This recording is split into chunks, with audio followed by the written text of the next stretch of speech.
Hey everyone, how's it going? I hope you're all doing well. I'm excited to welcome you to the first part of our new series. Today, we're going to talk about a fun what if Naruto fused Senju and Uchiha Chakra inside him? It's an interesting idea, and we'll explore what might happen if that were the case. So, stay with me and let's get started. Don't what I know better than the watch me gr put me to the test, and me this me s with my me ag with my flow me offensive, though to do it not enough, even though you try you still am up, but I'm still fight for what I love die for in capitulo. 1L Despota Shursuchia he was shattered. His emotions were already torn apart by the stress of dealing with his clan that was about to revolt.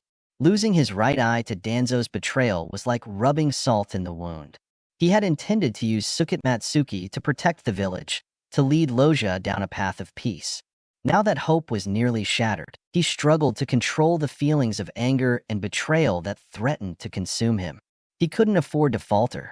Now the future of the village was still in his hands. Danzo had poisoned him while removing his eye, so he suspected he didn't have much time left. His left eye was still intact as he had managed to escape from Danzo before he removed it as well, but he would die with him thanks to the poisoning. He couldn't allow that to happen. He needed to find someone worthy of inheriting his power, someone who could continue his mission and safeguard the peace he had fought so hard to maintain. His mind immediately jumped to Itachi, but he dismissed that thought as soon as it came to mind. Itachi treasured the village above all else, except his little brother. He had a suspicion that if the worst came to pass, Itachi would carry out Danzo's will to wipe out the Uchiha clan if Sasuke was saved. This was not something he could tolerate. Killing a relative for the sake of peace was a slippery slope, and he wasn't sure Itachi's decisions were the best for the village. Leaving Itachi out presented a problem. There was no guarantee Sasuke would live. Even if Danzo were to promise this to Itachi, even if he did, the poor boy would suffer so much trauma that Shursui couldn't guarantee that he would be mentally stable. There were very few people other than the Uchiha who could handle the chakra requirement of the Sharingan. In fact, he would say that the Senju and Uchiha were a level above the rest in terms of chakra quality and intensity. Kakashi was living proof that transplanting Sharingan into Inoya may not be the best idea. Shursui believed that Kakashi's true potential was being held back by the implanted Sharingan that absorbed his chakra,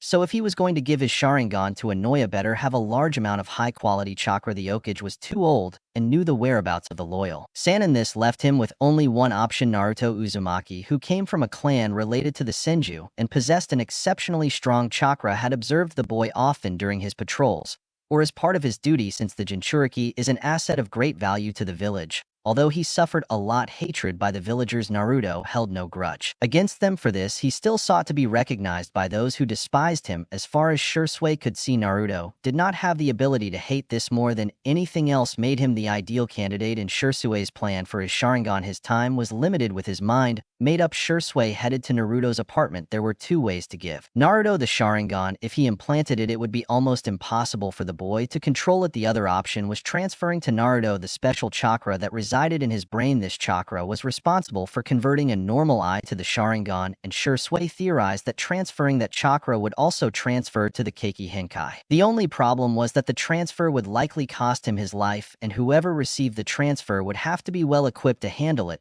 without allowing it to overload their brain. Shursui was already a dead man. Thanks to Danzo, to make sure his eye chakra didn't harm Naruto, he would have to seal it within Naruto until he became proficient at controlling chakra. As an academy student, Naruto had nowhere near the level of control needed to use a Sharingan, let alone a Makio. In a couple of years, Shursui was confident that Naruto would be able to control his eye chakra attack by virtue of him possessing equally exceptional chakra. Shursui did not know the consequences of fusing the chakra of an Uchiha descendant with the chakra of a Senju descendant.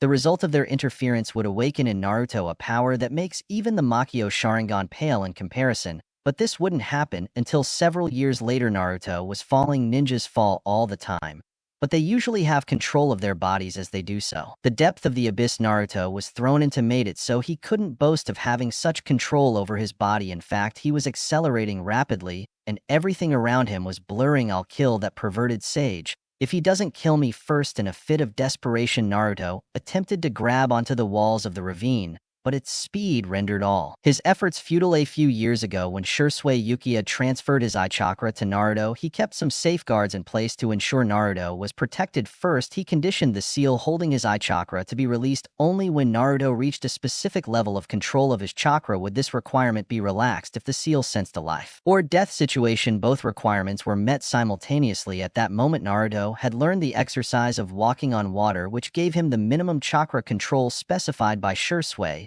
When he was thrown into the ravine, Naruto's adrenaline levels skyrocketed enough to activate the second safety condition. Therefore, at that moment, the seal that held Shisui's eye chakra was undone. The chakra of a descendant of the Senju lineage mixed with the exceptional eye chakra of the Uchiha, which triggered the rebirth of the most powerful bloodline limit in history. Within the confines of his seal, Kurama felt a chakra that he had almost forgotten. For 1,000 years, Naruto wasn't sure where he was, but he sure as hell wasn't falling anymore. That was good. Unless he was dead, that wouldn't be good. Naruto turned around looking for the source of the voice. He was sure he was alone. It seemed like he was standing on water with only a black void around him. However, he was no longer alone. An old man, the one wearing a long white robe, was standing in front of him. His clothing had wide sleeves and a high collar. The robe had intricate black tomo symbols on it. On the robe, he wore a black sash tied around his waist. He held a tall black staff with a circular ring on top through which 6 smaller rings were attached. Most of this was lost to Naruto, who focused on the fact that he had 2 horns, strange eyes, and what looked like a third blood red eye above his nose.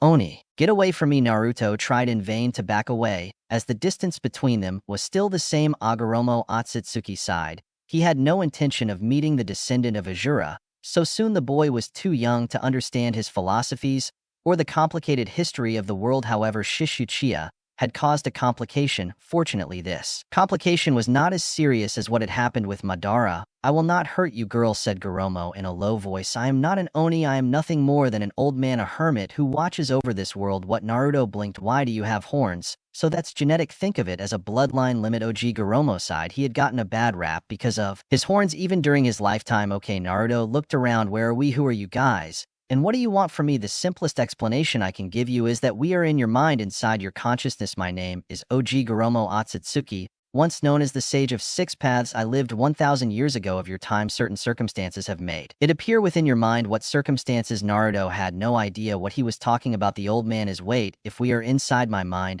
I will continue to fall. Do not worry, time passes here much slower than outside. But it would be wise to shorten our conversation. Goromo reassured him. It is a long story, but I will tell you the essentials. You are my descendant through my youngest son Ajura. This is because your Uzumaki clan is a branch of the Senju clan founded by Ajura. My eldest son Indra formed the Uchiha clan, which you undoubtedly know. Ogare almost smiled when he saw Naruto frown, thinking about Sasuke 3 years ago. An Uchi intentionally passed his chakra to you, which caused the chakra of the Senju and the Uchiha to fuse inside you. Naruto nodded, silently, not understanding the meaning of what he was hearing. But I don't remember why he did that. You were probably asleep while he did it. He did it in the hopes that you would continue with his ideals of peace and protect his village. Your unique chakra as part of your Senju bloodline made you a suitable candidate, along with the ability to withstand the hatred of the village without being at fault. Naruto grimaced. You will understand better in due time. Alone, you should know that the one who did this was an exceptional shinobi named Shisui Uchiha. Naruto vaguely remembered that Sasuke was taken in by his uncle Shisui once the academy ended. Ogare Omo continued. This mixture of chakras caused my chakra to awaken within you. Naruto,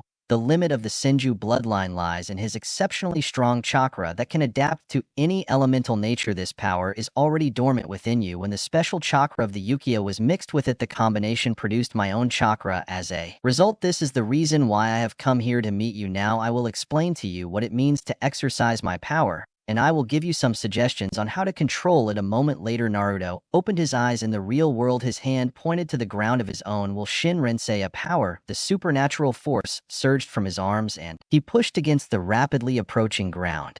His descent slowed, stopped, and reversed. In an instant, he was shooting upwards. Instead of plummeting to his death, Jiraiya saw no sign that the Ninetales chakra was being released. A paralyzing fear gripped him as he realized that perhaps he had been a little too cautious in his plan. Although Jinchuriki were known to be strong, a fall from that height could kill the boy.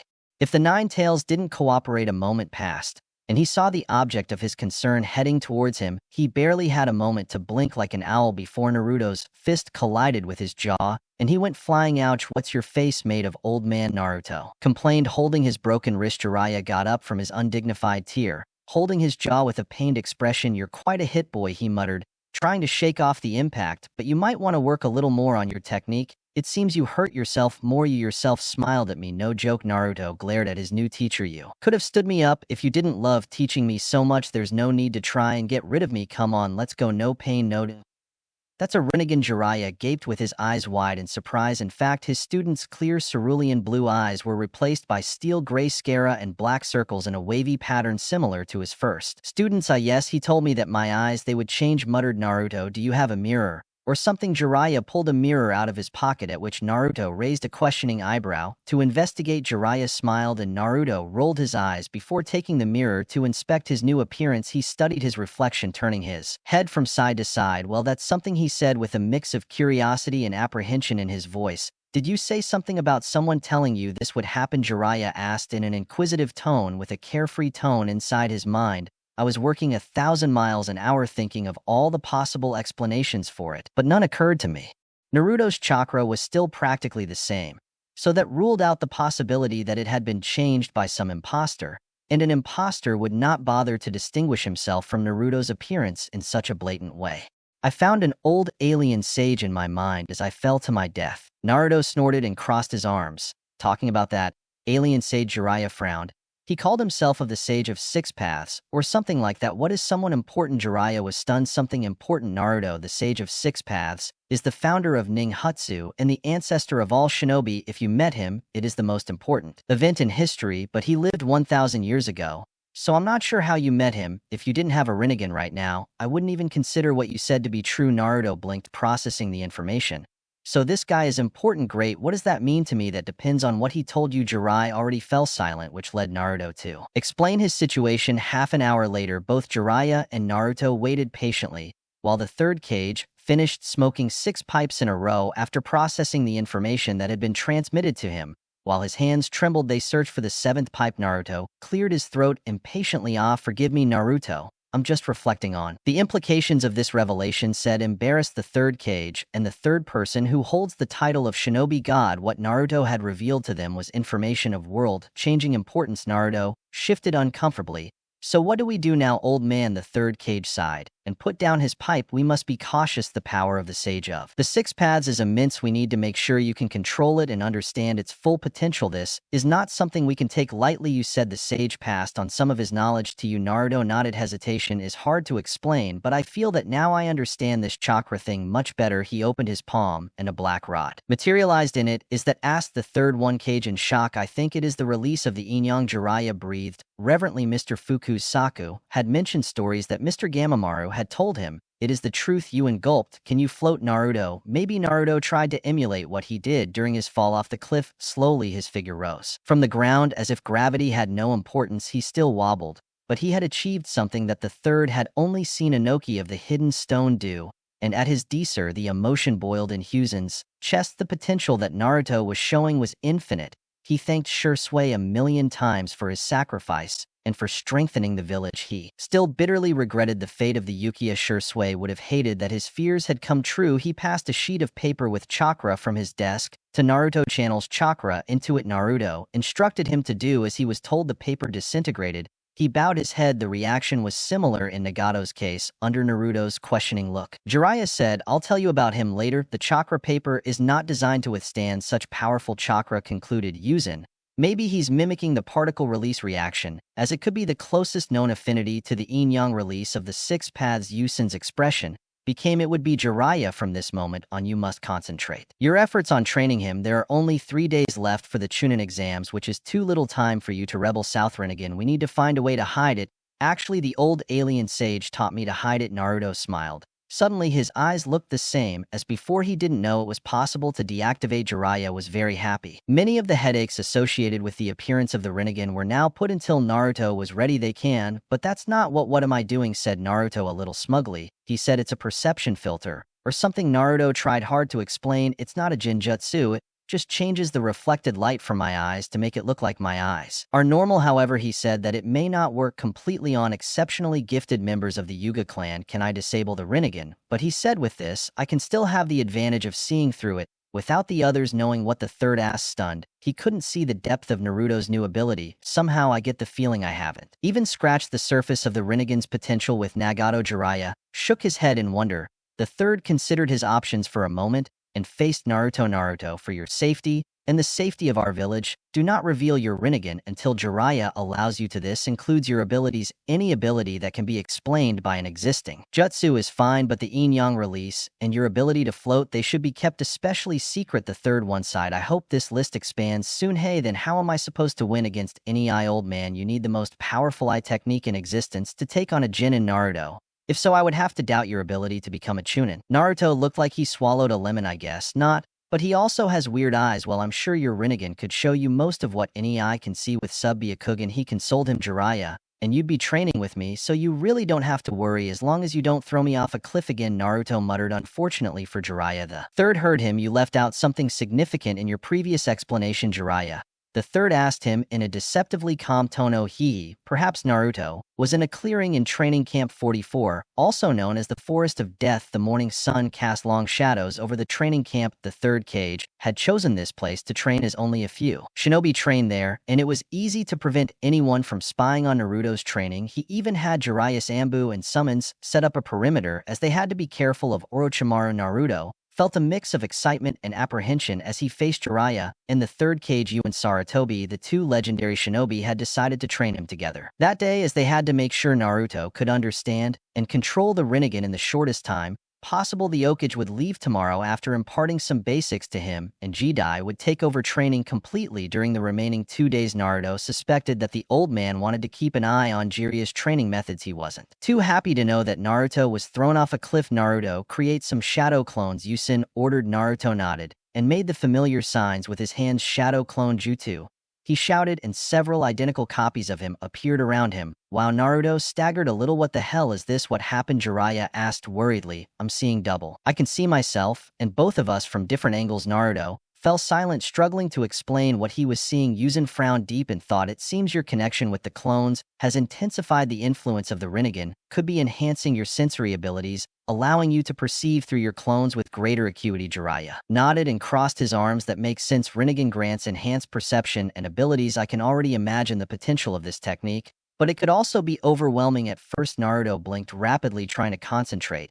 So I just need to get used to it. Not exactly, he said. Husen, start by focusing on your own perspective first, then slowly expand your awareness to include the clones. It will take time, but you will adjust. Naruto took a deep breath and focused on himself. Little by little, the feeling of vertigo diminished, and he began to handle the multiple perspectives. It was still extremely confusing, but he felt that he could now move without tripping. Jiraiya, take the clones with you and get them used to training and dodging. I suspect that Naruto will lose his connection with the clones. Once you are far enough away, then I can concentrate on training his elemental affinity. Jiraiya nodded and gestured for the clones to follow him. Yuzen waited a few moments and watched that Naruto was starting to frown. You're not connected to the clones anymore? Yes, I felt like my vision through them was blurry for a moment, and then I couldn't see anything. How far did they go? Yusen asked curiously. A couple hundred meters, I guess, estimated Naruto. Okay.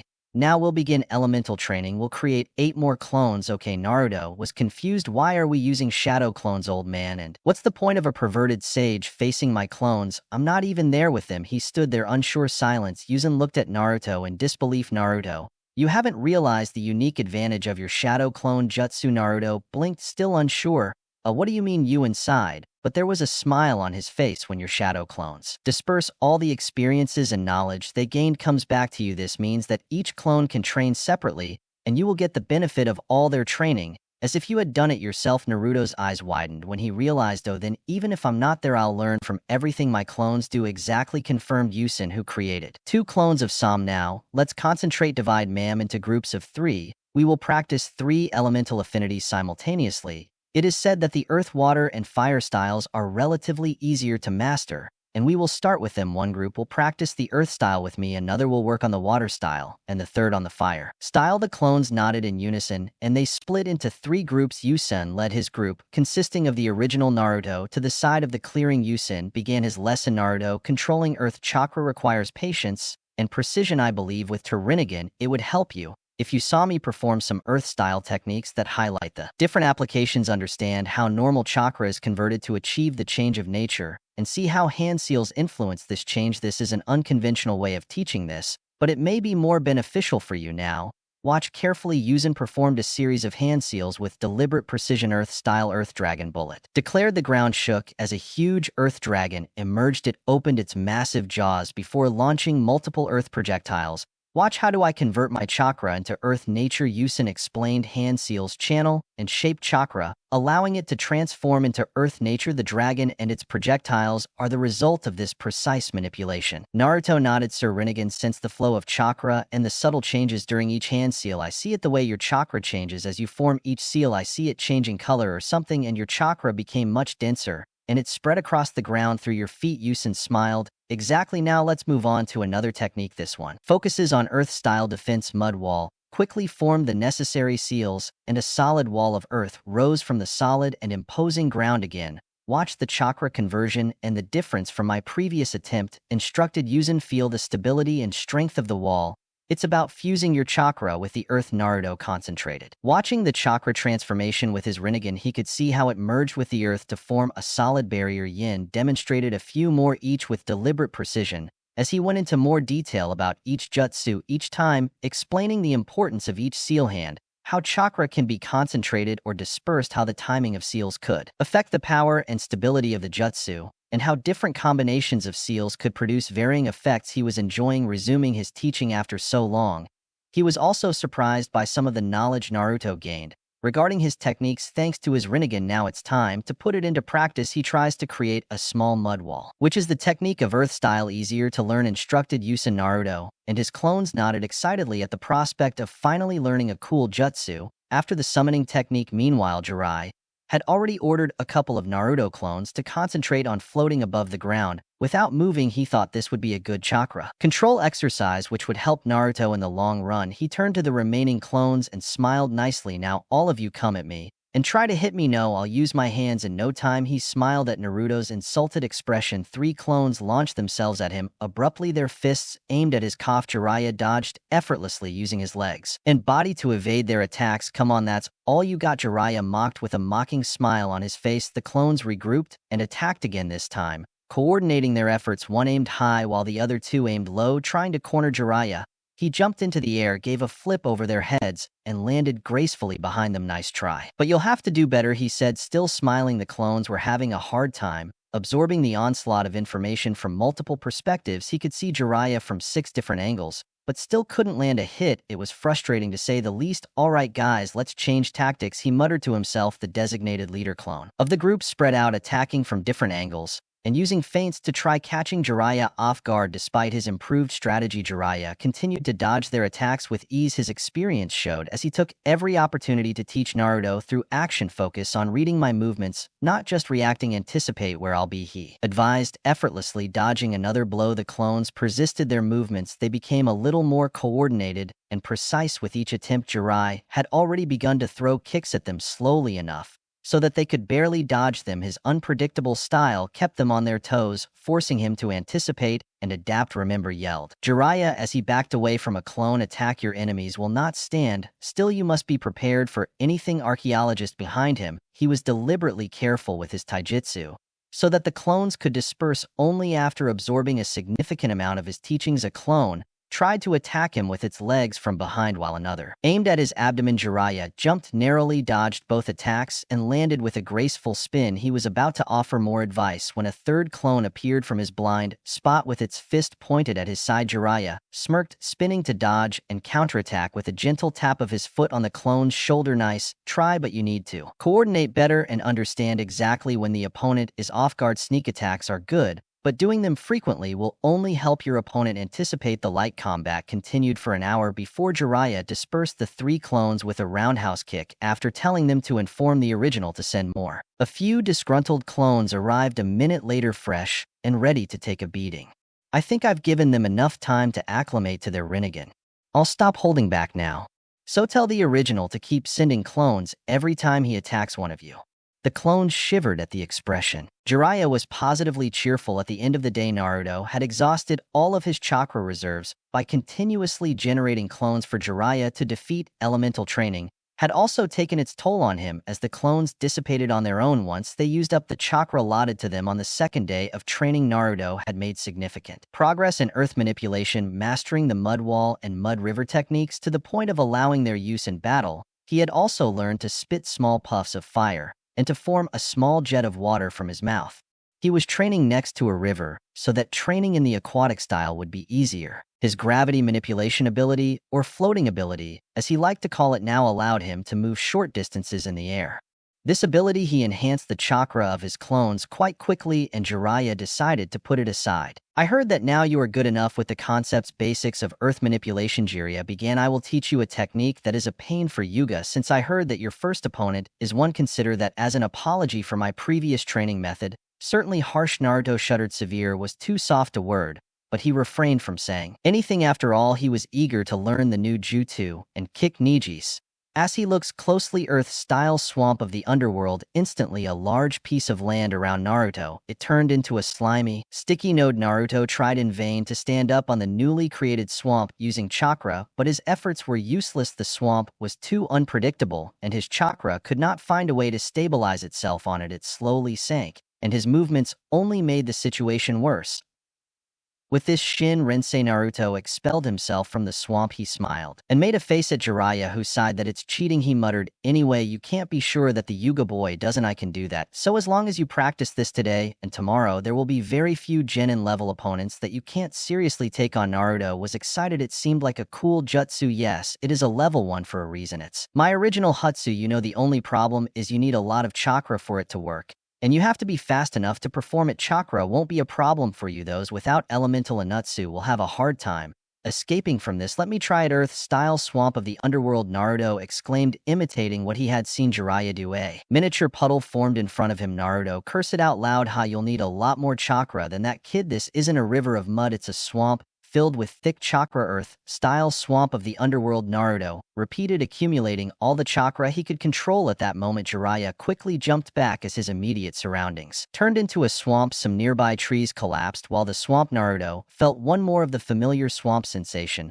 pulling him down. You obviously need to strengthen the ground beneath your feet, Jiraiya said with a click of his tongue, and then work on the speed of the jutsu. The Yuga will have incapacitated you by the time you get it. If that's the best you can do while you got this far on your second try, wise pervert, Naruto asked with sarcasm in his voice. He didn't have a legendary eye on me, boy, and I made it up, so he took me more time. Jiraiya crossed his arms. Now go for it, Naruto complained as he created some clones and began to work on the new technique a little further away. His other clones practiced the manipulation of fire and water, while some others faced each other to review the lessons of the previous day. Jiraiya was already sure that the final stage of the Chunin exams was going to be very interesting this time. He did not know how right Naruto was entered the Konoha Stadium, the place where it would take place the final round of the Chunin exams. The whole place was filled with anticipation and excitement. The stands were packed with spectators, and Naruto saw some familiar faces among them. Sir Rinnegan, covered by the illusion devised by the sage, he could pick up on the large and small chakra sources around him. He could easily find the Sense Jonin and his former classmates near them. Hinata still looked a little worse for wear from her battle with Meiji. He would make sure to kick his ass for her. Along with she looked at Sakura. Her chakra was minuscule and Ino's wasn't much better. She was surprised to find that Gaara's chakra was one of the largest among those present, except for Kage and Jiraiya. Speaking of which, there was something that wasn't quite right about the Kage from the Sand Village sharing the cabin with the old man. She thought it was probably due to a bloodline limit, but it was strange. Naruto didn't know how to explain it, but the guy felt evil. He joined the other genin who were lined up, each standing and ready, good except Shikamaru, who was hunched over. He smiled and stood next to the lazy Nara. Shikamaru's chakra was the smallest among the contestants, but he could see that it was in nature with only a bit of yang chakra. That explained the NAR clan's affinity with shadows. He supposed Naruto felt grateful that the Okage had given a brief review of all the known chakra natures and their combinations. Naruto frowned as he couldn't spot Kakashi and Sasuke in the crowd. Probably they were late, which was not surprising since Kakashi was in shape. Speaking of which, that's another bastard who needed a beating. The exam supervisor stepped forward, and his voice echoed, Throughout the stadium, welcome to the final round of the Chunning exams today. Each of you will have to fight for your life to prove that you are worthy of the Chunning title. Anything goes from this point on, although you can get more points if you keep your opponent alive at the end. As one of the contestants of the first match is no longer with us, the first match will be Naruto Uzumaki against Nei Yuga. The remaining contestants must watch from the stadium until their turn comes, while the other contestants headed to the gallery. Naruto took his place in the middle of the arena. Nei faced him with her usual calm attitude.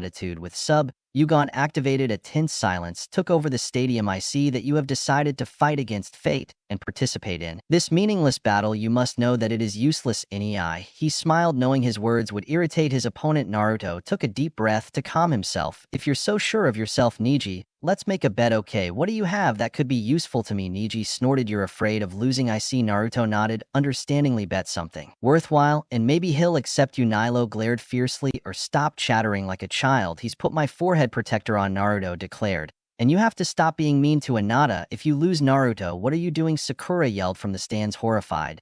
Betting the forehead protector would be tantamount to giving up being a shinobi. He's lost everything, Ino said, shaking her head. There's a time and a place to brag. He's gained a lot of confidence. Shikamaru frowned. I know he's an idiot, but this seems excessive. Many of those present in the crowd were equally perplexed by Naruto's statement, having already decided that the fight was an inevitable conclusion. Yu and Sarutobi watched intently from the cashier's booth, wondering if Naruto could allow yourself the luxury of being so confident. Back in the arena, the energy smile widened. Either way, you win. You won't die a pitiful death on the battlefield if you're no longer a ninja, but I accept your challenge. It will be fun to see you fail. Naruto returned the smile. I'll make sure you regret underestimating me. Neji, the supervisor, raised his hand, signaling the start of the match begins. Naruto immediately created several shadow clones that surrounded Neji. The clones rushed towards him and attacked from all sides. Nei narrowed her eyes and activated her Byakugan. She moved fluidly and struck the approaching clones with pinpoint accuracy. Her gentle fist technique disrupted the chakra of every clone. She hit, causing them to disperse in puffs of smoke. Naruto then created even more clones, and this time had them attack the shuriken. A barrage of shuriken attacked Nei from all directions. Neji was no stranger to facing such an onslaught of weapons. Thanks to his teammate, he didn't hesitate and switched automatically to his predetermined counterattack. 8 trigrams palm rotation. Nei spun in place where he stood, and a spherical chakra dome expanded outwards and surrounded him. The rotating barrier deflected the shuriken with ease and made them fall to the ground. What is that jutsu? Asked Sakura. Curiously, she had never seen Hinata use something like that before. Palm rotation is a secret technique of my clan, said Hinata in a low voice, with surprise evident in her voice. I didn't know that Isan Energon dominated her. It is based on expelling chakra through all the points of the chakra network to create a shield. It is the absolute defense of our clan. Sakura frowned worriedly. Naruto's favorite move was his shadow clone. I hope he learned something new. I didn't have much hope since Kakashi-sensei was focused on Sasuke. As soon as the wave of attacks calmed down, Nei launched herself towards the nearest Naruto clone with a single blow. The clone dispersed in a cloud of smoke. Nei moved towards the next clone and killed it. He shot down with the same efficiency. Naruto smiled and created more clones. Half of the clones, and Naruto quickly made some hand gestures. Water-style water bullet, they shouted in unison, launching a barrage of high-speed water bullets towards Nei. He narrowed his eyes as he activated Sub-Yugon, tracking the incoming attacks. He spun rapidly and shouted 8 trigrams palm rotation. The spherical chakra dome expanded around him, deflecting the water bullets with ease. Naruto watched intently the dome and noticed the moment it began to sink. The other half of his clones immediately began to perform the same hand signs as before. He was annoyed to realize Naruto's strategy of continuing to alternate attacks with 2 groups of clones and forcing him to maintain his technique. As soon as the technique slowed down, the second wave of clones launched another volley of water energia bullets. He gritted his teeth and spun in another rotation, deflecting the attacks. He's trying to wear me out, he thought with irritation evident on his face, and he has a very large chakra reserve. Naruto smiled. The battle of attrition was always in favor of a Jinshu RCK. Well, it seems Naruto learned a few tricks. Kiba laughed with joy. If Naruto didn't do a good performance, that would also reflect badly on him. Water-style jutsu side. Sakura stunned a moment ago. She was sure that Naruto didn't have much hope against Nei, but it seemed that the tables had turned. She was surprised that Naruto had learned elemental jutsu in such a short time.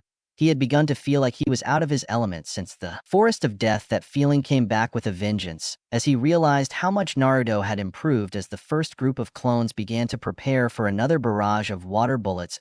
He abruptly interrupted his technique and attacked the nearest. Naruto was grazed by multiple water bullets and hit by two, but Ai had made sure that the ones he allowed to land were in places not lethal. After dispelling the clone, Neji quickly put some distance between himself and his opponents. He made it seem like the technique took a while to stop, but he also knew how to stop it suddenly. Naruto was impressed. Ai had executed the slow stopping of the palm rotation mostly for show and finesse and quite possibly to deceive. As soon as he saw Ai break the technique, Naruto began to form another set of earth wall style hand seals. He screamed, hitting the ground with his hands. His clones that had not yet dispersed copied his actions, although his previous demonstration of the water style had caused some murmurs of surprise. The revelation of a second elemental nature caused an uproar, especially among the ninjas of the Leaf Village who knew Naruto. "Well, that's impossible," exclaimed Kurenai, opening her eyes wide in surprise.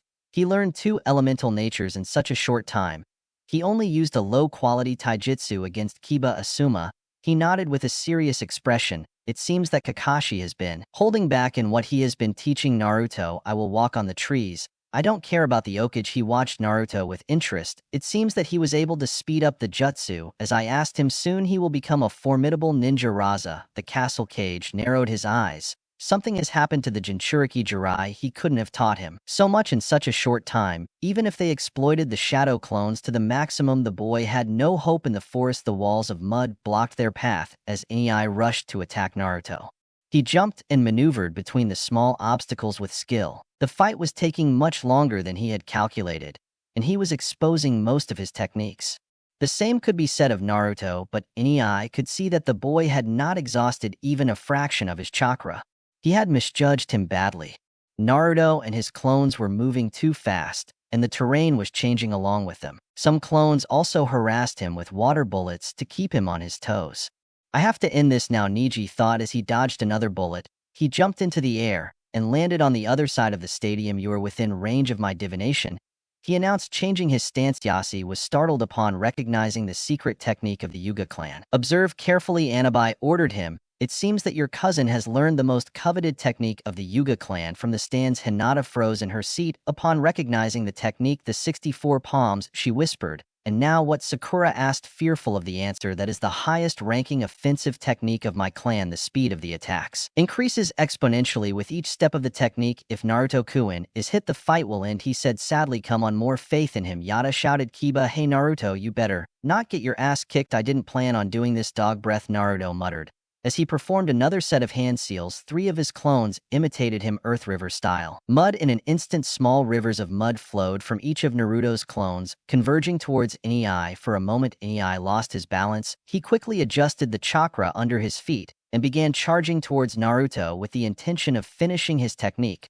Although he had never performed it in muddy water before, he was confident of its success. However, he couldn't move as fast as before. "Now the second phase," Naruto muttered, and watched as four other clones were performing a slightly different set of hand seals. Ai was approaching quickly, but he would be faster. "Earth-style swamp of the underworld," shouted the second group of, as they slammed their palms into the muddy water. That boy already shook his head in disbelief. It seemed the rumors were true. Jirai had already trained Naruto for the Chunin exams. The evidence was in the form of Jiraiya's original jutsu that Naruto was showing off now. "Well, it seems the Yugas are already over," Asuma said with shock evident in his voice. "I never imagined that boy would learn a rank jutsu as well as two chakra natures. He probably trained with the help of shadow clones," he guessed. Kurenai, "But this is incredible, isn't this Lord Jiraiya's jutsu?" Asuma looked at Jiraiya, who was smirking along with the Okage. "It seems that Naruto found a new mentor for the Chunin exams. That is some outside the box thinking," Jiraiya commented, impressed. "He has found a way to increase the speed of the swamp with shadow clones." Yusin nodded in agreement.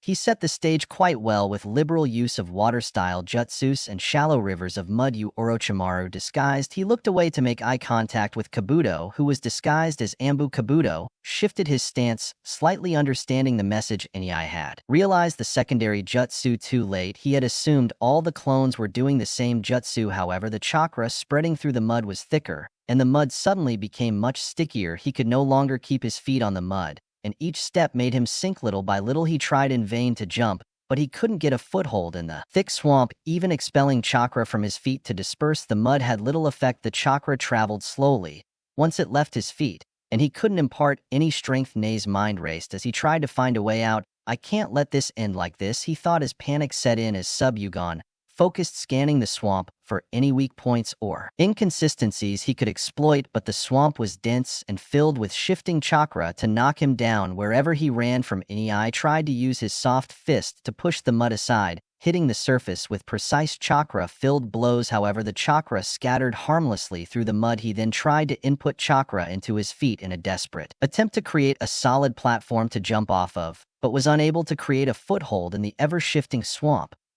Benim evil, he said, realizing that his usual techniques were ineffective. His skill set was too specialized, and this swamp was a nightmare for taijutsu users. This was probably a very high-rank jutsu, something he would never have imagined Naruto to be capable of doing. Was this fate's way of mocking him? Nei had thought that talent was absolute and determined from birth, but someone he had considered lacking in talent had now completely surpassed him.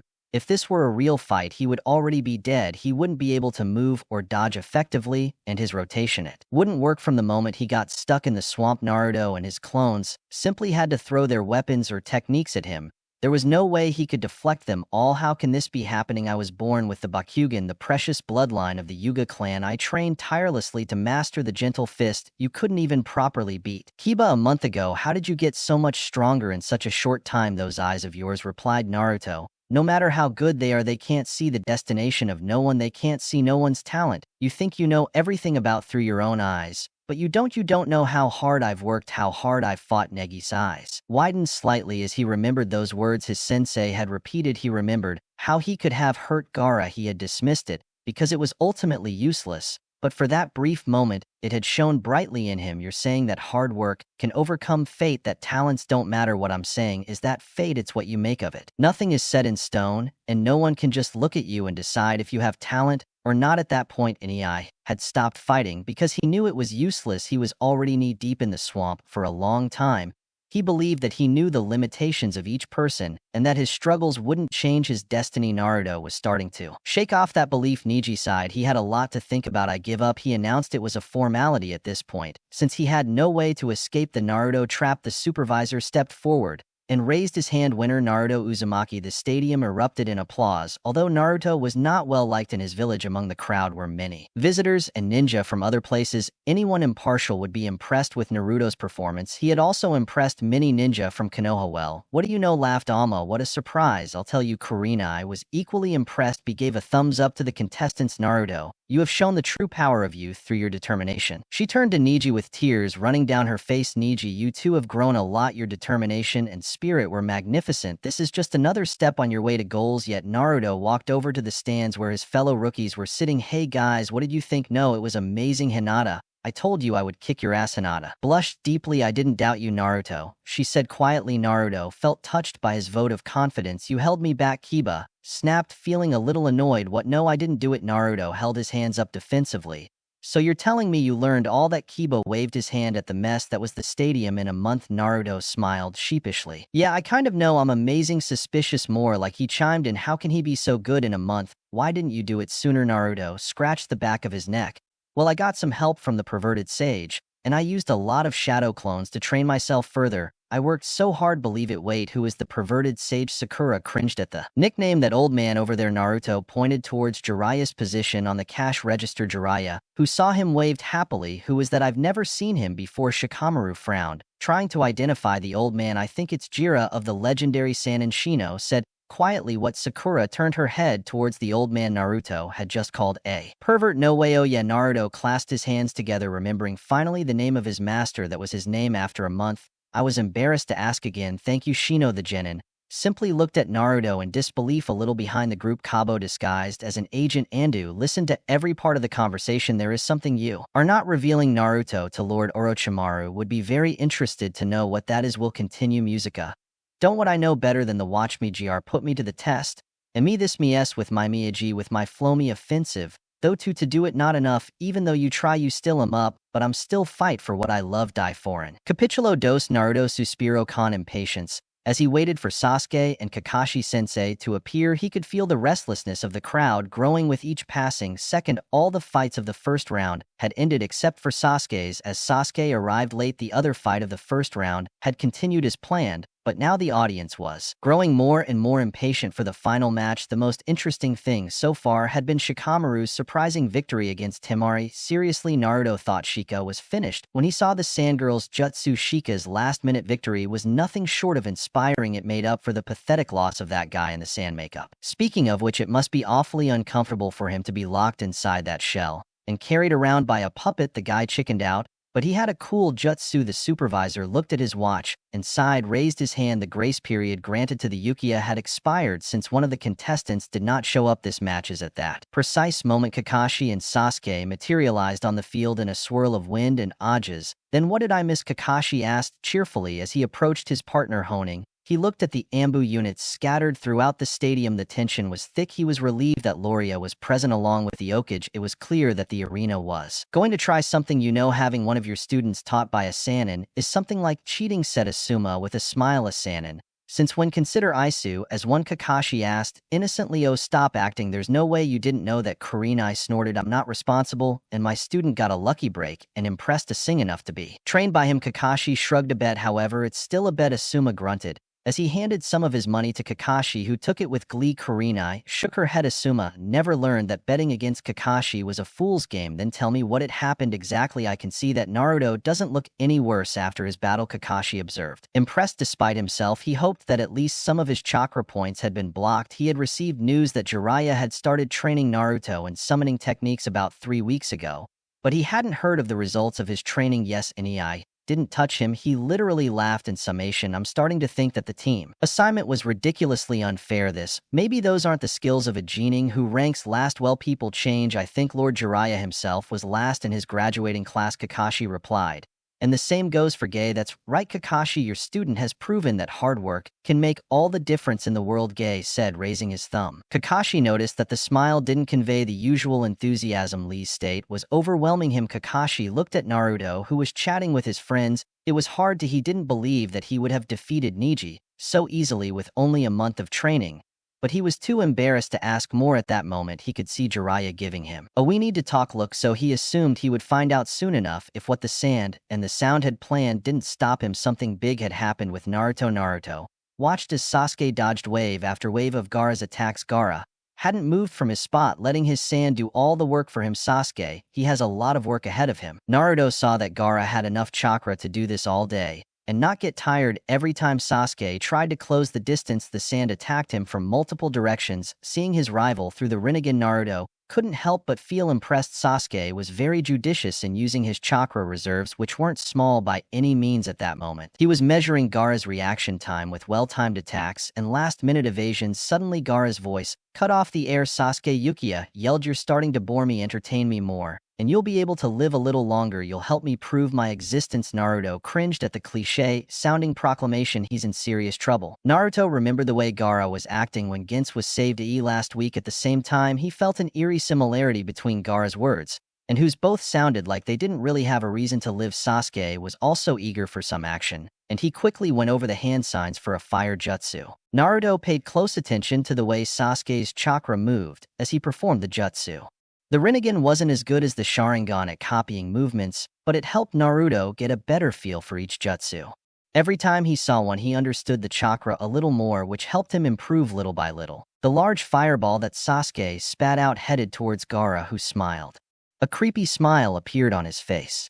A gigantic wave of sand blocked and extinguished the fireball. Fire before it could do any harm, but at that precise moment Sasuke appeared behind Gaara and hit him with a roundhouse kick. Naruto blinked. That was fast. It took him a while to see him with his Rinnegan. His friends, however, were stupefied. For them, it was as if Sasuke had teleported. Gaara shot towards one of the side walls of the arena. There was already a sand cushion waiting for him. Absorbing the impact, Sasuke was already running towards Gaara while making a new set of hand seals that Naruto, he recognized them as lightning-style jutsu. When he heard the familiar sound similar to birdsong, Naruto gave Kakashi a look of betrayal. "You should have taught me that."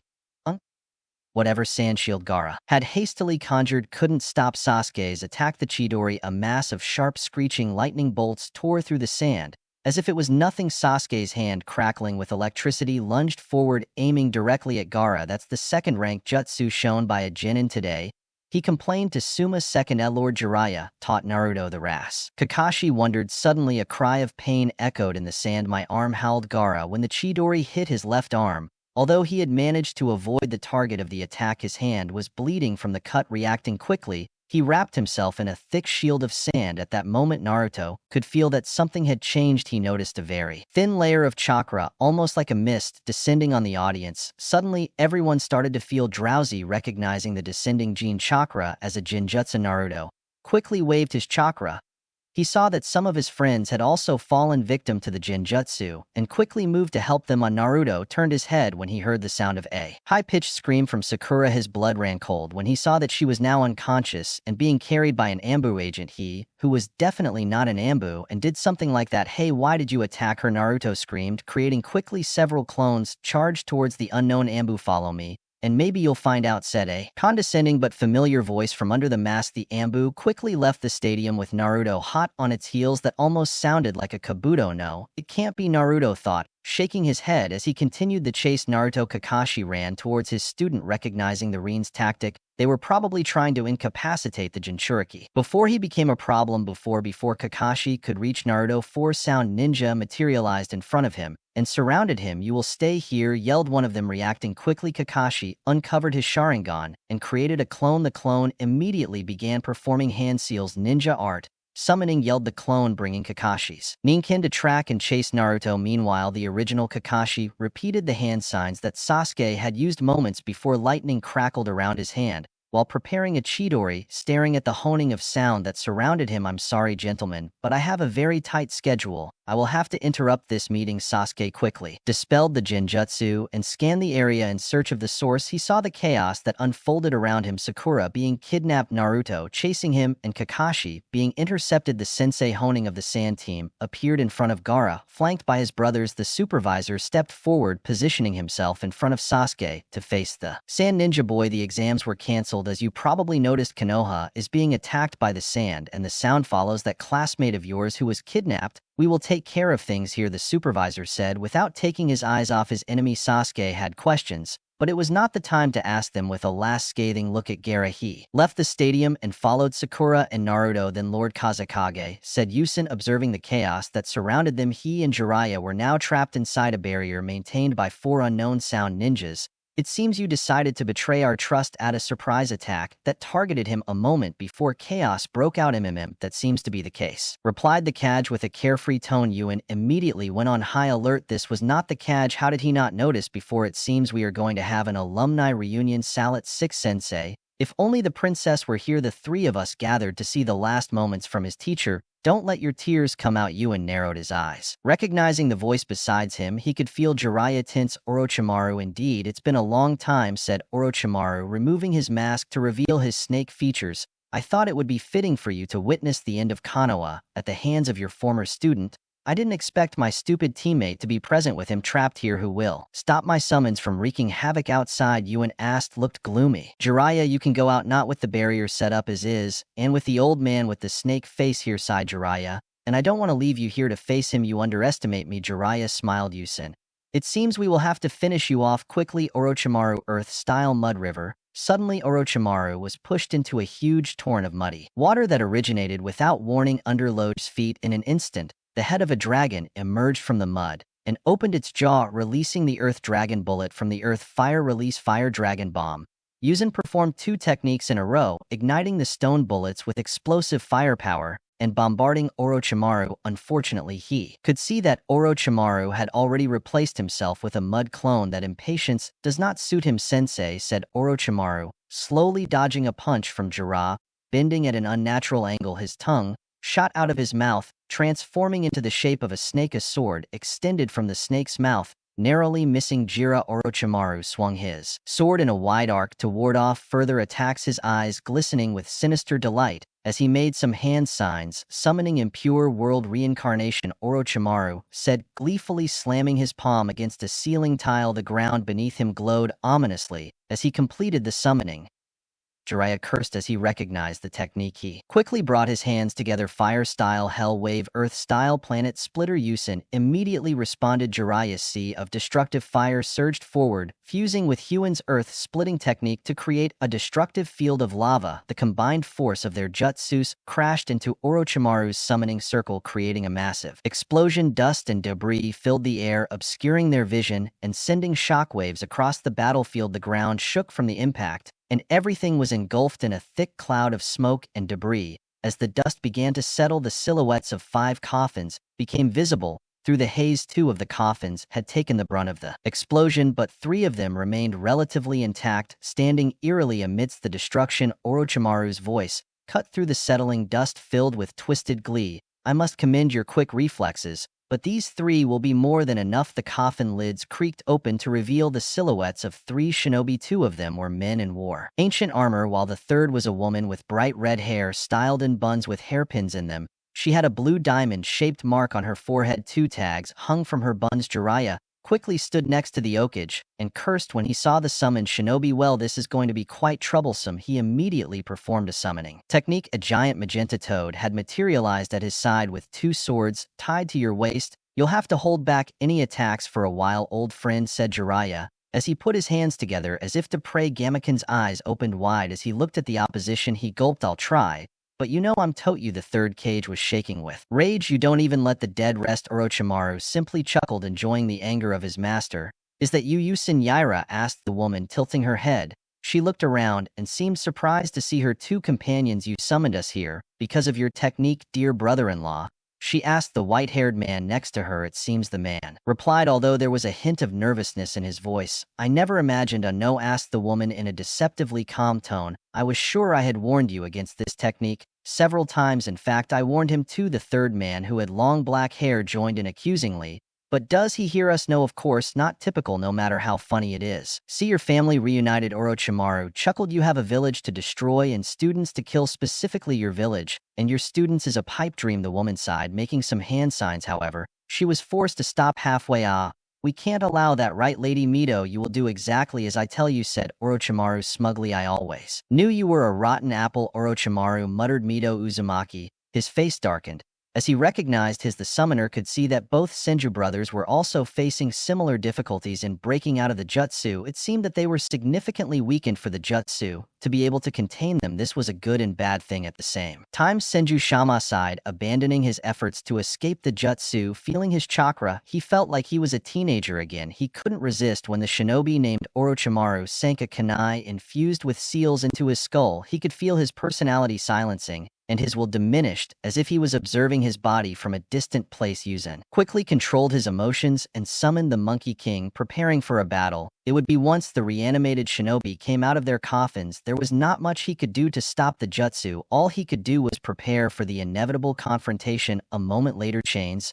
made of pure chakra exploded from Mito with the intention of piercing through Jiraiya. At the same time, the Okage was attacked by a true rain of bullets of earth and water. The chakra chain collided with Gamaken's shield. Although the force of the impact pushed him back, Jiraiya quickly jumped on Gamaken's back. Following the signal, the toad jumped into the air, creating some distance between them and the reanimated shinobi. Yuzen had erected a sturdy mud wall that was taking most of the damage from the barrage of water bullets. However, the wall was destroyed by a powerful jet of water. The next moment would style appearance in the forest. The first one slammed the ground with his palm, the Jinjutsu, bringing darkness to the second. Okage continued with his own signature jutsu. The world was plunged into darkness as fast-moving roots approached to bind Jiraiya and Huzen, who turned off the lights. Jiraiya cursed in dismay. Naruto felt a strange chill as he chased after the unknown Ambu that had captured Sakura. He glanced back and paled when he saw that a part of the sky above the stadium had turned completely black. A dark purple tear could be found in the sky, and he saw some things coming out of the tear. "Are those ghosts?" Naruto thought with apprehension for a moment. He deactivated the Rinnegan. The sky was now clear with no trace of the abnormalities. When he activated it again, he could see the Espern scene again. "Something bad is happening there. I have to get back quickly," Naruto thought. Increased his speed to the maximum. He could not catch up to the Ambu. In another moment, the Ambu, they stopped in a small clearing. Sensing the confrontation, Naruto Also stopped, "Hey bastard, give me Sakura back," he yelled. "Oh, trust me, I have no use for this dead weight." The Ambu chuckled. Sakura was slumped on his shoulder unconscious. "If you answer some of my questions, I might consider your request. What do you want to know about me?" "I'm just a Jin," Naruto declared. However, his mind was racing. That guy knew something. He was definitely not a Konoha ninja. He was a spy. "I see you playing dumb, innocent. It's a shame. Remember, you caused this." In an instant, Lambu's hands glowed green. He hit Sakura in the heart and held her by the neck. Naruto froze. He could see the hit had done something. Sakura's heartbeat was stopping. "She will die soon." "Bu said nonchalantly. He should let her suffer a slow death, let her heart stop little by little. O squeezed the hand that held Sakura by the neck. He should end her misery right now. Say, Sakura screamed. Naruto, his voice grew. He turned oral with fury. Panic and rage invaded him. The idea of losing Sakura, his teammate and friend, was unbearable. His vision clouded with tears of helplessness, and a cold sweat broke out on his forehead. The Jinjutsu of the sage still showed his eyes a deep blue, but his Rinnegan had turned red and the iris had become completely black and slit-shaped. The transformation reflected the storm of emotions he felt inside him. Rage, fear, and despair merged into one single burning focus. He felt a familiar and strange sensation, as if his own soul was reacting to his anguish. "Bang!" Tinin whispered. Naruto, his palm reaching out towards the Ambu operative. Naruto's opponent was suddenly pulled towards him, as if he had been pulled with a rope. A fraction of a second later, he discovered his own throat was caught in the Jinchuriki's hand. "Well, it seems we're at a stalemate," the Ambu chuckled. Although he was struggling to breathe through the strangulation, Naruto, in response, began to tighten his grip on Sakura's throat as well. "We weren't too excited. Okay. Your friend's life was hanging by a thread after all." His mind was racing. Naruto Uzumaki had developed a new bloodline limit. He didn't know of any existing technique that could attract someone like that. However, he wasn't too worried. He had the advantage as long as he had the girl. Plus, the boy was just a Jinin. "Tell me what I want to know, Naruto. Things will be a lot easier that way." "Ninjendo Wei," said Naruto in a low voice. "That was the last thing Kabuto Yakuza Orochimaru, spy and former ROT agent, heard in this life." At one time, his grip on Sakura loosened and Kabuto's limp body fell to the ground. Naruto also fell backwards. The jutsu took its toll on him. A boy wakes up on a battlefield bleeding from the head. A woman kneels beside him and carefully lifts him up. He opens his eyes, confused, unable to remember anything. In an orphanage, the boy smiles as another boy places a helmet on his head. The woman he called mother hands him a pair of glasses. His face lights up with gratitude when he sees clearly for the first time. The boy is given the name Kabuto, which means helmet. Although it was not an original idea, it was something he appreciated and one of the happiest memories of his life. The boy, now an adult, eavesdrops on a tense conversation. A one-eyed man demands an orphan for a secret organization from his mother. The boy volunteers despite the protests of others. The boy stands next to a fallen woman, realizing with horror that she is his mother and that he has hurt her. Tries to heal her with tears on his face, but she does not recognize him. Who was he then if his mother did not recognize him? A man in the form of a snake approaches the boy and offers him a new path. The boy attacks with anger but stops when the man begins to reveal dark secrets related to his past, like his life and that of his mother. He finds a twisted form of solace in the words of the stranger and decides to start over in a dark laboratory. The boy helps the sinister figure surrounded by medical equipment and strange experiments. His eyes reflect a mix of fascination and determination as he works now a young man and travels with his new mentor to join a new organization. His mentor attacks his teammate and is defeated with a powerful jutsu. His eyepiece overhears his mentor's plans to attack his former home village. He shares the information he had as a spy. He watches as his subordinates ambush, and they kill the Ruto box. "Wake up!" Naruto groaned as they came to wake him up. When he regained consciousness, he stood up suddenly and remembered what had happened. Kakashi-sensei. Naruto saw that his sensei was holding him. He looked around frantically and discovered he saw that Sakura was slumped against a tree. "Sakura is alive. Just unconscious." Kabuto had slowed her heart, but I managed to get it back to its normal rhythm, he informed her. "Kakashi, I arrived when you were fainting." "What happened?" Naruto held his head as a wave of memories he filled it when he heard the name Kabuto. He didn't know what the hell had happened, but he was remembering fragments of the traitor's life. The Ambu was Kabuto, and he had killed him. "Kabuto is?" asked Naruto hesitantly. He had realized that the Ambu spy was Kabuto, the one who had led them into the forest of death. "Dead," he informed him. Kakashi watching carefully his reaction. "We need to talk about that too, but unfortunately, We don't have much time, maybe you've noticed, but we are at war. Naruto, the face of Naruto, cringed as he realized he had just killed someone. The Rinnegan had done something. Some abilities of the Rinnegan can be revealed in moments of great distress. The wise old man had told him somehow. The anger and fear he felt when he realized that Sakura was about to die activated this ability. Somehow it had absorbed Kabuto's soul. It gave him chills thinking about it. As he sat there, he remembered more and more of Kabuto's life. That guy was very deranged. He whispered, Naruto still has that root thing. Our village, Kakashi-sensei. Kakashi stiffened. How do you know that, Naruto? I absorbed Kabuto's soul. Naruto whispered, I somehow gained a bloodline limit during my training. The elder Okage asked me not to tell, but it somehow acted on its own and absorbed that guy's soul. Just as he was about to kill Sakura, Naruto shuddered. Revulsion stirred within him. He felt as if his very core had been tainted by the experience. What's wrong with me? I'm remembering Kabuto's life. I'm recovering his memories, he muttered with a trembling voice. He clenched his fists, trying to suppress the fear and confusion that invaded him. He didn't want this. It wasn't my intention. Kakashi was still in shock when he heard what the bloodline limit could do. Even in the legends, he hadn't heard of an ability like this, ripping out someone's soul like it was a fruit hanging from a tree. He shuddered at the implications. Fortunately, Naruto wasn't someone who would go crazy with that kind of power. Calm down, Naruto said, grabbing the boy's shoulder. Kabuto's actions have harmed countless people and are killing the people of Konoha. As we speak, you stopped him from doing more damage. Now Kakashi stood up. We will talk in more detail once this is over. Take Sakura to the hospital. He saw that Sasuke had just arrived on the scene. Sasuke escort Naruto to the hospital. Sakura was attacked. After that, the two of them must go to the academy and help with the evacuation of the students from the academy. Sasuke seemed ready to protest, but Naruto beat him to it. Kakashi-sensei, they're going to use Gaara to let Shikaku the one-tailed loose in the village, Naruto blurted out, remembering that crucial information from the flood of memories he got from Kabuto. Kakashi felt his blood run cold at the revelation. Change of plans. Naruto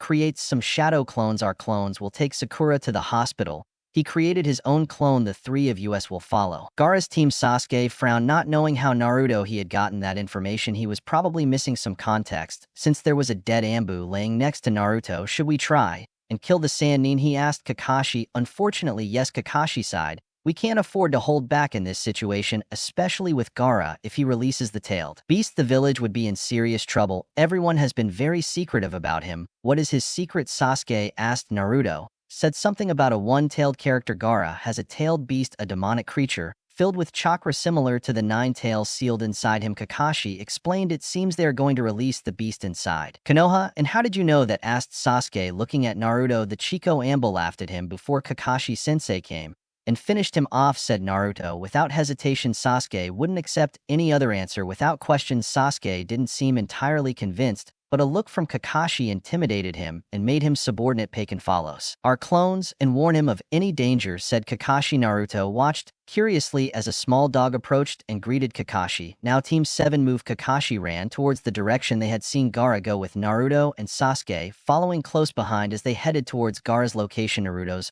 mind processed further momentous revelations from the old man's memories. He now knew that what he had seen was most likely a result of Orochimaru's jutsu. No, he knew how strong the previous Okage were, but Gaara's past stood out thanks to his similarities with him. Another Jinchuriki ostracized by his village, but Gaara's case was much worse than his. Kabuto was dedicated to manipulating people's minds to use them against them. As a spy, he observed how people behaved and understood the reasons for their actions. For example, Gaara's father, the Seekage, saw his son as nothing more than a broken weapon from day one. Gaara was treated as a tool, just a container for the one-tailed beast. When it became clear that Gaara was struggling to suppress the Shikaku, the Kazekage sent assassins, including Gaara's own uncle, to test him.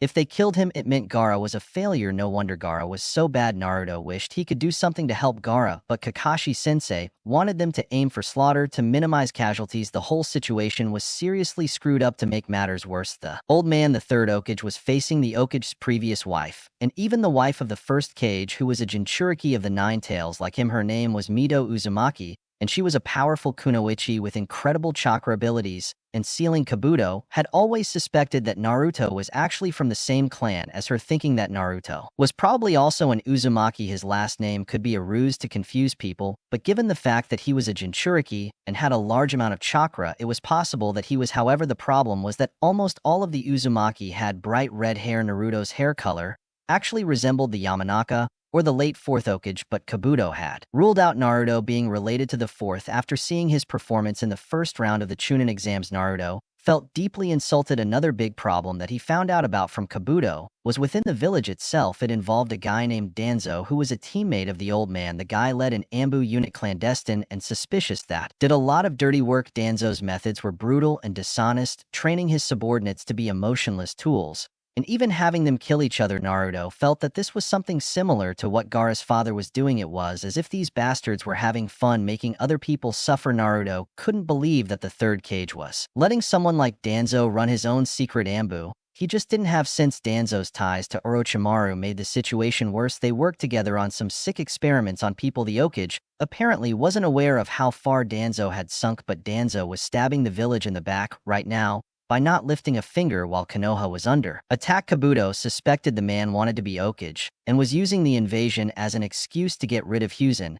He really did have to tell the old man this, but it wasn't that urgent as what they were doing now. He looked at Sasuke as he unconsciously passed his hand over Orochimaru's curse mark. Naruto shuddered. Even Kabuto didn't know exactly what the curse seal did. Orochimaru had designed it a long time ago and had put it on his student Anko, the crazy snake woman from the Forest of Death, but had modified it based on some experiments done on a boy named Juju who could passively absorb nature's chakra. The curse seal replicated this and made someone stronger because of it, but their mind becomes unstable due to the overload of nature chakra. However, Orochimaru had many secrets within the cursed seal that no one else was privy to. Naruto observed the seal with his Rinnegan, trying to understand how it worked. He could see that there was an amount of chakra absorbed into the seal, but it seemed too small to be this nature chakra that Kabuto knew. It seemed that only sages could sense nature chakra, so maybe the Rinnegan couldn't see him. He'd have to ask the perverted sage about this. What Naruto had deduced from Kabuto was that Orochimaru had a hobby, hoping to swap bodies. And guess who was next on his bucket list? Sasuke. Orochimaru was eyeing Sasuke's body like it was the last piece of cake at a birthday party. The plan was to stoke the fire of Sasuke's family drama and then dive in head first with promises of upgrades and new abilities. Basically, as a con artist, Naruto knew he had to tell Kakashi this. There was no way he was going to let the team's resident brooder if he were to become Orochimaru's new plaything. The bastard might be a pain in the ass, but he was his teammate.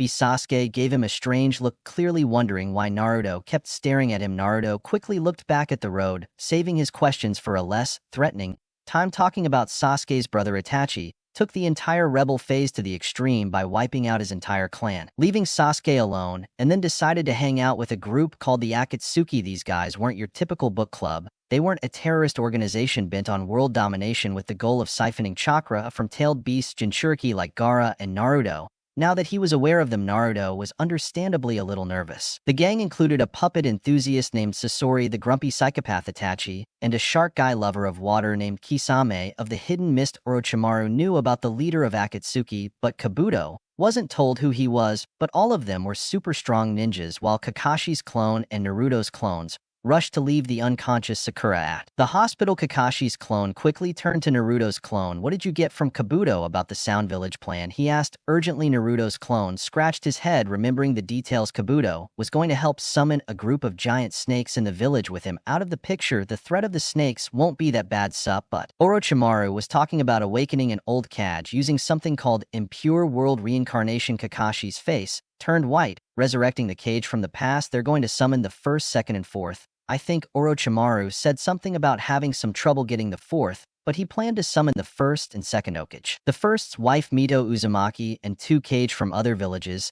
He thinks some of the summons can be stopped by the Hokage and Jiraiya, but the rest should be enough. Kakashi felt a kind of primal fear when he heard that the first Kage was going to be summoned. He had heard his father's stories about him that were from his grandfather, who had actually seen the guy. The first Kage and Madara Uchiha were considered gods on Earth. Their clashes often caused maps to be redrawn due to the large scarcity of it. The wooden style was one of the boundaries from the line of blood most feared at the time for a reason. The second Hokage was also a formidable force to deal with. He didn't know much about Uzumaki myth other than the fact that she was rumored to be the container of the Nine Tails back in the day. That also made her a formidable shinobi. Depending on what past case from the other villages was involved, there was also a major cause for concern there. Seeing Kakashi rapidly paling Naruto was quick to add, but he's only going to revive them with a fraction of his power. Total something about Orochimaru wanting to make sure they don't get out of his control. Well, that's a relief Kakashi side. At least it should be manageable for the third box. And Mr. Jiraiya, what else? The sound guys are attacking everywhere. Naruto explained they are attacking the main gates, the academy, and even the hospital. They plan to exhaust us and ruin everything before they stop them. The Kakashi clone nodded, processing the information. With Kabuto out,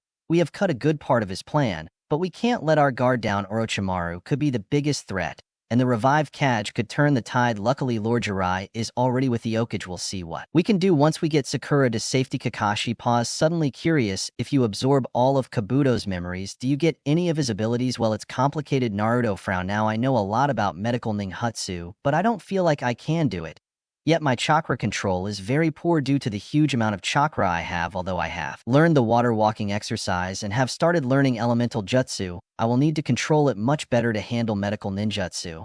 And even if I did, I guess it will take me a lot of practice to master it. That makes sense. So Kakashi, still your bloodline is amazing. Naruto, I have never heard of something like that before. I would like to know more details about it, but now is not the time. Yes, I know, nodded Naruto. The perverted sage told me that a long time ago he had a student who had this bloodline. It's incredibly rare, he said. Well, it's good that Lord Jiraiya knows that, said Kakashi, relieved. That makes things a lot simpler. He mentioned what clan that student was. It's funny, the perverted sage said that guy was also an Uzumaki, but he said that this isn't a bloodline of the Uzumaki clan. As far as he knew, of course, Naruto knew why he got the Rinnegan from the sage's explanation, but that didn't explain how this guy got it. Nagato, that's strange, hummed Kakashi. As I understand it, the limit of the Uzumaki bloodline is their strong chakra, thick enough to solidify and transform into objects. Kakashi did not give many details since it was not the time or place to talk about Naruto's mother. That coincides with what Kakashi knew about my clan. Naruto also nodded. But no one ever told me that I am from such a large clan. Well, the Uzumaki were unfortunately annihilated in the Second Shinobi War, and only a few survivors remained. Kakashi consoled him. The fear against the clan still prevails in some of the villages that destroyed them, probably for your own safety. Never it was confirmed that you belong to the same clan, Naruto. Due to Konoha's strong ties with them, many would think that they gave you that name in honor of the clan. As you don't have his red hair, people would take your name as a coincidence hidden in plain sight. Naruto nodded, understanding. Did you know who my parents were? Sensei asked. Hopefully Kakashi sighed. I did, but I'm forbidden reveal it. Naruto, perhaps the Okage himself will reveal it.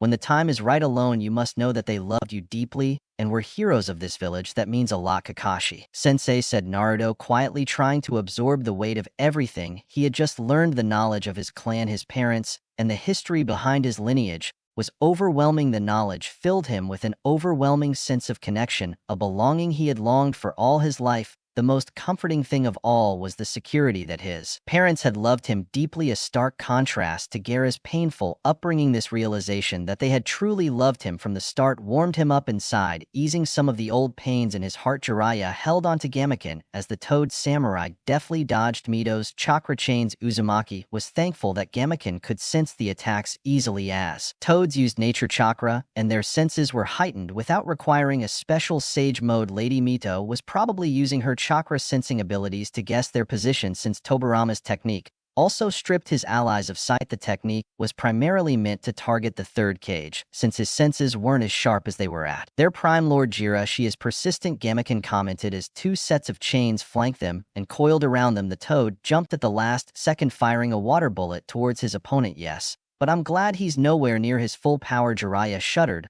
Although she may not have been mentioned as much as the first and second Okage, she'd easily be stronger than any of the shinobi currently alive. I'll feel blessed, Gamaken sighed, jumping to the side as another chain pierced the air he occupied a moment ago. But don't you think this attack pattern is a little predictable? He asked quietly. Yes, I noticed that too, he replied. Jiraiya quietly, if my suspicions are correct, I think Orochimaru may have underestimated Lady Nito too much. Gamaken's eyes widened. Then I will continue with what I am doing, giving you both a little more time. Jiraiya glanced furtively over to where the third cage was facing his two predecessors. A few more minutes. He was glad that Orochimaru was fully occupied in his efforts to control the three reanimated shinobi. If he too joined the fray, Yuzin might be in serious trouble. Yuan swung his adamantine staff in a wide motion, shattering the roots that Hashirama had directed at him through his wood style.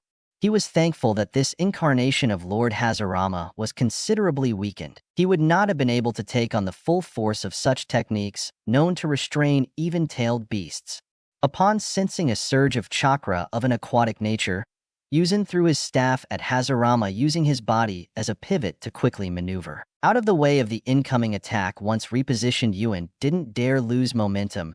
He quickly gathered his chakra and unleashed a powerful fire element dragon fire technique. A colossal stream of fire erupted from his mouth, roaring towards Ace Sarama with intense heat. The fire was met with a barrier of vines and thick leaves conjured by Hashirama's reflexive defense, creating a sizzling clash of elements. Once again, Yuzin used his staff to move from his location. As expected, a deadly stream of water rushed through his previous location, and he narrowly missed it. "Why don't you seal them?" Saratobi asked Enma, taking advantage of the brief respite. "That would be a temporary solution." Yuzin nodded. "However, what is sealed can be opened, unless one is willing to raise the stakes." As he spoke, he turned the battlefield into a swamp to immobilize his opponents. In response, Harama quickly employed his wood style to build a platform over the swamp, effectively protecting the entire city. Sandyuzin then spun his staff, deftly deflecting a volley of water bullets. The second had launched at him. "There's more at stake," Enma asked. "There's a place where they would be permanently sealed. I think you can guess where, old friend." "No," Enma protested. "Don't speak of such a sacrifice so lightly. Jiraiya seems to be preparing to use the sage arts. We will stop them together when he's ready." To Enma's relief, Yuan agreed. "It seems that won't be necessary. Orochimaru has made a grave mistake in his calculations." He raised his staff suddenly as Njai's sword leapt towards him from the darkness, intending to pierce him. "A mistake?" he laughed. "Orochimaru, tell me, sensei, what mistake did I make this time? You'll realize very soon." Yuan suppressed a smile. "If you think that clown senjutsu will be enough to stop us, I'll have to destroy that weak hope." Orochimaru chuckled darkly. "My summons have unlimited chakra, and your bloodlines are potent. Maybe I should stop playing with you too, and order to my invocations to improve things. What do you say, sensei?" Orochimaru put his hands together to form a ram seal. Mido Uzumaki smiled triumphantly as she felt the last control Orochimaru had over her fade away. The moment she found out about Tobirama Senju's impure world reincarnation technique was the moment she began working to counter it. A technique like that would be disastrous in the wrong hands, and there was nothing more horrible than having to return to the world of the living just to kill his former companions and loved ones. Originally developed this jutsu by Tobirama to counter the Uchiha threat before the founding of the Hidden Leaf Village, during a time where the Senju and Uchiha were fierce adversaries. Back then, protecting such a dangerous technique was simpler.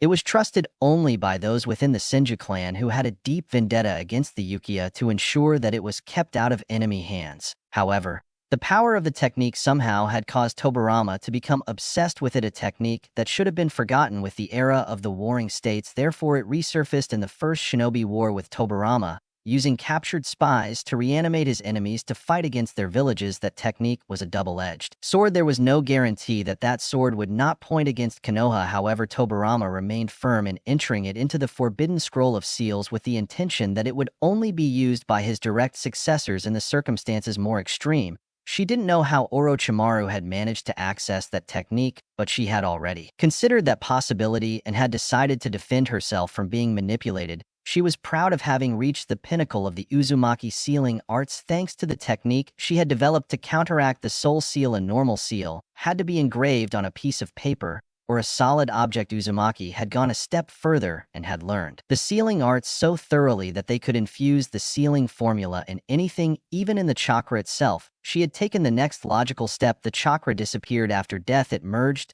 and became one with nature. However, what happens with a sealing formula inscribed on one's own soul? The soul seal was a painstaking job to develop. She knew a lot about the mechanisms of souls due to some of the most notorious Uzumaki of the past, those who had tamed the god of death and forced him to sign a contract. Based on these studies, he understood and formulated hypotheses about the structure of the soul and found the point in the human body where one could access it. In ancient literature, it was known as Sas Rara, or the Gate of Heaven, and was located at the crown of the head. It was located above the 8 physical gates and was the path through which the soul left the body and traveled to the afterlife. Forming a seal around the hypothetical location of the Sas Rara was complicated, since it was almost impossible to locate it as a human. Without, however, it seemed that the ancient scriptures were right, and his seal had finally worked. Thank you for buying me some time. Jiraiya Mito Uzumaki's voice cut through the darkness. You will have to teach me what you did. Lady Mito smiled. Jiraiya, his eyes already seemed to fade after accepting the influx of nature's chakra, but I think we have a battle to finish. Mito smiled back at him. You know, Jiraiya, that a bridge goes both ways. He made some gestures with his hands and held on to the bond that Orochimaru had used to control her for so long. It seems Orochimaru has not learned this simple truth. Jiraiya's eyes widened. You mean yes, indeed. Mito completed her hand signs and exerted her will with the intent of turning the tables on her summoner. It seems I entered sage mode for nothing. Jiraiya muttered, a little disappointed. Orochimaru froze. He was about to order the 3 reanimated shinobi to attack their opponents without prejudice. There was enjoyed toying with his opponents, but he had to continue destroying the village. However, the moment he moved his chakra to give orders to his subordinates, he realized that something was not right. He felt a disturbance in the bond between him and Mito Uzumaki. What is she? Orochimaru's body stiffened. At that moment, the darkness that permeated his surroundings vanished, and the Hokages stopped their attacks. Fascinating. The third cage relaxed a little, seeing Orochimaru's plight. I never believed this would be possible. Orochimaru tried to resist as his body moved against his will. What's going on? Yuen watched with a hint of amusement at the hand seals his former student was forced to perform. You didn't tell me you wanted to learn all the jutsus in the world. Orochimaru, I think you'll like this one quite a bit. How does that which control me? Yes, I know. Orochimaru, I summoned her. Lady Mito, he was always a cautious person, Yuzin commented. He always feared Lord Second's reanimation technique. When someone of his caliber dedicates himself to develop a counterattack, you can be sure it would be quite impressive. He chuckled. What is this technique? Said Orochimaru fearfully. These are not the hand seals to release the resurrection. It seems Lady Mito is looking for a permanent solution, said Yuzin, humoring his former student. Tell me, Orochimaru, do you understand why the Yuzum are so feared that entire nations conspired to wipe them out of existence? Orochimaru's eyes flickered in irritation and helplessness as he continued to be controlled by puppets through the sequence of hand signs. Spare me your cryptic musings, old man whispered through clenched teeth. Tales of the past are not mere folklore, especially when they speak of an Uzumaki who dared to bind the god of death himself within his seal, signing a fearsome pact. Stop your ramblings, growled Orochimaru, trying to dismiss the legend. But history becomes legend when it is too vast to believe. Yuzin replied softly. Consider this, Orochimaru. The pact was a contract of sacrifice. The summoner Uzumaki exchanged his own soul to ensure that his enemies perished with him, sealed within the belly of the god of death. This is the ultimate finality. Have you not wondered how the great hero of this village stopped the nine-tailed fox 13 years ago? When the weight of Yuzin's words calmed, Orochimaru realized something chilling that chilled his blood. You mean he is forcing me to summon? At that moment, Orochimaru's hands moved beyond his control. They came together to complete the jutsu. A deep, unearthly chill coursed through the air as he felt a sinister presence join behind him. As he slowly turned, a pulse of terror tightening in his chest. Orochimaru's eyes were met with a gruesome sight. Emerging from the swirling shadows was a colossal, spectral one. Its gaunt, skeletal form was wrapped in tattered robes darker than the deepest abyss. These robes fluttered as if the stir an invisible wind. Tormented screams reached his ear, whispering stories of anguish and eternal captivity. The dim light of the surroundings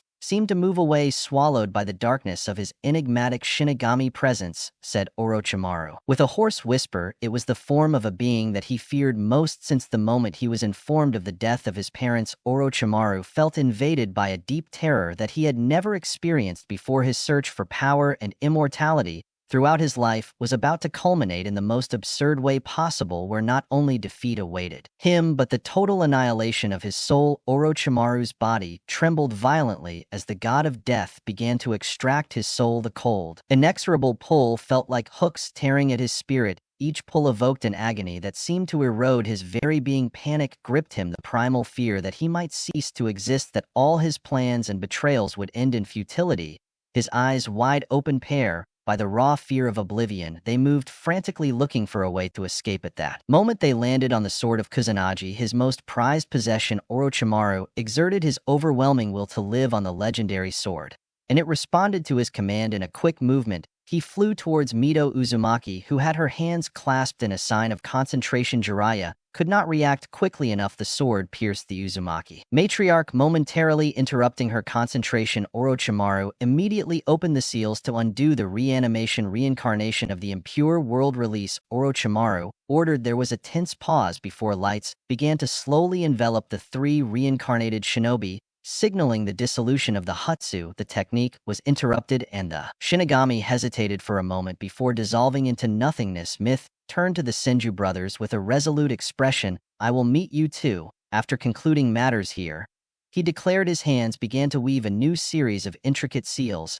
As it ended, the light that had signified his release slowly dimmed and disappeared. Orochimaru's eyes, wide with alarm and confusion, watched her intently. After a moment, the light that signified his release faded. Orochimaru looked at her more than a little alarmed. Without warning, a surge of chakra erupted from her chains, glowing with an ethereal and mysterious light. They burst from her body, rushing towards Orochimaru, engulfing him in a flash, and a complex sealing formula began to creep along the chains like a living entity. The symbols pulsated with power, converging upon a frozen bound. Orochimaru Tobirama nodded. I see you have borne this heavy burden for far longer than the two of us, my old friend. I know you will find a worthy successor. It was not my intention to continue this long. Yuzin said, his voice heavy with emotion. Sadly, my successor had fallen over a decade ago. However, I will keep your words in mind, Sensei. The times of peace, they had tempered my urgency to find a worthy candidate.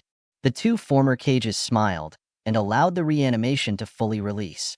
Their physical bodies turned to dust. Two emaciated corpses fell to the ground, both wearing headbands with sonorous insignia. Their own subordinate snapped. Jiraiya, his voice tinged with contempt and a hint of sorrow for not having recognized Orochimaru's betrayal sooner.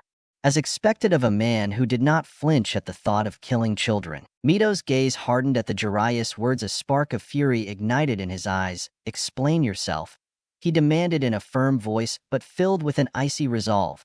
He kidnapped and experimented on children from our village and fled when he was discovered. Jiraiya's expression darkened. As he recounted the sins of his former comrade, he winced in pain as he noticed the sinister red glow beginning to emanate from Mito's eye. His chakra swelled with a palpable intensity that threatened to engulf them all. What experiments? The fury that boiled beneath his words were palpable. Jiraiya already hesitated. The weight of the truth oppressed him. He tried to create children capable of using the wood element. Implanting himself, his gaze fixed on Orochimaru, a veil of red chakra enveloped her, solidifying in a sinister aura. As she raised her palm towards him, the chakra that revolved around her condensed into a dense and dark orb in the center of her palm. You dared to kill the children of Konoha, to desecrate the remains of my husband. The air around them seemed to crackle and vibrate as the chakra continued to accumulate in front of his palm. The dense chakra sphere grew steadily. Its surface accumulated more power. When the sphere reached its maximum power, it hummed with destructive energy, and a small black sun of pure power rose above his hand. Jiraiya takes Yusin and summons himself. Understood. Jiraiya nodded to Yusin and then turned to Gamaken. Gamaken asked Lord Fukasaku to summon us to Mount Yoku. Immediately, Yusin, understanding Mito's plan, immediately deactivated Enma and arrived. Even Jiraiya, who grabbed him, Gamaken disappeared in a cloud of smoke. A few moments later, Jiraiya disappeared with the Okage. No, Orochimaru's voice pierced the air. A mix of fury and despair. Idiots, if you unleash that power here, you will destroy his beloved village. Mito smiled humorlessly. Then, I will have to thank your brave bodyguards for protecting him. With a blow of his palm, he launched the tailed beast bomb towards an immobilized Orochimaru. Orochimaru realized in that instant that he had been tricked. The formation of the four purple flames was still active. Fools, undo the barrier, undo. Orochimaru couldn't finish that sentence as the tailed beast bomb exploded in his face. Inside the barrier, the tailed beast bomb exploded with a deafening roar. An enormous explosion filled the barrier and stretched and strained its limits as the attack reached its peak. The immense pressure and heat began to take its toll on the integrity of the barrier. The inner layer of the barrier closest to the explosion began to vaporize under the relentless assault of the tailed beast bomb. It disintegrated, unable to withstand the concentrated energy bombarding its structure at every moment. The destruction of the inner barrier had dire consequences for the four shinobi maintaining the two barriers. The sudden release of energy from the collapse of the inner barrier overwhelmed them, their forms evaporating in a blaze of searing light as they perished. The now unsupported outer barrier faded from existence. Without the support of his chakra, although the barriers failed, they served a crucial function. They directed the majority of the explosion upwards. The explosion, instead of spreading in all directions, channeled a significant portion of its energy into the sky. A colossal column of fiery energy shot into the sky, pierced the clouds, and dissipated into the atmosphere. This redirection prevented the total annihilation of the surrounding area, although ground zero of the impact was burned, leaving a charred crater. As a testament to the power of the bomb will continue, don't what I know better than the watch me gr put me to the test. And me this me s with my me ag with my flow me offensive though too. Do it not enough, even though you try you still am up, but I'm still fight for what I love die for. In capitulo 3 estamos circa murmuró Naruto, as he Kakashi and Sasuke continued their pursuit of Gaara a couple hundred meters. Further confirmed Kakashi's ninja dog leading them. How did you know? Sasuke asked Naruto. The blonde idiot had become competent. During the month-long break, it was alarming how no one seemed suspicious. Usually such drastic changes with active shinobi would warrant observation. I can sense chakra a bit now. Naruto lied. Man, I gotta stop blurting this stuff out at least until the old man gives me the go-ahead. Good to let them into the Rinnegan. That's not an ability that develops overnight. Either you're born a sensor, or you're not. There are techniques that shinobi can use to detect chakra, even if they're not sensors. Kakashi informed Sasuke. The only problem is that they require a lot of chakra. However, this isn't a problem for Naruto. Internally, Kakashi wondered what the extent of Naruto's abilities were, and what kind of bloodline limit had he awakened. Sasuke had the distinct feeling that his sensei and his teammate was being ripped off, but he had more serious things to worry about. Gaara was now in sight along with his brothers, and their sense Jounin Gaara was unrecognizable as he was completely surrounded by a mass of sand, forming a protective cocoon around him. Baki of the Sand sensed the approach of the Konoha ninja and turned around immediately. Temari, take Era Kankuro, faced the Genin. He ordered as Baki prepared to face Kakashi. Naruto and Sasuke focused their attention on Kankuro the puppeteer. Naruto, take him, I'll go after Gaara, said Sasuke, running around Kankuro while throwing a few kunai at him, and with an explosive tag. Sasuke, wait, yelled Naruto, frustrated bastard, he muttered as Kankuro deflected the kunai with ease. Looks like it's you and me, kid, smiled Kankuro. Despite his confident facade, was worried for his brother. Sasuke would prove to be a problem if he caught on, and before they could reach their destination, they were asked to reach the boundaries of the clan grounds before releasing the Shikaku to ensure maximum damage to Konoha. Unfortunately, I don't have time for you, said Naruto, irritated. He went through some fire-style hand seals. Great fireball jutsu, he yelled, infusing all the chakra he could into the attack in one go. What the hell? Kankuro let out a curse at the unexpected jutsu, quickly dodging out of the way of the technique. He gulped when he saw the pure destructive power of the explosion. It was no less than that shown by Sasuke, a native fire jutsu user. Before Kankuro could fully regain his balance, two of Naruto's clones coordinated a pincer attack, approaching him from both sides. Reacting instinctively, Kankuro executed an agile backflip, pulling on the karasu strings to unwrap the bandages that concealed much of the puppet's body.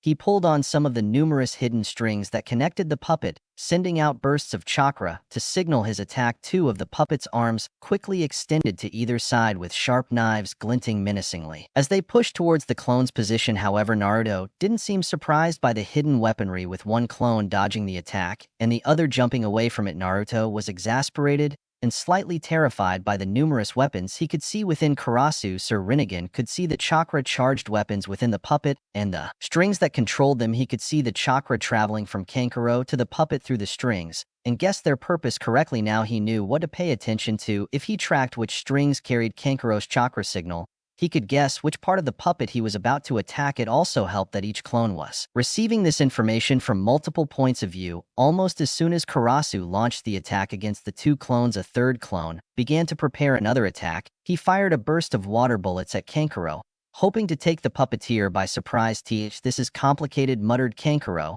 as he pushed Kara's in front of him to protect him from the attack. As he took a step back to put a little more distance between them, he realized that his legs were tangled in a slimy, sticky quagmire. Kankuro's eyes widened. His expression turned to one of frustration and alarm as he realized the magnitude of the amp laid out before him. The ground beneath his feet was no longer solid. It had transformed into a large, sticky swamp. Several clones of Naruto had surrounded them and had launched the swamp of the underworld. During the chaos of the previous exchange, the swamp covered a significant portion of the battlefield, enveloping even the Naruto clones fighting against him. Until now. Wait, then none of you Is it real? Kankuro turned his head as he struggled to get out of the swamp. He had looked down on the Yuga's previous attempts to escape the swamp, but it seemed it wasn't as easy as it seemed. No, the boss slipped away right after that first fireball jutsu. After creating at a dozen of us, the clones smiled, and all scattered together. Kankuro was now trapped in the swamp with his puppet. The two Honing had moved away earlier to avoid harming their genin during the fight,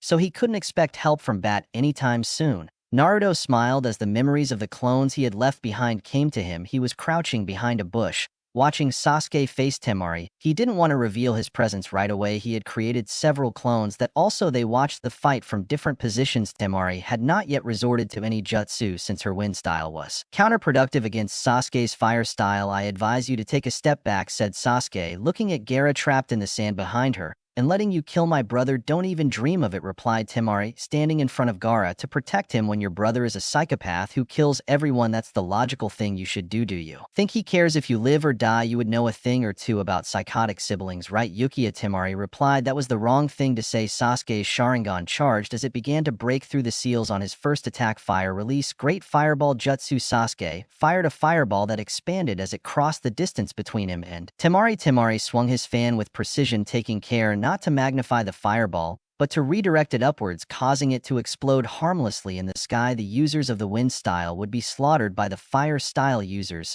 if they did not use their understanding of wind currents to manipulate even the fiercest of attacks and push them away from them. Perhaps that is why Konoha and Suno were natural allies. The wind style and the fire style work very well together, but wind style users have a hard time defending themselves against the fire style. He actually didn't know what his father was thinking when orchestrating this invasion. Even with the Sound Ninja, it was a ridiculous plan to go against Konoha in their own territory. They needed the One-Tails to wreak havoc for their plan to have a chance of working. Let's increase the distance a little. Temari launched into a series of quick maneuvers, using her fan to generate cutting wind blades directed at the environment surrounding Sasuke. Several trees and parts of the brush were cut down, creating obstacles that Sasuke had to dodge. He's trying to get away from Gaara. Sasuke observed the subtle movements of Temari's fan, which allowed him to predict and avoiding the targets of their attack. This was the sort of thing the Sharingan excelled at, a level of intuition backed by observation, so advanced that opponents would feel the Uchiha could see the future forming. New hand seals. Sasuke unleashed the Phoenix Flower fire style jutsu, sending out multiple small fireballs in an all-out attack. Temari quickly realized that deflecting the numerous fireballs would only drive them into the trees scattered around them, which would cause it to burn. Instead, she extended her fan and protected herself and Era from the fire jutsu. Sasuke took advantage of the momentary blind spot in Temari's vision to close the distance between them. As he charged forward, Temari quickly waved her fan with all her might, generating a massive gust of wind to repel Sasuke. Anticipating this, he jumped into the direct path of the attack. He threw a pair of kunai as he stepped over Temari and Gaara, landing on the other side. Turning around, he smiled and went over the hand seals for her strongest jutsu. Lightning began to fuse at the tips of her fingers as she charged up a Chidori. I will cut you into pieces before you get here, Temari declared, recharging her chakra to make good on her threat. Suddenly she felt the ground beneath her feet move. Before she could react, a hand grabbed her ankle and pulled her down in one fluid motion. When Temari broke off as she struggled to move, she was now buried up to her neck in mud. She glared angrily at the brat blonde who was facing the Yuga and emerged from the bushes behind Sasuke, wearing a smug expression. Earth style headhunter jutsu, Naruto announced with glee, brings back memories. Sasuke was glad he had practiced this particular earth style jutsu, as it was another surefire way to immobilize most Jin and Chunin level opponents if they were drawn in by the jutsu. Shut up, you idiot, said Sasuke, annoyed by the reminder. Watch out while he finished off Gaara, said Sasuke as he completed the hand seals for the Chidori. One Sasuke, that's really necessary. Naruto watched as the concentrated mass of chakra sharpened in Sasuke's fingers. He remembered the story Gaara had told him about Kabuto and had developed some empathy for someone he had previously considered a monster. Listen to what Kakashi said. Sasuke looked Gaara in the eyes. He didn't enjoy it, but this is what it means to be a ninja. Naruto launched himself at Gaara, ignoring Temari's frantic cry of alarm. Gaara, watch out, Temari screamed at the top of his lungs, hoping his brother would hear him. Sasuke shouted Naruto immediately after noticing a change in the chakra of the sand cocoon. Before Sasuke could get halfway, a huge hand made of sand exploded from the cocoon that enclosed Gaara. Thanks to Naruto's warning and his Sharingan, Sasuke dodged the sand hand and continued his trajectory. However, he was forced to give up when a second hand emerged from the first and tried to grab him. Sasuke placed himself at a safe distance from Gaara as he assessed the situation. The hand withdrew and merged with the underworld swamp earth-style cocoon. Naruto was starting to feel like a one-trick pony after performing the same jutsu for the third time that day, but he had to admit it was very useful. Sasuke jumped back in surprise as the ground surrounding Gaara turned into a miniature swamp. The cocoon quickly began to sink into it due to its weight. It's a dangerous jutsu, Sasuke thought as he looked at the swamp with his Sharingan. He could see that it was packed with chakra and that it was constantly changing unpredictably. He was beginning to understand how Naruto had supposedly won against the Yuga. The cocoon containing Gaara was half submerged when it suddenly began to rise from the swamp beneath it. Two legs had grown that held the structure up and countered Naruto's technique with their own chakra.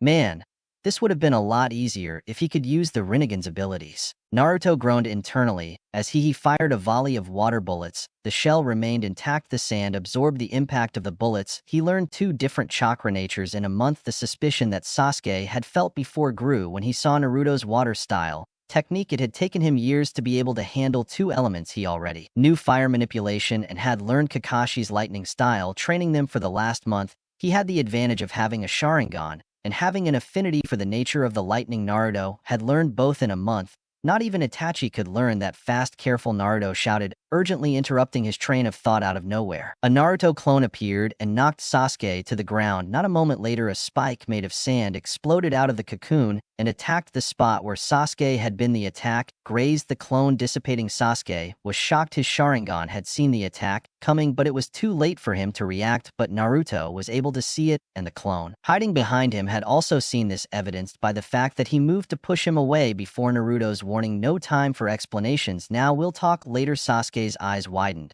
as he saw Naruto making a familiar set of hand signs. No way, he thought in disbelief. But this wasn't the time to think. Subconsciously, Sasuke mimicked Naruto's movement, though at the moment he was questioning his own sanity. Fire style, great fireball jutsu. Naruto and Sasuke shouted, launching their techniques at the same time. The two fireballs converged and collided with the Gaara sand, resulting in a spectacular fiery explosion. That's a tough defense, huh? Naruto grimaced as the fire died down to reveal that the Gaara sand cocoon had withstood the combined attack. However, Sasuke could see that some parts of the cocoon had turned to glass from the heat of the blow. No, it should be very comfortable inside, Sasuke thought with a mocking smile. Just as he had predicted, the front of the cocoon broke, revealing a very angry Gaara. The right half of his face was covered in sand, and the right eye glowed with a yellow flash over a black pupil. You have only managed to anger me, said Gaara with a distorted and threatening voice. The sand that surrounded him began to move, reflecting his unstable emotions. He raised his hand and the sand reacted instantly, accumulating around him, ready to attack. Well, let me anger you a bit more. Shadow clone jutsu. Naruto quickly formed a dozen clones that immediately dispersed while making Uzumaki-style hand signs, infinite water bullets. They shouted, executing the water bullet jutsu in unison. This was his own combination of semi-original jutsu that he had come up with during the battle against Nei. The high-pressure water bullets shot out of the mouths of each clone, converging towards Gaara's position. Gaara made a wide arc with his hand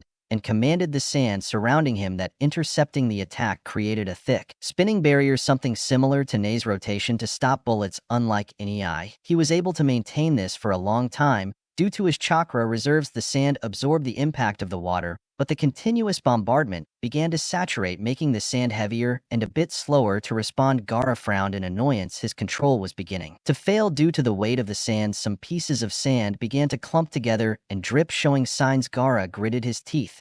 Enough already, he exclaimed and extended his hand.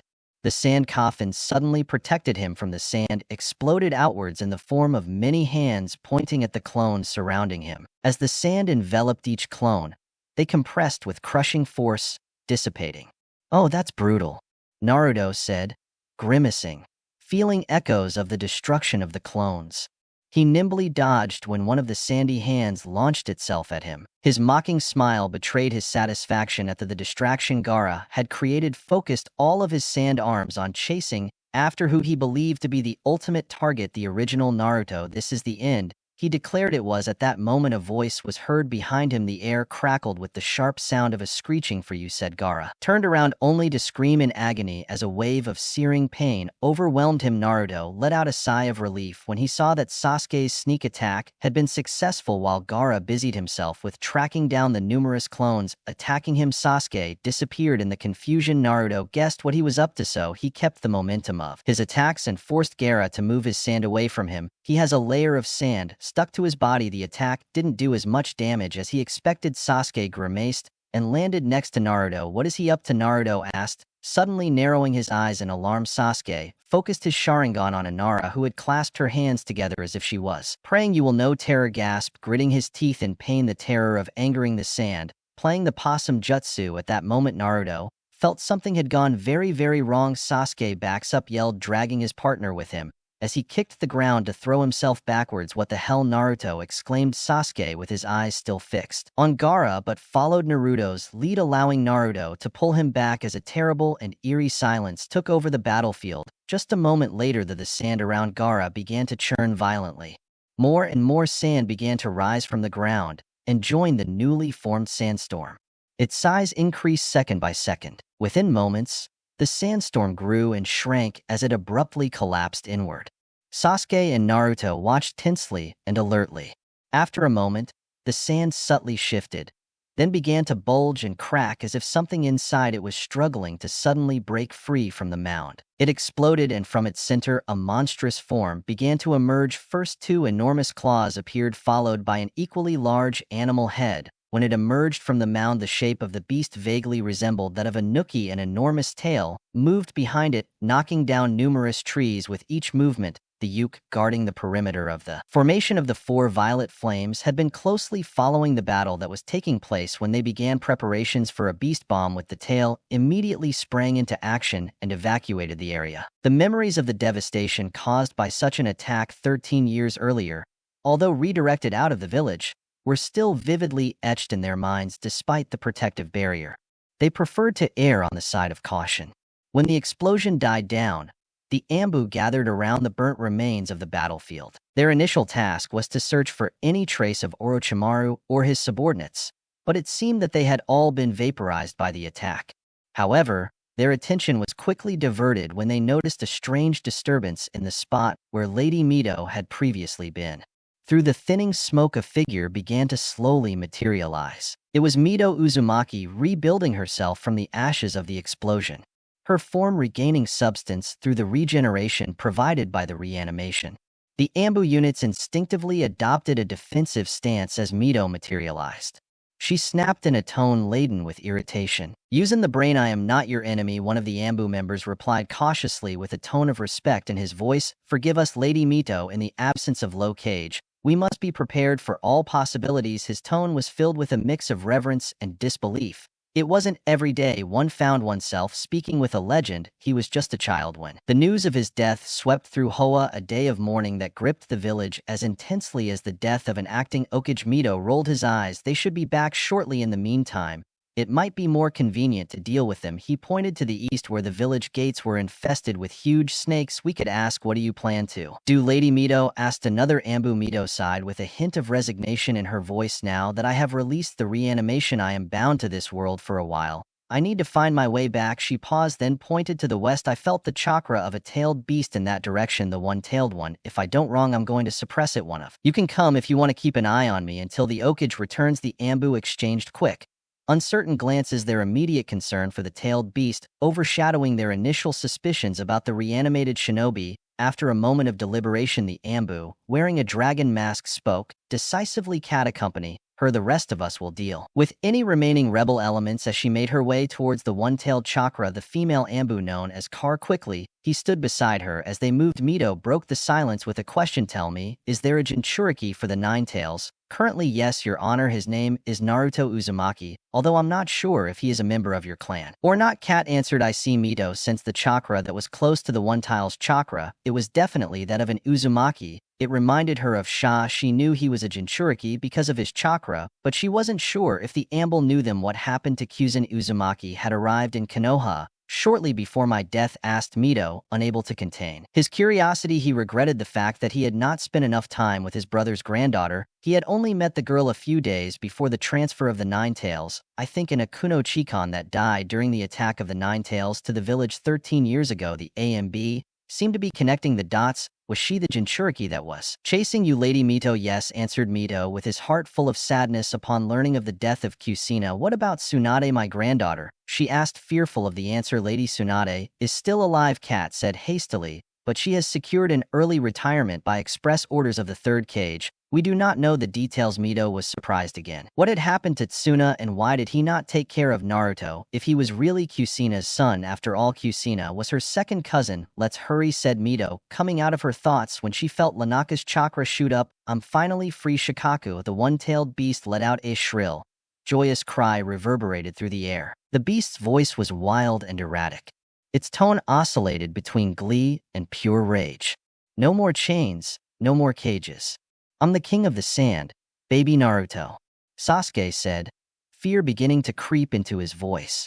I don't know how to deal with this. I've run out of ideas. Yeah, that's a little above our pay grade. Naruto gulped and began performing the hand seals he was more than familiar with thanks to most of his training over the past month.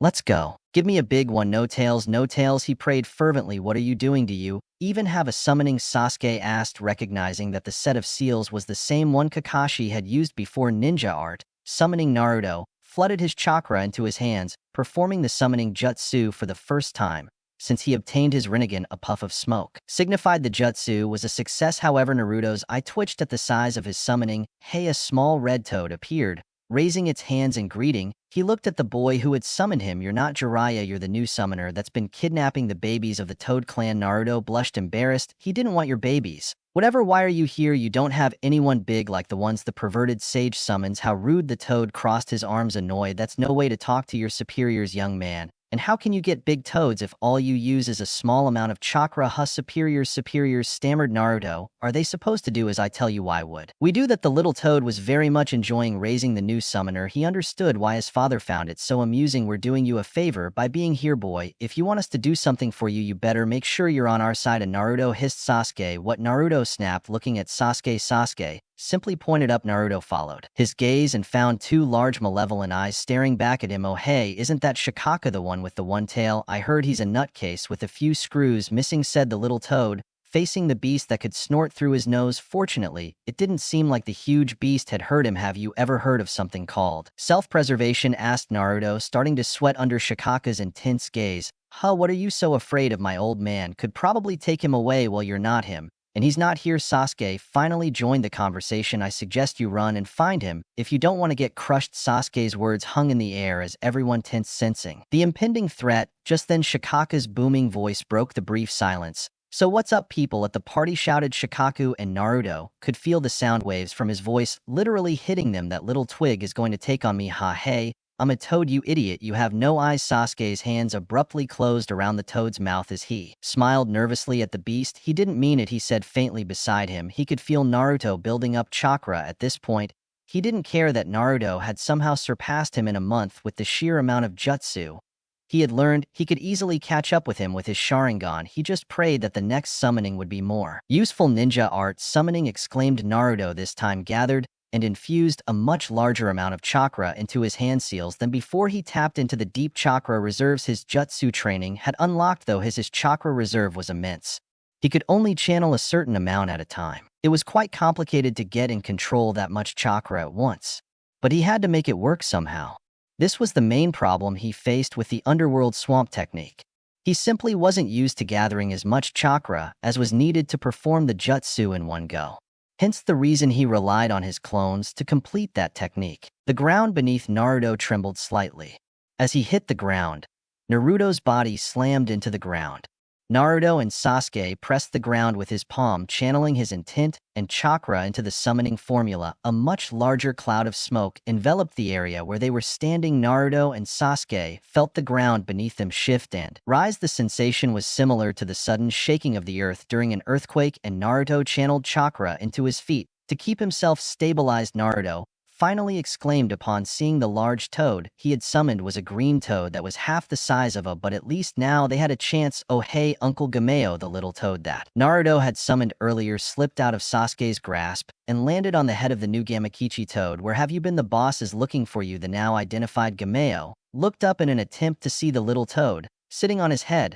Huh, this goofy-looking kid summoned me, he replied, pointing at Naruto, then whispered conspiratorially. He's the baby kidnapper for the last time. Naruto yelled, I didn't do it on purpose. The conversation was interrupted by a loud and resonant laugh. This one is also a dwarf. Shikaku laughed out loud. His booming voice was full of mockery and disdain. A dwarf who summons other dwarves, good trick. But now I'm bored. His expression changed abruptly. Let's see some blood, he said in a half-crazed voice, and pushed his palm down with the intention of crushing the great toad with the force of his blow move. Naruto shouted urgently. Fortunately, the largest toad obeyed, jumping back right at time to escape the power of the attack. The palm struck the area they were previously occupying. The ground exploded under the force of the massive blow from Shikaku's palm. Dust and debris flew through the air as a crater formed. The edges crumbled as the earth settled after the abrupt disturbance. The trees surrounding the impact zone snapped or were uprooted, creating a small clearing in the forest. The shockwave sent vibrations through the ground, shaking the area around them and causing the smaller creatures to scurry away. Naruto and Sasuke,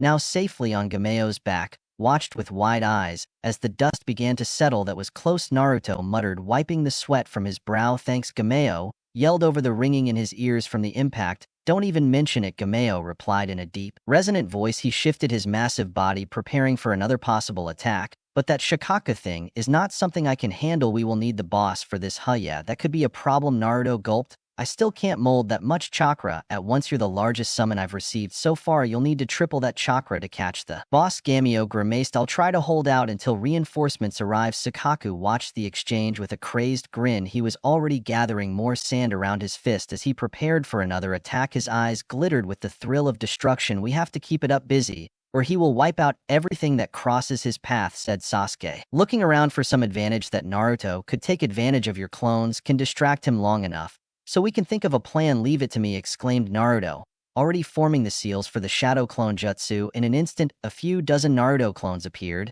and immediately dispersed in several directions. The monstrous Tanuki followed the movements of the clones with his gaze, laughing darkly. More objectives, more fun, he roared, waving his sand-covered fists at the nearest clones. Many of the clones moved aside, but some were inevitably crushed. Can you summon another toad? Like he asked Sasuke, hating the fact that he would have to rely on Naruto more for this fight. But seeing the light of another day took priority over everything else. Now I need a few more minutes at least, he grimaced. Naruto, my chakra coils are burning just from this summoning. Well then there's nothing to do. Sasuke turned towards Shikaku, channeling as much chakra as possible into his Sharingan. As he did so, he raised his hands in a peculiar sign. Naruto could see a surge of Jin nature chakra and realized what Sasuke was trying to do. Will Jin jutsu work on that thing? Naruto asked in disbelief. Are you really the same Naruto from a month ago? Sasuke muttered, shaking his head at the accuracy of Naruto's deduction. If it wasn't for Kakashi-sensei defending you, he would have been sure they were imitating you. Yes, they passed many things. Naruto rubbed his head nervously. A moment later, Shikaku stopped his mindless flapping and slowly turned to Naruto and Sasuke. Unia, Shikaku's tone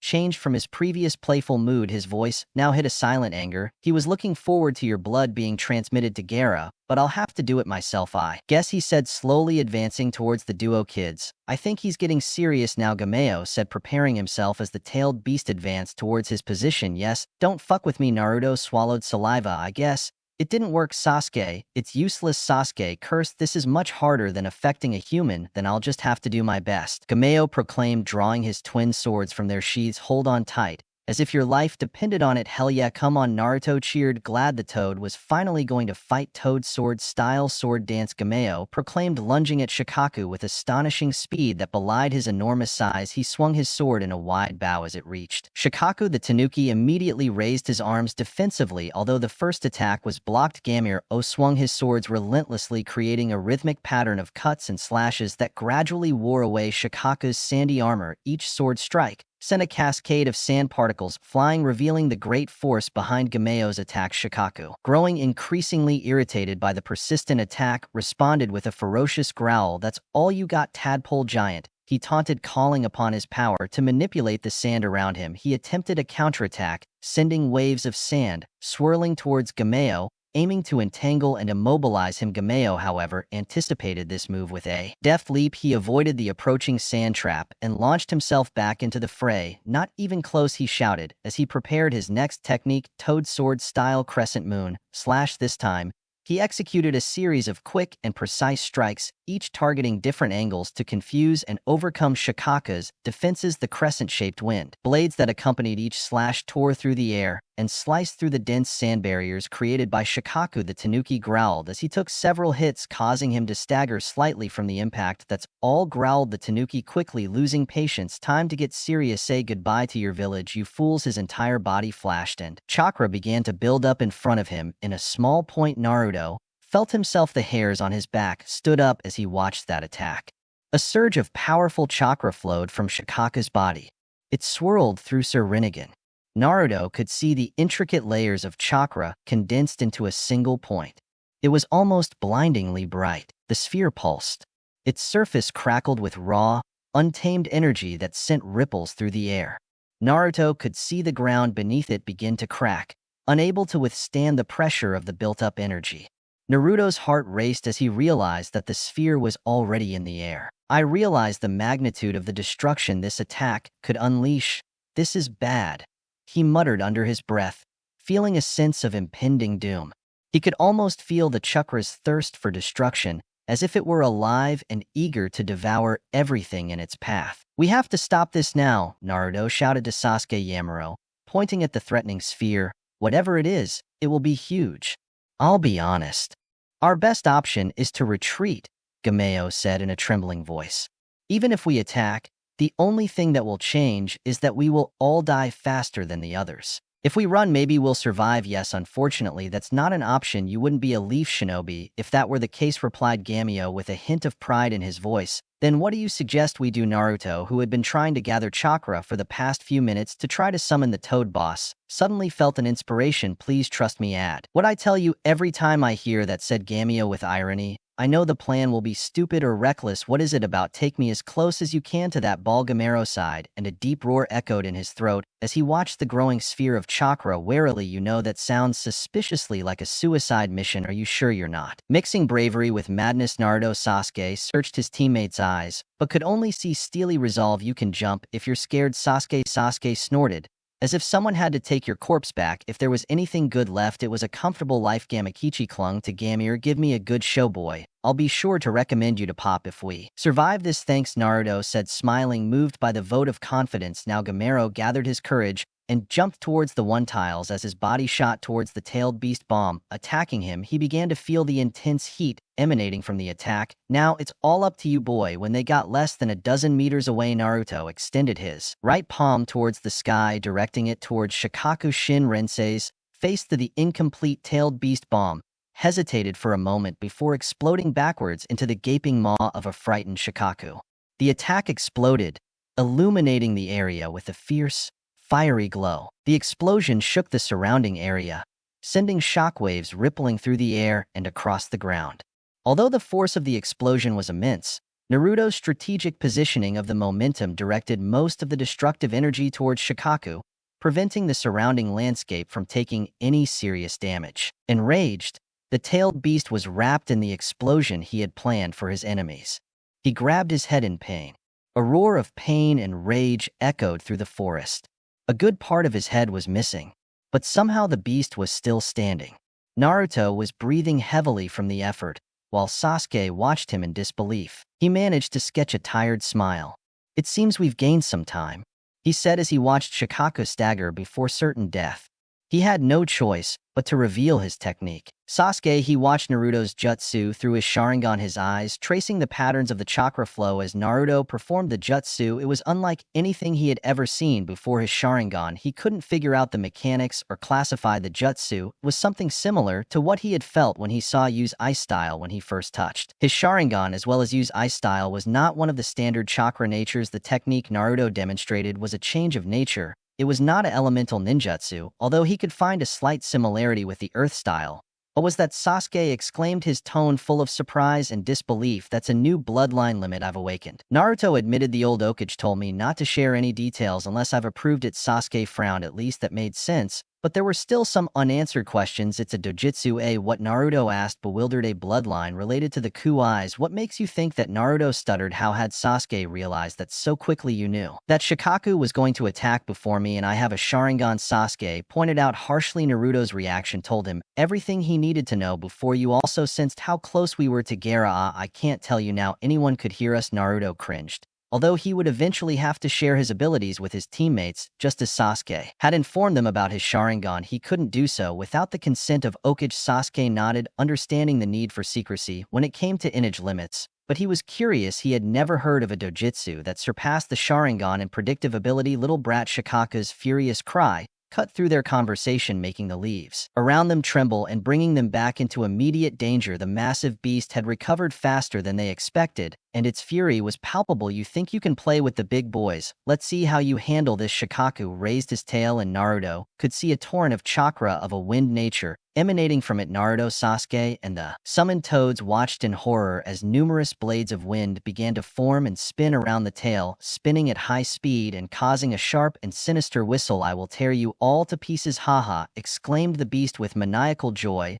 while Shikaku's laughter echoed across the battlefield, celebrating the imminent destruction of his enemies. A sudden golden flash shot through the air without warning. A series of bright golden chains erupted from the ground around him. They wrapped around Shikaku's tail and body, holding him tightly. The wind blades dissipated under the sudden attack as the chains tightened, pulling the Tanuki's massive figure to the ground. The creature struggled to break free from the chains. Its laughter turned to curses of frustration and pain. More and more chains emerged, each one of they tied him tighter, some of them wrapped around his mouth, silencing his screams of rage. A figure stepped forward from the edge of the clearing. Naruto could see that it was a woman, but there was something inherently wrong with her. The world around him seemed to take on a different tone, as if everything, including the light, was distorting around him. He noticed a faint, ethereal outline that seemed to float around his body. This outline pulsed with a pale, ghostly light and seemed like an after echo or shadow that mirrored his movements. However, what caught his attention the most was the network of what appeared to be bright white threads that seemed to have sewn the outline to the body.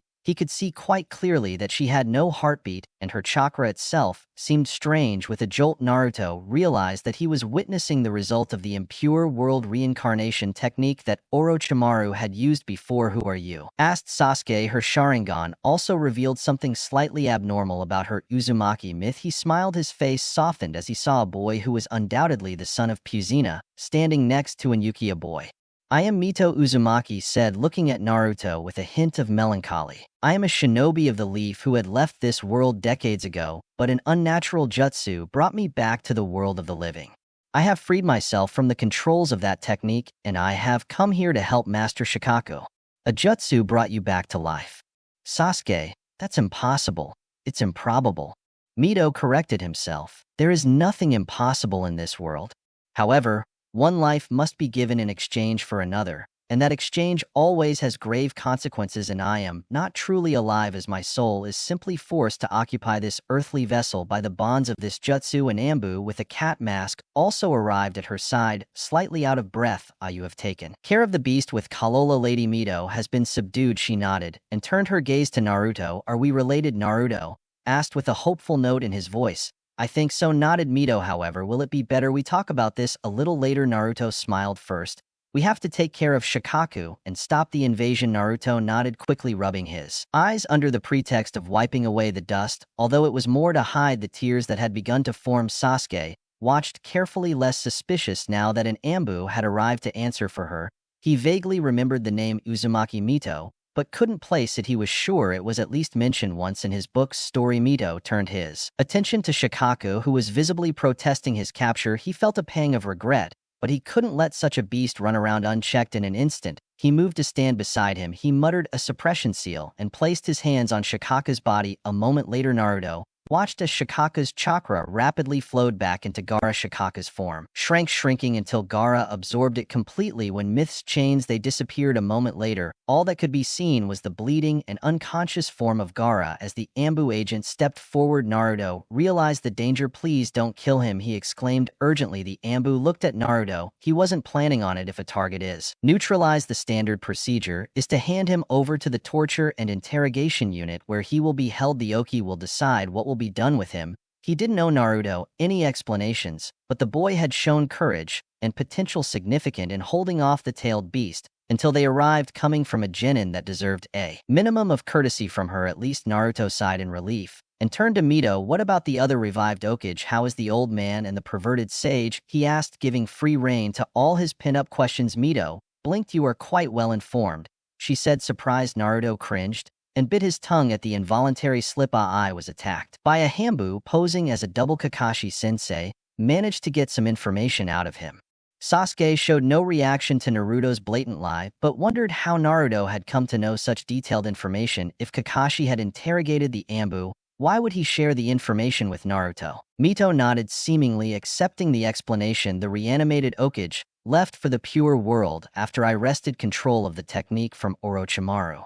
Orochimaru must be on his way to join them since he died at my hands. Shortly after Yuzen and Jiraiya are safe, Naruto was skeptical when he heard that Orochimaru was dead given the information he had on Kabuto, but decided to mention it later. That's good, he sighed in relief. Naruto, Sasuke. It was at that moment that Kakashi arrived. Breathless, he froze when he saw Lady Mito, realizing who she was when the clone that was escorting Sakura dissipated after completing its mission. Baki had escaped as soon as he saw that Shikaku was free, and Kakashi didn't chase after him as he was more worried to protect her students. She is an ally, Kakashi-sensei assured him. Naruto said that the snake monster no longer controls him. I see. Kakashi looked at the reanimated shinobi with his Sharingan. He was still on guard but relaxed when Kata felt him confirming Naruto's statement. Mito turned to Naruto. I see that you two are a toad. INV. Could one of your toads reverse summon Jiraiya and Yusin now? They would be in Mount Yoku. Since circumstances justified it, they had to be evacuated from the field of battle quickly. I will nodded. Gamio, still processing the ridiculous chain of events that followed Naruto's suicide plan. He couldn't believe he was still in One Piece. Gamakichi, go back first and inform Lord Jiraiya to be ready with Lord Third. I got it. Gamakichi saluted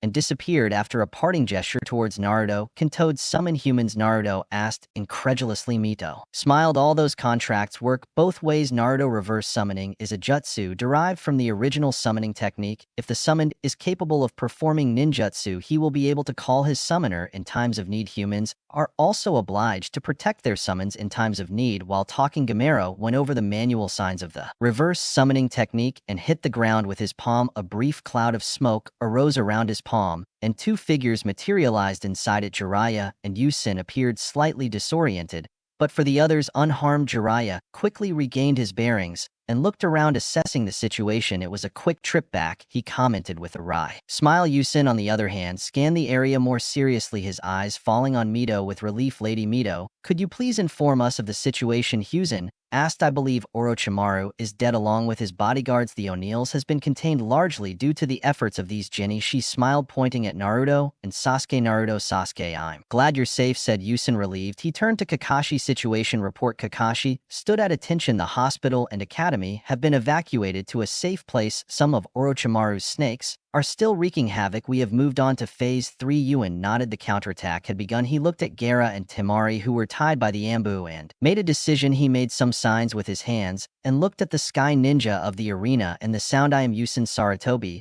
the third of Konoha. The man you thought was your Kazekage was none other than Orochimaru, who is no longer Shikaka. The spirit of the sand has been defeated, and the children of the Sekage are now in our custody. I advise you to consider your position wisely and put your weapons for an unconditional surrender. Naruto was stunned when the voice of the third cage came out of the sky. It was amplified and transmitted throughout the village. He could see a chain of chakra from the cage that connected to a huge dome that seemed to cover the entire village. When he saw the dome for the first time after awakening, the Rinnegan Jiraiya was surprised to be able to see it and informed him that it was the village's barrier. This jutsu seemed to connect to the barrier and use it to transmit Okage's message. Mito closed her eyes as she sensed the changes in the village after the third's proclamation. The sand shinobi seemed to be holding on or regrouping. They probably saw that the Shikako had disappeared and know they were fighting a losing battle. I'm not sure who the sound shinobi are, as they don't have distinctive elemental natures, but I feel that quite a few chakra signatures rushed to escape the village. It seems Orochimaru saw through his followers' fear. There is nothing new there, snorted Jiraiya. Jiraiya, take care of the summoned snakes. Kakashi, cat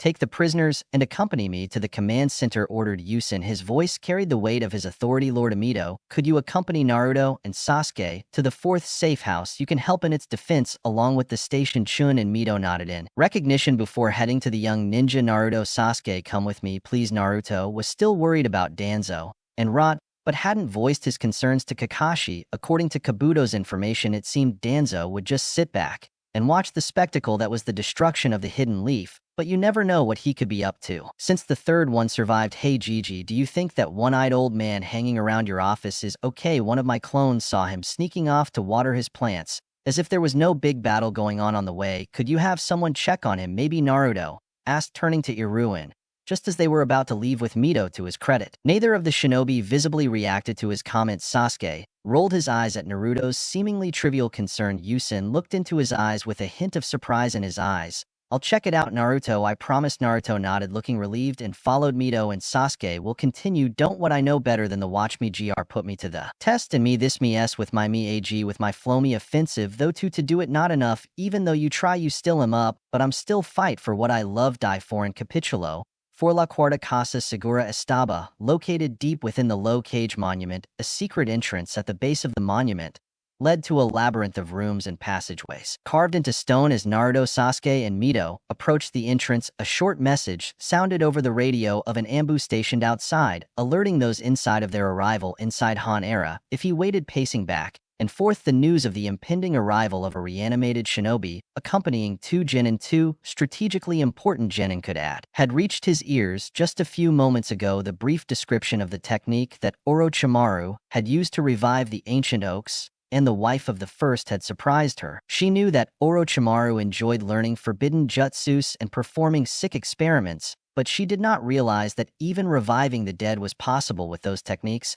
She wondered how far he had gone in his search for immortality if he could perform such a horrifying jutsu. Thoughts turned to the shinobi who was supposedly accompanying the genin. Myth Uzumaki was a name he vaguely remembered from his history lessons, but everyone knew her husband, the godlike existence known as the First Cage. Wondered what kind of kunoichi his wife was, and if the Uzumaki clan of legends really lived up to the tall tales he had been. Amused by Naruto Uzumaki's performance in the first two stages of the exam, however, the rumors about his performance in the finals and her recent fight with a tailed beast had shaken her dismissive opinion of the brat. When the door opened, Anko straightened up, and her usual smirk faltered slightly from the weight of the moment. The Uzumaki boy entered first with his usual energy, followed by a more cautious and jealous Uchiha. Behind them entered someone she assumed was Mito. Uzumaki, welcome to the fourth safe house, greeted Anko in a firm voice, but with a hint of reverence. I am Anko Mitarashi Joun, in special charge of this safe house. It is an honor, Lady Mito. Thank you for following Ambu's advice to travel here under a transformation jutsu. She could not leave any trace that would indicate that she was a reanimated shinobi. Lady Mito had chosen to disguise herself as a young Oichi with a distinctive red hair. Naruto frowned, confused. Transformation jutsu? What transformation jutsu? I don't see any. Sasuke's lip twitched in amusement at finding confirmation of his dojutsu theory. Most dojutsu could see through simple illusions with ease. Her Sharingan showed her that the woman was under an inch when she arrived to confine the tailed beast. It showed her disguised form superimposed on the true form.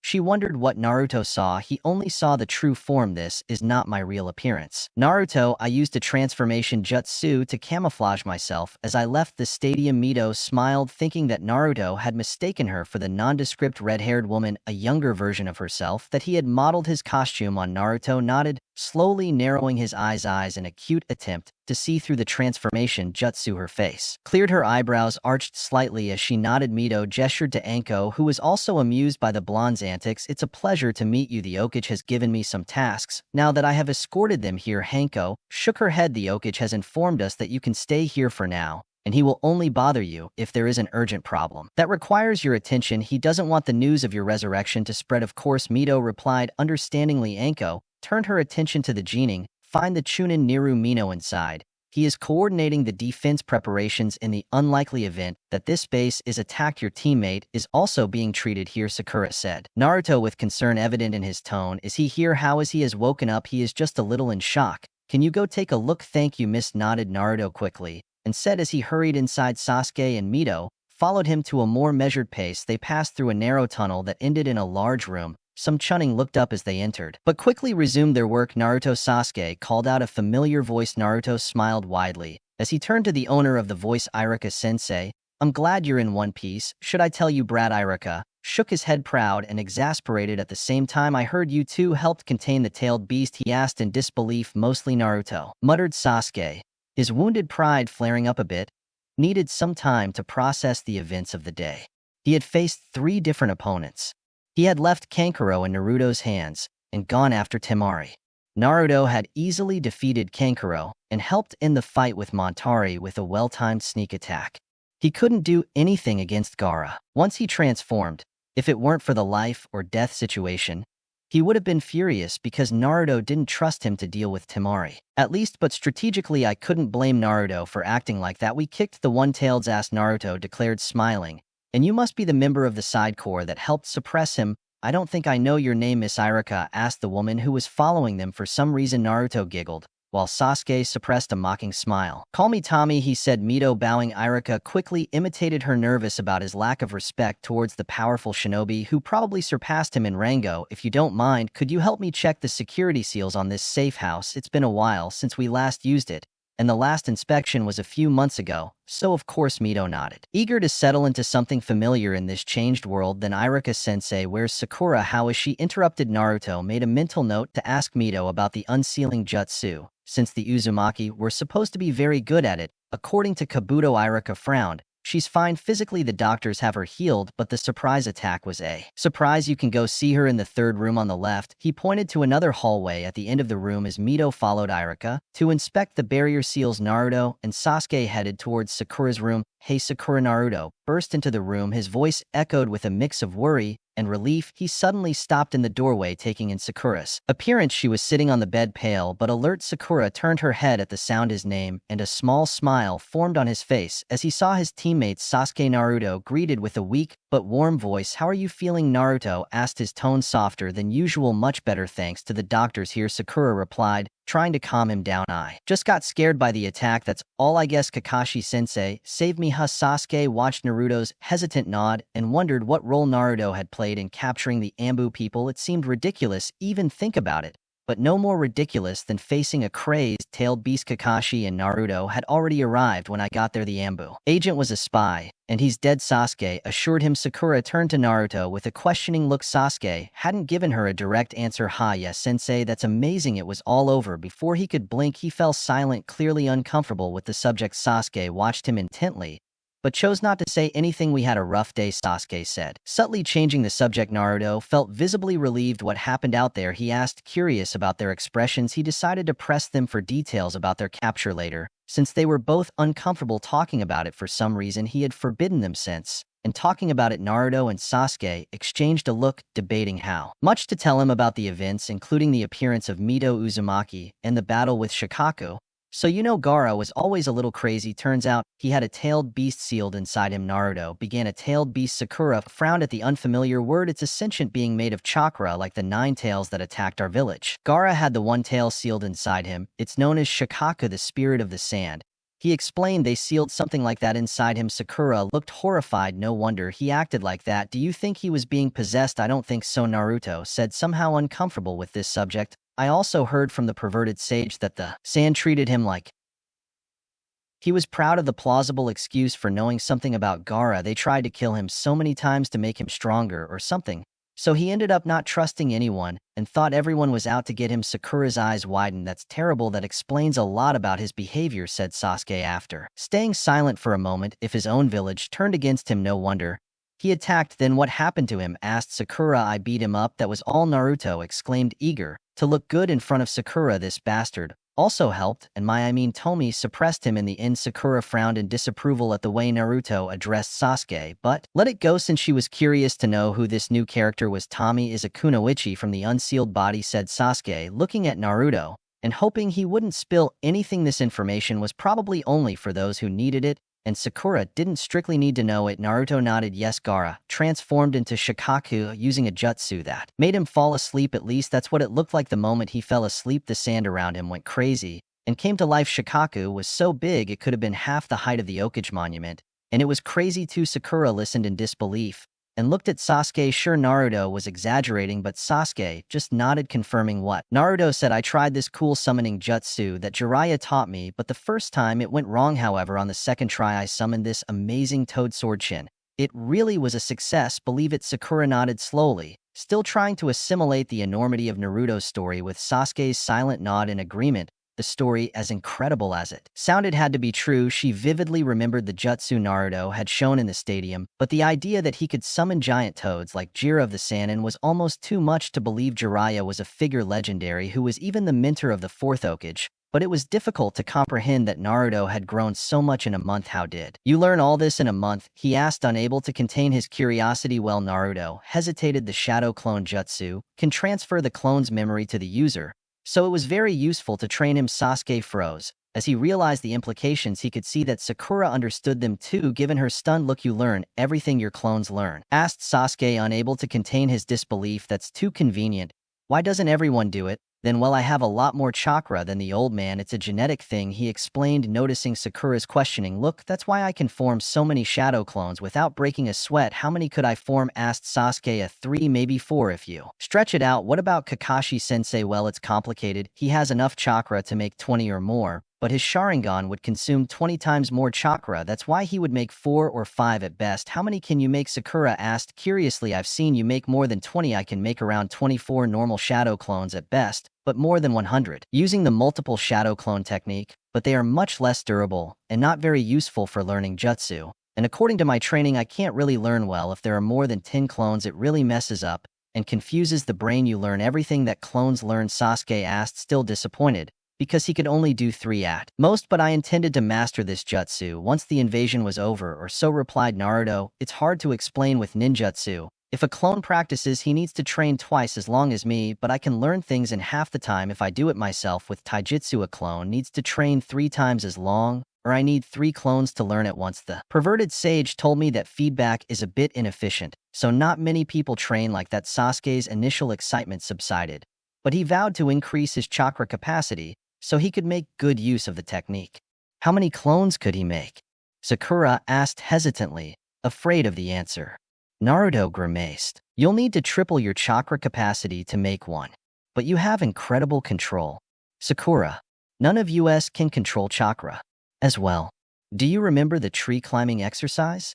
Sakura was disappointed by the answer, but she knew her reserves were lower than expected. It was unfair, but genetics played a key role in determining chakra capacity. So how can you tell how much chakra we have? Naruto asked Sakura curiously. She wondered why Sasuke had asked Naruto that. Now I have some kind of sensory ability. Naruto fell silent, repeating the same lie he told Sasuke. Okay, Sakura wasn't very convinced, but she didn't want to pressure Naruto to answer. Naruto had improved unimaginably in a month, so much that it was baffling. Sasuke's progress was also astonishing, but it was more or less what was expected of him. She bitterly recalled the fact that she was already far behind. Even if she didn't compare to Naruto or Sasuke, it was thanks to sheer willpower that she was able to get rid of Hino during the Chunin exams, and she was probably the weakest genin in her group. Her recent harrowing experience at the hands of the Umbor rebel people really made her feel the need to at least be able to defend herself. It was kidnapped and nearly killed just to act as Rin against Kakashi-sensei. From what she could gather, there was a soft knock on the door, and Sakura snapped out of her thoughts. Forward, she said. The door opened and Irika-sensei appeared. A red-headed kunoichi followed him. Sakura, I see you're better now,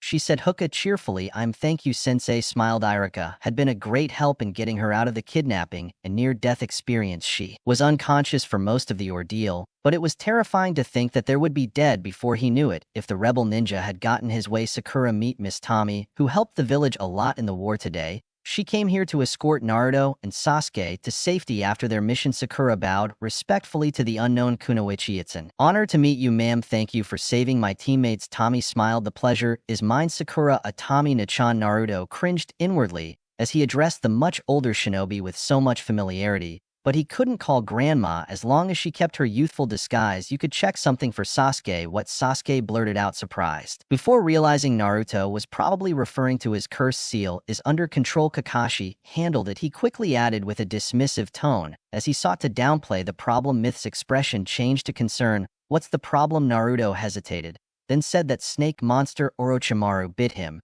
and put a seal on his shoulder. His voice trailed off when he noticed the sharp inhalation of Mito. "Let me see it," Mito insisted in a tone that left no room for discussion. Sasuke, although reluctant, turned and removed his collar to expose the dark and pulsating Mito seal. Inhaled sharply. "That evil snake," he muttered under his breath, rapidly moving his hands through a series of hand seals. He touched 4 points around the seal, pausing slightly with each contact, creating a geometric pattern. Art of containment, seal of chaining of the 5 elements, art of revelation, decipher the cursed seal. Sakura watched in astonishment as the 4 points that Tommy had touched glowed with a golden color and joined together to form a square. When she performed the second jutsu, the cursed seal fell apart, forming a twisted and changing mass of illegible characters that she could not understand. However, when she observed Tommy's face that was quickly darkening, the meaning of the seal seemed clear to the kunoichi. Major Mito examined the seal carefully without losing concentration. For several minutes in the room, she fell silent,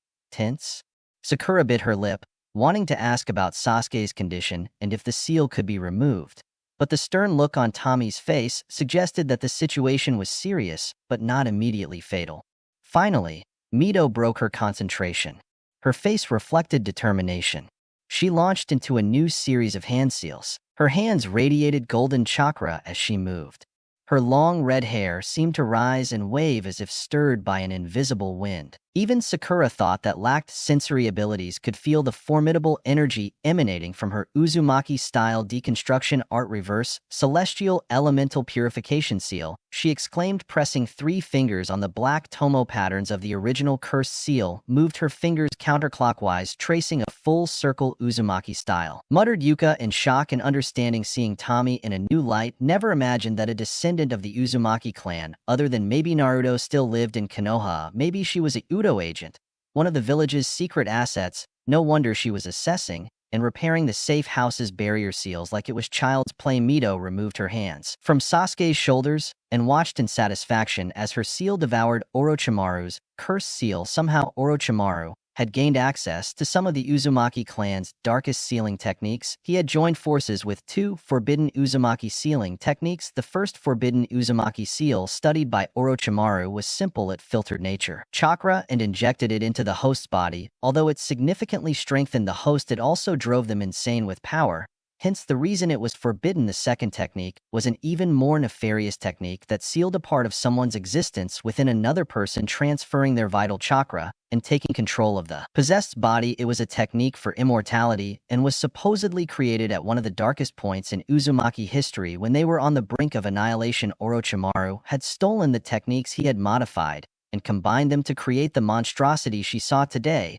Once he takes over the host body, Orochimaru will have access to not only that body's abilities, but the ability to handle nature's chakra as well. Miss Tommy. Sakura's wavering voice brought Edo out of his reverie. "Sasuke will be fine, yes?" She nodded confidently. She faced Sasuke with a serious expression. "The cursed seal imparted by Orochimaru will be neutralized by the seal I have applied within a few weeks. However, it is crucial that you avoid exerting yourself during this period." His lips curved into a slight smile as he added, "And by that I mean adhere to normal human limits, not those of an Uchiha." Sasuke was a little annoyed, but nodded gratefully. "What was the seal supposed to do?" "It said something about a gift to increase my power, but what's the catch? Replacing your soul for Orochimaru's would erode directly." "Then I am in your debt," he said, bowing deeply.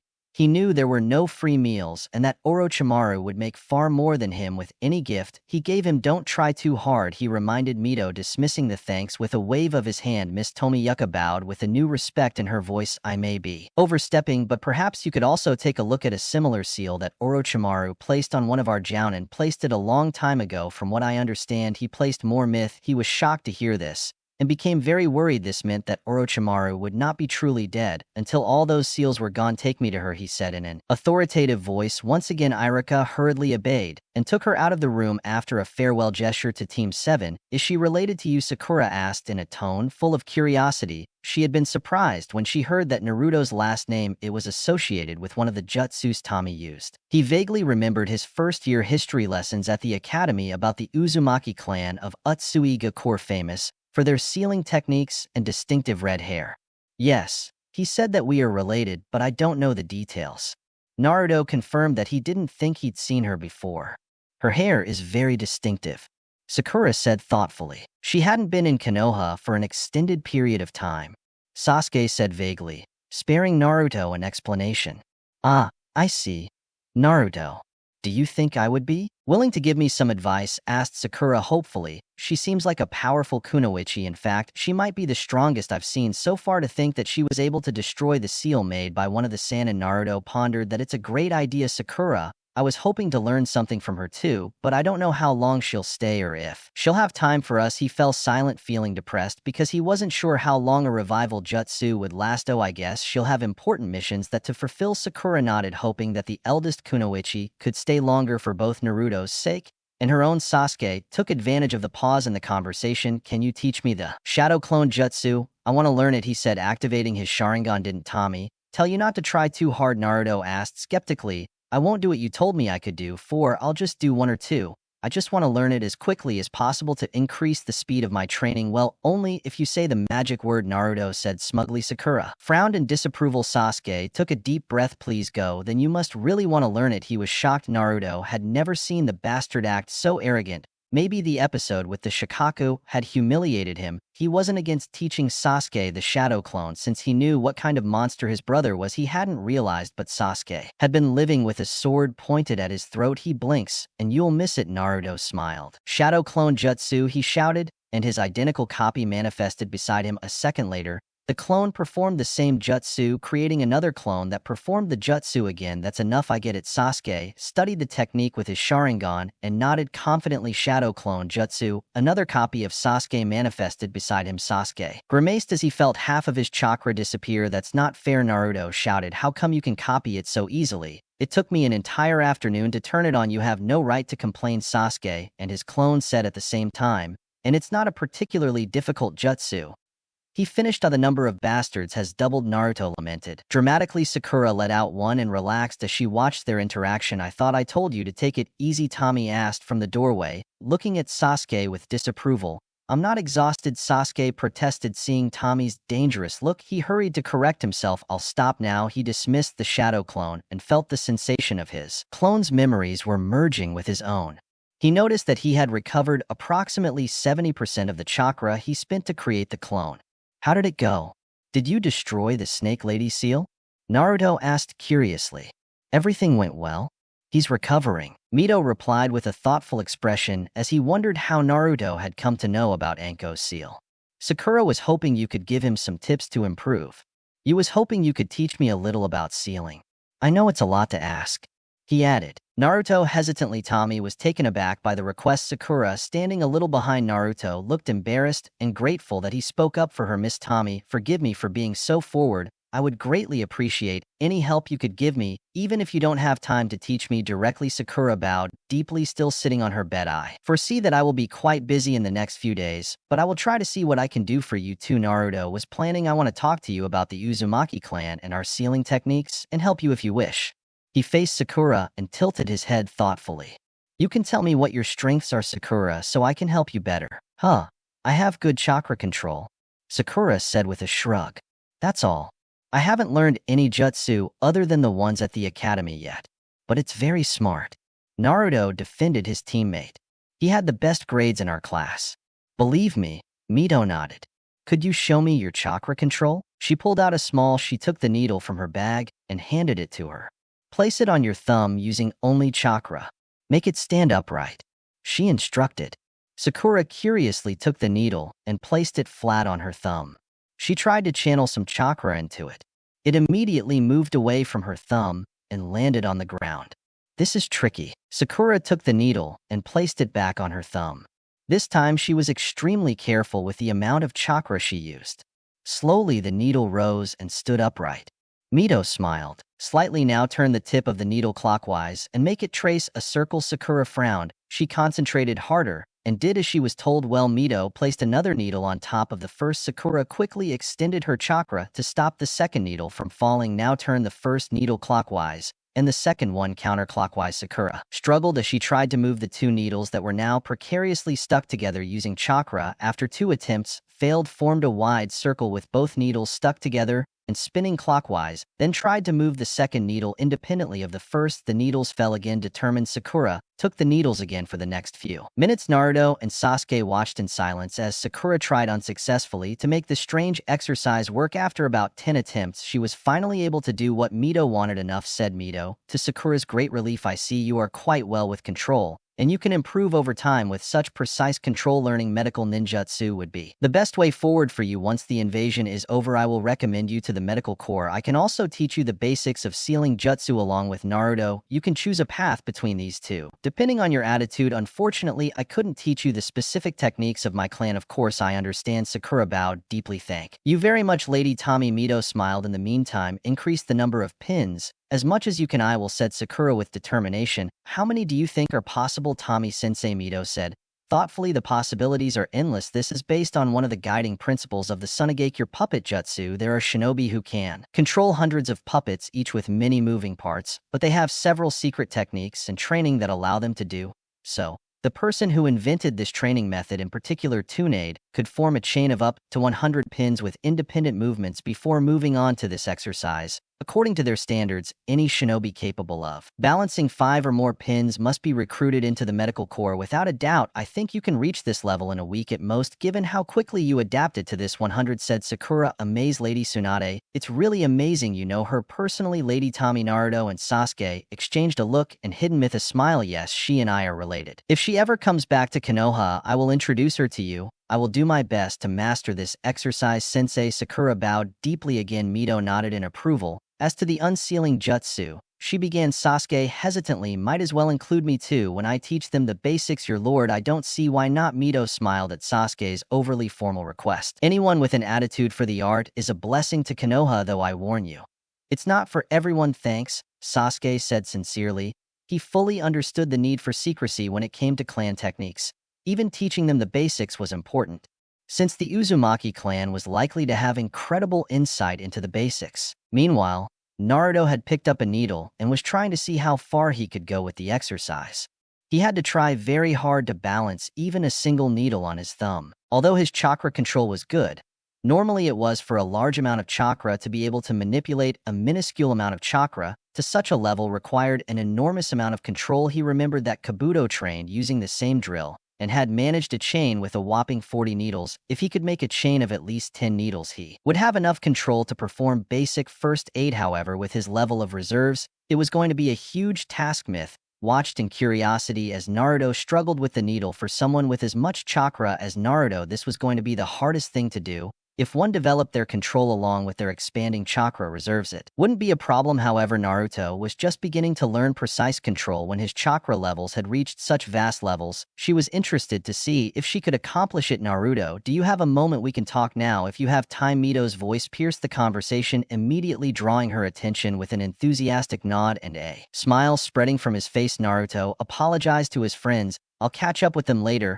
he promised, his voice tinged with emotion as he followed Mito out of the room. As they walked, the questions that had been swirling around the surface, he was eager to understand more about his connection to the Uzumaki clan and Mito in particular. Naruto followed Mito to another unoccupied room. Mito performed some hand seals and pressed his hand against the door, and a sealing formula spread from his hands. Mito took a deep breath. That will give us some privacy. As I mentioned before, I am Mito Uzumaki. I was the eldest son of my father, a Uzumaki, a head of the Uzumaki clan. After the early death of two of my younger brothers, the title of clan head was passed on to my younger brother Kato. When I was 20, my father promised me in marriage to the heir of the Senju Ace clan, Sarama Senju. By then he had already made a name for himself and became one of the strongest shinobi of the time. Over a decade after I married him, Aram formed an alliance with the clan Uchiha and their leader Madara Uchiha, who was a childhood friend of his. As a result of this alliance, the village hidden among the leaves was formed. Harama made it known that they would accept each and every clan that joined the village regardless of past hatred. Citing the alliance with the Uchiha as a prime example, many clans came to Konoha and it became the harbinger of a new era. Some clans feared our power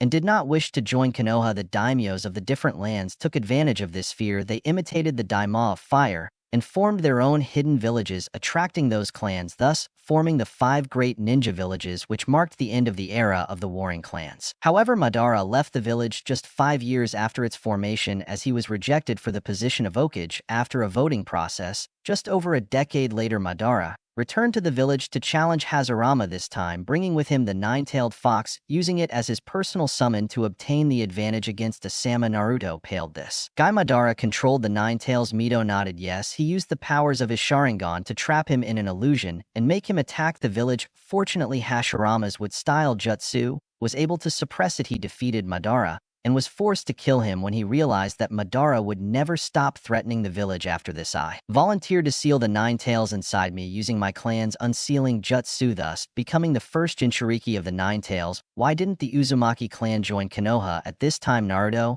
asked. Curiously good question, said Mito with a hint of sadness. The Uzumaki were not a traditional ninja village. They were not ruled by harm and almost never accepted outside missions. They were more academic-oriented and practiced a nutsu only for self-defense. That's why Konoha became the first ninja village, since Yuzu was not really considered as moral. Wow. Naruto found a new respect for his clan, who adhered to the peace even in such turbulent times. My younger brother Kaido was a firm believer in the guiding principles of the Uzumaki and refused Hashirama's offer to join Ka.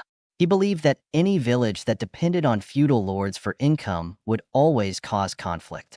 Although Hashirama was told that the Uzumaki could be exempt from performing ninja missions in exchange for protecting the village with their seals, Kaido refused the offer. He and his descendants would be content to live in Uchiha and would remain away from the cycle of hatred that inevitably plagues the shinobi world. Naruto nodded, fascinated by the story of his blood relatives. However, Kaido's vision of peace did not satisfy the other hidden villages. They feared the Uzumaki clan as they had the greatest knowledge in one of the most feared shinobi arts, the Fuinjutsu, also known as sealing techniques. Approximately half a century after the founding of Konoha, Ufusgakur faced the consequences of this fear. They were attacked by a coalition of shinobi villages. Aside from a few survivors who fled during the chaos, the rest of the Uzumaki clan was destroyed. At that time, it was the destruction of Uchiha that prompted Konoha to declare war for what was the first and hopefully the last time in its history. This was against Iwa Kumo and Kiri, which marked the beginning of the Second Shinobi War. Mito paused, giving Naruto time to assimilate the information. Kaido, Kushina's granddaughter, was brought to Konoha when I was 83 years old. You see, it was evident that she wouldn't live much longer.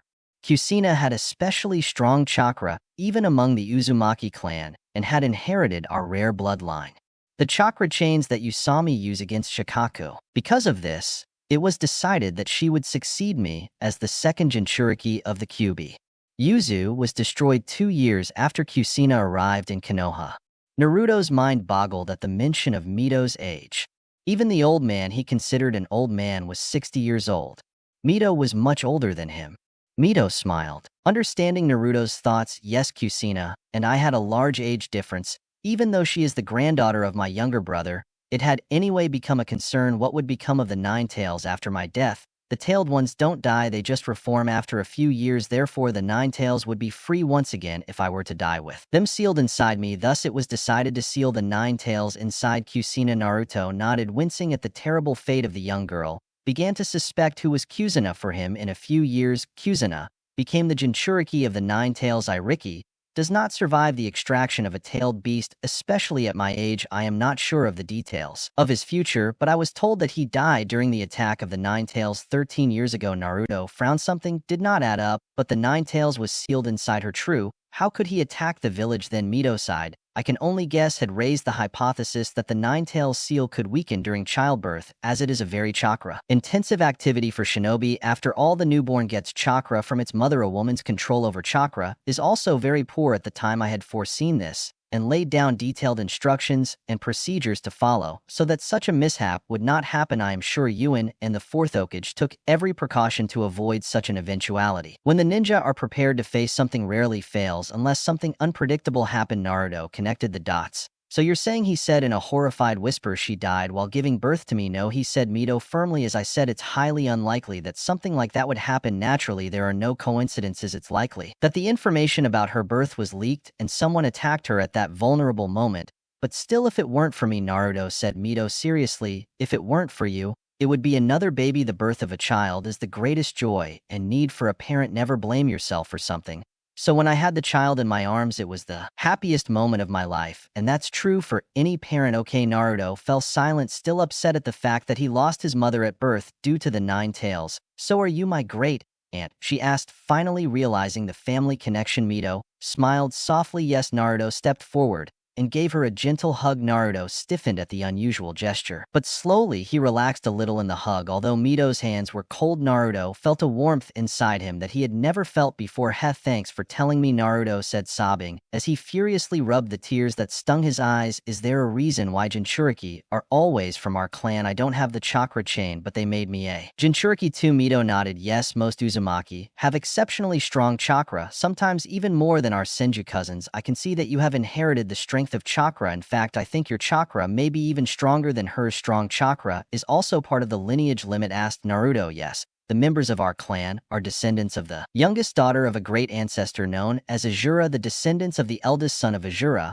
are the Senju, the clan to which my husband belonged. Naruto perked up upon hearing the family name. Ah yes, he is the son of Super Grandfather Sage. Then I am also descended from him. Super Grandfather Sage, asked Mito in confusion. I think his name is Ogair Otsutsuki or something like that, said Naruto, completely messing up the pronunciation. He is called the Sage of the Six Paths. How did you know the name of the Sage of the Six Paths? Exclaimed Mito. Lived 1,000 years ago. Even the knowledge of the name of our Azura ancestor, who is believed to be his son, is based on the fact that another famous Uzumaki is said to have been named after him. Naruto had no intention of keeping any secrets from the only family he had ever seen, so he looked around him nervously before removing the illusion that hid the Rinnegan. I met him when I woke up to these. He fell silent, watching the stunned expression of Mito. And that's the Rinnegan, shrieked Mito, staggering back, surprised and amazed. She had heard stories about what the eyes of the sage were like. The ringed eye of the Rinnegan was its distinctive feature. Yes, smiled Naruto, pleased by the reaction to his amazing bloodline. I woke him up a few days ago. How did? Mito asked, still in disbelief. That's not the bloodline of our clan. Well, it's complicated. Naruto scrunched his face as he tried to remember the details of his conversation with the sage. So the Senju are the descendants of the youngest son of the Super Grandfather Sage, and the Uchi are the descendants of the eldest son. The sage had the Rinnegan and a kind of powerful chakra called Senjutsu of the Six Paths.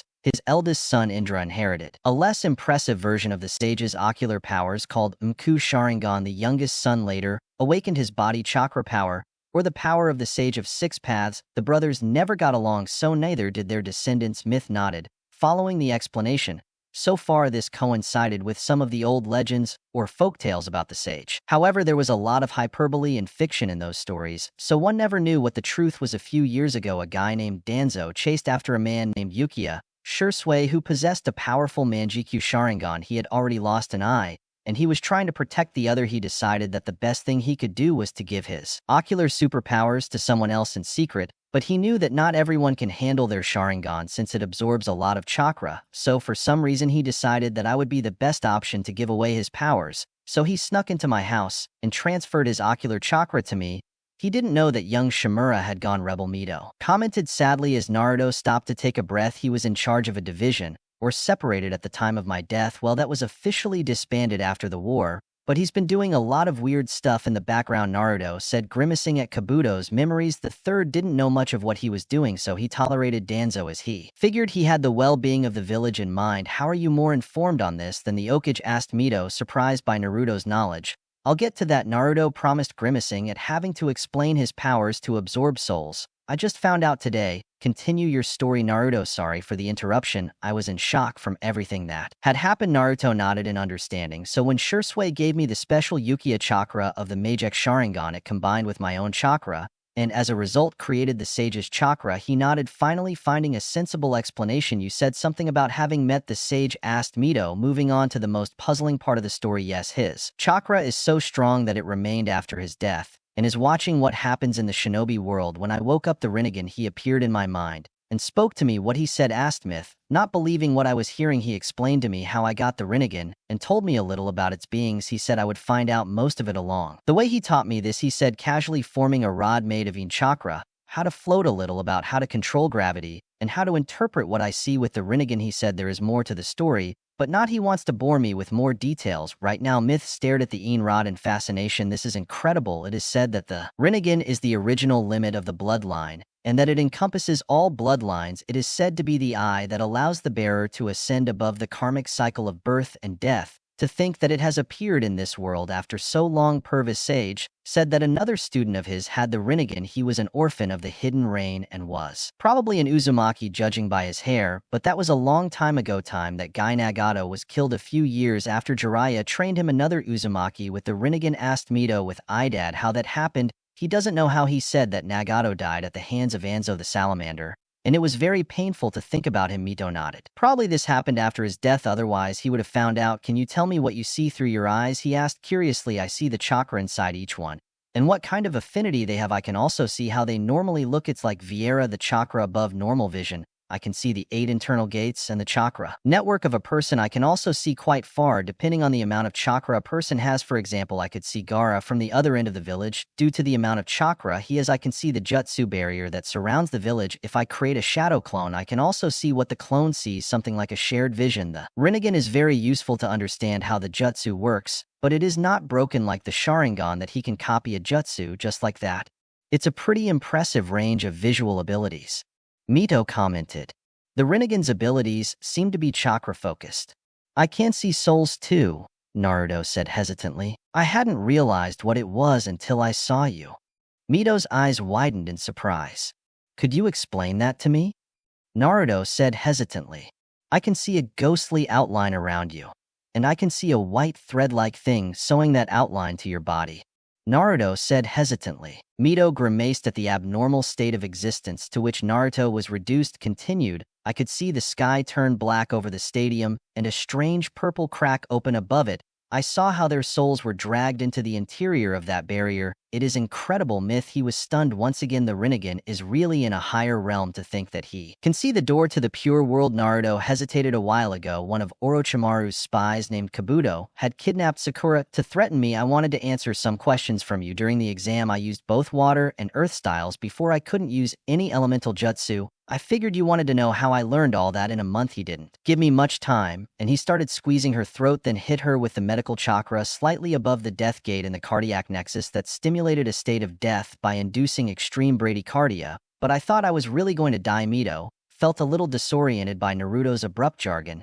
He use very informal language. You are quite knowledgeable in ninjutsu. Doctor praised her, remembering his granddaughter. Yes, that is a side effect. Naruto grimaced. Side effect of what? When I thought Kabuto had killed Sakura, I lost control. I pulled Kabuto towards me with gravity manipulation, and Naruto shuddered involuntarily. I sucked out his soul and absorbed it using a technique called Ninjen. Mito. She was stunned at the revelation. Her expression was a mix of shock and disbelief. You absorbed a soul, she repeated, horrified. She couldn't grasp the implications of such a thing. Even though she had applied a soul seal to herself, it was another thing to manipulate another person's soul. It was not something she would have thought possible. Without the intervention of the Shin, for a human to wield such power would be fair to call someone like that a human. Her husband was called a god, but not even he could do something as profound as extract and absorb a soul. This ability touched the very essence of life and death, a domain traditionally reserved for mythical entities. Naruto, that is unheard of. Absorbing a soul is beyond what is believed to be capable of even the most forbidden jutsu. Seeing Naruto's discomfort softened his tone, realizing the gravity of the burden he bore. This is a very serious matter, continued, his voice more serene, but still showing concern. We need to understand how this happened. We need to understand the implications of what this means. What are the side effects you mentioned? I know all that Kabuto knew in his life was a medical ninja. That's where my knowledge of medical ninjutsu comes from. I haven't fully assimilated it yet, and I don't know to what extent it will integrate with me, but if I try to remember medical ninjutsu, I can remember everything he knew, but I can't use it even remotely well because my chakra control is so bad. Myth struggled to maintain his composure as he realized what he does. This technique is an incredible tool for gathering information, but as Naruto absorbs more souls, it's possible that his personality will change, and he will begin to identify more with some of the absorbed souls. Was a dangerous technique. This can also be dangerous for you. Refrain from using this remedy in the future, advised Mito. He didn't plan on doing this. Naruto shuddered. I have a feeling I'm going to have a lot of nightmares from what Kabuto has experienced and what he's done. He was manipulated by Danzo ever since he joined as our agent. Since the orphanage, Danzo set things up for him to kill the matron of the orphanage, whom he considered his own mother. Orochimaru took advantage from this and got Kabuto to do his dirty work as a double agent, helped the snake monster perform some sick and twisted experiments on humans. Naruto felt sick as he remembered the twisted experiments. Mito's face darkened. We'll deal with Danzo and that snake might still be alive if he gave that seal to others. Yes, Kabuto had a feeling the seal was for something like that. There is a dangerous crystal release user named Girin and a member of the Kagaya clan with the bloodline of the Deadbone Pulse called Kimimaro who has the cursed seal. However, Kimimaro is on the verge of death. Then there are the four from the Sound who were his bodyguards. They were the ones who made the barrier around what I cached before. Mito frowned thoughtfully. Those four are dead. The other two you mentioned could be a problem. Well, one good thing that came out of all this is that I know all their hideouts. I think at least the ones who knew Orochimaru. I know where these two are supposed to be. Once this is over the invasion, we will inform Yusin and make it our first priority to defeat them. Mito nodded, relieved that they now had so much information on the enemy. So did you know the third when he was very young? Naruto asked curiously. Mito laughed. I visited his family when he was born along with my husband and his brother. They trained him and I watched him grow up and become an OC. Wow, that certainly gave Naruto some perspective. Have you ever met Tsunade? Naruto, my granddaughter. Naruto shook his head. Not only the I know from Kabuto's information that she seems to like gambling and drinking lately. She made a face at the look on Mito's face. What happened to her? She was depressed after losing Nawaki Adam, but I thought she would recover on her own. I remember she locked herself in her room during the Second War after Dan. I used to talk to her at length every day, hoping to bring her out of her shell. I don't know if she ever recovered since I died shortly after that. It seems she never did. Apparently, she developed a fear of blood during the Second Shinobi War, said Naruto, relying once again on Kabuto's information. She never told me about it, said Mito sadly. Probably didn't want to worry about it. She was forced to retreat like Shin, and we'll get her back. Things happen. She can't hide. That's why we'll go talk to her. We can ask the perverted sage to come too, Naruto stated. Mito smiled. Thanks, Naruto. I'm not sure how long I should stay in this world as things stand. I'm cheating death. No, I wish to be a restless spirit wandering this world in a borrowed body. When she saw Naruto's dejected expression, she relented a little, but I'll try to stay a little longer, at least until the problem with Orochimaru is solved and Tsunade is saved from the pits of self-loathing. Naruto cheered up a little. Getting rid of Orochimaru will surely take some time. Anyway, so Grandma Mito, could you tell me more about your family? You told me about my family, but I also wanted to know more about yourself. Mito smiled sadly. Well, it's not a story very happy. A few years after Arama and I got married, we had our first daughter. Unfortunately, she was killed at the tender age of 3 by assassins who had infiltrated the Asama clan compound, and I were on a mission, and the assassins had killed her caretaker and guards to get to her. But she was a baby. Naruto was horrified at that time. Those things happened frequently, Mito said bitterly. We couldn't identify which clan the assassins belonged to since Sarama. He had killed them instantly when he discovered them, and they carried no identification announcing their affiliation. Tobirama was suspicious of the Uchiha, who were the go-to suspects if anything went wrong in the clan. Not sure. Anyways, for a few years we decided not to have children until it was safe to do so. A year after Hoa was formed, our second child was born. We named him Yako. Later, Yako had 2 children, Tsunade and Nawaki. As I mentioned before, Nawaki died before becoming a teenager. Naruto, he grimaced at Mito's story and felt bad for butting in. Mito decided to change the subject and address the last topic he wanted to talk to Naruto about. You've made contact with the Nine Tails, Naruto. Naruto shook his head. The perverted sage wanted me to do that, so he taught me the summoning jutsu, and he wanted me to use the Nine Tails chakra to summon it, but I couldn't get it to work, so he had the brilliant idea to throw me off a cliff to force the Nine Tails to save me. That didn't work either. It worked because Rinnegan didn't wake up at that moment and flew out of the ravine using his powers. What did Naruto do? He felt a strong pressure emanating from Mito. Reddish chakra could be seen around him, and his eyes seemed to turn red as Naruto took a step back. Alarmed, Mito quickly pulled himself together and cut off the flow of chakra that scared him. He took a few deep breaths and looked at Naruto apologetically. I'm sorry, Naruto. I lost control for a moment. I'll talk to Jiraiya. His voice was shaking with anger because of what he said. That Naruto assumed the talk wouldn't be very pleasant. Well, you reap what you sow. Let me help you with your first encounter with the nine-tailed fox. The fox hates me, but reasoning with him is not an option. Myth shook his head. The sage asked me to be nice to him. He said that his name is Kurama. Actually, Naruto remembered at that moment Myth was no longer so surprised by Naruto's ridiculous experiences. There are Uzumaki legends that say that the sage is the first Jinchuriki. Our formula to seal the nine tails was based on a design passed down in our clan that was attributed to the sage. But he didn't know that he was the Jinchuriki of the nine tails. He said that he was the Jinchuriki of the 10 tails, and that he created the tailed beast from his chakra. The 10 tails was a great monster in its time, however. He didn't go into detail about it. He mentioned it, because I have the 9 tails inside me. Myth nodded slowly, As he processed that information, the concept of a 10 tails was mind-blowing and terrifying. The sage was truly a god if he could contain such a monster. So how are we going to do this? Naruto asked. I need to access your sealing formula that is located in your stomach.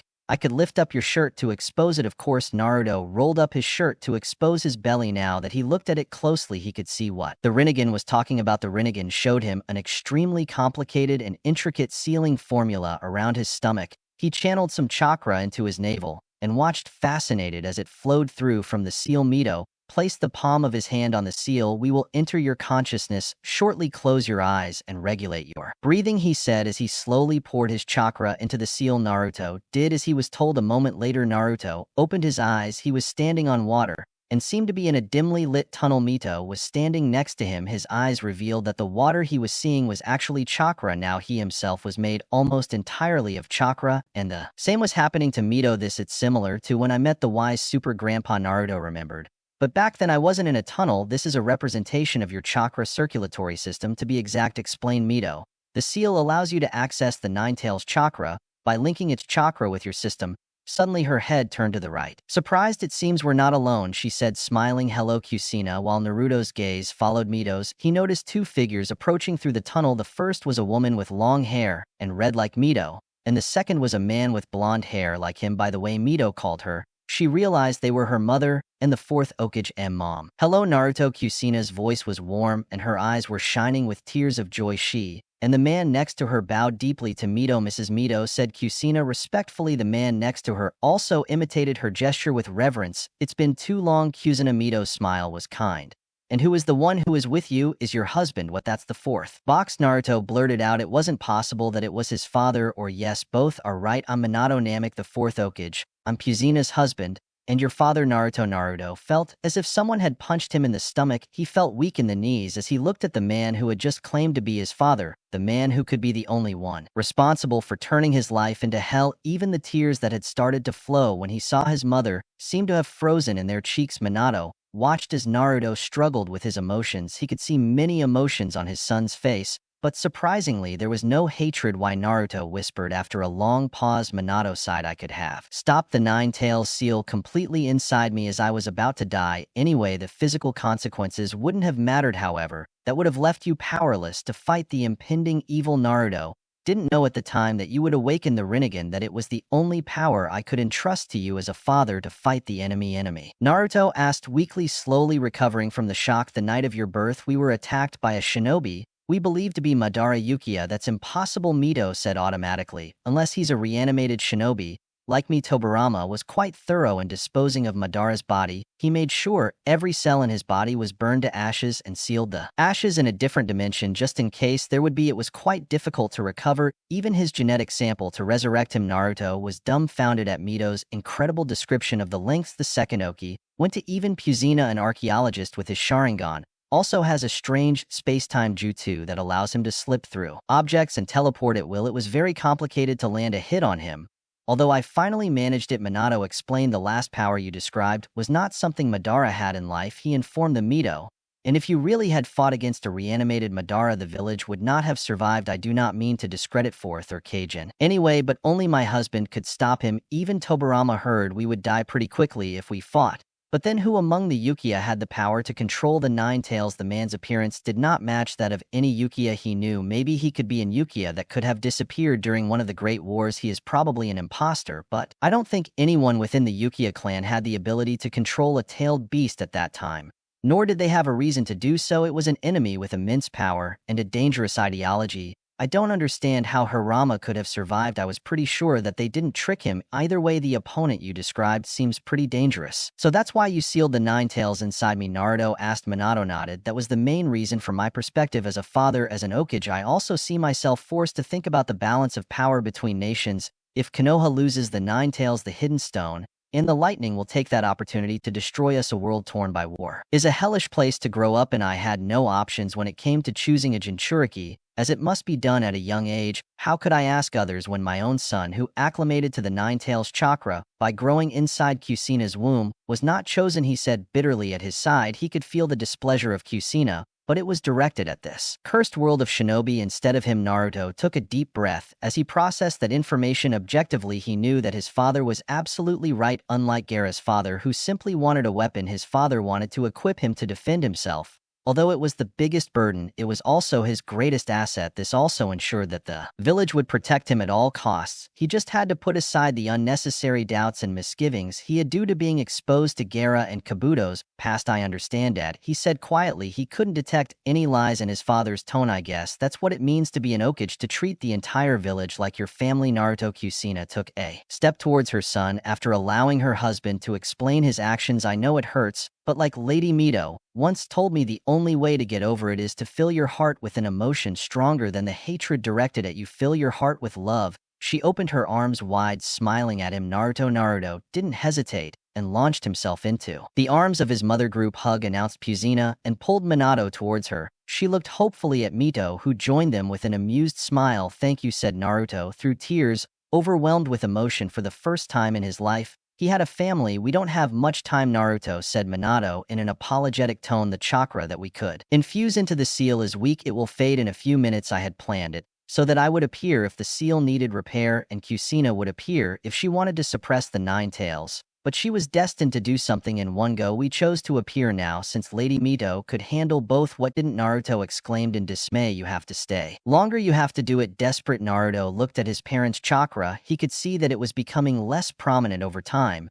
He watched as theirs vibrated at slightly different frequencies, and how each had a slightly different mix of yin and yang chakra. He watched the density of their chakra and their distinct elemental affinities. The purity and concentration of the chakra were also different. Ki unconsciously imitated his chakra to match that of his father, which was fading at a faster rate. "Please, Naruto, try to understand. This is something that is beyond our control," said Kushina, trying to blow up her son. Minato and Mito, however, they watched Naruto in amazement. "Let me try something." Naruto extended the palm of his hand. Minato quickly replicated his gesture. Without question, Naruto willed his chakra to flow towards his father, and he obeyed. His chakra, now completely identical to his father's, it flowed and reinforced Minato's form. Kushina's mouth opened in shock as Minato's chakra levels skyrocketed. "Your turn, Mom," Naruto exclaimed. As he finished transferring his chakra to Minato, Minato looked at his palms in amazement. He could last a few more months with the amount of chakra Naruto had just transferred. "How are you doing this?" Kushina asked, stunned. She too extended her palm and Naruto began to transfer chakra that was identical to hers. "Is it possible for people with a high level of medical ninjutsu? This is how they treat chakra exhaustion?" Naruto smiled widely. "My chakra control is too poor to do that, but the Rinnegan is very good at changing the nature of chakra this way. I simply learned to mimic your chakra by watching it. It is truly the father of all bloodlines." Limits, said Minato in awe. "You will become an amazing shobi," Naruto said proudly. "Thanks, Dad." Naruto smiled, blushing slightly at the hero of the village. That hero was her father, and now she could talk to him whenever she wanted. "You can use that chakra for a few months. I can recharge it as many times as you want." "I'm so happy." Kushina hugged Naruto with tears running down her face. "You gave me the chance to be a real mother." "Thank you, Naruto." "Thank you," sobbed Naruto, patted her on the back, awkwardly holding back his own tears. "Initially we planned to help Leto and help you control the Nine Tails, but now we can take our time." Mito nodded. "As there is still a battle going on, it would not be wise to stay here too long. Let's go first to meet the Nine Tails, or Kurama as it is called." The three nodded and followed in silence the example of Mito. Soon they arrived at a huge chamber that was divided in the middle by a huge iron door. A large piece of paper with the seal Jai was placed on the huge iron door. "A hello, Kurama," Naruto called meekly, not knowing what to expect. Then a guttural voice deep that echoed in the room came from inside the cage. "I will finally meet my third sentinel." Two gigantic eyes of a bright red opened in front of them. "Will continue. Don't what I know better than the watch me gr me to the test, and me this make me with my Miyagi with my Aomi offensive, even though tr two to do it not enough. Even though you try, you still am up, but I'm still fight for what I love, still die for." In Capitulo 5, Naruto observo Lalakura absolute. That was the chakra of the Nine Tails stirring behind the cage. Although the light inside the cage was dim, he could only squint due to the brightness comparable to that of the sun that he could see inside the cage. Thanks to the Rinnegan, the Nine Tails had the most dense, powerful, and chaotic chakra he had ever witnessed and was completely young in nature. He could see 9 large tails moving behind the gigantic form of a fox. Its eyes were blood red with half-open pupils, and its mane was reddish-orange. The fangs glistened dangerously in his open maw. "Hello, Naruto." cursed his involuntary display of fear he had. Nothing to fear as long as that cage remained closed besides Grandma Mito, and his parents were with him. Yes, he was safe. Perhaps he wouldn't have felt so intimidated if he wasn't able to see the absolutely monstrous chakra that rose before him. Not even the Shikaku came close to him. The Nine Tails observed his new Jinchuriki attentively completely. Ignoring the other three who were in the room after a while, Uzumaki spoke. Naruto boomed his voice. For what purpose did you come here? I just wanted to greet you, Kurama. Don't call me that, as if you knew me, snorted the fox with disdain. I would not deign to speak to my captor now, if it weren't for the old man. The wise super grandpa also spoke too. You asked Naruto excitedly. He did, and rest assured that he did not ask me to be your lapdog. What did he speak to you about? He asked, genuinely curious. He feels that you are a little different from the other transmigrants of Aura. I was tolerant with the original, but everyone else simply sought to control me. What remains to be seen. What is your true motive, transmigrant? What is that? Naruto frowned, confused. Kurama snorted, annoyed. The chakra of the two brats, Indra and Azura, did not die with them. They stayed in this world, much like my father. Unlike my father, who is passive and hesitant to interfere in worldly affairs, they meddled in new host bodies. As time went on, Arirama and Madara were the most recent examples. That explains a lot of things, Mito muttered. Those two had an unhealthy obsession with each other. Then I have Azura's chakra in me. Then there should be someone with Indra's chakra too. Don't tell me that's Sasuke, he exclaimed, realizing something. There were only two, or maybe three. Uchiha left. Sasuke was the only one his age and less. Madara was really alive, like Dad thought. It's not that much of an assumption since there are only three more of that cursed clan, Kurama muttered darkly. I always felt like his chakra was a little familiar to me. Mikoto and Naruto's son are chakra siblings, Kusina exclaimed. I always knew they would grow up and be best friends. Haven't you been listening? They are destined to hate and kill each other, Kurama said viciously. No, Mito replied. If it hadn't been for that unfortunate incident, Irama and Madara would have been great friends. Kurama snorted. Fate always finds a way. The seeds of darkness are already planted within the young Uchiha. Sasuke may be a bastard, but he's my teammate. I have no problem with him, and he doesn't hate me either, I think, declared Naruto. Those of Uchiha blood fall too easily into the curse of hatred. I predict that the same will happen to him. Just you wait and see. Naruto crossed his arms stubbornly. It won't happen just because you want it, and it can't be avoided. Just because you want it can be. I'll find a way, Kurama sighed. You are too young and naive to understand the darkness of the shinobi world. Contemplate what you saw of the young spy you killed. This is the norm, not the exception. I will change it. Then I will change the world if necessary, Naruto declared boldly. There he goes again, Kurama snorted disdainfully. All descendants of Azura are blessed with an unhealthy dose of idiocy and naivety. This is going nowhere. I think we can agree to disagree, Minato intervened. Tired of the comings and goings, I will only tolerate your face as long as you are silent, Kurama growled. The same goes for my two previous captors. I will talk to the shrimp, simply to comply my father's wishes. Then he turned to Naruto. Then, what do you want from me, Uzumaki? You want my power? Not satisfied with my father's incredible eyes, you want to control me too and ascend to become a god? I want nothing from you, Naruto declared stubbornly. I will change the world without your help. If need be, it will be entertaining to watch you fail, said Kurama disdainfully. You will come to me when all else fails, just like the two before you. Now leave me alone. As they walked away from the chamber, Kusina sighed. That came out better than what I expected. I think he likes you. I like is too strong a word. Tolerate is more appropriate, nodded Mito. I don't need that stupid fox, Naruto complained quietly, frustration evident in his voice. Let's not jump to conclusions, said Mito to calm them down. Now we'll get back to reality. He nodded to Kusina and Minato. They smiled back and said goodbye to Naruto with a quick hug. A moment later, Naruto opened his eyes to the real world. Mito removed his palm from her stomach. It was an eye-opening. He sighed. Let's see how the war has progressed. Mito closed his eyes and concentrated as he felt the chakra signatures around him. He expanded the radius of his sphere of observation, slowly taking in everything that was happening in the village. It seems like most of the fighting has ceased, however. He frowned. What's wrong? Naruto asked, not liking the look of alarm on Mito's face. There's no need to be alarmed, Mito continued, but I couldn't sense Jiraiya's chakra and Yusin. That it's possible if they're inside a detection barrier or deep underground. As far as you can see with Trinnegan. Naruto was startled. He increased the chakra flow in his eyes to locate their chakra signature, as the amount of chakra they possessed was quite substantial. He could actually see it from quite far away. He slowly moved his eyes in all directions as he searched for their chakra. I found them, Naruto exclaimed, relieved. After a few minutes looking down, they are underground in the base rots. Main character felt strange that such information had reached him. He frowned when he saw the chakra of someone who was probably Danzo. He had a Sharingan in his right eye and multiple Sharingan on his arm. The SH in his eye seemed more advanced than the ones on his arm. The arm was also totally strange. It contained a chakra that was not Danzo's. I see that you heeded your warning, but they are going to act before the invading shinobi are completely outside our borders. Mito asked with concern.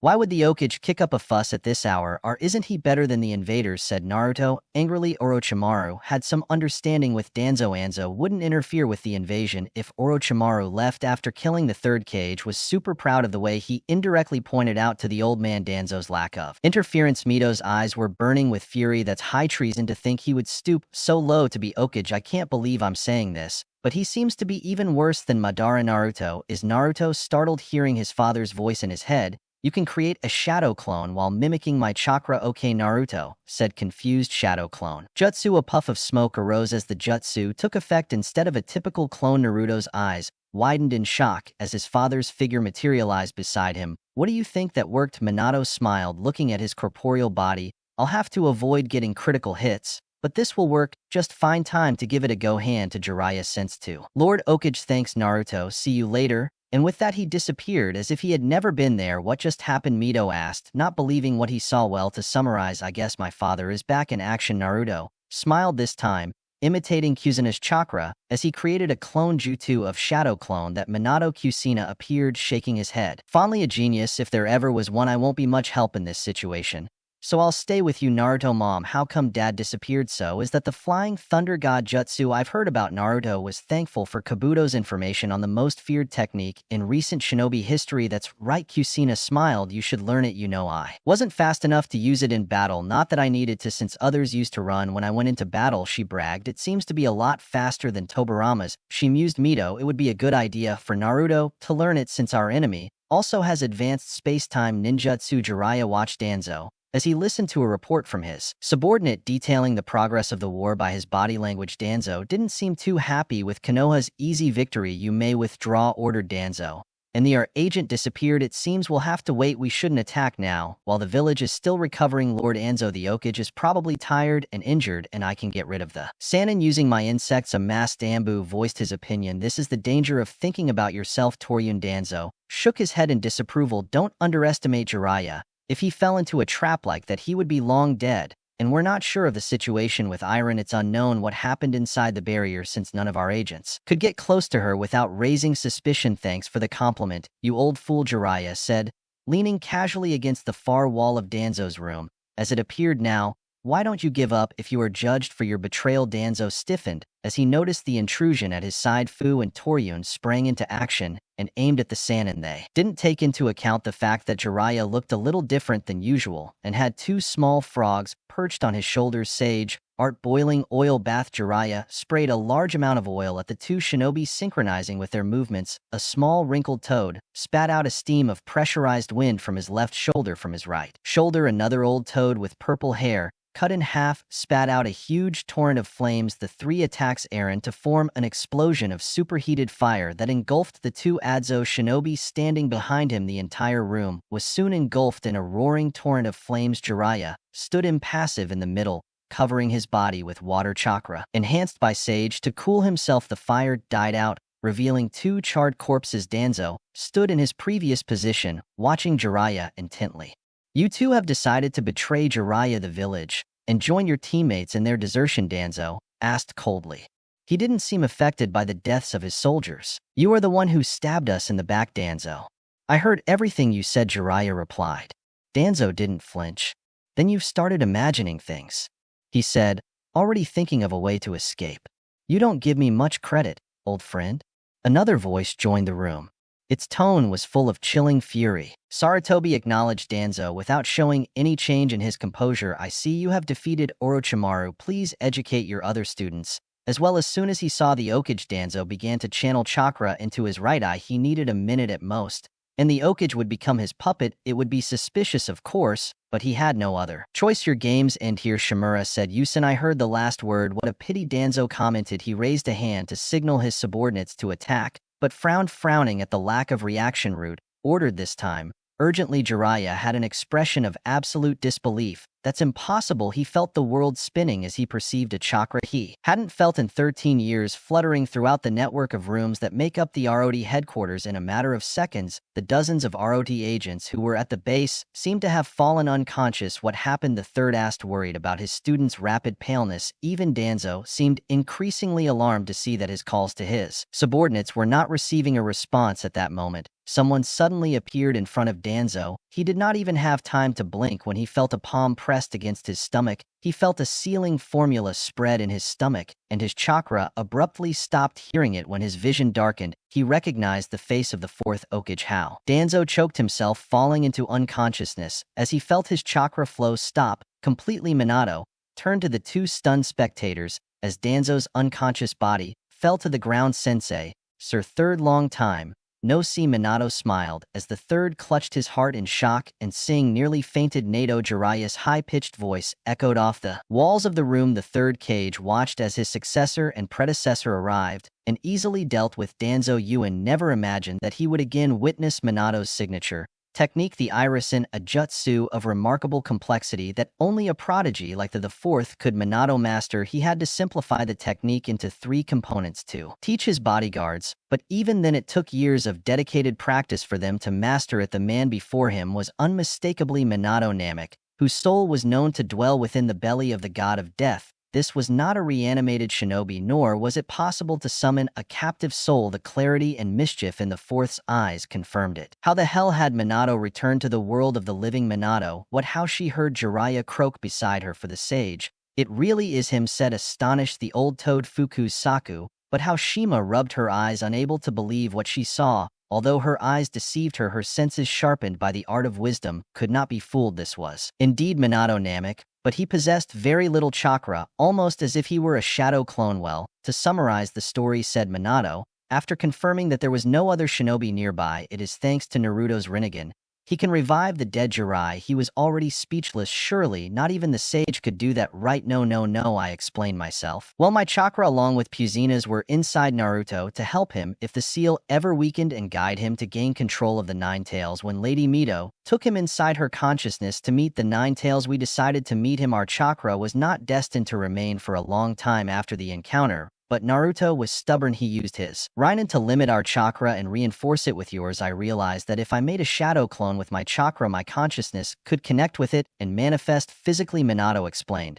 So you are a clone with Minato's chakra and consciousness? Yusin nodded, finally understanding the situation. That's amazing. How did you know we were here? Why did you decide to come here? And how did you get to this place without your kunai? Lady Mito asked Naruto to look for you. She found you here, and we knew you were going to face Danzo. Naruto saw that Danzo was using Shirsue's Manji Kuyo, and I knew a prolonged confrontation would be dangerous. I decided to step in and cut the meeting short. As to how I got here without my kunai, Minato smiled. Predator, when I became Hokage, I insisted that Danzo give me a tour of his facilities, as Jiraiya-sensei could sense the location of Rot's base. Danzo had no choice but to comply. He had placed quite a few flying Raijin seals within the base without his knowledge because he feared the day Danzo's ambition might get the better of him. He smiled, and with that I was left without chakra. I'll see you later when you meet Naruto. He gave a small salute and snorted in a cloud of smoke. There's someone with the Rinnegan now. Is it your former student? Asked Fukusaku in surprise. No, this is Minato's son.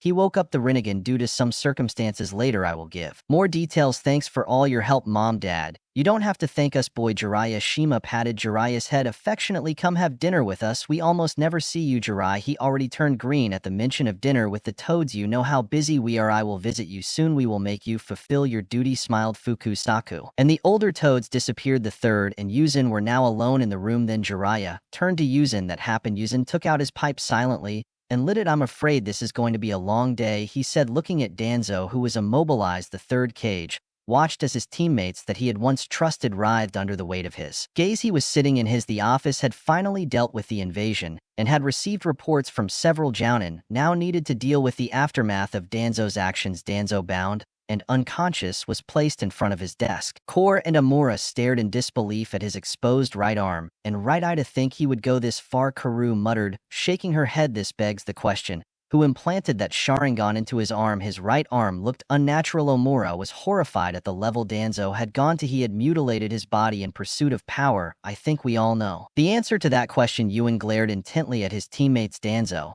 and his subordinates stood by as Orochimaru attacked the village despite how incriminating the evidence against them is. I think we should hear his side of the story as well. A proper trial must be held, Karu advised. I find it hard to believe he conspired with Orochimaru. Yuen sighed and leaned back. The evidence is conclusive. Jiraiya and I listened to him, and his subordinates discussed the next course of action. We witness his betrayal. He will be charged with high treason and handed over to the torture and interrogation unit to reveal the full extent of his activities after his Sharingan is taken away. The third stared at his former teammates. Make no mistake, I did not call you here to ask for your advice. I simply called you to inform you about our teammate and to show you to what extent you were a part of his plans. How dare you accuse us? Mura snapped. The third Cade's eyes narrowed, and his expression hardened as he faced the blatant disrespect of his former teammates. As he slowly rose from his seat, his former teammates felt an invisible weight pressing down on them. It was as if the air around them had solidified, making it difficult to breathe. They had felt Huen's considerable power as an ally,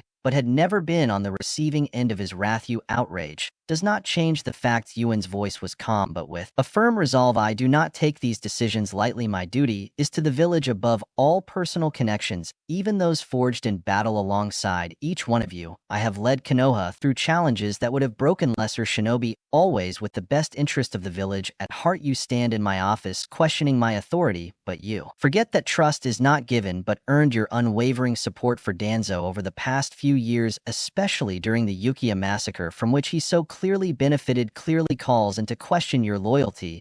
He was manipulating us, exclaimed Karu, trying in vain to shake off the weight of Iron's pressure. You would never betray Konoha, you know that, and yet you would have vouched for Danzo if he had not presented the proof so clearly. Yusen replied, from now on the two of you are considered retired. Your advice on the affairs of the village is no longer welcome. Take into account that I'm overlooking a lot of things, and this is the laxest consequence for your transgressions you can expect to be under observation for the foreseeable future. You may go. Karu and Mura looked down, finally feeling the weight of guilt. The fact that they never questioned Danzo's loyalty or intentions was foolish at best. Their negligence had cost them dearly. Knowing there was no point in discussing the matter further, they turned and left the room. Two Ambu appeared when Yusen gave a signal. Transport Danzo to the torture and interrogation unit. Do not do any interrogation until I am present. Understood, Sir Okage. The two Ambu disappeared, taking Danzo with them.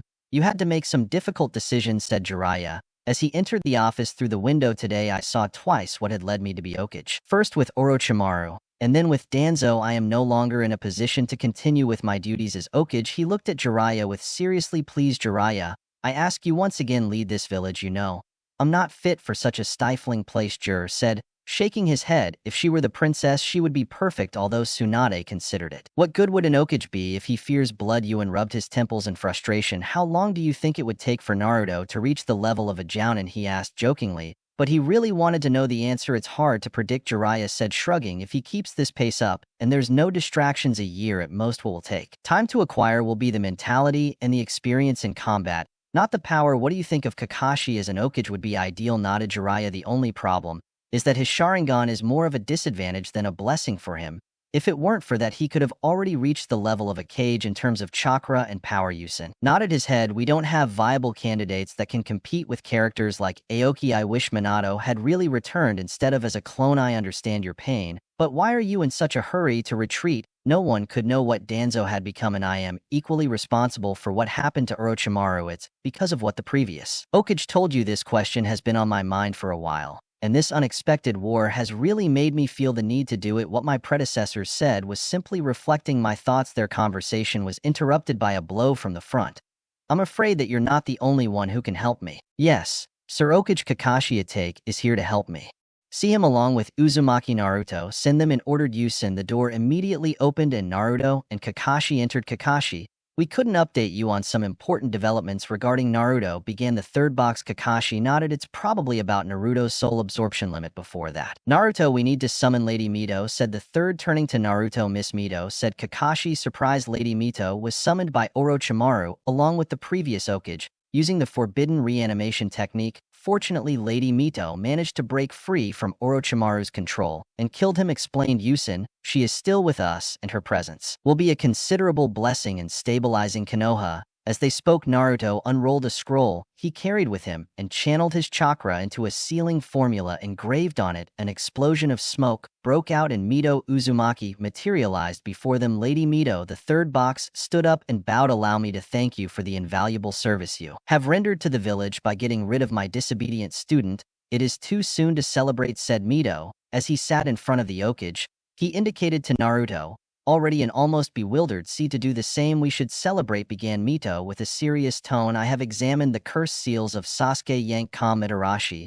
Although I have managed to remove them, my findings are disturbing. They seem to be a type of immortality jutsu that incorporates a fragment of Orochimaru's consciousness into them. This means that could take over anyone who bears these seals. We know of 2 other individuals currently affected in one way or another. Orochimaru is still alive. Yuan frowned. He thought his death was too easy. How long do you think it will take him to possess a new ship, Lady Mito? If he has to start it, it can take years, possibly less, if they rely on the cursed seal regularly.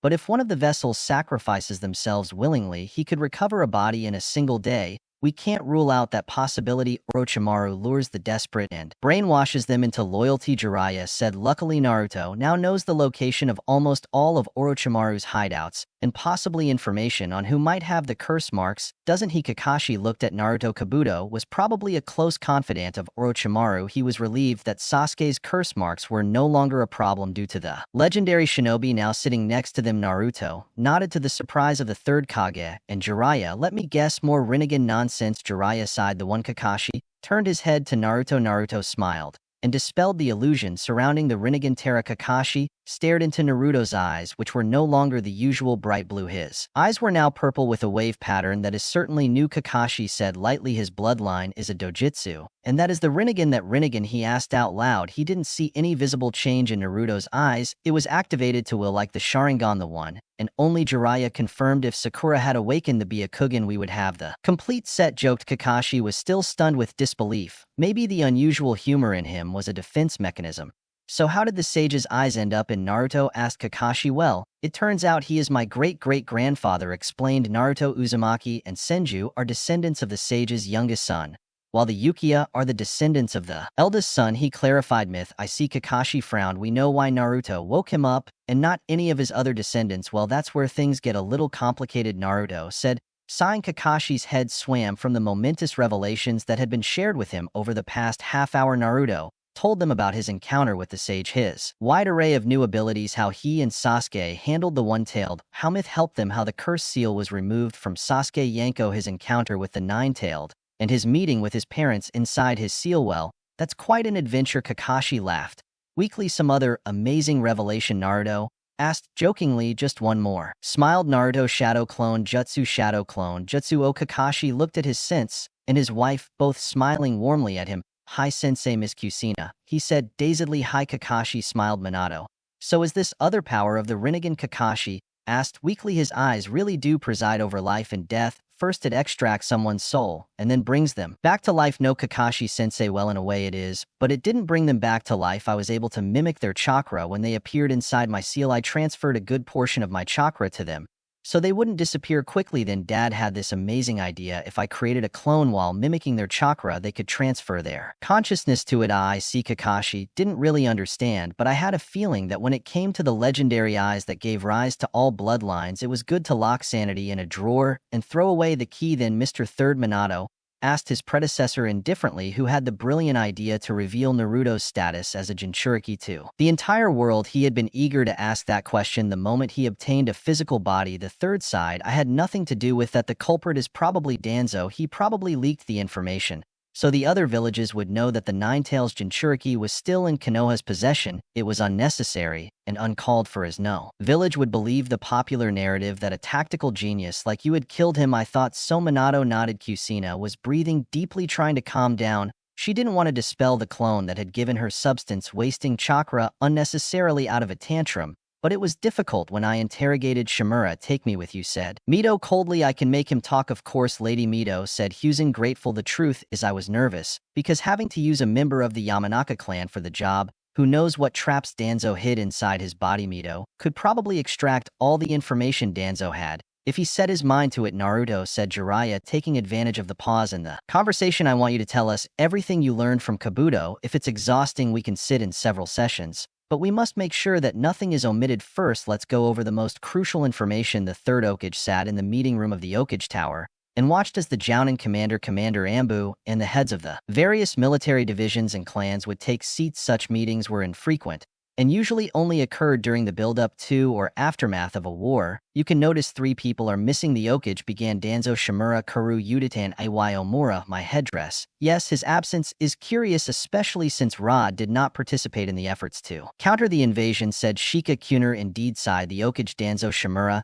had conspired with Orochimaru to stage a coup. They caught him red-handed as he plotted with his agents on how to defeat me. Now that his plan to have Orochimaru kill me during the invasion failed, shock ran through the assembled shinobi. He was a traitor. Inoichi Yamanaka stood up, fury evident in his voice. He took our sons alone to train as his pawns. Similar exclamations of anger were heard as the clan heads realized their folly in allowing Danzo to recruit their sons. The Hokage had not forced them to act, but they were very afraid of Danzo and couldn't refuse his request to give him a shinobi from each clan. I understand your anger, side Yuzin. Even I was blind to his ambition. We only realized it during this invasion where his madness was completely exposed. The elders were part of this coup, asked Yasuyuga.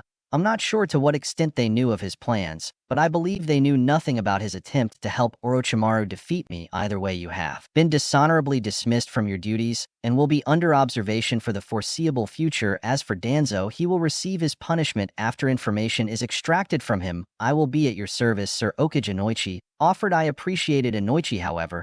It may be too risky to access his mind directly. I will talk more about this with you. Yusin nodded. Inoichi bowed his head in acknowledgement and sat down. The next matter concerns my battle with Orochimaru. Orochimaru resorted to the impure world reincarnation technique and brought the first Lord Hokage to his wife Mito Uzumaki, and to the second Lord Hokage. That is a dangerous jutsu, especially in the hands of someone like Orochimaru, observed Shikaku, but I suppose the reanimated shinobi wouldn't be at their full power. No, fortunately that is true. Orochimaru could only make them as powerful as his ability to control them. However, he didn't anticipate that Lady Mito Uzumaki had developed a counter for this precise situation. It is no exaggeration to say that it is thanks to this that I'm still alive. We heard that Orochimaru was killed. What happens to the reanimated shinobi? What did Lady Mito do? Shikaku asked curiously. She broke free from the reanimation control and used the jutsu against the magician. My predecessors broke free from the reanimation. When Orochimaru realized that Lady Mito had broken free from his control, she subsequently took care of Orochimaru using a tailed beast bomb, which most of you will have seen explode inside the barrier. She is still with us and will work to prevent future animations before leaving. When you say that she is still with us, Sir Hokage, and Yasi looked at the red-headed Kunoichi,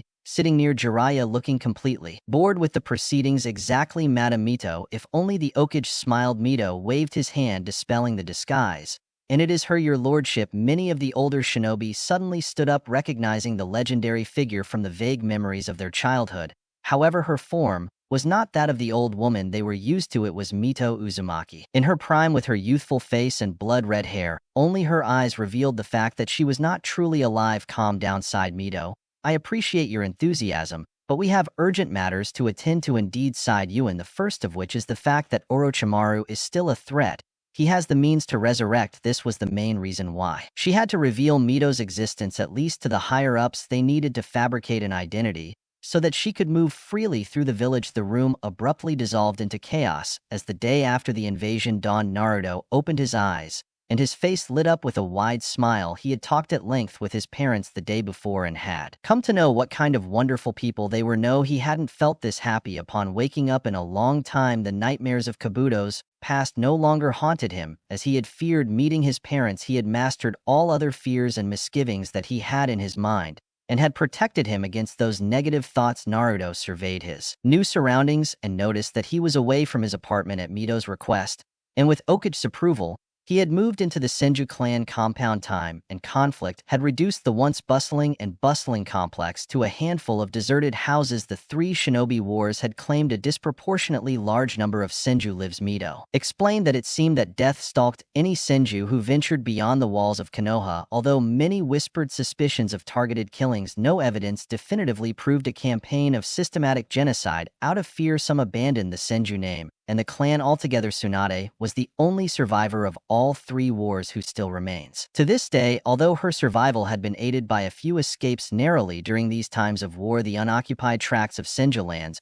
were repurposed as camps training for the village upon arriving at the main house of the Senju compound. Naruto, his parents, and Mito wasted no time in preparing the place for the evening. Mito needed a place to hide from prying eyes, and the secluded Joss Senju compound allowed his parents to remain freely in their physical forms, plus the strict layers of security surrounding the ancient compound ensured that Naruto's newfound lineage remained hidden. As he sat on his bed, Naruto was startled by a scent familiar yet distant. The aroma of breakfast was a fragrance he hadn't smelled since his days at the orphanage. However, unlike the basic and often unappetizing meals they served, the smells now wafting into his room were intense and even comforting. Naruto smiled and ran down the stairs. As he turned the corner and entered the kitchen, the tantalizing aroma of miso soup and grilled fish filled the air. His eyes widened at the sight of his mother Kushina expertly flipping the tamagoyaki in a small pan. Beside him, Minato was skillfully arranging freshly steamed rice into bowls, while Mito was attentively arranging an assortment of pickled vegetables. For a moment, Naruto stood frozen, overwhelmed by the familiar warmth that enveloped the room. This scene was something completely foreign to him, and he realized this was the family he had always longed for. "Good morning, Naruto, you are here just in time for breakfast," said Kushina with a bright smile. "Good morning, Mom, Dad, Grandma." Naruto greeted him with a cheerful smile. His eyes lit up at the sight of the food in front of him. However, he noticed that there was only one plate. "You guys aren't eating?" he asked with a hint of concern in his voice. "As if I were resuscitating. I don't need food," he explained Mito sweetly.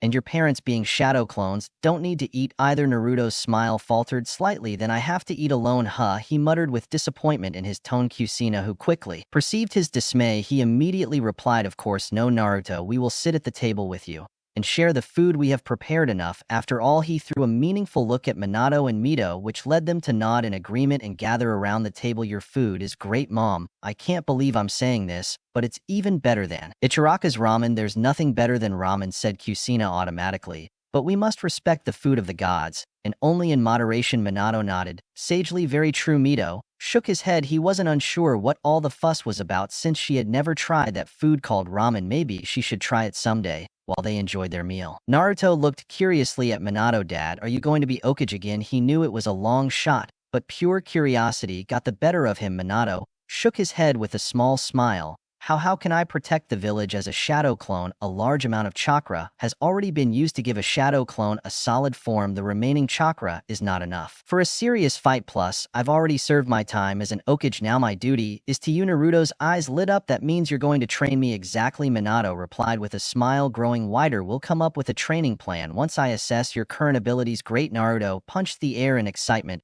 Unable to contain his joy, Kushina smiled at his enthusiasm. "I'll also help Lade Mito teach you how to seal." Naruto announced. Kushina happily, "You'll love it. I'm sure I can disguise myself as a member of the Sealing Corps when your friends are around." Mito nodded from his seat. "I will meet you tomorrow. I was asked to head to the interrogation unit today, probably to deal with Danzo." Mito told them. "Hey, do you think I can visit Gara?" Naruto intervened, wanting to talk to him. Minato and Kushina exchanged a look. "It will be difficult to see him unless the Hokage allows it," Minato said thoughtfully. "What do you plan to tell him? His past is a mess. He just wanted to let him know that he is not alone, and that not everyone hates him." Kushina nodded in understanding and looked at Mito pleadingly. "That boy needs him. Could he ask a favor of Lord Kage?" Madam Mito considered Kushina's request. "I see no harm. The boy would probably be returned to Suna once reparations for the war were paid. He will be used as a bargaining chip. Gara will become a powerful shinobi of Suna. It will be beneficial to us if he regains his sanity and remains on friendly terms with us." However, Mito, he looked at Naruto thoughtfully. "Do you really think he can reason with him?" Naruto had told them the mindset Gara was in before attacking the village.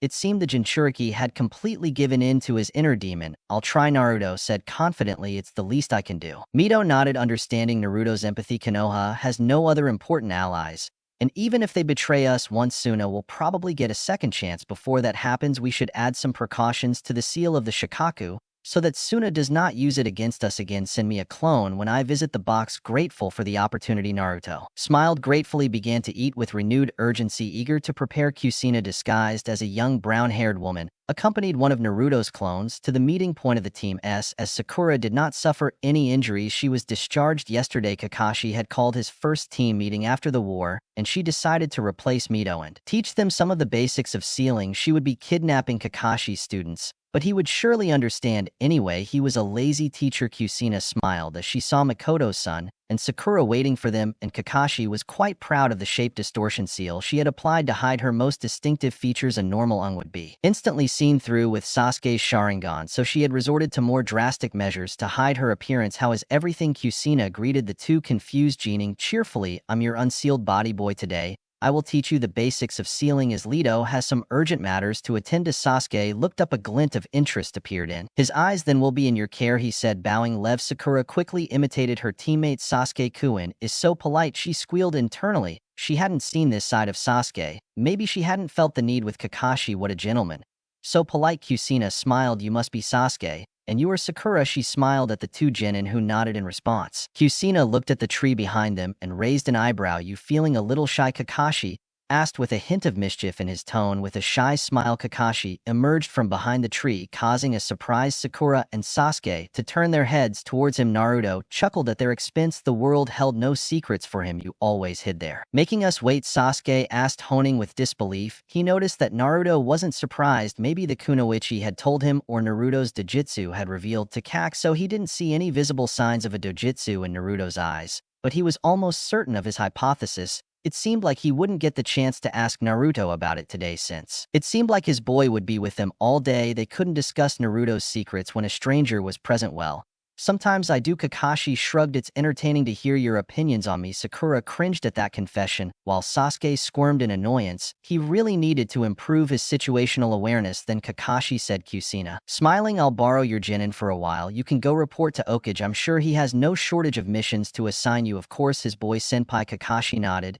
and disappeared in a swirl of leaves. Sasuke's eyebrow rose at Kakashi's obvious respect. His boy didn't look much older than Kakashi, and he had thinking that Kakashi was at the top of the hierarchy. Maybe he was wrong. He quickly checked the elder kunoichi with his Sharingan and was satisfied when he detected no sign of a transformation jutsu.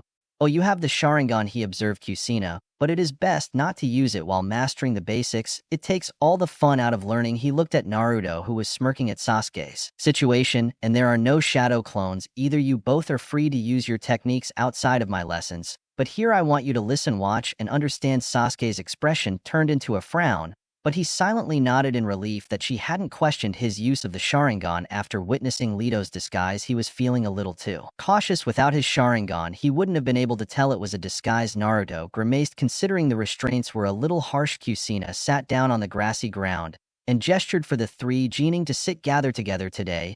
We'll go over the basics, he said, unfolding a large blank scroll he was carrying. He pulled out an inkwell and a brush and scribbled 5 characters on it. They had no special meaning in common language and looked like meaningless symbols. At first, it may seem easy to master sealing, but the real problem begins when you confuse the symbols or get the order wrong. Today, we'll start with the basic seals like these symbols here, said Kusina, running her finger over each symbol carefully. They're the ones we use for seals. Change the chakra you pour into the seal in a variety of ways, allowing you to accomplish almost anything you can do with ninjutsu. And sometimes even more. What we have here are the elemental seals of fire, water, earth, wind, and lightning, he said, pointing at each one. Besides these other important basic seals, including yang, time, and space, he drew the 4 new seals below the first 5. Imagine creating a sealing technique is like baking a cake. Yes, a cake. You have your basic ingredients: flour, eggs, sugar, which are like our elemental seals. Now, depending on how you mix them and what extras you add, you can end up with a simple sponge cake or an elegant layer cake with all sorts of fillings and frostings, she explained, feeling proud of her analogy. Naruto nods, his eyes widen as he tries to keep up. So the different seals are like ingredients. They are like hand seals when we perform a jutsu. Exactly, Naruto. Kusina clapped placidly. The hand seals affect directly the flow of chakra in your body, while these seals become a conduit or a specific path for the chakra to flow. We draw the seals with chakra conductive ink to show where and how the chakra is supposed to flow. The thickness of the lines, the size of the characters, the repetition of characters is all important. He paused for a moment, making sure they were following the explanation so far. Now think about how we can modify these seals. If you want your cake to be sweeter, you add more sugar right in the sealing. That's like adding a modifier to turn a fire into an inferno tooth, or just a small spark. There are many modifiers and each element has specific modifiers for that alone. For example, you can control the heat of the fire, the strength of the water, the speed of the wind, the hardness of the earth, and the impact of the lightning. These modifiers also decide how much chakra you need for the seal for it to work. The Genin nodded, following the explanation to the moment. How can we direct a jutsu at someone through sealing? Sasuke asked. That's where space comes in, said Kusina, touching the seal in question. Space can be expanded, compressed, shifted, folded, or creased. You can also specify directions using it. You can map the trajectory of the attack using these modifiers. What does the time seal do? Sakura asked. Curiously, they're a bit complicated, but basically they can be used to time attacks. For example, you can set a timer to decide when the cake should start baking and how long it will last. You can set an explosive seal to explode 10 seconds after you pour your chakra into it, or they can be used to activate different seals at different times, making some executions sequential instead of parallel. Seeing their lost expressions, Kusina decided to resort to her analogy once again. When serving a large dinner party, for example, each course should be served one after the other, so get the best effect. Similarly, we might need the fire nature chakra to take effect first before boosting it with the wind chakra. That's what I mean by sequential execution. So far, you're following me? The three genin nodded. Kusina smiled. Now comes the fun part. You have to learn how to draw these symbols exactly as I show you. We'll start with these. He pointed to the 9 seals shown on the scroll, and we'll move on from there. How many of these are there? Naruto asked, taking the ink and paper Kusina handed her. Oh, very much. Kusina smiled. You'll be busy for a while, and I can't use a Sharingan for this. Why? Sasuke asked. Because I said so, Kusina said cheerfully. Nothing beats good old-fashioned hard work. If you copy me while I draw the seals, will it hinder your understanding of the basic structures that make up the seal? When it comes time to create your own designs or custom seals, things will get difficult for you. Another Naruto clone accompanied Mito, now disguised as Tommy, to the Okage Tower. He was told to wait outside while Tommy talked to the Okage. Naruto leaned on the receptionist's desk, much to her chagrin, as she contemplated the events of the previous day. Absent-mindedly, he pulled out a needle to perform the chakra control exercise that Mito had shown him. He wondered if he could ever reach Kabuto's level of expertise in medical ninjutsu. He noticed that he found it easier to channel a smaller amount of chakra into the needle. The less the amount of chakra he could channel seemed to be about a third of what he could before. Hey, it's because I'm a clone, Naruto wondered. He created another clone to test the theory. Sure enough, he could now channel an even smaller amount of chakra into the needle. He could even balance a second needle on top of the first without it going off. So that's it. The more clones I have, the better I can control chakra. Maybe I can start with this and slowly reduce the amount of clones to work on managing more chakra. Yada got excited. For now having a method to improve his chakra control, he sent the clone to work on the control using the new method. The door to the cashier's office opened and Mito appeared with Iryu on her back. She looked at Naruto with a smile. Can you join us and visit Gara? Naruto confirmed, causing Naruto to smile widely. That's great, he exclaimed. Yuan smiled at her enthusiasm. Can you talk to Gara while we go meet Danzo? Yuan told him as they headed to the interrogation unit. Your information was extremely useful in finding evidence against him, Naruto. You have the gratitude of the village. Classify your actions during the invasion as equivalent to an S-rank mission, since the information you obtained is at least worthy of that. You will receive proportional compensation for your efforts. Yuan smiled while Naruto shouted it felt great to earn money independently. Although money was no longer a problem for him, the third box had given them access to the fourth box's assets, or yesterday, I boxed those assets were frozen in a trust fund until Naruto became a Chunin. Apparently, this was a decision forced upon him by Danzo and the two elders, who feared that Naruto's access to those assets would alert foreign intelligence to his heritage and thus spark a blood feud.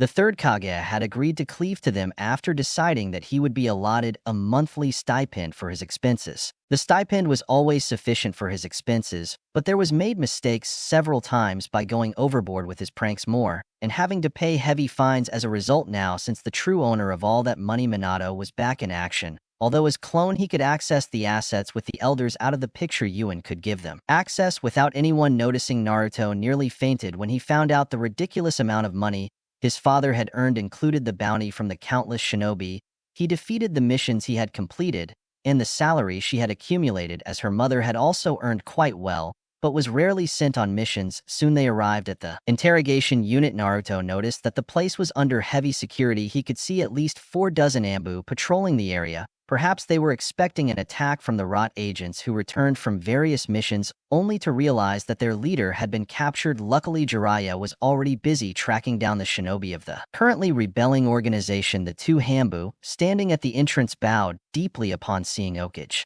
The doors opened without a word and Marino and Vicky stepped out to greet the village leader. Inoichi Yamanaka also followed. Mr. Okage, the traitor, was still under heavy sedation and has not been allowed to regain consciousness since his imprisonment. His abnormal hand and eye have been surgically removed as instructed, he reported. Vicky watched Naruto and Tommy curiously, but she knew better than to ask questions. What about Gaara and his brothers? They are under independent confinement, as ordered. The Jinchuriki has awakened, but is restricted by multiple suppression seals. He poses no threat. I left his interrogation to Inoichi-san. Inoichi stepped forward. Gaara and his brothers were minimally informed about the cause of the invasion, but it is clear that they did not suspect their father was an imposter. However, discontent has been brewing in Suna for the past few months. It is likely that Orochimaru has taken advantage of the situation and killed the Sekage sometime before the exams began. Yusin nodded. Naruto has requested to meet with Gaara, and I have granted his request. I hope it is safe to do so. And Vicky and Noichi looked at each other, clearly surprised. He will not pose a threat, Mr. Okage reported. Ik then by escort Naruto to Gaara while Tommy and I visit Danzo. Yusin ordered and Vicky nodded. Please follow me. Uzumaki. Naruto followed the marked Honing while Alak and Mito they followed Inoichi. I saw your answers from the first exam, boy, he said Ike in a conversational tone. They were interesting. Naruto made a face. Well, it's better to be safe and not cheat than to cheat and get caught. No, he asked weakly. Now that he knew the meaning of Kabuto's test, he couldn't help but cringe at his naivety. You're right, he agreed, and Vicky, getting caught has consequences, but the safe path isn't always the best. I know, but the best option depends on what's at stake, Naruto replied. Then the allure of becoming Chunin isn't enough to make you stray from the safe path. How could you take risks then? Naruto shrugged. I didn't fool myself. Nothing I did would go unnoticed by a Honing and a couple of Chunin, but you gave me so much freedom. Of course we did. And Vicky burst out laughing. Seriously, you didn't think I meant for you to be smarter than all of us? I have enough information to make a decision, Naruto said. Deciding to play it safe, you don't have enough information, huh, said Ivik thoughtfully. I guess I can accept that you're not as much of an idiot as you seem. Thanks. Wait, hey, or maybe you are. It's hard to tell these days. And Vicky snorted. He stopped in front of a cell. Naruto looked curiously at the two Bud hidden high up. Vicky's eyes widened, indicating she hadn't missed that action. She looked at Naruto. Do you want to talk to him alone? Or should I go with you? As you know, it's dangerous, and he's desperate now. It's a dangerous combination. I'll go in myself, said Naruto decisively. You decided to take a risk, huh, smiled Vicky. So you're not averse to taking risks anymore. Let's just say I have enough information, said Naruto stubbornly. You two are not the same no matter how much you feel connected to him, Ibiki warned him. I've seen many madmen and psychopaths. Hell, even Orochimaru is more reasonable than him. That just means you don't know him or Orochimaru, I said, Naruto darkly, and Vicky exhaled, semi-invited.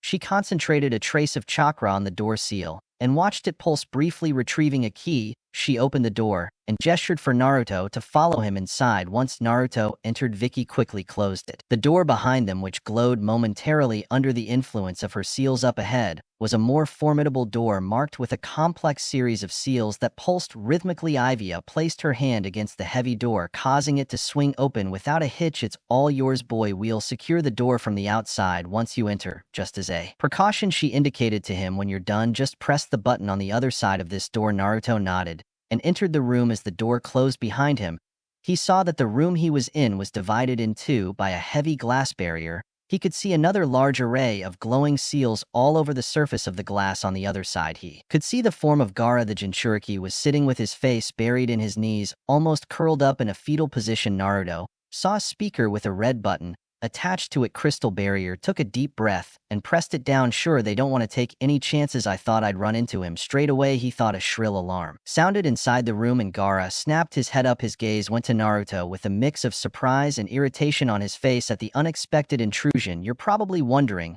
why I'm here, Naruto started in a firm voice despite the tension. I know you're not excited to see me, but I ask you to listen to Gaara's response. He came with a hint of sarcasm. His hoarse voice came through the speaker. How considerate of you to assume that I have a choice. Naruto took a deep breath and hurried to explain. The Nine Tails is sealed inside me, he said quickly, just like the Shikaku is sealed inside you. Are you saying that you are like me? Gaara's voice echoed with disbelief. I didn't have it as bad as you. I won't deny it, Naruto replied. Growing up, I felt the distance that people kept. They didn't like it, and I never understood why they warned their children till they pushed me away and whispered that I was a demon. But unlike you, they never tried to kill me aside from the stares and the harsh words. Most of the time they ignored me as if I didn't exist. Naruto looked Gaara in the eyes firmly. I understand why you want to prove that you exist. That's why I want to become an Hokage, to gain everyone's recognition. But why do you want to prove your existence? By just killing people? Gaara listened silently to his fellow Jinchuriki's story. Whatever it was had done, the leaf ninja could no longer hear. Shikaka's constant maddening screams and cries for blood.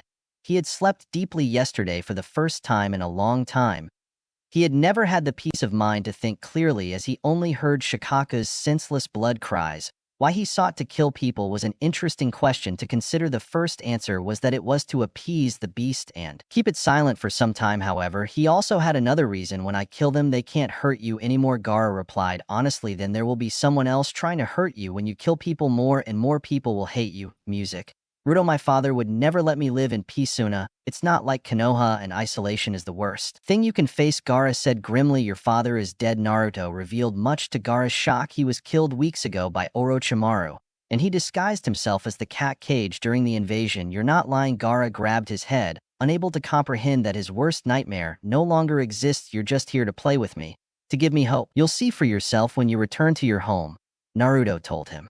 Orochimaru is someone who wants to have total control over everything. He wouldn't submit to anyone, unless it's to stab him in the back. Even if you tell the truth, the elders won't leave me alone, Gaara challenged him. Nobody will leave me alone. I'm just a tool for the village, just a weapon. You're already one of the strongest shinobi in Suna, Naruto reasoned.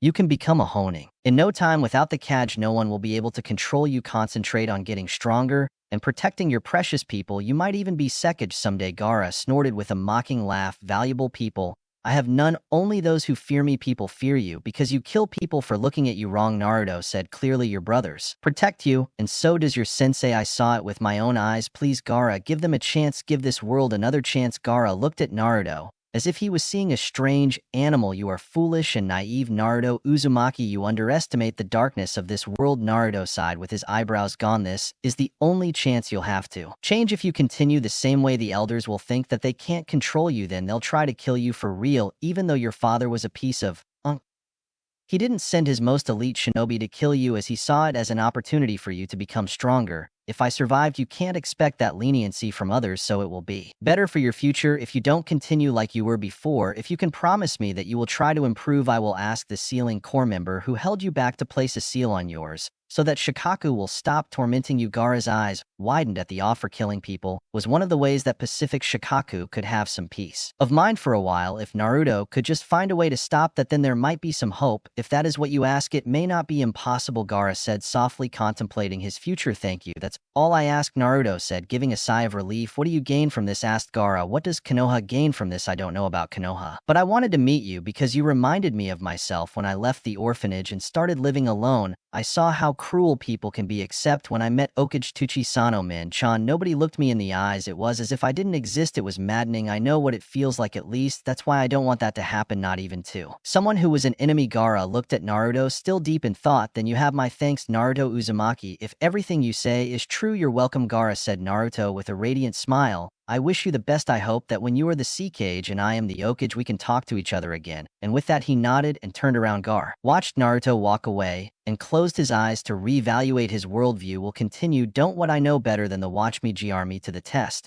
And me this make me with my me ag with my ao me offensive, even though tr. To do it not enough, even though you try you still am up, but I'm still fight for what I love, still die for. In Capitulo 6 Mito. Uzumaki intro in La Zona of maximum security of the torture and interrogation unit.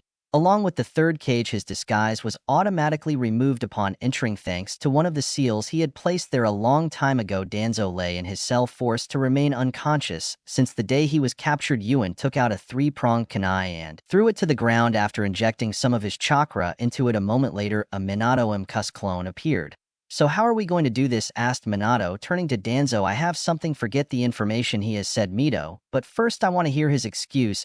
Either way, he won't get out of this room alive. I want to hear his words before I extract the information. Release the seal to wake him up, but keep his chakra cut. Understood, said Minato. Kneeling next to the former advisor, he stood up after making some adjustments to Danzo. Danzo, Shimura's seal, you are on trial for treason against the village. You have something to say. The firm voice of the third cage resonated in the chamber. Danzo opened his eyes slowly. His eyes widened as he saw Mito and Minato along with Yuzan. So it wasn't a Jinjutsu, Danzo muttered. I guess Orochimaru resurrected Leto because of that, But what about Minato? He's not a reanimation. He asked. You're not in a position to ask questions, Mito said, his anger growing more and more evident as he spoke. I detected my husband's chakra in you. What did you do with his remains? Everything I did was for Konoha. I have nothing else to say, Danzo said, looking at his captors. They won't be able to get me out. Nothing. I better be kept alive, as the information I have with me is too valuable to the village. Mito smiled humorlessly. You think the Yamanaka clan technique is the only way we can get information from you? Then you are wrong. A sealing master of your caliber would surely know that my body is covered with a sealing array that does not require chakra to activate. If a foreign chakra enters my body against my will, the seals will implode on themselves and destroy this body altogether. What will disappear with it? Yes. That is, we need to use our chakra to enter your mind, said Mito, taking out some masks. The methods of the Uzumaki clan are superior to those of the Yamanaka in that sense. Danzo looked with apprehension at the masks that Mito had in his hand. I must admit that the temple of the Uzumaki masks always intrigued me. It was a pity that it was inaccessible. After the death of Kusina, neither of them shared these treasures with the village. Mito's gaze hardened. You, who delay the Konoha, help you too. You have no reason to complain. You expect all clans to divulge their secrets. The village is always above the clan, replied Danzo. Those are your husband's words, not mine. You only remember my husband's words when it suits you, but all your actions have been against that. His greatest wish was peace with the Uchiha, and you caused the circumstances that led to his alienation and massacre. The Uchiha are a plague that destroys order. They are too emotional to be shinobi competent. I only brought stability to the village by eliminating them. Lord Hazurama was too lenient in his judgments. That is a mistake. I will not repeat. Mito placed one of her masks on Danzo's face. She shared 2 masks with the 3rd and 4th Hokage, and she used the last one herself. Put them on, and we can access her mind freely. Yusin will guide her memories to reveal what you want to see. The shinobi put on the masks. Mito made some strange gestures with her hands that ended with the snake gesture, Uzumaki-style mind reflecting mask. Suddenly, the shinobi felt a tug, and his consciousness shifted out of the physical plane. Several hours later, Yusin removed the mask. His face was pale and drenched in sweat. Minato didn't look much better while Mito radiated fury. He looked at Yusin, who had a pained expression but nodded tiredly. He removed Danzo's mask and replaced it with another while resisting the urge to strangle him. Uzumaki-style mental subjugation, he declared, and Danzo's figure stood still. Slowly, his arms rose as if to form hand seals. Minato releases the chakra seal completely. Now I have full control of his body. Minato nodded and formed a hand seal. As soon as his seal on Duranzo's chest throbbed in response, the latter's hands began to move rapidly over a series of hand seals. The Reaper's death seal, said Minato, to prevent anyone from reviving him. Yes, that is the only permanent solution I have found. So far, the knowledge you have is too dangerous in the wrong hands. Mito grimaced as Danzo's limp body fell to the ground. A moment later, she turned him over to inspect the newly formed seal on his stomach and nodded in sad satisfaction. I misjudged him. I'm no longer fit to be an Hokage. Yuen said, her voice reflecting her regret. I never knew any of this. It's not better to say that I remained willfully ignorant. You didn't trust your decisions to be the best for the village, Mito said, casting a hard look at Yusin. That's why that you broke the chain of command in Konoha by appointing your teammates as your advisors. However, it should have been a temporary arrangement at best. I have nothing to say. I have failed in my duty to the village until you find a successor. Work to redeem your legacy, Yusin advised Mito. As some of his anger dissipated, find and eliminate the unpleasant elements and heal the corrupted souls under their influence. I will do all I can, promised Yusin. I only hope to redirect their loyalty to the village and integrate them into the regular group of Ambu. Minato felt sorry for his predecessor. Love and camaraderie had clouded his judgment many times, and now the village was paying the price for it. He still couldn't believe the magnitude of Danzo's crimes. He colluded with Anzo and later controlled him to get Aim's help to overthrow Lord the Third. Minato said, starting to count on his finger. He was involved in the murder of one of Jiraiya Sense's students, and that he advocated for peace in Aim. He prevented that Fugaku and the Uchiha helped against the Ninetales, helped Orochimaru in his experiments by allowing many of Konoha's children to be kidnapped and killed, caused the death of Shursui Uchiha, while stealing his Sharingan, carried out multiple unauthorized missions that interfered with foreign affairs without Lokage's knowledge, attempted to assassinate Lord the Third, ordered Itachi Uchiha to massacre the Uchiha clan, made a deal with the masked man who calls himself Madara, colluded with Orochimaru to depose, facilitating an invasion. Minato exhaled sharply as he ran out of fingers to count. Each of these crimes amounts to treason. He may be the greatest traitor this village has ever seen. It's good to know that his soul is locked in the belly of the god of death like mine. Mito didn't tell her that there was an Uzumaki mask that would allow a soul like that to be recovered. She had no intention of ever using it and hoped that secret would die with her. She was fascinated by the fact that Minato still held on to the world of the living despite lacking a soul. On the other hand, the soul simply kept the body alive. The memories and consciousness of one that gave a person their personality could be distilled from the soul, as Minato Mito had done, marveled at the genius of the fourth Hokage, finishing his inscription of a complex seal. Around Danzo's body, Uzumaki-style hellfire, he muttered, and thick black flames erupted around Danzo's body. In moments, the body was consumed without leave traces. The Uzumaki had created this technique to replicate the same flames that fueled the ambitious Amaterasu of the Uchiha clan. Turned to Hughes, and I will do the same with the arm you removed, he said. As for Shirsue's eye, it must be kept safe. If Naruto ever suffers degraded vision similar to the Miniko Sharingan, its chakra could be used to reinforce the Rinnegan. Do you think there is such a risk? Minato asked. Alarmed, the chances are slim, he admitted. Myth. How much does the Nine Tails contain? How much chakra possesses it to insulate it from most harmful effects? However, since Sir Rinnegan was formed from the chakra of a single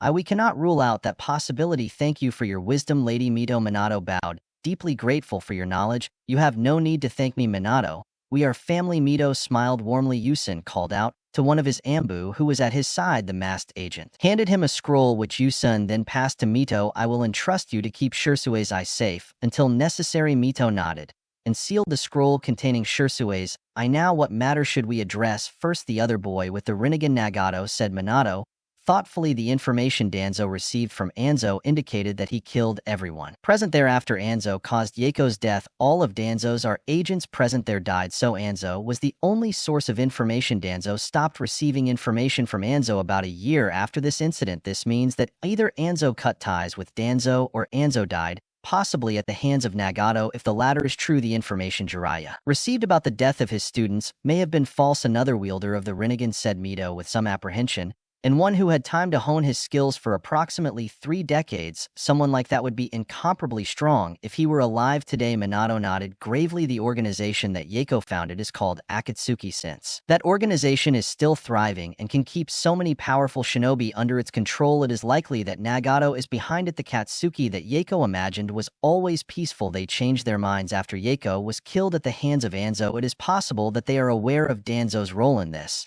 and if so, it is likely that Nagato has a significant hatred for us. This Uchiha Itachi has reported something about Akatsuki. He asked Mito to Yuzen. Yuzen shook his head. I have not received any information from Itachi after he was joined that organization. It's likely that the masked man has been keeping a close eye on him ever since he joined, and hasn't been able to send a report because of this. So who is the real leader of Akatsuki, he wondered. Is Minato the masked man who wreaked havoc on Konoha 13 years ago single-handedly? Or is he the wielder of the Rinnegan who was one of its founding members? Either way, it seems that Akatsuki's current ideology is probably determined by the masked man, probably Nagato. Was easy to manipulate after Jaiko's death. Considering what we know about how the Rinnegan is obtained, it is likely that one transferred his eye chakra to this Nagato when he was young as an Uzumaki. It is possible that he awakened the Rinnegan in a similar way to Naruto. What worries me is that the sage did not mention anything about this myth. Man frowned. The sage said that he did not want to reveal everything and that he simply wanted to guide Naruto with his new powers. Reasoned Minato. And according to Jiraiya Sensei, Nagato knew nothing about the Rinnegan when he met him. Perhaps he didn't know the sage like Naruto did. Could the masked man be the Uchiha who transferred his chakra to Nagato? The third mused. Is that possible? Answered Minato. Considering the idea he possessed a Mku Sharingan in one eye, it's conceivable that he transferred the chakra from his other eye to Nagato, which could have facilitated the creation of the Rinnegan. These two shinobi, more than any other, are the gravest threats we face today. Even Orochimaru pales in comparison. It is not clear what happened in Amigakure after Anzo cut ties with Danzo, but if it did in fact fall into the hands of Akatsuki, it could be their base of operations. The third observed. At this moment, please do not inform Jiraiya Sensei about the fate of his students, Minato requested. Until we have more information, it will be better not to do anything risky. The third nodded in agreement and turned to Mito. At this moment, we must prioritize the strengthening of the village to protect ourselves from the inevitable conflict with Akatsuki and Orochimaru. Sir Mito, would you accompany Jiraiya to look for your granddaughter once he returns from his mission? If Tsunade returns, I intend to make her my successor soon. I was planning to find her myself if you hadn't asked me, nodded Mito with a smile. Maybe I can take Naruto with me too, to remind him of his ties to the village. Even if I die someday, that can be arranged, he assured him. A lock will be safer sure with Jiraiya, and you and Minato and Puzina can help if things go wrong in as for the other matters we should. Continue this discussion in my office. I would like to discuss these revelations with you two in depth while Naruto's clones went to the team meeting and visited Gaara. The original stood in a clearing of the Senju clan compound in front of one of Minato's clones. Another Kusanagi clone was leaning against a nearby tree, watching the first father-son bonding session with a smile. Naruto, I'm sure you're aware of the threat posed by AK Katsuki as well. I saw Kabuto's memories, and they are a dangerous group of individuals as they seem to target the tailed beasts. It is likely that the masked man who attacked our village is also linked to this group. I want you to be able to freely use the full extent of your skills in combat. When it comes to a life or death situation, there will be no point in keeping your skills a secret. To get an idea of your abilities, I want you to try to land a blow. Minato said.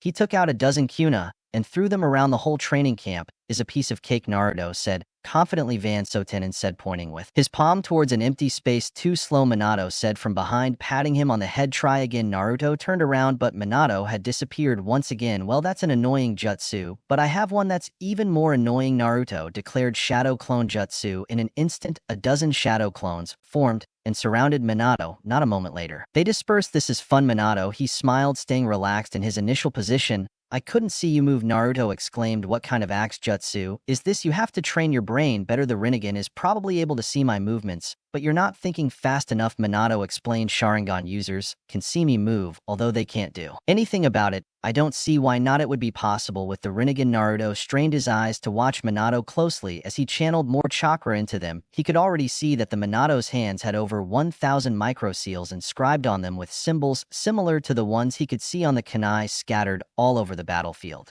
Could you do that jutsu again, Dad? A little slower, if possible. Minato nodded. It's not possible to slow down too much, but I'll show you the activation sequence. See, suddenly Naruto could see what was happening. One of the countless seals on Minato's hands flashed, and another seal on one of the kunai flashed along with it around Minato. The air, it seemed to twist and distort, forming what looked to Naruto like a spiraling vortex. It looked almost like swirling water, but it was the very fabric of space that was bending in the blink of an eye. Minato was drawn into this spiraling distortion. Simultaneously, near the activated Kuni seal, another distortion materialized, echoing the first one from this second gate. Minato emerged as quickly as he had disappeared, as if he had traveled between the 2 points through a hidden passage in the air itself. I saw it. Naruto smiled widely. You have seals linked on your hand, and on the kunai you were sucked into that swirl-shaped hole that is connected to it. He pointed to where Minato appeared. And you appeared here. Minato exchanged a look with Kusanagi, clearly surprised. You can see the space-time bridge. It's incredible. You see something similar when you use your gravity powers. Am I supposed to do it? Naruto frowned and began to levitate. To his surprise, he could see the world around him changing. As he rose, he could see that the space around him was curving upwards. I can see it, said Naruto excitedly. It's like I'm trapped in a well, and I'm getting out of it. That would be the Earth's gravitational well, said Minato in amazement. So if you want, you can literally see the space-time continuum. That's amazing. Kusanagi had stars in her eyes. You can understand the space-time unsealing jutsu much better if you can see it like that. You guys have to teach me. What are you talking about? I don't know anything about this thing about the space-time continuum, said Naruto timidly. Okay, Naruto, I'll teach you, said Kusanagi happily. Naruto advised Minato, it would be great if you could see this all the time, or at least try to do it from time to time. You could to the masked man if he ever enters the village. His space-time ninjutsu is even more advanced than mine, but he will definitely leave a trail that Rinnegan will be able to detect. I understand, nodded Naruto. To activate it, it will always be a challenge and a little dizzying, but he could get used to it. Still, you kick that guy's ass, Naruto said in admiration. Well, Miran may be inferior to his, but the speed of my movements certainly isn't. Can you teach me? Ellen asked Naruto. Hopefully he was planning on doing so, Minato promised. Once you know enough about sealing to create your own markers, that's something I can't do for you. Unfortunately, Irisin is one of the pinnacles of space-time jutsu, and you need to be very proficient in sealing to be able to use it. Plus, you need to sharpen your reflexes and react fast enough to take advantage of it in battle. The moment someone hears you can perform this jutsu, you'll have a bigger target on your back than even me. Why is that? Naruto asked curiously. Why do you have the 9 tails inside you? A Jinchuriki is always classified as a rank threat that, along with the Een nations, would spare no expense in hunting you down, even if they didn't know about the Rinnegan. That's why you need to train your reflexes to use it when maximum. Naruto nodded his head. Understanding speed is the ultimate weapon a shinobi has in his arsenal. No matter how powerful someone is, it would be useless if they died before they could cast a jutsu. Even an extremely powerful bloodline like the Third's particle release, his Shikage, paled in comparison to what Minato Namek could do. Minato felt a sudden inspiration. Your manipulation of gravity is essentially manipulation of space-time. He said if you can manipulate space-time with Rinnegan, it is logical that you can imitate Alisin in some way. If that is the case, you could move freely through the space-time continuum. You are right, exclaimed Kusina. Naruto creates around a dozen clones and observing ordered Minato shadow clone jutsu. Exclaimed Naruto. Excitedly, 12 shadow clones materialized and dispersed, forming a wide circle around them. Some of them landed on the treetops to have a better view. Observe with attention, Minato said, and began to move around the battlefield as slowly as he could from the different angles. Naruto could see the ripples and holes that appeared in this so-called space-time continuum as he watched his father move. It was quite complicated to process it all due to the shared vision of the Rinnegan, but he was determined to see it through and find a pattern. Okay, Minato said. After a few minutes, I almost ran out of chakra. Try to disperse your clones now. Naruto dispersed his clones and left. He became disoriented from the overload of visual stimuli. He was starting to get a headache as his mind tried to process what he had seen. Although he could see his father from all angles simultaneously, dispersing his clones also provided him with their unique perspectives. I don't see any sense in this, Naruto said with a grimace. Although he was capable of some patterns, many things didn't make sense to him. He lacked the fundamental knowledge needed to understand this. It's okay. Maybe I went on a bit too long. Well, you need to understand the principles of space-time in depth before you try anything. It's extremely dangerous. If something goes wrong, Minato consoled him.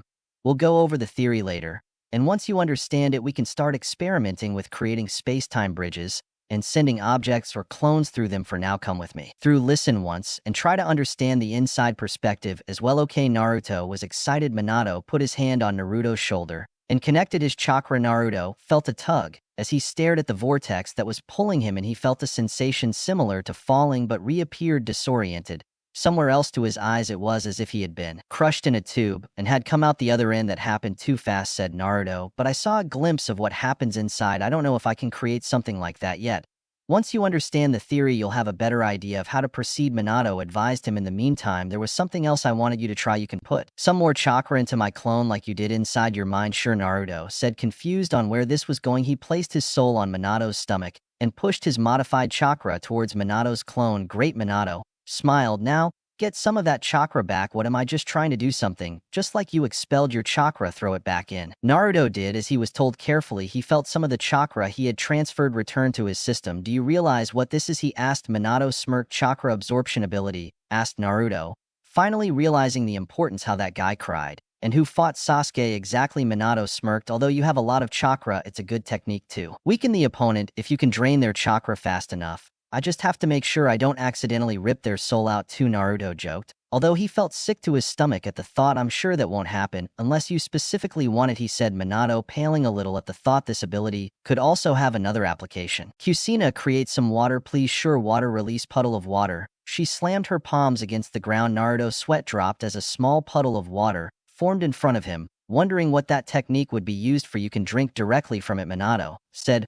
reading her thoughts. That way you need to bring less supplies. Now try to absorb that water. It's made up of chakra. Is fine, said Naruto, placing his palms on the water. Abruptly, it absorbed the chakra from the water into it, leaving the puddle dry. Wait, that means, exclaimed Kusina, realizing the implications. I can absorb ninjutsu, said Naruto, also coming to the same conclusion. It seems, smiled Minato. Do you think you can use that fast enough? When a technique reaches you, there is only one way to find out, said Naruto, confidently extending his palm as he looked at Kusina. Prepare to get wet style aquatic tsunami splash. Naruto could see Kusina channeling a good part of her chakra into the technique. She spat out a huge wave of water that, although quite large, moved slowly and lacked real strength. Naruto imagined seeing all that chakra of an aquatic nature. As he extended the palm of his hand when the jutsu almost touched him, he clung to the chakra surrounding the technique and began to absorb it with all his strength. The jutsu began to converge around his palm and was absorbed in a few seconds. Well done, he applauded. Kusina is amazing. It almost looks like watching silk in action. That's where I got the idea to absorb Su's, confirmed Minato. Now, we need you to get used to absorbing attacks at a faster rate. Very well, go ahead, yelled Naruto, paled when his parents started making hand signs. Wait, that's not fair. Soaked to the bone, Naruto walked into the house for lunch and glared at his mother, who was smiling smugly. After being repeatedly splashed during training, he had quickly become competent in his chakra absorption ability, now able to intercept most techniques from slow, to medium up to be ranked jutsus included. So what's the plan after lunch, Naruto? Asked his father. The Rinnegan has a lot of potential for us to explore, said Minato thoughtfully. With your ability to copy our chakra and duplicate it perfectly, I think you may have the ability to copy chakra-based bloodline limits. No way, Kusina exclaimed. You're a genius, Minato shouted. Thanks. I'll try, said Minato, and smiled. Let me get this straight, said Naruto, thinking hard. I can copy bloodlines and mimic their chakra, he asked in disbelief. How do you know? Almost all bloodlines originated from the Rinnegan. Minato explained his reasoning, and all chakra-based bloodlines that combine multiple chakra natures such as lava release or ice release, or even wood release, originate from the Senju clan, or its offshoots, even your mother's chakra chains, which are a manipulation of pure non-elemental chakra. They are one of those techniques. This flexibility of the Senju clan was the reason why the first Kage was able to develop his own unique bloodline limit. The Senju were masters of all kinds of nature manipulation centuries ago. Internal conflicts within the Senju clan had driven many unique bloodline bearers to abandon the clan. This is how many other shinobi clans with bloodlines such as lava release or ice release originated. Although the Uchiha may be the parent clan of most of the dojutsu, the Senju may be the parent clan of most of the chakra bloodlines. With Rinnegan, you can understand exactly what happens to a person's chakra when they manifest their bloodline. Then it's possible you could copy their bloodline with enough observation. Naruto took a moment to process that. That's really powerful. Minato turned to his wife after lunch. I want you to demonstrate your chakra chains to Naruto. I understand, Kusina said before a mischievous glint appeared in her eyes. Why wait, she asked as chakra chains emerged from her and wrapped around Naruto. Ouch, let me go, I'm hungry, you know, Naruto said, grumbling. He suddenly smiled and the chains binding him disappeared. It's not fair, you can't get rid of my chains by just absorbing them. That takes all the fun out of it, Kusina pouted. Naruto stuck his tongue out at her shamelessly in response. After lunch, the recently reunited family once again found themselves at the Naruto clan training camp. Look closely, Kusina said, preparing to prove his lineage. Naruto watched intently as Kusina's chakra transformed. It expanded throughout his body, gaining momentum before forcefully expelling itself from his chakra points. As it emerged, the chakra condensed and hardened, taking on a solid form. Then this chakra took the form of shining golden chains. Soon Kusina wielded 9 shining chains, each made from densely compressed chakra. Let's see, Naruto said, concentrating. He visualized the chains as he remembered the structure of the Kusina's chakra that he had absorbed earlier. In order to replicate that structure, he directed his modified chakra to flow from his Naruto chakra points. Solid chains, made of chakra, shot out. Unfortunately, instead of stretching out into long flowing links, they emerged only a few meters in length and quickly collapsed to the ground after being released. Kusina stared. He'd never seen that happen before. He said, examining the chains, I'm guessing it's because you're mimicking the bloodline instead of it coming naturally. Oh, Naruto blushed, embarrassed. I guess I should have focused. Maybe I got too excited. You'll get it in no time. Even if you didn't inherit the bloodline directly, your chakra still carries the dormant tendency. You just need to awaken it, Kusina encouraged. As the afternoon faded into the night, marked by the ever-increasing colors of the sky, Naruto's persistence finally paid off. He modified his technique according to the Minato nodded. I understand, Orochimaru said, but it wouldn't be wise to copy them and use them in a way that would expose you. Orochimaru's obsession with bloodlines meant that he had a good understanding of the different chakra-based bloodlines.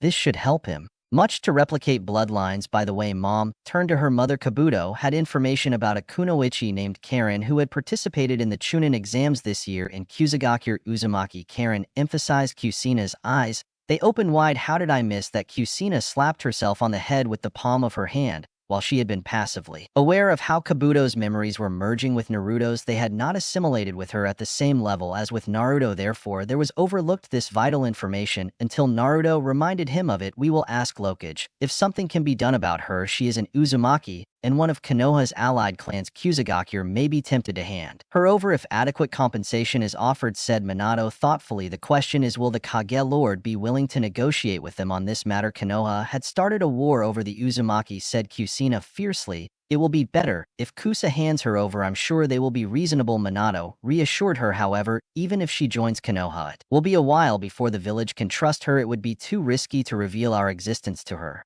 And the same goes for Lady Mito since Naruto is staying here. Even he can only have limited contact. I understand, Minato said. Kusina, sadly I understand how important all this is, but thinking about a relative, her mother is probably one of my cousins. Although I don't know who survived the exodus, Minato patted her on the back. Kusina, to comfort her, Kusina quickly wiped away her tears and forced a smile to please Naruto. Anyway, it will be nice to meet a relative after so long, even if we only see it through Naruto's eyes now, Naruto said. Minato, I have formulated a training plan for you. You can train with 10 clones every day while your original will carry out missions. For now, 2 of them can dedicate themselves to the specific Uzumaki sealing arts that Kusina or Lady Mito taught you. They will teach one of them can learn to control adamantine chains, because that is a bloodline limit comparable to Mad's release when it comes to controlling tailed beasts. 2 of you will work with me to improve your reflexes, and 5 of them can alternate between understanding ninjutsu and improving the chakra absorption technique. Any suggestions? Naruto nodded. Can I have one of them learn chakra control as well? The clone that went to meet Gaara just dispersed,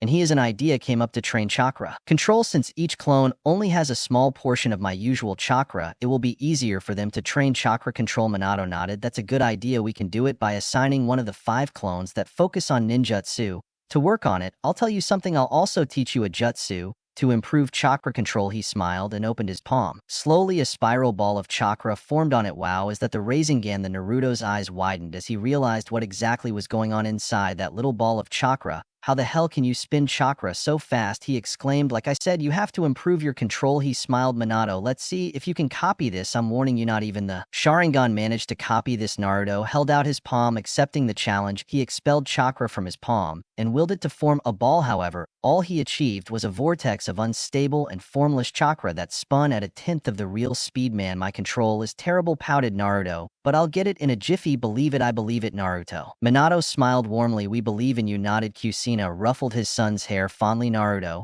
felt an unknown warmth bubbling in his chest. You two are so cute. Naruto suddenly heard a thought that wasn't his own. Who was that? Naruto, he startled in surprise. Who was that? Naruto, Kusina asked with concern. I said it out loud. No. Oops. Naruto's eyes, they opened their eyes in alarm as they heard an unfamiliar voice echoing in their minds. Whoever you are, show yourself, he declared, looking around with his Rinnegan in case he was wrong about the source of the voice. Oh, how fun. Find me then with those special eyes of yours, the voice said smugly. That was definitely what I thought. Mom, Dad, have you ever felt someone other than Kurama inside me? Naruto asked. Kusina and Minato looked at each other in alarm. Not that we know of other than the sage who appeared that time. Minato considered the possibilities. It could be Shursui. Uchiha Shursui transferred his chakra.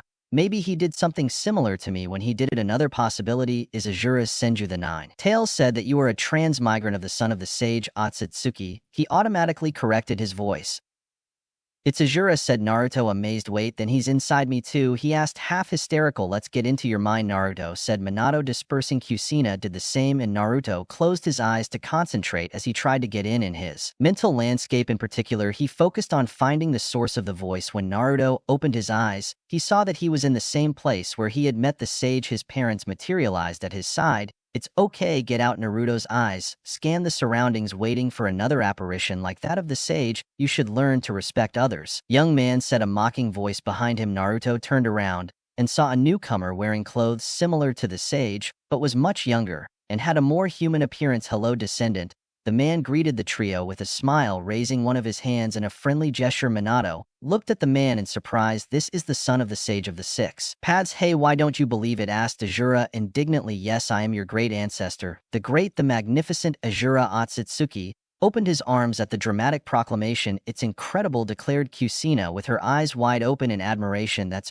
better, smiled Azura. Then what are you doing inside my mind? asked Naruto. Our mind, corrected Azura. Nice to meet you too, transmigrated our mind, exclaimed Naruto. This is my mind, believe it, that individualistic thinking will get you nowhere, young shinobi, said Azura, clicking his tongue while stroking an imaginary beard. You are completely crazy, declared Naruto. You mean we are, corrected Azura, again winking at him. Naruto sighed, defeated. He had finally found someone more annoying than him. I am not worthy, he bowed, admitting defeat. That's better, Azura smiled. Then you didn't tell me, why are you here? Naruto urged. Wait, you've always been here. Don't you think I have more important things to do? He asked, feeling insulted at Naruto's unimpressed look. He dejected. I guess not. Well, my conscience isn't always here. I'm actually quite enjoying the afterlife, unlike that boring older brother of mine. You wouldn't believe how many interesting people I meet here. He smiled to himself. More interesting than you? Minato asked with curiosity. Maybe not more than me, granted.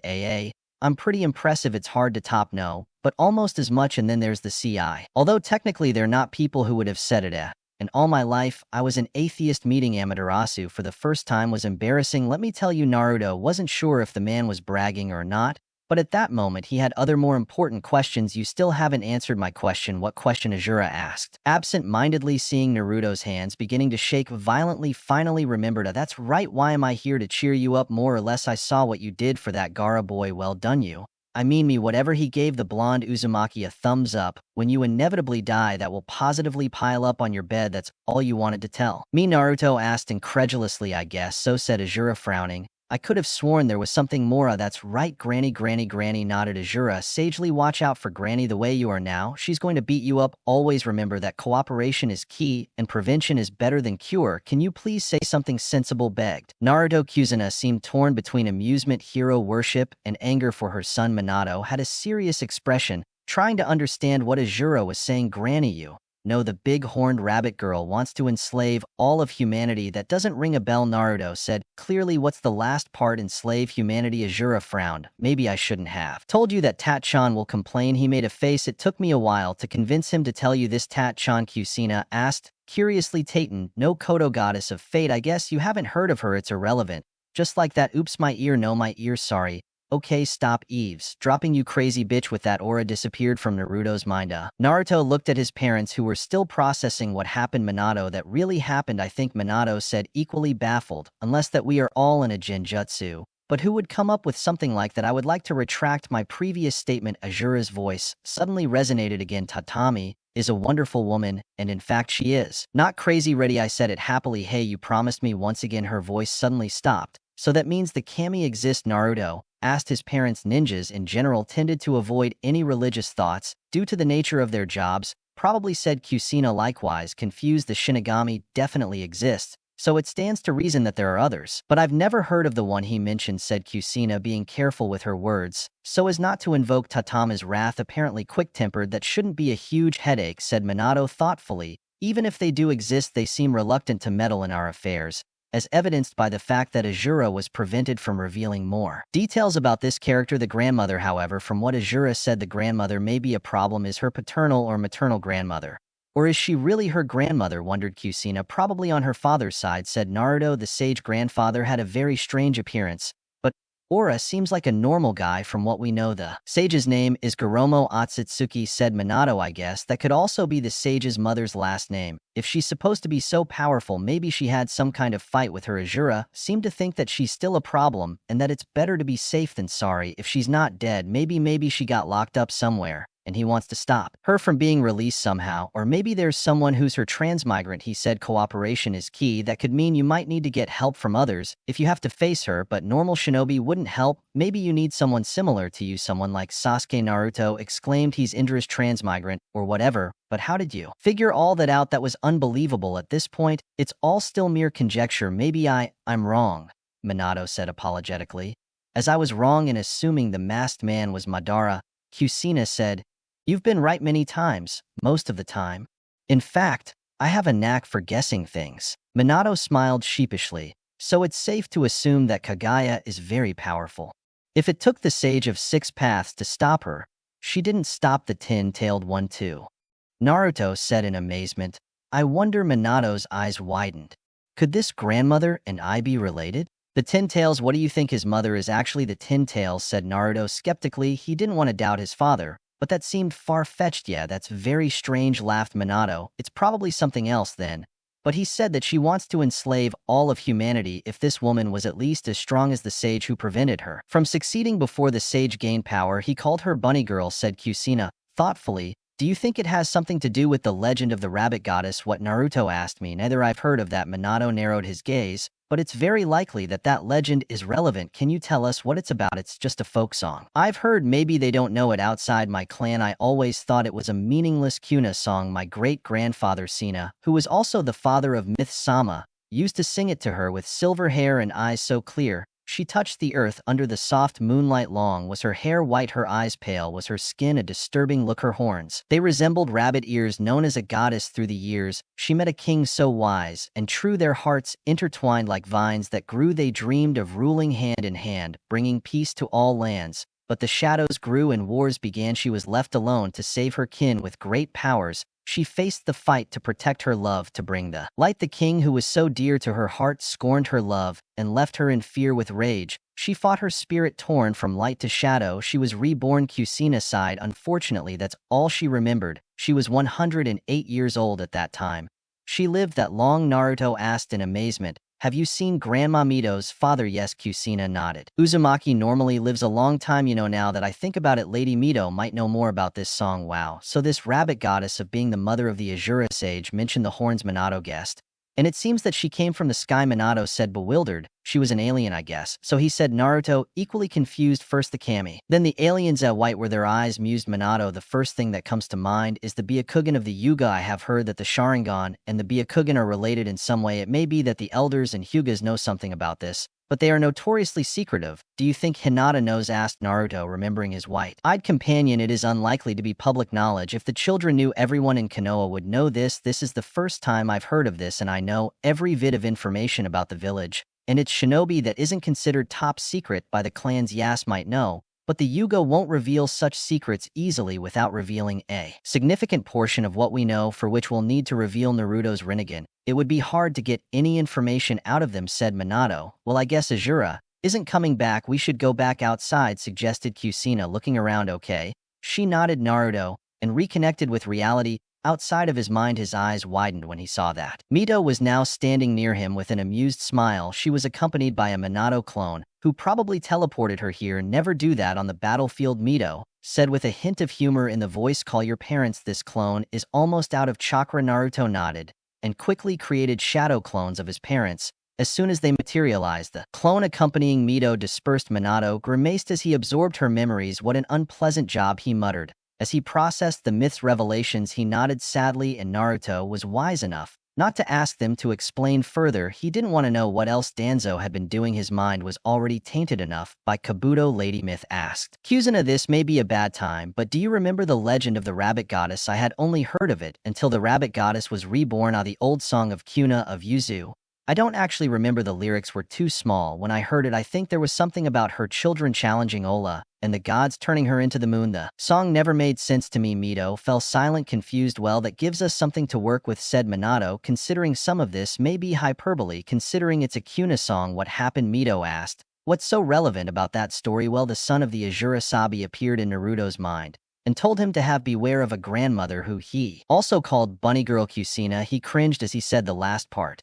Myth, he tried to imagine it, but couldn't do it. Yes, we too find it hard to believe, and we heard it, and it seemed like a kami had dragged him away halfway, so we couldn't ask for more details. What a kami snatched you? Asked Myth, alarmed. Please explain to me. So he was telling us about this grandmother, and he said something unflattering about a kami called Taiten Namin Noikoto. A moment later, he acted like someone was pulling his ear, and then he disappeared. He insulted the goddess of fate? Asked Mito weakly. I can't even imagine. He must be very tolerant.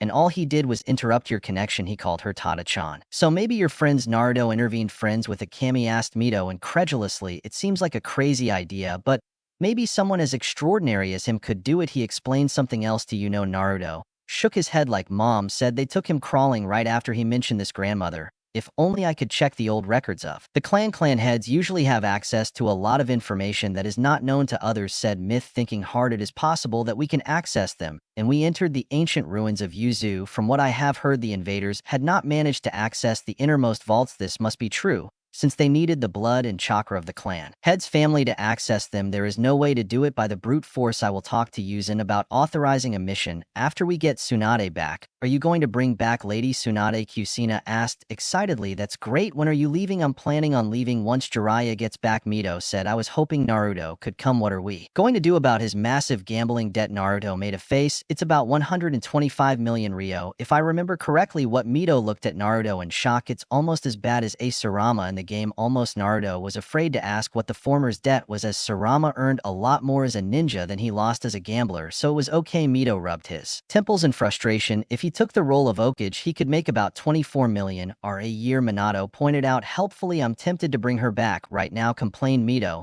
No wonder the Senju compound isn't what Konoha Used to be she's probably selling it to cover her gambling games. Well, worst case scenario, we could always sweeten the deal. With a ransom if she agrees to return, Naruto suggested with a smile. Mito looked at him with a chilling look. Absolutely not going to spend every last one. I was just joking. Naruto quickly backed away. I will have her get back all the property we have lost with interest. Mito continued to grumble as she stormed off to the main house. Kusina followed. Mito shaking her head. There's that fire, Uzumaki. Aren't you happy that I'm so calm? Minato, oh, absolutely, how lucky I am. Minato replied with a knowing giggle, following them with Naruto. Hey dad, he whispered. Naruto, mom, does he ever get like that? Uzumaki, oh my dear innocent son. Minato shook his head. You haven't witnessed the storm in its full extent yet. What was that? Kusina's ears perked up. Nothing, darling, Minato said quickly, speeding up the pass with a forced smile. Naruto gulped and ran after his father, mentally swearing to never ever test his mother's patience. Then Orochimaru's invasion failed. A man wearing a swirling orange mask spoke to a figure humanoid split into black and white halves. It seems so, said the bichromatic man. It is too early to judge if he is really gone forever. Unfortunately, Konoha is a village that I can't enter directly. The detection barrier above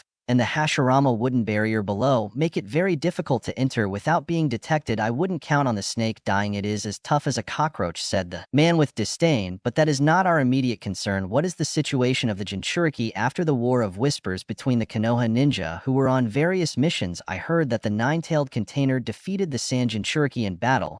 It seems the boy did not use the powers of his own tailed beast while the Sand one had manifested his tailed beast. That seems far-fetched. Are you sure this is not Konoha propaganda? The boy graduated last in his class. The humanoid figure stared at the masked man. The masked man, he had the courtesy to look embarrassed for some reason. Well, it would be hypocritical of me to judge him for that, but he is an idiot. I observed him with my own eyes about a month ago. It seems he was trained by Jiraiya of the Sannin for a month. I don't know the details, but apparently the boy put in an impressive performance in the Chunin exams before the invasion began.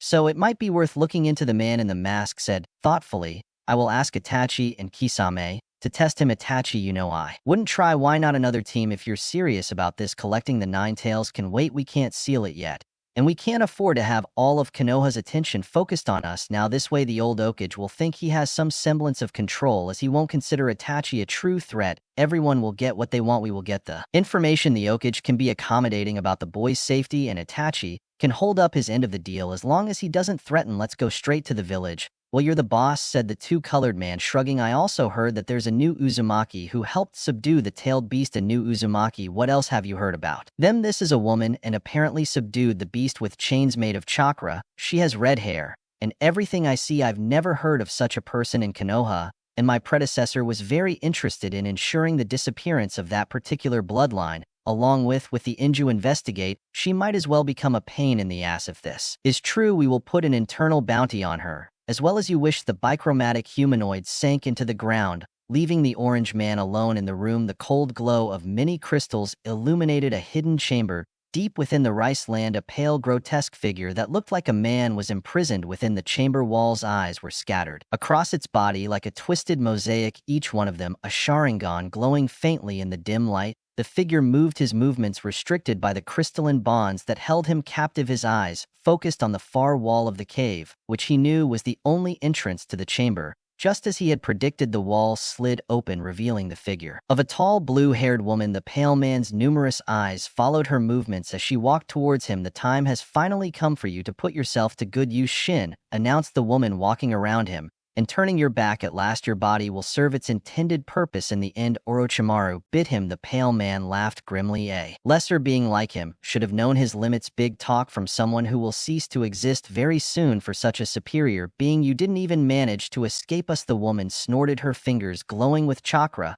She pressed them onto a cursed seal on his back. The seal responded with a glow. The prisoner grimaced, his body convulsed in pain. When the mark was activated, the woman's eyes glowed as she took a step back. The mark came to life. Its dark energy spread through the prisoner's body. Moments later, a scream went through the pale man's mouth as he lost consciousness. This is at your service, Lord Orochimaru. The woman knelt, or on one knee, and lowered her head respectfully. The pale man's face suddenly rose and his figure began to transform. Long black hair grew from his bald head, and his face seemed to lengthen. The figure released a giggle as the crystals released her. She stood up and looked at her servant Girin. I see you followed my instructions. Then it seems my plans in Konoha did not go as expected. How long has it been since my shadow clone dispersed? Just one day, Lord Orochimaru said reverently. The now identified Girin. I rushed here. Following your orders, Orochimaru placed his hands on a cursed seal inscribed on the woman's neck. Girin felt a small pulse of chakra coming out of the seal and entered Orochimaru him. It seems I made a mistake with the reanimation. Jutsu, one of my summoned Uzumaki myth has gone rebel, is not as perfect as I expected. Even seeing Girin's curious eyes, Orochimaru smiled. I see you are curious about how I came to know this. It is not my place to be curious, Mr. Orochimaru, said the woman instantly. No, that is not the attitude to have. After all, he who does not risk does not win. This is what distinguishes you from the boy's curiosity. It is a trait that I appreciate. Girin's face darkened at the mention of Orochimaru's favorite subordinate. My lord has not reported. So it seems that he has been captured, or that he has died. I hope it is the latter. Can you be of equal use to me as a resuscitator? Bring me one of the guards. Yes, my lord. Girin created a clone, who hurriedly left the room to carry out the order. She hesitated. How did he know what happened in Konoha, sir? That is more than up to par. Orochimaru said with a mocking smile. You are learning, Girin. You will see the chakra. It's a wonderful thing. Always try to return to its origin. If a person creates a shadow clone that is a construct of pure chakra, the residual chakra, after it disperses, returns to the caster of the jutsu. It could be said that chakra from the same source has an extraordinary attraction towards itself. Now, can you tell me what could have happened after my death? Girin frowned, trying to follow what they were telling him. The chakra from your original body entered your shadow clone in our excellent work. Orochimaru put his hands together. That it is precisely. Although I may be the first person to use this attraction in reverse, once the chakra entered the clone in the laboratory, it also dispersed as the original body no longer exists. The chakra then found its way to your mark, from which I was able to obtain the required information. Orochimaru frowned. The last time I saw him, he had asked Kabuto to investigate the curious Maki boy. Really soon we will have our answers. He smiled as Girin's clone dragged a guard away, unconscious. Give me the scroll I asked you to bring. Orochimaru extended his hand expectantly. Girin pulled a scroll out of his pocket and handed it to Orochimaru. He unfolded it to reveal a large collection of seals. This contains genetic samples of most of my useful subordinates, including you and Kabuto. He explained. A bit of his blood on one of the seals causing another scroll to come out. He then spread the scroll out on the ground and placed the guard on top. Invocation in pure world reincarnation. A seal spread out from the scroll and covered the guard, and his form began to twist and distort. He began to scream as he regained consciousness. When the screams calmed down, his form transformed into the figure of Orochimaru's lieutenant. However, the body immediately collapsed to the ground. After that, Orochimaru frowned in annoyance. The summoning failed. Does that mean Kabuto is alive? Or something has happened to his soul? His soul, asked Girin, confused. My summoning of the fourth Okage failed as his soul was sealed in the belly of the god of death. Is a sealing technique of Uzumaki. Orochimaru's voice was laden with displeasure. Myth Uzumaki captured Kabuto. Then she could have forced him to seal himself in the belly of the Reaper. Too bad I used it a lot. They will have obtained information about us, my lord. We must assume that is the case. We evacuate all our bases in order of priority, ordered Orochimaru. This is a significant setback. It is good that Kabuto did not know anything about Shin, observed Girin. It was a wise decision to restrict the information that we had access to individually. Indeed, muttered Orochimaru. Shin's body did not adapt well to the Sharingan. These drain my chakra constantly, and none of them have matured to become an Nku yet. Although 5 of these Sharingan are needed to equal one of Uchiha will be enough to satisfy my curiosity. For now, I need to test if Shin is capable of receiving chakra from nature, said with disappointment. My lord, if he had used me instead, began Girin with his voice tinged with enthusiasm. Orochimaru narrowed his eyes and studied Girin closely. But now you are too valuable. Girin said, your release of the crystal is a rare gift, one that I have not yet been able to fully exploit. Each of my experiments has a different purpose. Girin bowed his head. Of course, my lord, I only wish to serve you in the best way possible. Orochimaru's eyes closed in unison. As he considered the next steps, he assures Kimimaro Juju and the rest of our strongest, I will teach you the reanimation jutsu, revive the key shinobi that sand and sound lost, and we will gain information on Konoha's defenses from them. I'm sure the hidden stone and lightning will pay handsomely for such accurate information. After all, this is the first time Konoha has been breached on a large scale. Orochimaru smirked. They might even be interested in the nine-tailed brat, especially considering who his parents are now. That some promise they will spare no expense to get rid of him.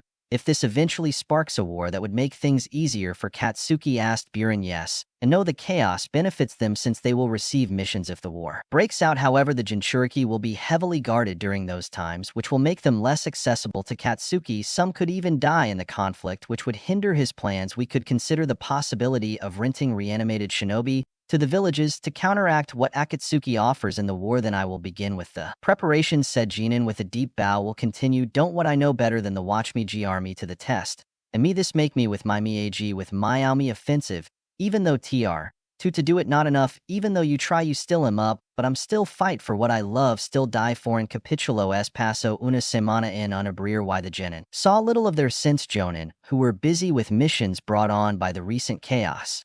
Naruto knew that these missions involved raiding several of Orochimaru's bases using the information he had obtained. Most of the bases were nearly empty when the teams arrived, but they managed to capture a few dozen sound ninja during their evacuation despite the fact that the teams were unable to capture them. Bases were nearly empty. The raids were successful. They disrupted many of Orochimaru's sinister experiments and rescued numerous ninja and civilians who had been trapped amongst them. There were a pair of bloodline bearers that Orochimaru had captured. Although their abilities were relatively weak, the Sound would not be pleased to intercept them. During their evacuation, these efforts dealt a major blow to Orochimaru's operations and expanded Konoha's information on their activities. The quick evacuation of the sound bases suggested a well-coordinated effort, leading to suspicions that Orochimaru may have been revived. Naruto's detailed memories of the layouts of the different sound bases were shared with the assault teams using a combination of techniques from the Uzumaki and Yamanaka clans. Naruto noticed that many of Konoha's destroyed houses were rebuilt remarkably quickly, and new wooden structures seemingly appeared overnight. Minato assumed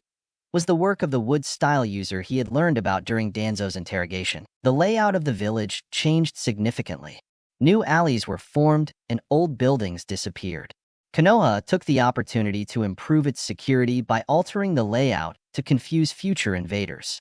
Although minor adjustments occurred every few months, these current changes would render the village almost unrecognizable. Minato explained to Naruto that the goal was to remove any familiarity for potential invaders based on current information that was likely to be sold by enemy shinobi. Naruto was having the time of his life learning and applying new earth and water-style jutsus to speed up the redevelopment of the village. He and his numerous clones were deployed throughout the village, completing over 30 rank missions in just a week, helping in various capacities with his clone army. Naruto noticed a change in the villagers' perceptions of him, evolving from a disgusting troublemaker to a tolerable nuisance due to all the help he's been providing. However, his parents were none too pleased with the persistent discrimination he faced. Feeling frustrated by his limited ability to change his attitude, today Naruto stood with Sasuke and Shikamaru outside the Okage office. He had regularly participated in Team 7's Fin Hutsu training sessions with Mito Kusina, but more beyond that, they hadn't spent much time together. Naruto knew Sasuke was getting frustrated. He wanted to talk about Naruto's new lineage. After a talk with the Okage and his family, they decided it was time to share some details with the team. The alternative was to disband the team, since keeping such a big secret could generate distrust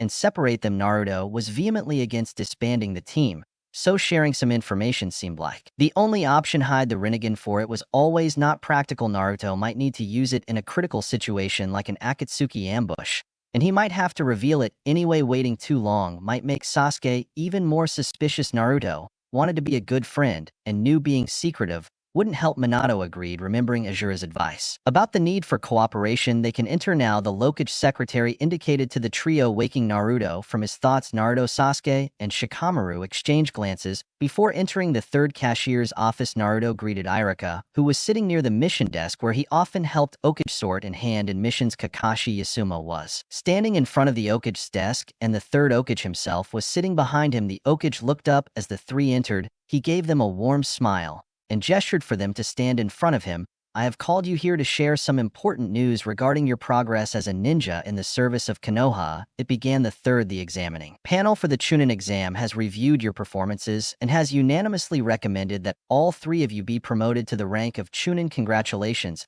Very well, that's what I'm talking about, yelled Naruto, jumping up and down as he celebrated his first step towards his dream. He wondered when he would find out the results. Great, more work. This is a pain. Shikamaru sighed as Sasuke stepped forward and bowed slightly to the Okage. I mean, no disrespect, Lord Okage, but my exam was interrupted by the invasion. What merited my promotion? If I may ask, the third showed a trace of surprise, but nodded at the question. As we've mentioned before, Sasuke, the battles are only one component of the entire exam. Your performance in the second phase was commendable, in particular the survival against Orochimaru. He could have killed you, and would have if you had not shown the promise he sought. Your battle in the preliminaries and your assistance during the invasion also counted towards the promotion. Sasuke didn't seem entirely convinced, but did another bow and took a step back. The Hokage then addressed the newly promoted Chunin after handing over his handwritten order. As you know, Koa has just endured a major invasion. We have lost a significant amount of genin and Chunin. However, this has no bearing on the decision to promote the three. It would be counterproductive for the village to promote ninja before they are ready, as those are just casualties waiting to happen now. The Hokage's grim expression changed to a smile. Your promotions allow you to accept missions outside the scope of your team, as it would help you integrate with the larger shinobi group. When on missions, you are expected to follow the directives of the team leader,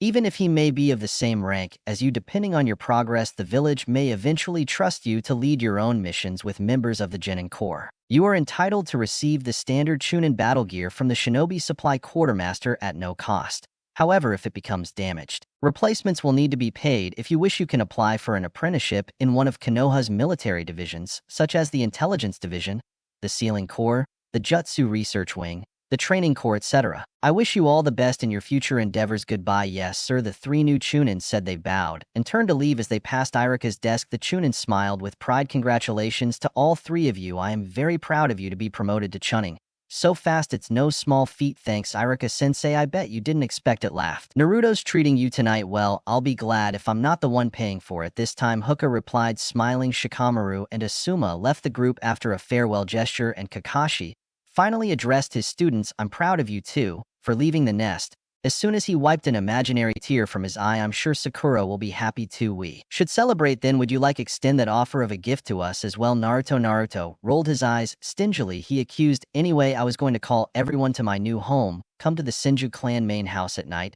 We will receive you there, he said with a half-boastful tone. Sasuke looked surprised. You live in the Senju clan compound now. That's why your house seemed abandoned. You were looking out for me. I'm touched, he joked. Naruto, don't get your hopes up, Sasuke snorted. You promised me an explanation. Naruto nodded slowly. Yes, I will tell him today. Relented after that, the trio SCP Kakashi once again engrossed in his book. Naruto headed straight for his house with a firm step, and Sasuke headed to the Uchiha clan grounds to resume his training. Sakura looked in awe at the tall trees that bordered the Senju clan compound. The entire grounds could be mistaken for a forest with its dense foliage and ancient, imposing trunks. The air was permeated with the scent of nature and earth, and the sounds of rustling leaves and the distant birdsong. She thought Naruto might be joking with her when his clone informed him about his invitation to the team banquet being held at the Senju grounds. But as she remembered the relationship between the Uzumaki and the Senju, she supposed it might be true, especially since Naruto had found a new guardian in Lady Tomi. Uzumaki Sakura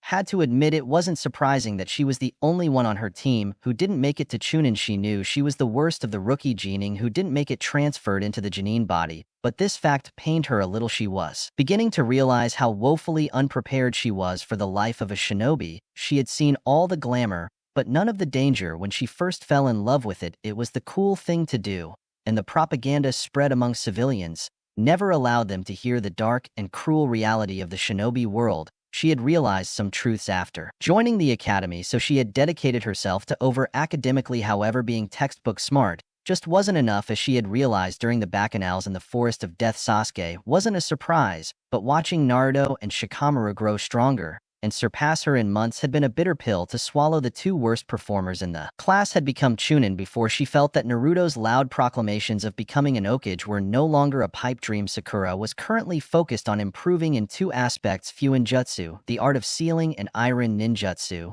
the art of healing. While he had quickly memorized and accurately recreated all of the seals demonstrated by his boy sensei, he couldn't claim to have a natural talent for Fuinjutsu. His progress in drawing the seals was noticeably slower compared to Sasuke, and even Naruto. Interestingly, Naruto was developing a surprisingly nuanced understanding of Fuinjutsu. As soon as his boy sensei described a seal, multiple would immediately come to mind clever ways to use it in medical ninjutsu training. Sakura managed to create a chain of 8 needles and control them independently to a satisfactory degree. This had earned her the promised recommendation from Tommy Sensei to be an apprentice in the medical corps, which was unique among Konoha divisions in accepting any shinobi with adequate chakra control regardless of their rank. Most other divisions required one to be a non-top chunin. There, she was given the task with observing, learning, and assisting the medical ninja in various capacities. Interestingly, there was a boy named Toruna about her age who reminded her of Naruto. Apparently also a trainee in the medical corps, what amazed her was how incredibly knowledgeable he was in medical ninjutsu.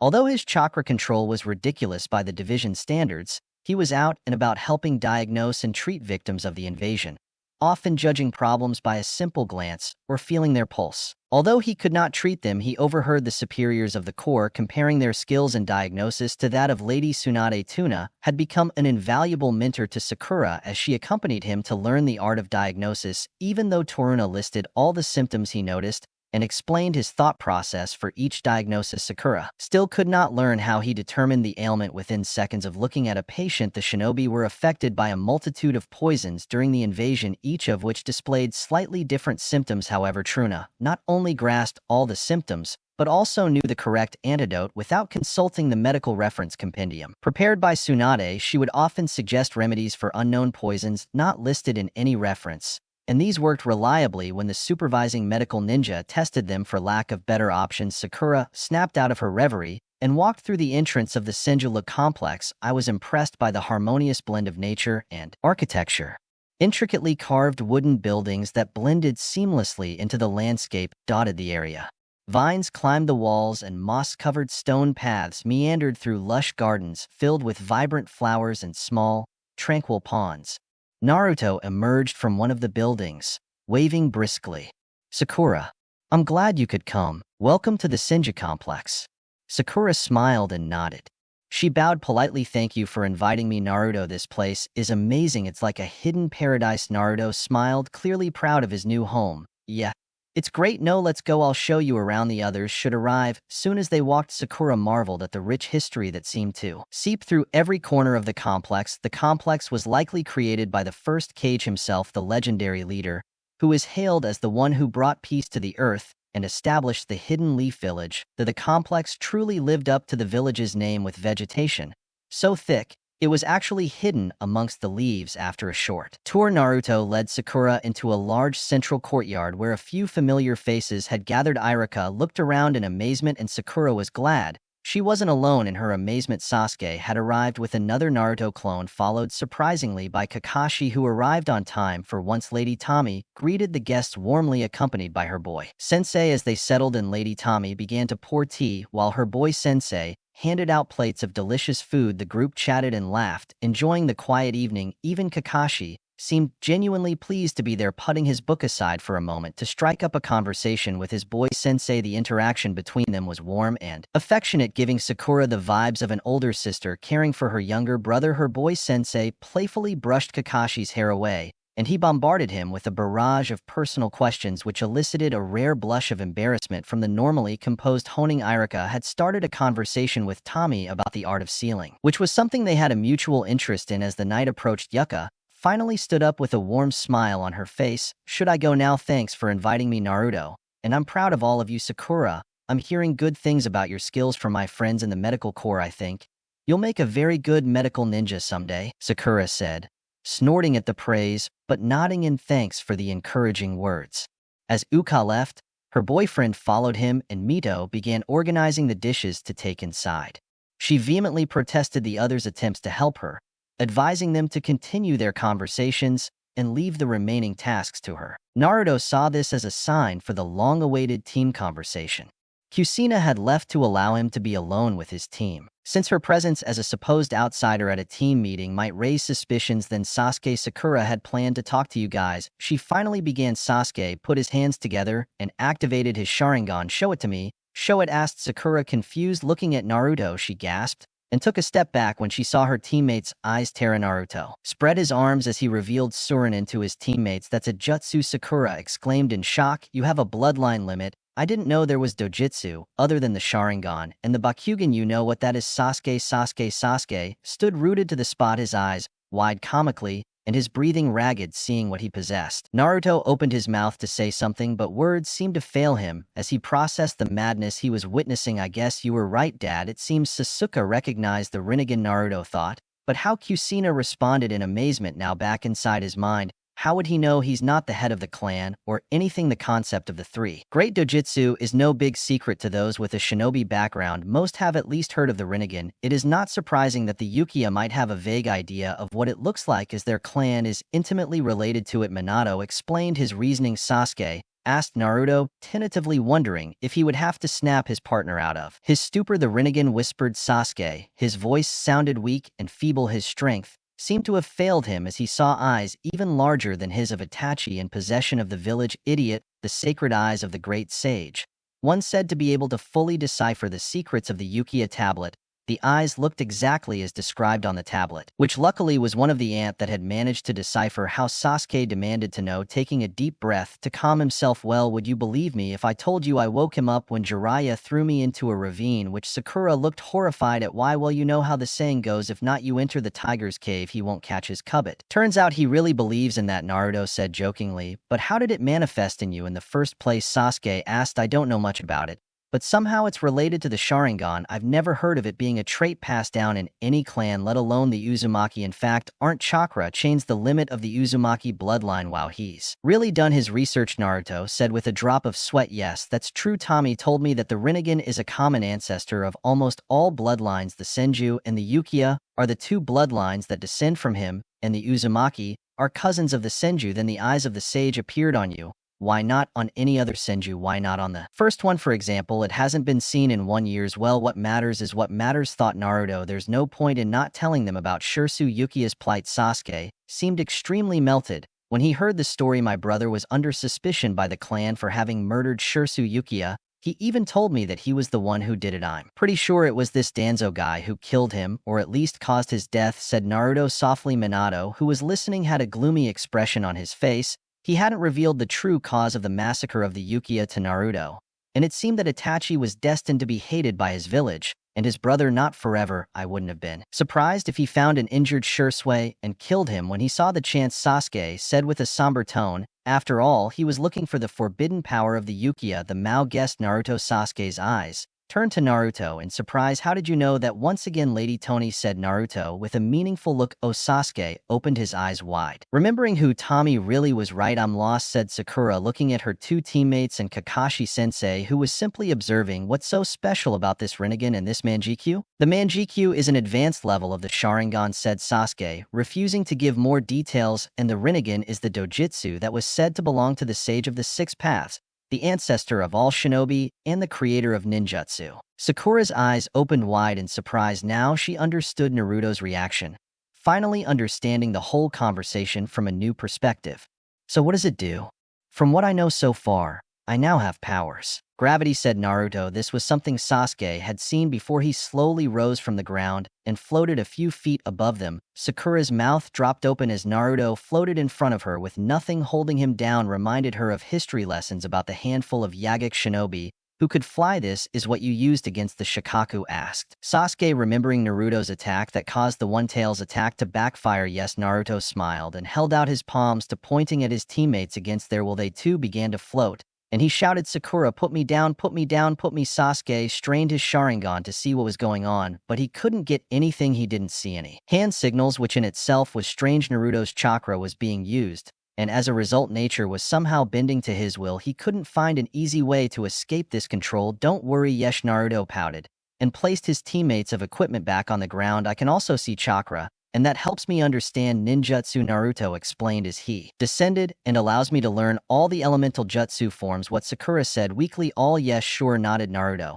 So far this sounds like a fusion between Lukia's visual prowess and the Senju's chakra prowess, Sasuke deduced, but the visual aspects seem underdeveloped. You still keep secrets, he accused. I'm sorry, Sasuke, Dad asked me to keep the ability to understand the chakras a secret for now. Bloodlines, and there's no way I'm going to let them know I can absorb souls and stuff. Naruto thought. I mean, it's kind of similar to both the Byakugan and the Sharingan, but it doesn't have the full power of either. Tommy said, since I only have the chakra of one eye, my visual abilities may not be on par with the true Rinnegan, but since I have a lot of chakra in Ju, I'm good at the physical aspect. Yang more than Inha, Sasuke mused, Makes sense anyway, you have an absurd amount of yang. He exhaled, thinking intensely, maybe can fully decipher the stone tablet. Don't do it, a loud voice echoed in Sasuke's mind. Filled with fury, Sasuke froze in surprise. His Sharingan moved quickly as he tried to locate the source of the voice. Sasuke asked Naruto. Worried by the abrupt change in Sasuke's behavior, his chakra had flared up as if reacting to an electric shock. Don't react, a voice inside Sasuke's mind ordered. I will give you the answers you seek, but don't even consider letting a stranger see our secrets, especially not one of the descendants of Azura, and especially not one with those eyes. The voice reeked of malice. When he spoke of the last part, Sasuke gulped. It's nothing, he said with a trembling voice. I just remembered something. Itachi said he lied. A million questions arose in his mind, but he felt that he could not deny that voice. It was not Orochimaru, because the curse seal had almost completely disappeared. Who was inside his head sounded like someone who was related to the Uchiha clan. Naruto looked at Kakashi, who looked at Sasuke, thoughtfully shook his head slightly, and the latter decided not to insist. It's getting late, announced Sasuke. I better go. Please thank Lady Tommy for me. He made a slight nod and turned around abruptly, leaving at a hurried pace. Sasuke, said Sakura, worried. What's wrong? I don't know, answered Naruto. Had a bad feeling in the pit of his stomach. It had been a mistake to reveal Sir Rinnegan. It seemed that there was no correct option to lie shamelessly, while Sasuke had already deduced that having a dojutsu would ruin his confidence forever. Now, when he revealed everything he could, something had really happened. Did he remember something Itachi said? Or was it something completely different? Minato, who was observing the interaction through Naruto, shared his thoughts. Is lying? You can understand it by the chakra fluctuations you see. Naruto, his eyes were looking around as if he was searching for something. Suddenly, like when you heard Azura's voice in your mind and searched the source at that time, Minato sighed. I suspect something similar may be at play. If Azura can appear in your mind, it stands to reason that Indra can appear in Sasuke's mind. Understood. Naruto swallowed hard, thinking of the implications. This was not good, nothing good, even though it pains me to say it would be better not to pressure him about what happened. Kushina advised him. He may already be feeling bad because you got the Rinnegan, and he is the one who desperately wants to become stronger to get revenge. What he needs is a true friend. Convince him that he's not alone in this. Their teammates. He shouldn't take on this immense responsibility alone. Minato seemed conflicted. Naruto couldn't afford to enter into a pact with Sasuke when the full truth was hidden from him. If he revealed what he knew to Naruto, Naruto wanted to tell Sasuke the truth. Oh, if the subject of Itachi came up, Naruto would find it difficult to maintain his composure or sincerely support as Sasuke Uchiha. He seemed like a disaster waiting to happen. He was a victim of the circumstances that Danzo created. Although Minato could not absolve Lord of all blame, he looked at Kushina, who was looking at him with curiosity. Naruto began. Minato, there are things about Sasuke and the Uchiha clan that you do not know, things that could change the way you support him. I cannot tell you anything more than this now, since Sasuke himself does not know the truth for the peace of the village. This truth must not be shared with Sasuke, at least until the time comes when he can understand it. As a former Kage, it was absolutely irrational and illegal that shared even this with his son. However, as a father, he trusted his son to do the right thing. This wouldn't be possible if he acted based on misconceptions. What? Naruto was confused. What do you mean by that? It's so vague. I know, said Minato, but you must understand that as shinobi you must look beyond what's beneath. A person's perception of reality may not hold the whole truth. It's okay. Naruto scratched his head. What information could change the way he supported Sasuke? Itachi was innocent. They wrongfully blamed him for the incident. The clan attacked Itachi, and he killed them in self-defense. Itachi was forced to do what he did, blackmail him. Naruto had a lot of questions,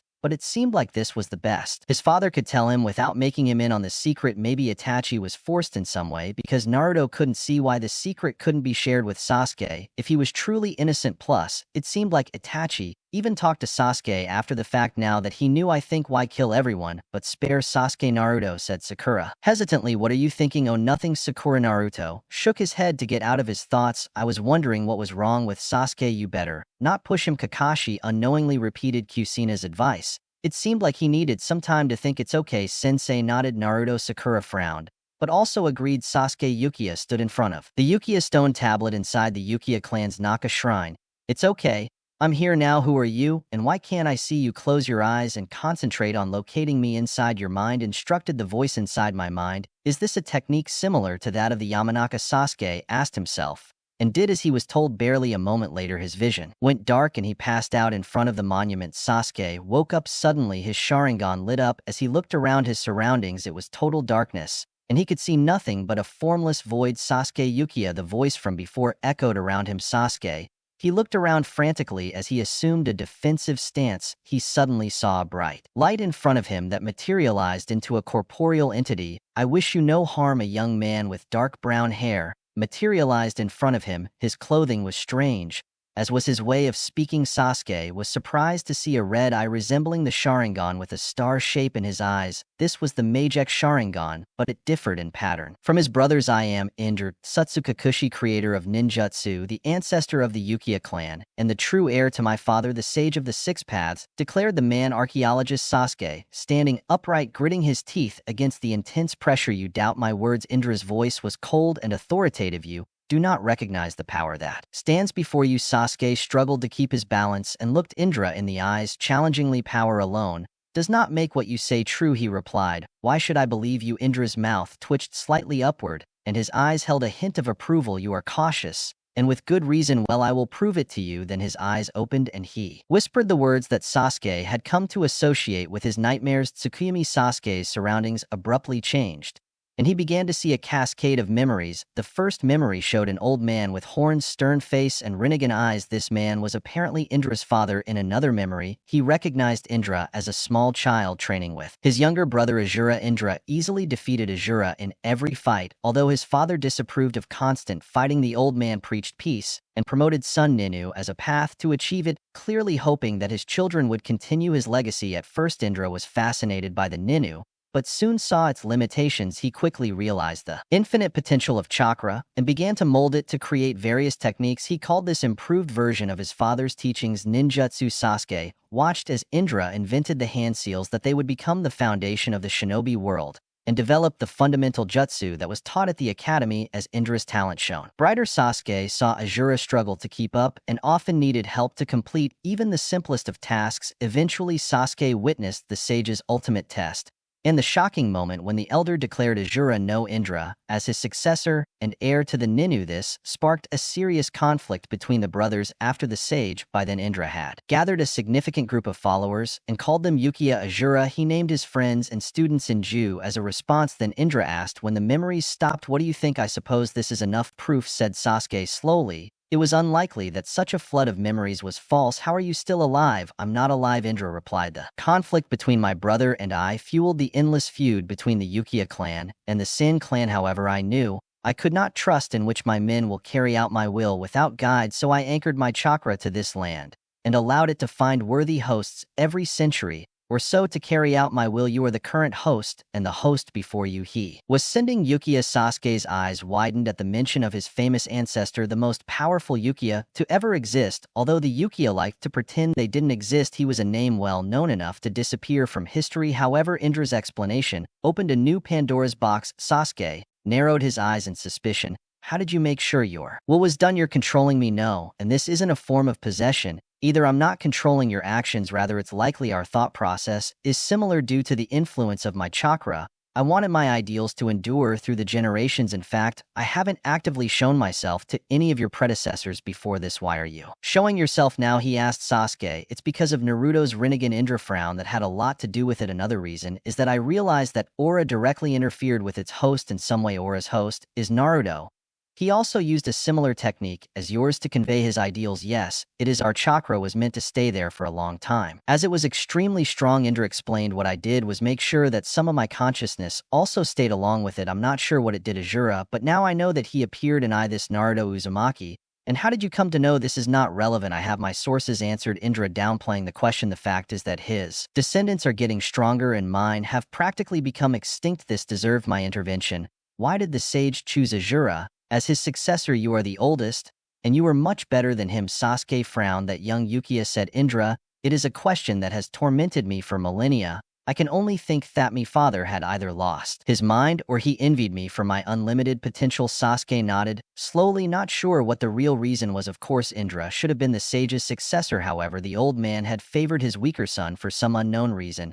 He knew he probably only knew half the story, and Indra showed him only what he wanted him to see. "What is your goal?" Sasuke asked, absent-mindedly wondering if he was trapped in some genjutsu, or if this really was happening. "If I hadn't seen the Rinnegan in Naruto, I would have thought he was going crazy. If something like that happened to him, my initial goal was to prove the superiority of ninjutsu over Ninu, But that is now irrelevant, the world has already forgotten. My father's idealistic dreams, what matters now are the conflicts that intensify in the world that moves further and further away from peace. The Senju ideals have led us to this state. Too much freedom has caused disasters like the Three Shinobi Wars. True peace can only be achieved by controlling the population through force, said Indra. My father was simply too weak-willed and bowed to the whims of bloodthirsty men. He never took it upon himself to force the world into order. Just as a good father disciplines a rebellious child, a good leader must control this chaotic shinobi world. All my previous transmigrations finally came to this one answer: humans are motivated by their basest instincts, and they find violence as a solution to all problems. That is the only language they understand. To achieve true peace, the free will of this world must be sacrificed. If bloodshed is the means to achieve it, I prefer to accept it than to run away from it. Although it is an interesting goal, said Sasuke without caring too much the man's rhetoric. I fail to see what it has to do with me. I do not care about war or peace. The Uchiha clan no longer exists. It was massacred by Itachi Uchiha. My only wish is to destroy it. That is the only purpose for which I exist. Transgressors must be punished, and this Itachi Uchiha will reap what he sowed. Indra looked into Sasuke's eyes. Swear loyalty to me, and only me, and I will teach you and make your dreams come true. And in return, you want me to achieve that goal of yours? He asked Sasuke. Indeed, you help me and I will help you. You will achieve my goal and eliminate anyone who stands in my way. Sasuke had a grim expression on his face. Moving forward with your goal would not make me better than Itachi, a killer without mind of innocence. No one is truly innocent, said Indra with a disdainful expression. Even your brother was an innocent baby once, according to your perspective, but the world twists them. Reality blackens their souls. Besides, as you are now, you can't hope to defeat someone with the Mku Sharingan. Your brother knows you will seek his power and then steal your power to amplify his own. What do you mean? Sasuke frowned. Information isn't free, said Indra. Unless we come to an agreement, I don't see any reason for helping you. You helped all your previous hosts this way. You helped Madara. No, Indra frowned. He got most of his power through his own merits. But you are not Madara. You are not even as talented as your brother. You pale in comparison to Madara's strength. Then why do you want to help me? You just need me to be a blind follower. Sasuke suddenly smiled. Naruto can read the secrets of this tablet. If you don't help me, I will do nothing. Indra's chakra erupted violently in Sasuke. He fell to his knees as he clutched his head in pain. I will destroy you. Here now, if that were to happen, if you kill me, you will have to wait another century. The Uchi will be extinct by then after my brother's death, and the Azura army will be alive and well with the Negan in their possession. Sasuke gasped, resisting the formidable chakra with all his will. Indra calmed down, but continued staring at Sasuke. Don't assume you are my only plan, he snapped. My will is still being carried out by others. I have a partner who shares my will goals. You would only accelerate the inevitable. You have no value to me. If you do not contribute, an associate is not a follower, said Sasuke slyly. And you do not even trust how much you trust this associate. Indra gritted his teeth. Sasuke had hit the nail on the head. He knew the true intentions of the creature known as Sepsu. He could not be trusted, especially since the latter had changed his father's stone tablet without his knowledge. Through the eyes of his previous hosts, he had found continued evidence of CSU's meddling in his affairs, had directly manipulated Madara into believing that he was Madara's will incarnate rather than Kagaya's. Indra's plan was to use Sepsu until his own agenda was achieved, but he had no intention of letting the latter's plan of reviving Kagaya come to fruition. However, Zetsu was the only ally Indra had in the world of the living. His time to interact with Sasuke was also limited, as they were going against the wishes of some of the CI. Fortunately, he had someone to shield him from their sight for now. Since you have caught my suspicions, well, could you clear this up? The stone tablet was edited by that associate of mine. Everything you read with the help of that boy are half-truths that help further the plans of that creature, said Indra. I will tell you the true content, and then you can get rid of your curiosity and not show our secrets to a stranger. If they are false, why does it bother you so much that I want to show them to someone else? Sasuke asked suspiciously. Because there is still some damage in them. Perhaps the concept of clan secret doesn't matter to you. The Uchiha clan no longer exists, said Sasuke. Clearly, there is no point in keeping clan secrets. There are 3 of you left alive, said Indra stubbornly. The clan will continue to exist in one form or another. 3 asked Sasuke quietly. Yes, 3 in all probability, smiled Indra. Another one besides your brother and you, but no, I won't tell you about him unless you swear loyalty to me. That boy obituary probably hadn't died still, but with Madara dead, he was probably already a pawn in Sepsu's hands. Sasuke frowned. Forget it. Then I'll find out for myself. Tell me about the stone tablet. Indra showed his displeasure in his expression. It was created by my father as a sort of testament. I got it when he passed away. And I installed it here when I created the Uchiha faction. It preached the merits of Sun Nanur, and Desad to his pending to recreate the Rinnegan.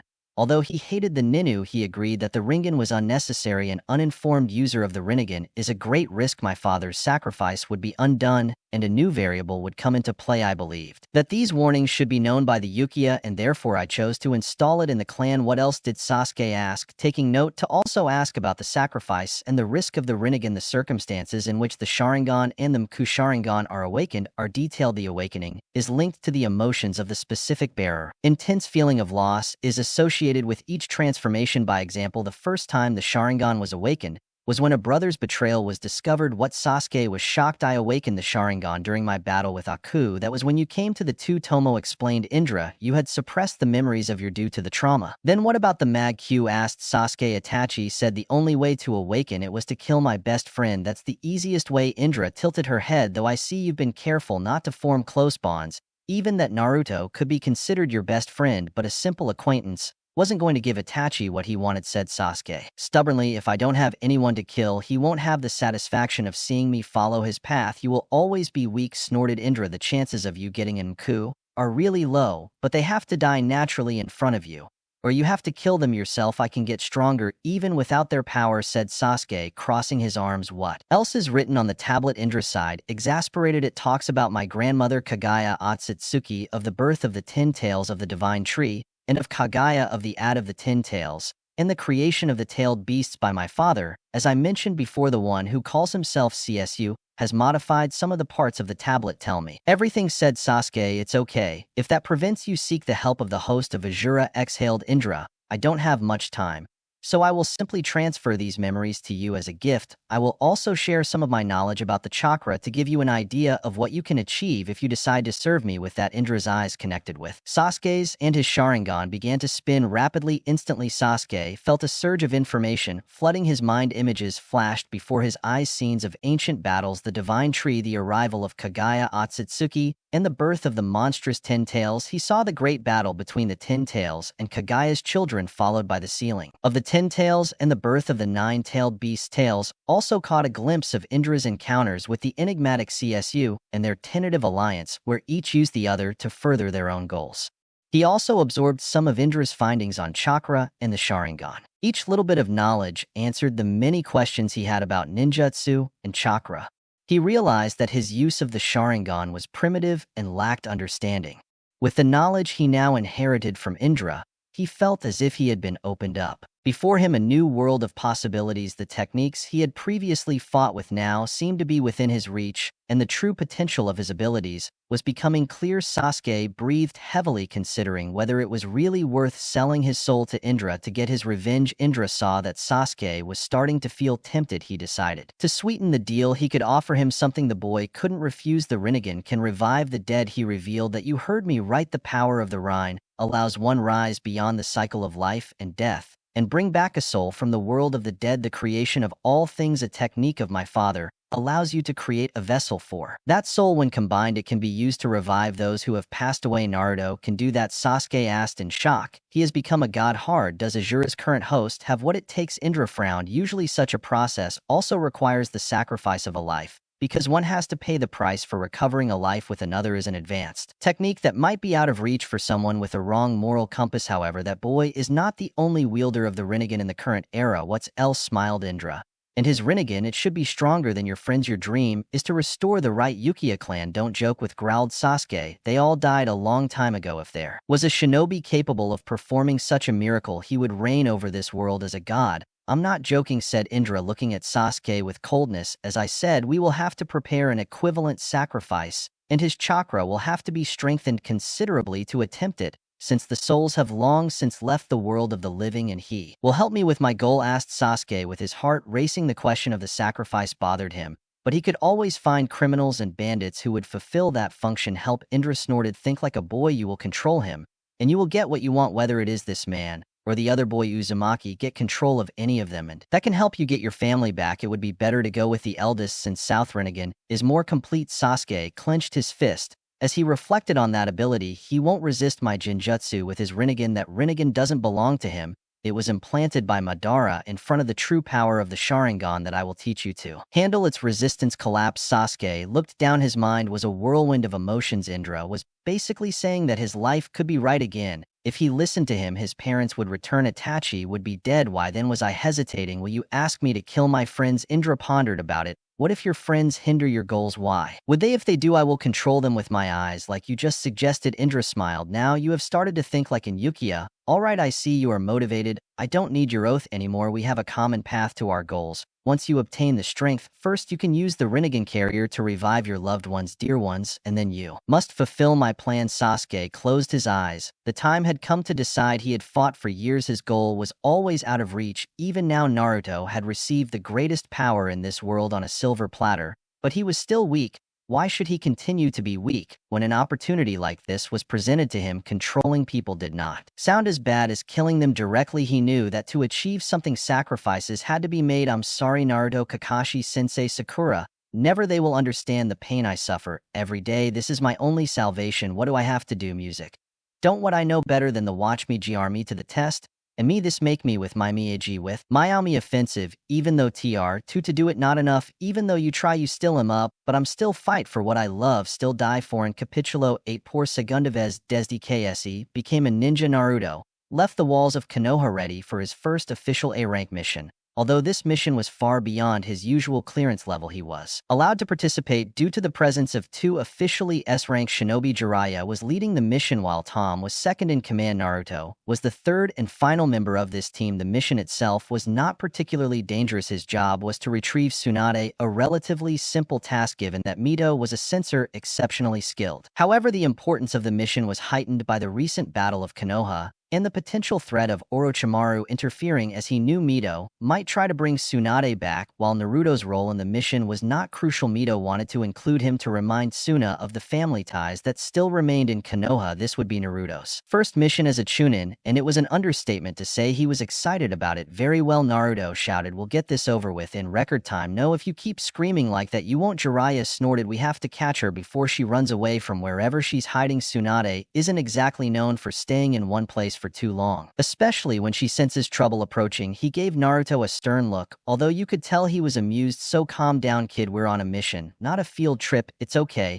Okay, geez, Naruto growled, but obeyed. Mito shook his head with a laugh. She was worried that absorbing Kabuto's tainted soul had forever ruined the boy's innocence, but it seemed Naruto was more resilient than she believed. As the three shinobi walked, Naruto reached out his hand and gathered chakra, trying to emulate the tempestuous and chaotic rotation of the Rasengan. This jutsu had proven quite difficult for him to master, as the chakra flow was erratic and seemingly random. He could now generate a sphere the size of a football with approximately a quarter of the chakra rotation speed. His father had demonstrated, however, the challenge was in shrinking the sphere to increase its power and further increase the speed. Naruto was confident he could finish this technique much faster if he gave it his full undivided attention for a week. Unfortunately, he was trying to learn too many things at once: the chakra chain, bloodline, Fu and Hutsu, exploring and honing the skills of the Rinnegan, trying to make sense of the ninjutsu of the space-time, helping out at Konoha Hospital. The list went on. Naruto honestly felt like it had been several months instead of a single week since the invasion. He attributed this to his generous use of shadow clones. I see you skipping the globes. Jiraiya watched curiously as the pseudo Rasengan spun in Naruto's palm. It took all the fun out of it. Dad said I would learn better this way since I can see what's going on. He told him Naruto could see through the globes too, but the minute details were much more clear for Sir Rinnegan. Without any obstruction, you can do this perverted sage jutsu. I can, of course I can. Jiraiya extended his palm to produce a near-perfect replica of Minato's Rasengan, almost perfect for everyone except Naruto, of course. Then your version is also slower than Dad's, huh? Naruto wondered out loud, causing Jiraiya to twitch in annoyance. Jiraiya, not only did it take 4 times as long to create the Rasengan, but its rotation was only half as fast as Minato's. However, this was still being much better than what Naruto could currently achieve. Not everyone is a genius that comes along once in a generation, Jiraiya complained. I'd like to see how long it takes you to achieve that. Another week or so, Naruto said, absent-mindedly, still focused on his jutsu. To get to your level, though I'm not sure how long it would take to perfect it. The jutsu became exponentially more difficult the closer one got to perfection. I think so it would take you at least a month, even with your eyes quirky. Jiraiya shook his head amused. Tell you what, if you surpass mine in a week, I'll teach you anything you like. What do you think? Oh, Naruto, he smiled widely. Even the arts you knew, except Jiraiya suddenly backed off. That's too advanced for an undisciplined child like you. Naruto raised his eyebrows. So you think I can do it?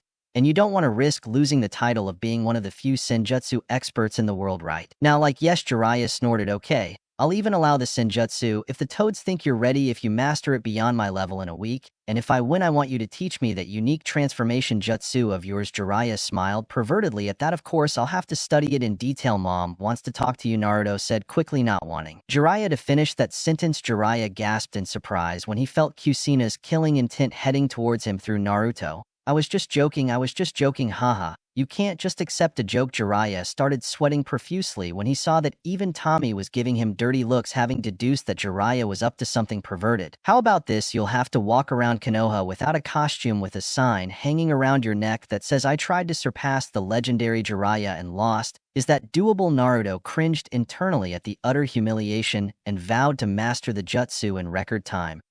He immediately summoned a clone and dispersed it, sending his message to all of its copies in Konoha. Hey, using clones isn't fair. You have to do it alone, Jiraiya complained. You should have said that before, perverted sage. Naruto smirked. Now you're interested in senjutsu? Minato asked with interest. For some reason, I couldn't figure it out. It took me too long. But I'm sure you'll get it, Naruto. Well, I thought it wouldn't hurt. The sage grandpa could probably do it since he's literally called a sage, and I need some kind of advantage against Nagato, if it ever comes to that. As the group continued walking, Naruto noticed Mito stiffen slightly. Grandmother asked Naruto, worried. Jiraiya also noticed the subtle coughing signal. Shinobi 1 is in Uchiha and the other has a massive amount of chakra that is aquatic in nature, about 10 miles southwest. Cursed. Jiraiya, those are Itachi Uchiha and Kisame Osaki. The Akatsuki are here. They are moving fast. Mito shook his head relatively slowly, probably gathering information before infiltrating the village. As far as I know, none of them have sensors. We should secure Naruto and prepare for his arrival. Out of the corner of his eye, Jiraiya already saw Naruto freeze and tense. Mito also noticed Naruto's abrupt change and focused her senses on her surroundings. The Rinnegan had revealed something she couldn't sense. It could be the imposter Madara. Judging by the way Naruto was staring at him a moment ago, they were probably spying on them using their advanced Ning Hut. Her time-space suddenly realized she could sense a negative presence, very faint, yet it was as if he could only feel a faint echo of the presence, as if it were quite far away. If he hadn't known to look for it, perhaps he would never have found it. It didn't feel like Madara, but the presence had a distinct Uchiha quality to it. We'll take the long way around and avoid the Mito said, but his eyes told a different story. The fake Madara would make sure Itachi Kisame would find the Mito. Cursed internally, he couldn't attack the imposter as his chains couldn't be opened. Step into another dimension. Minato might be able to do something, but the imposter would just retreat and Minato's existence would be revealed. For now, they had to act normal and act like they were taking a detour. Okay, nodded Jiraiya, moving away from the usual path. Naruto and Mito followed after a minute. Naruto licked his lips. He was gone. He said in a whisper, I think I can vaguely see this Kisame's chakra, but it's too far away. I don't know if this guy went there. I could barely feel it when I knew that something was wrong. Mito said, I can't sense him from this distance. This guy is troublesome. Jiraiya created a shadow clone that quickly slipped away. Maybe we need to go into sage mode if we have to deal with those two. If this Madara shows up, he might act suddenly and try to catch you, Naruto. In that case, we'll follow Minato's plan. Understood. Naruto nodded. His father had come up with some strategies they could use if Madara attacked them directly. Naruto created a shadow clone again and dispelled it, transmitting the last discovery to Konoha. Someone else has contacted those two, she said. Suddenly her hands were clenched and she looked pale. That thing has my husband's chakra. Please calm down, Tommy warned him. Jiraiya, tell us something about that new shinobi. It has two different chakra signatures. One of them is purely Yin, while the chakra of the other seems exactly the same as a Sama. This thing, it seems to be an amalgamation of two headquarters. I don't know if it's one of Orochimaru's experiments. We should probably take a position now. The imposter Madara probably realized that we sensed him somehow. Very well, we're going to go crazy, said Jiraiya, smiling. As they reached a clearing, I'll set up some traps, Tommy. I'll leave you to implement the restrictions. Restrictions? Asked Naruto, curiously. Deactivate the space-time ninjutsu in this area that will restrict Madara's options to sneak up on us, said Mito. Made a shadow clone whose chains extended around him and covered a radius of 100 met. He launched a series of hand seals as Jiraiya went crazy, filling the area with mini micro seals and traps. I feel a little left out, he pouted. Naruto, keep an eye out for Madara. Minato ordered them. All this doesn't mean anything if you know what's coming. I understand, nodded Naruto, keeping his eyes wide open. Don't worry about it, Naruto. We have many surprises for them. It will be difficult for them to face Mito-sama. After all, she is a kunoichi from the era of the warring clans. So you have to be careful as to restrict the amount of your abilities you reveal while facing them. Stay where Mito-sama tells you, and you won't need to move a muscle. While Kusina was speaking, Mito created a clone whose chains formed a shield around Naruto. A seal was extended over him, protecting him from an underground ambush, while the clone and Naruto were inside the barrier. Naruto noticed that the two members of Akatsuki were approaching them at an incredible pace. Jiraiya remembers all of the Mage X abilities about which I warned you. I don't know them all, so you better be on your toes. I'll fight the swordsman first and incapacitate him before joining you in fighting the Uchiha boy. You have a lot of confidence in me, Jiraiya joked, but don't underestimate Kisame or Shaki. I never underestimate any shinobi, Mito said, simply turning to face his impending attackers. What a welcome you're giving us. It's not true. Itachi. Kisame looked at the golden dome barrier with interest. He brandished his silk towards it, but the barrier didn't even falter. The barrier's function is to isolate the area of ninjutsu from space-time, I believe, Itachi commented, observing the barrier with his Sharingan jutsu of space-time. There are not many shinobi capable of that, none among us. At least it seems like a meaningless restriction, none that you know of, corrected Itachi, which made Kisame look at him with curiosity. Let's go in if you say so. Kisame shrugged and followed the young man into the barrier. He couldn't help but feel that they were entering a lion's den. I have to say that boy is good, said Jiraiya, marveling at how easily Itachi saw through his traps. Until now he was told that Itachi was supposed to be on his side, but that doesn't make the situation any less dangerous. From what he had learned, Itachi only really cared about Sasuke. He couldn't hesitate to maim or kill his opponents at his discretion. He was no longer indebted to the Hokage despite being loyal to Konoha, as he was irrevocably a missing nin and a wanted criminal in several nations. Therefore, he prepared for a battle. It would be when the two missing nin caught up to them. Jiraiya, the legendary Sannin, I must say, what an honor. The shark-like shinobi emerged from the mist. Kisame smiled.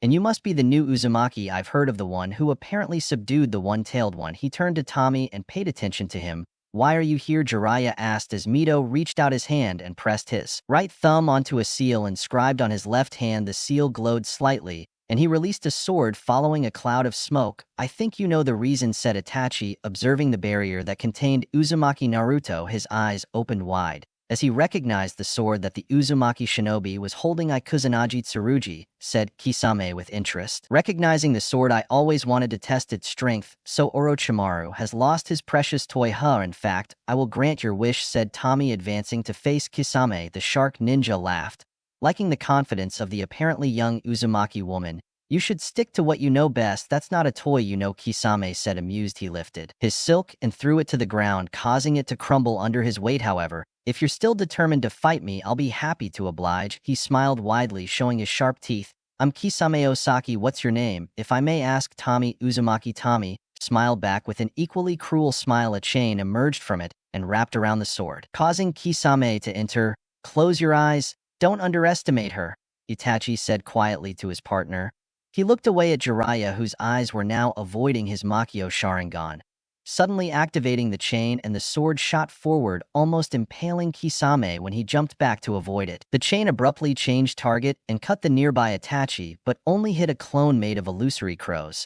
It's a very pretty chain, but it's a shame it's made of chakra, Kisame said, smiling, brandishing his sword with the intention of absorb the chain. To his surprise, the chain held firm and wrapped around his sword. What the hell? Kisame pulled hard on his sword to free it from the chains, but he couldn't free it from its bindings. The chains that could immobilize a tailed beast had no problem containing a simple sword, and the seals that were inscribed along its length prevented it from being destroyed by the Sama's ability. Kisame was forced to drop his sword when Kusanagi swung it with the intention of woman, give me some time to breathe, laughed Kisame as he spat out water bullets. However, Tommy protected himself with chains that spun around him at high speed, deflecting the attacks with impunity. Jiraiya was facing Itachi with a fierce exchange of ninjutsu, without giving the latter time to gather chakra to use the Mag K Sharingan abilities. Myth had told him that it took some time gather enough Gene chakra to perform his jutsu, and the time it took depended on the skill of the wielder. Experts like Madara nullified weakness with an abundance of chakra, and Jiraiya had a feeling that Itachi wouldn't need much time to prepare his jutsu either.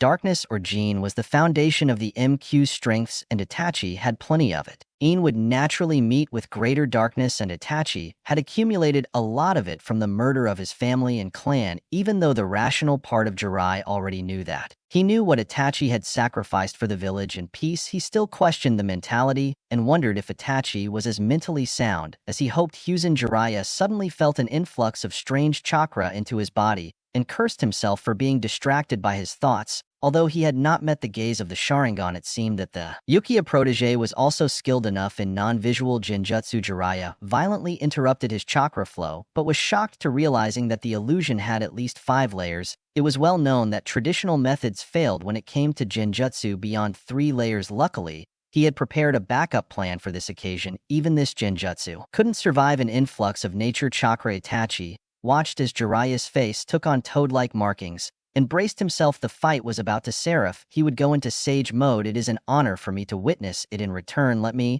show you one of my most powerful techniques. Itachi targeted Jiraiya using his Sharingan, and his eyes began to bleed. Amaterasu, sometimes I wonder if that kid is really trying to kill me, he wondered. Jiraiya jumping sideways to avoid the black flames. He shuddered as he felt the flames through his senjutsu. Sensing another build-up, Itachi clapped his hands and activated one of the traps he had placed earlier. Almost instantly, the ground around Itachi liquefied into a swamp. The second Amaterasu failed, and the Itachi's balance faltered at the critical moment. Itachi analyzed the swamp and realized that he would have to act quickly. Prolonging this fight would mean failing in his objective, and failing in his objective would give Madara an excuse to renege on his promise. It would take Madara a second to kidnap Sasuke, harm him, or even kill him. Although he had many contingencies, he was also not sure of Madara's true power. Therefore, he had to give it his all in this fight. For the 3rd time in a minute, Itachi's eyes, they bled.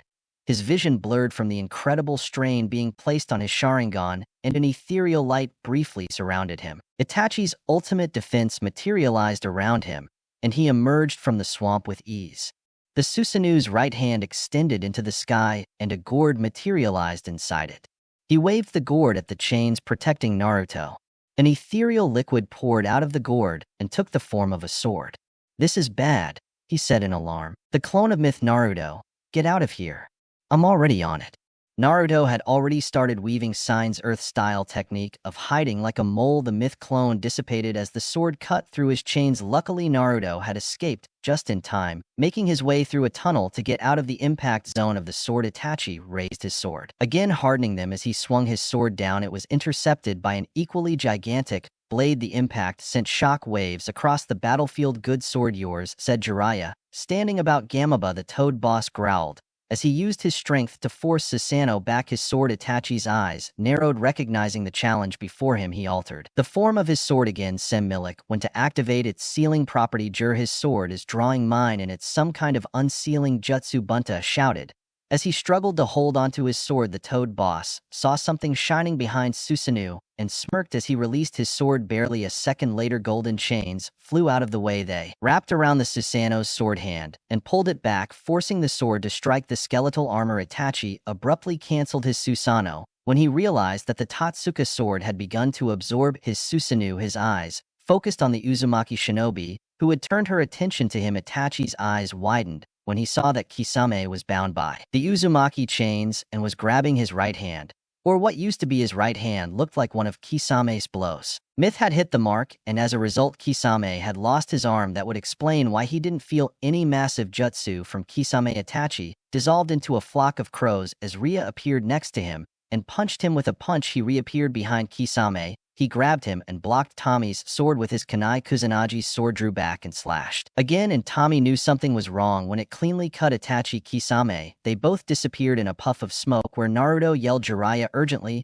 and slammed his hands into the ground. The earth shifted and Naruto was spat out, followed shortly after by Itachi. Knowing the signs of an impending fire estuary jutsu, Naruto prepared to use Shinar tense and to repel it. As his father said, secrets meant nothing if he was dead. However, before Itachi could complete his hand seals, the chains of myth impaled him from all directions. Itachi disappeared in another puff of smoke. It's no use, they've been gone for a while. He sighed. Jiraiya made those two clones as he walked away from me. It seems that Yim also had the same idea. I didn't have time to communicate that to you. Tommy. Naruto scanned his surroundings and controlled his adrenaline. He relaxed a little when he saw no visible threats. It's okay, Naruto is safe. Side Nito that Uchiha is much more problematic than he thought. The Susanoo and the Totsuka sword on top. You can say it again. Jiraiya released his sage mode and rubbed his sides where a fire-style jutsu had grazed him. At least I see the silk. And you freed Kisame from his arm. Seeing Danzo's artificial limb, I guess it won't stay like that for long. Mito made a face. That's true, Jiraiya admitted.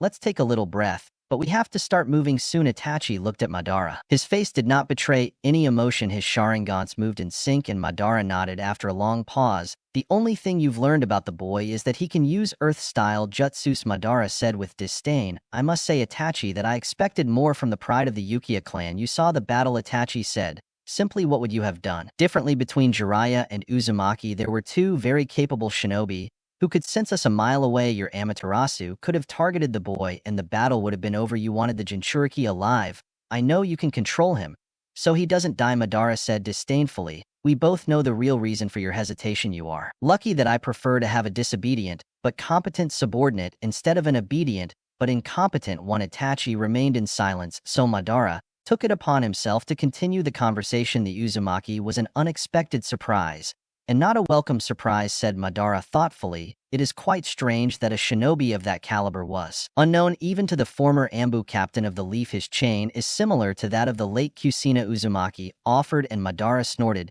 Tell me something I don't know. He shook his head. Both Kusina and Hashirama's wife Mito had the same ability, although not all Uzumaki have it. The fact that he could stop the silk is interesting. We'll have to put a big bounty on her. As for the boy, it seems we'll have to wait a bit for his abilities to be revealed. He was nothing remarkable, even in the land of waves. He barely showed the skills worthy of a. He started to react to my blow pretty quickly. I noticed that the boy also noticed my space-time jutsu. I assumed it was the woman who noticed that. The Kunoichi Uzumaki is an incredible sensor, yeah, but the boy noticed me as soon as I opened a connection to that place. The woman noticed me a second later, muttered Madara. Maybe he has obtained the legendary Kagura Shingon, also called the Mind's Eye, from the Uzumaki clan. That would explain his sensory abilities at least, but there is a large gap in skills between the boy you saw today and the boy from a month ago. He should be monitored closely. What do you want me to do? Nothing. Unfortunately, your conflicting loyalties make you unsuitable for this. I will handle it another way. Retired. When Itachi left, Zetsu emerged from the ground. Do you think it was Kagura's mind? Zetsu asked with interest. Maybe it's a legendary ability, and one I have no experience with. It seemed like he was really seeing me with his eyes, but they show no signs of undue jutsu. Have Deidara inform Inoki about the stone in which a descendant of the Uzumaki lives, and inform them of his exploits. Although he may not act openly, he will issue a reward. I'm sure Kumo will follow him. I will have Yagura issue his reward, then followed by aim 200 million Ryo. They should cover it up. It's similar to the bounty on the Sannin. He observed. Sepsu, you hold her in high regard. Anyone who can make Kisame finish me off like this deserves so much attention. Madara shrugged. She now possesses the Seda, as well as the Kusanagi, which makes her a dangerous opponent. We need her out of here as soon as possible. Ask her to reveal Naruto's legacy.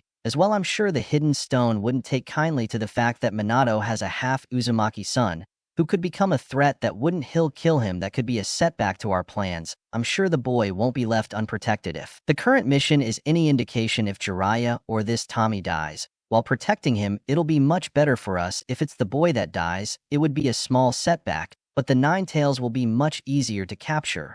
Once the time comes, our treaty with Itachi doesn't prevent us from getting others to do our dirty work. After all, in the quiet of the Naka Shrine, Sasuke sat down to meditate. The moonlight shone through the window before disappearing. Indra had given him a technique to improve his Sharingan, as he still refused to kill his friends to obtain the Ikkyo Mange. The method seemed simple at first glance. When inhaling yin energy was introduced into the body while exhaling yang was released, the left nostril amplified the yin and the right nostril strengthened the yang. When alternating between them, balance was created, a harmony of energies. But balance was not the objective. Sasuke sought to intensify his yin, sharpen his mind, without tilting too much. The balance here is where the Indra technique comes into play. By breathing only through the left nostril while the right remained sealed, he channeled the yin into himself, saturating his chakra with its power. Along with each breath, he circulated the chakra through his body in a certain way, expanding his chakra network. Through the constant circulation of chakra,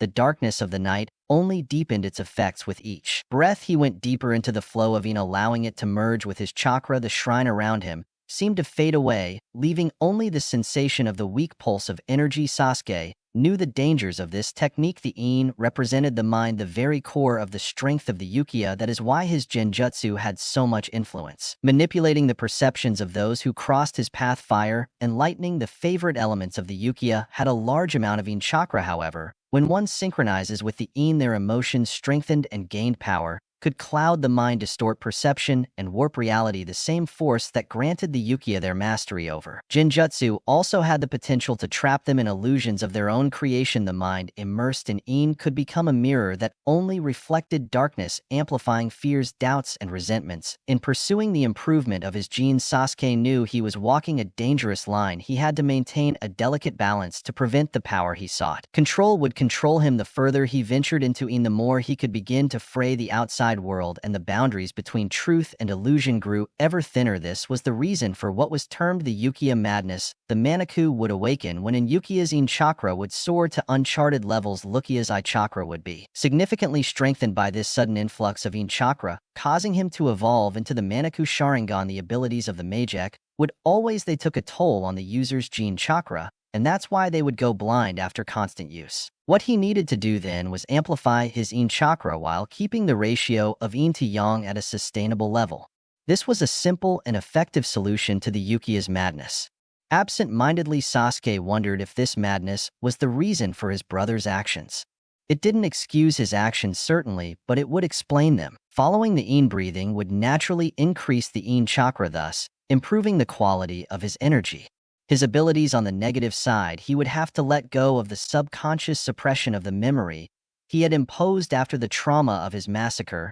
He had locked away in his mind every thought about his brother, every image of that night, in the hopes of protecting himself from the overwhelming pain. As strong emotions guided the evolution of the Sharingan, he would have to replay those memories in his mind, process them, and accept his emotions and the darkness that accompanies them. This would significantly accelerate the awakening of his three-tomo Sharingan already in due time. Even the Mku Sharingan would be within his reach. The first memory emerged like a shadow, creeping into the corners of his mind. He was a child again, standing in his doorway, the scent of blood thick in the air. The lifeless bodies of his parents lay before him, their eyes empty. His heart pounded in his chest. A mix of fear and confusion swirled within him. Then he saw Itachi standing in the darkness, his Sharingan glowing like embers. The words his brother had said that night echoed in his mind, a cold, unfeeling voice telling him to get strong and go after him if he wanted revenge. Sasuke gasped. The pain of that moment threatened to overwhelm him, but he forced himself to keep breathing, to stay in the technique. Naruto opened his mouth to say something, but words seemed to fail him as he processed the madness he was witnessing. I guess you were right, Dad. It seems Sasuke recognized the Rinnegan, Naruto thought. But how? Kusina responded in amazement. Now back inside his mind, how would he know he's not the head of the clan or anything? The concept of the three great dojutsu is no big secret to those with a shinobi background. Most have at least heard of the Rinnegan. It is not surprising that the Uchiha might have a vague idea of what it looks like, as their clan is intimately related to it. Minato explained his reasoning. Sasuke asked Naruto, tentatively wondering if he would have to snap his partner out of his stupor. The Rinnegan whispered. Sasuke, his voice sounded weak and feeble. His strength seemed to have failed him as he saw eyes even larger than his of Itachi in possession of the village idiot, the sacred eyes of the great sage. One said to be able to fully decipher the secrets of the Uchiha tablet. The eyes looked exactly as described on the tablet, which luckily was one of the ant that had managed to decipher how Sasuke demanded to know, taking a deep breath to calm himself. Well, would you believe me if I told you I woke him up when Jiraiya threw me into a ravine? Which Sakura looked horrified at. Why? Well, you know how the saying goes, if not you enter the tiger's cave, he won't catch his cubit. Turns out he really believes in that, Naruto said jokingly. But how did it manifest in you in the first place? Sasuke asked. I don't know much about it, but somehow it's related to the Sharingan. I've never heard of it being a trait passed down in any clan, let alone the Uzumaki. In fact, aren't chakra chains the limit of the Uzumaki bloodline? Wow, he's really done his research, Naruto said with a drop of sweat. Yes, that's true. Tommy told me that the Rinnegan is a common ancestor of almost all bloodlines. The Senju and the Uchiha are the two bloodlines that descend from him, and the Uzumaki are cousins of the Senju. Then the eyes of the sage appeared on you. Why not on any other Senju? Why not on the first one, for example? It hasn't been seen in 1 year. Well, what matters is what matters, thought Naruto. There's no point in not telling them about Shirsu Yukia's plight. Sasuke seemed extremely melted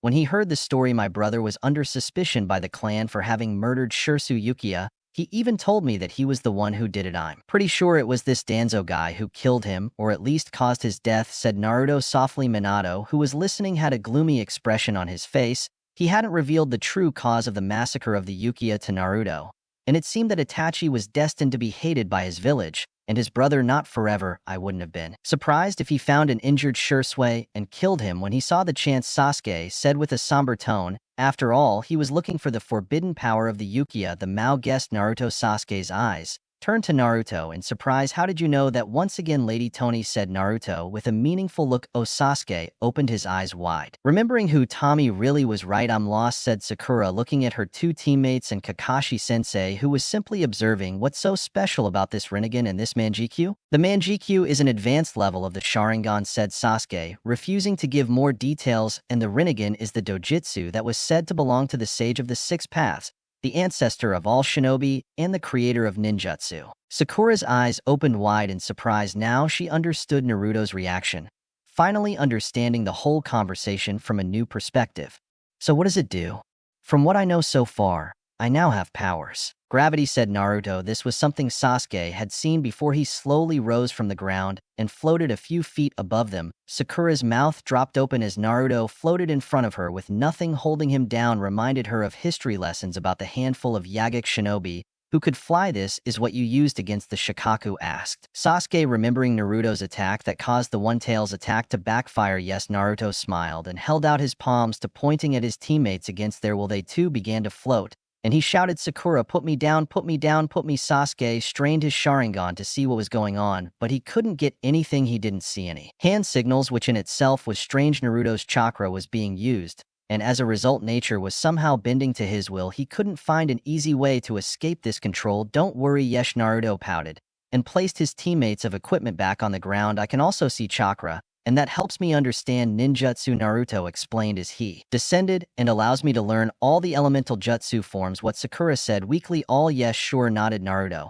So far this sounds like a fusion between Lukia's visual prowess and the Senju's chakra prowess, Sasuke deduced, but the visual aspects seem underdeveloped. You still keep secrets, he accused. I'm sorry, Sasuke, Dad asked me to keep the ability to understand the chakras a secret for now. Bloodlines, and there's no way I'm going to let them know I can absorb souls and stuff. Naruto thought, I mean, it's kind of similar to both the Byakugan and the Sharingan, but it doesn't have the full power of either. Tommy said, since I only have the chakra of one eye, my visual abilities may not be on par with the true Rinnegan, but since I have a lot of chakra in Ju, I'm good at the physical aspect. Yang more than Inha, Sasuke mused. Makes sense. Anyway, you have an absurd amount of yang. He exhaled, thinking intensely. Maybe can fully decipher the stone tablet. Don't do it. A loud voice echoed in Sasuke's mind, filled with fury. Sasuke froze in surprise. His Sharingan moved quickly as he tried to locate the source of the voice. Sasuke asked Naruto, worried by the abrupt change in Sasuke's behavior. His chakra had flared up as if reacting to an electric shock. Don't react, a voice inside Sasuke's mind ordered. I will give you the answers you seek, but don't even consider letting a stranger see our secrets, especially not one of the descendants of Azura,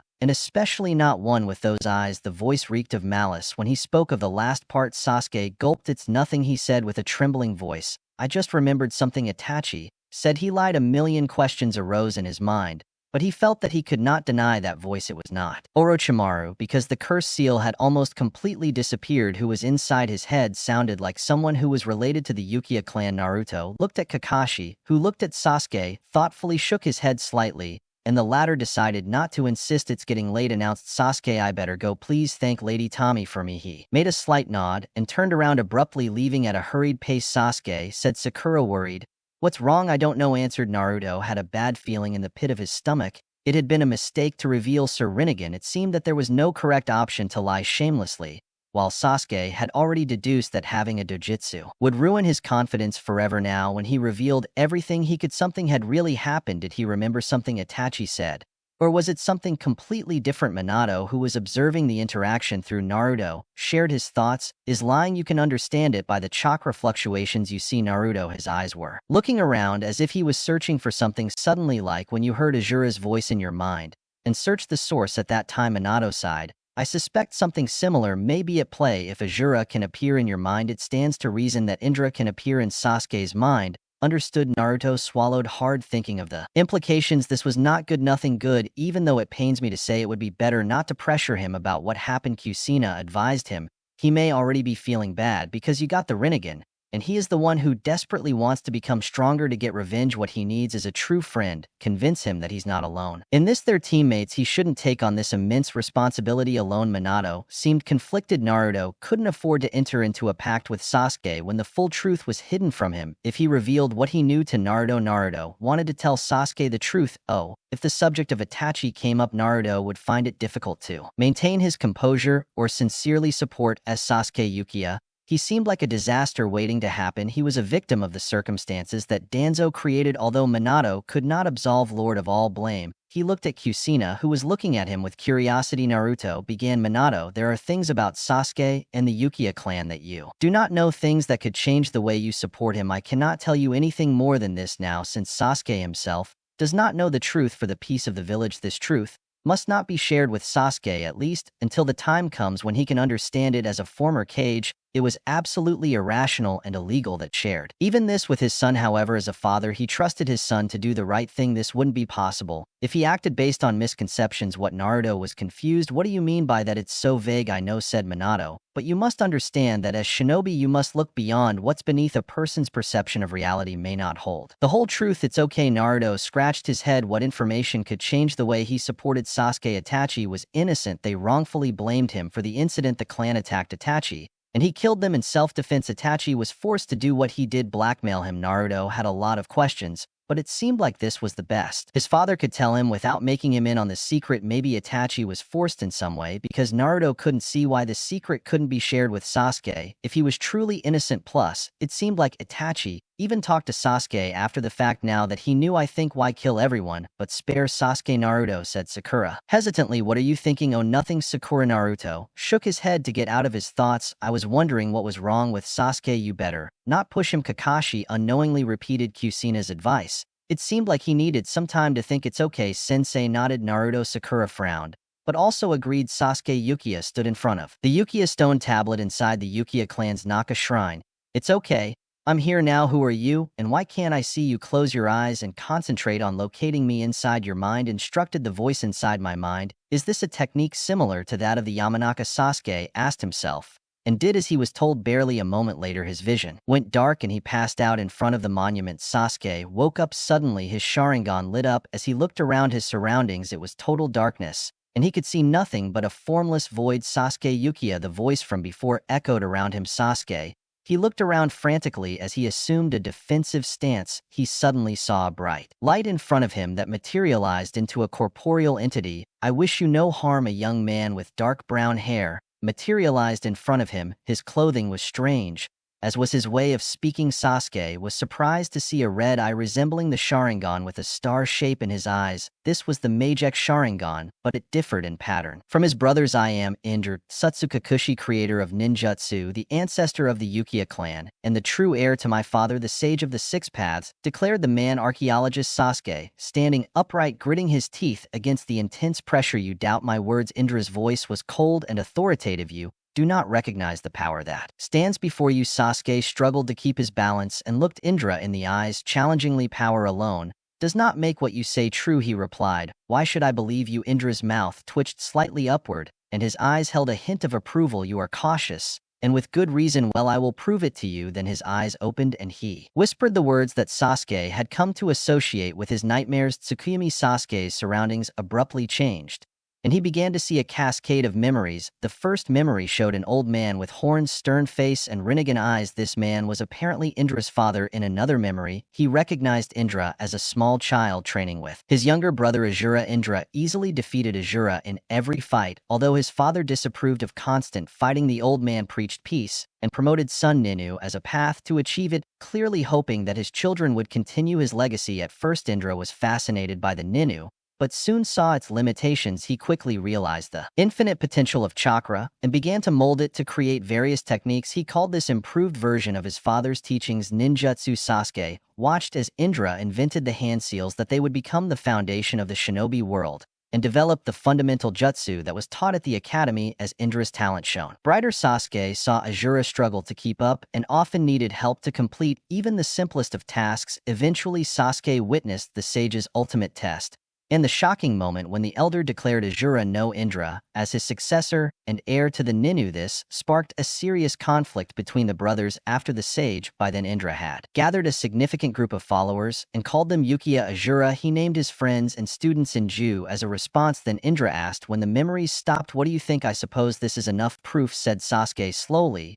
"It was unlikely that such a flood of memories was false. How are you still alive?" "I'm not alive," Indra replied. "The conflict between my brother and I fueled the endless feud between the Uchiha clan and the Sin clan. However, I knew I could not trust in which my men will carry out my will without guide, so I anchored my chakra to this land and allowed it to find worthy hosts every century or so to carry out my will. You are the current host, and the host before you he was sending Uchiha." Sasuke's eyes widened at the mention of his famous ancestor, the most powerful Uchiha to ever exist. Although the Uchiha liked to pretend they didn't exist, he was a name well known enough to disappear from history. However, Indra's explanation opened a new Pandora's box. Sasuke narrowed his eyes in suspicion. "How did you make sure your will was done? You're controlling me." "No, and this isn't a form of possession. Either I'm not controlling your actions, rather it's likely our thought process is similar due to the influence of my chakra. I wanted my ideals to endure through the generations. In fact, I haven't actively shown myself to any of your predecessors before this. Why are you showing yourself now?" he asked Sasuke. "It's because of Naruto's Rinnegan." Indra frowned. "That had a lot to do with it. Another reason is that I realized that aura directly interfered with its host in some way. Aura's host is Naruto. He also used a similar technique as yours to convey his ideals. Yes, it is. Our chakra was meant to stay there for a long time, as it was extremely strong." Indra explained. "What I did was make sure that some of my consciousness also stayed along with it. I'm not sure what it did, Azura, but now I know that he appeared in this Naruto Uzumaki." "And how did you come to know?" "This is not relevant. I have my sources," answered Indra, downplaying the question. "The fact is that his descendants are getting stronger and mine have practically become extinct. This deserved my intervention." "Why did the sage choose Azura as his successor?" "You are the oldest, and you are much better than him." Sasuke frowned. "That young Uchiha," said Indra, "it is a question that has tormented me for millennia. I can only think that my father had either lost his mind or he envied me for my unlimited potential." Sasuke nodded, slowly, not sure what the real reason was. Of course, Indra should have been the sage's successor. However, the old man had favored his weaker son for some unknown reason. He knew he probably only knew half the story, and Indra showed him only what he wanted him to see. "What is your goal?" Sasuke asked, absent-mindedly wondering if he was trapped in some genjutsu, or if this really was happening. "If I hadn't seen the Rinnegan in Naruto, I would have thought he was going crazy. If something like that happened to him, my initial goal was to prove the superiority of ninjutsu over Ninu. But that is now irrelevant. The world has already forgotten my father's idealistic dreams. What matters now are the conflicts that intensify in the world that moves further and further away from peace. The Senju ideals have led us to this state. Too much freedom has caused disasters like the Three Shinobi Wars. True peace can only be achieved by controlling the population through force," said Indra. "My father was simply too weak-willed and bowed to the whims of bloodthirsty men. He never took it upon himself to force the world into order. Just as a good father disciplines a rebellious child, a good leader must control this chaotic shinobi world. All my previous transmigrations finally came to this one answer. Humans are motivated by their basest instincts, and they find violence as a solution to all problems. That is the only language they understand. To achieve true peace, the free will of this world must be sacrificed. If bloodshed is the means to achieve it, I prefer to accept it than to run away from it.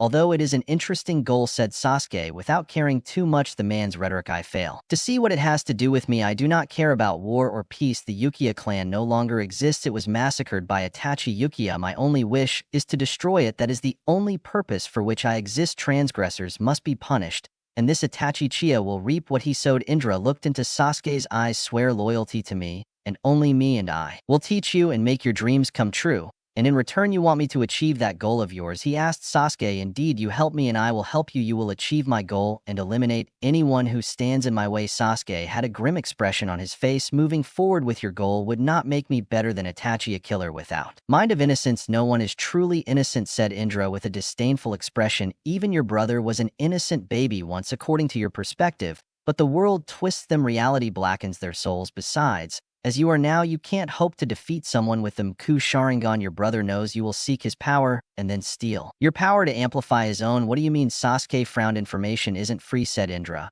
Unless we come to an agreement, I don't see any reason for helping you. You helped all your previous hosts this way. You helped Madara. No, Indra frowned. He got most of his power through his own merits. But you are not Madara. You are not even as talented as your brother. You pale in comparison to Madara's strength. Then why do you want to help me? You just need me to be a blind follower. Sasuke suddenly smiled. Naruto can read the secrets of this tablet. If you don't help me, I will do nothing. Indra's chakra erupted violently and Sasuke, he fell to his knees as he clutched his head in pain. I will destroy you. Here now, if that were to happen, if you kill me, you will have to wait another century. The Uchi will be extinct by then after my brother's death, and the Azura army will be alive.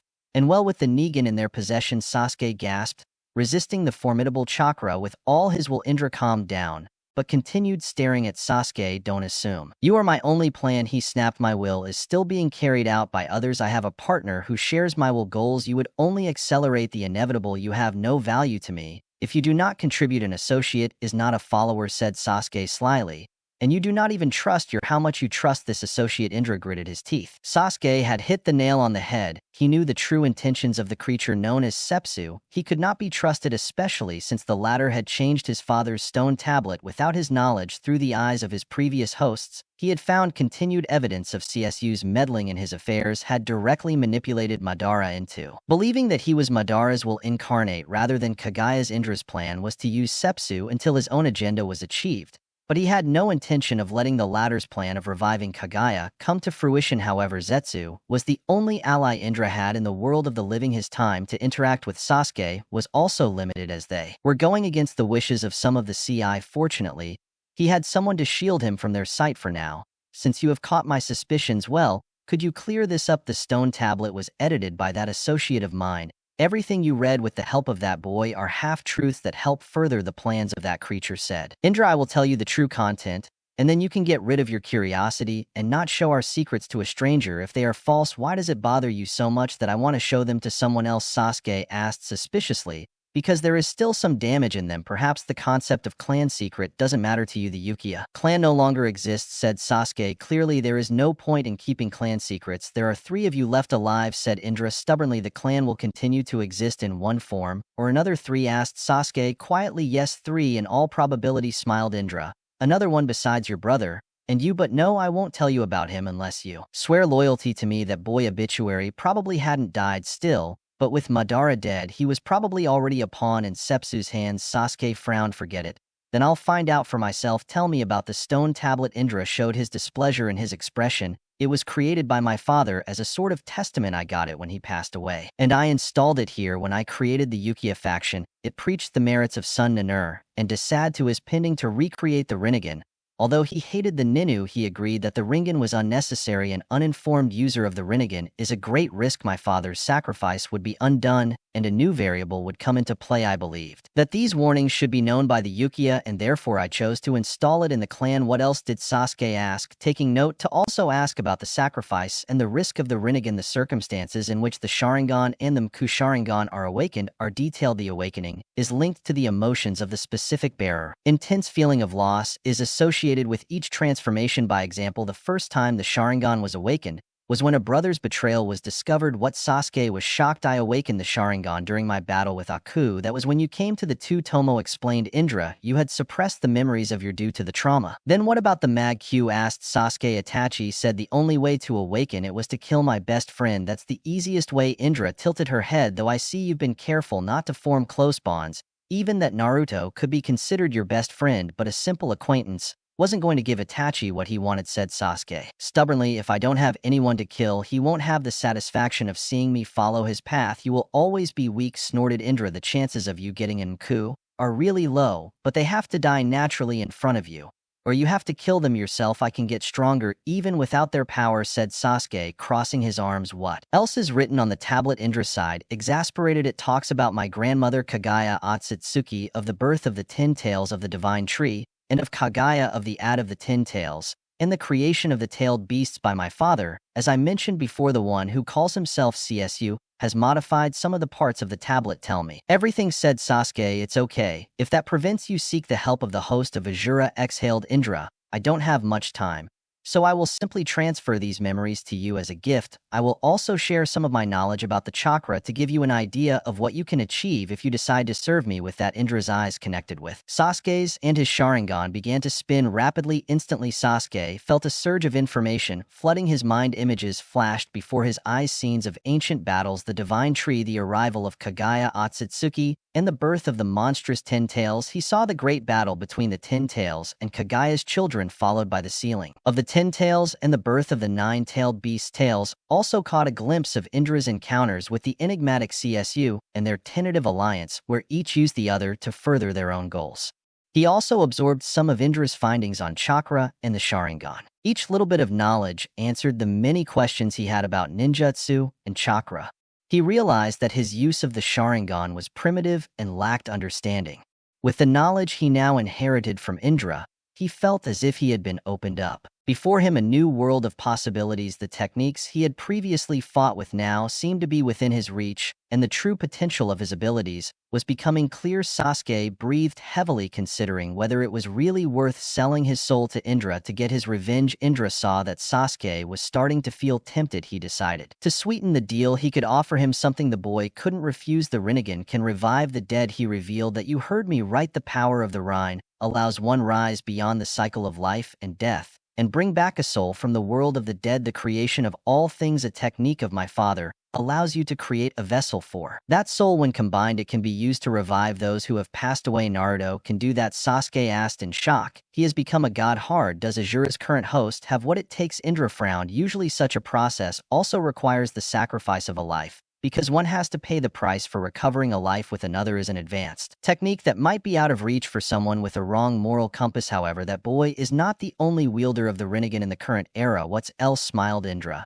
And his Rinnegan, it should be stronger than your friends. Your dream is to restore the right Uchiha clan. Don't joke with, growled Sasuke. They all died a long time ago. If there was a shinobi capable of performing such a miracle, he would reign over this world as a god. I'm not joking, said Indra, looking at Sasuke with coldness. As I said, we will have to prepare an equivalent sacrifice, and his chakra will have to be strengthened considerably to attempt it, since the souls have long since left the world of the living. And he will help me with my goal, asked Sasuke, with his heart racing. The question of the sacrifice bothered him, but he could always find criminals and bandits who would fulfill that function. Help? Indra snorted. Think like a boy. You will control him, and you will get what you want, whether it is this man or the other boy Uzumaki. Get control of any of them, and that can help you get your family back. It would be better to go with the eldest, since South Rinnegan is more complete. Sasuke clenched his fist as he reflected on that ability. He won't resist my Jinjutsu with his Rinnegan. That Rinnegan doesn't belong to him. It was implanted by Madara in front of the true power of the Sharingan that I will teach you to handle its resistance. Collapse. Sasuke looked down. His mind was a whirlwind of emotions. Indra was basically saying that his life could be right again.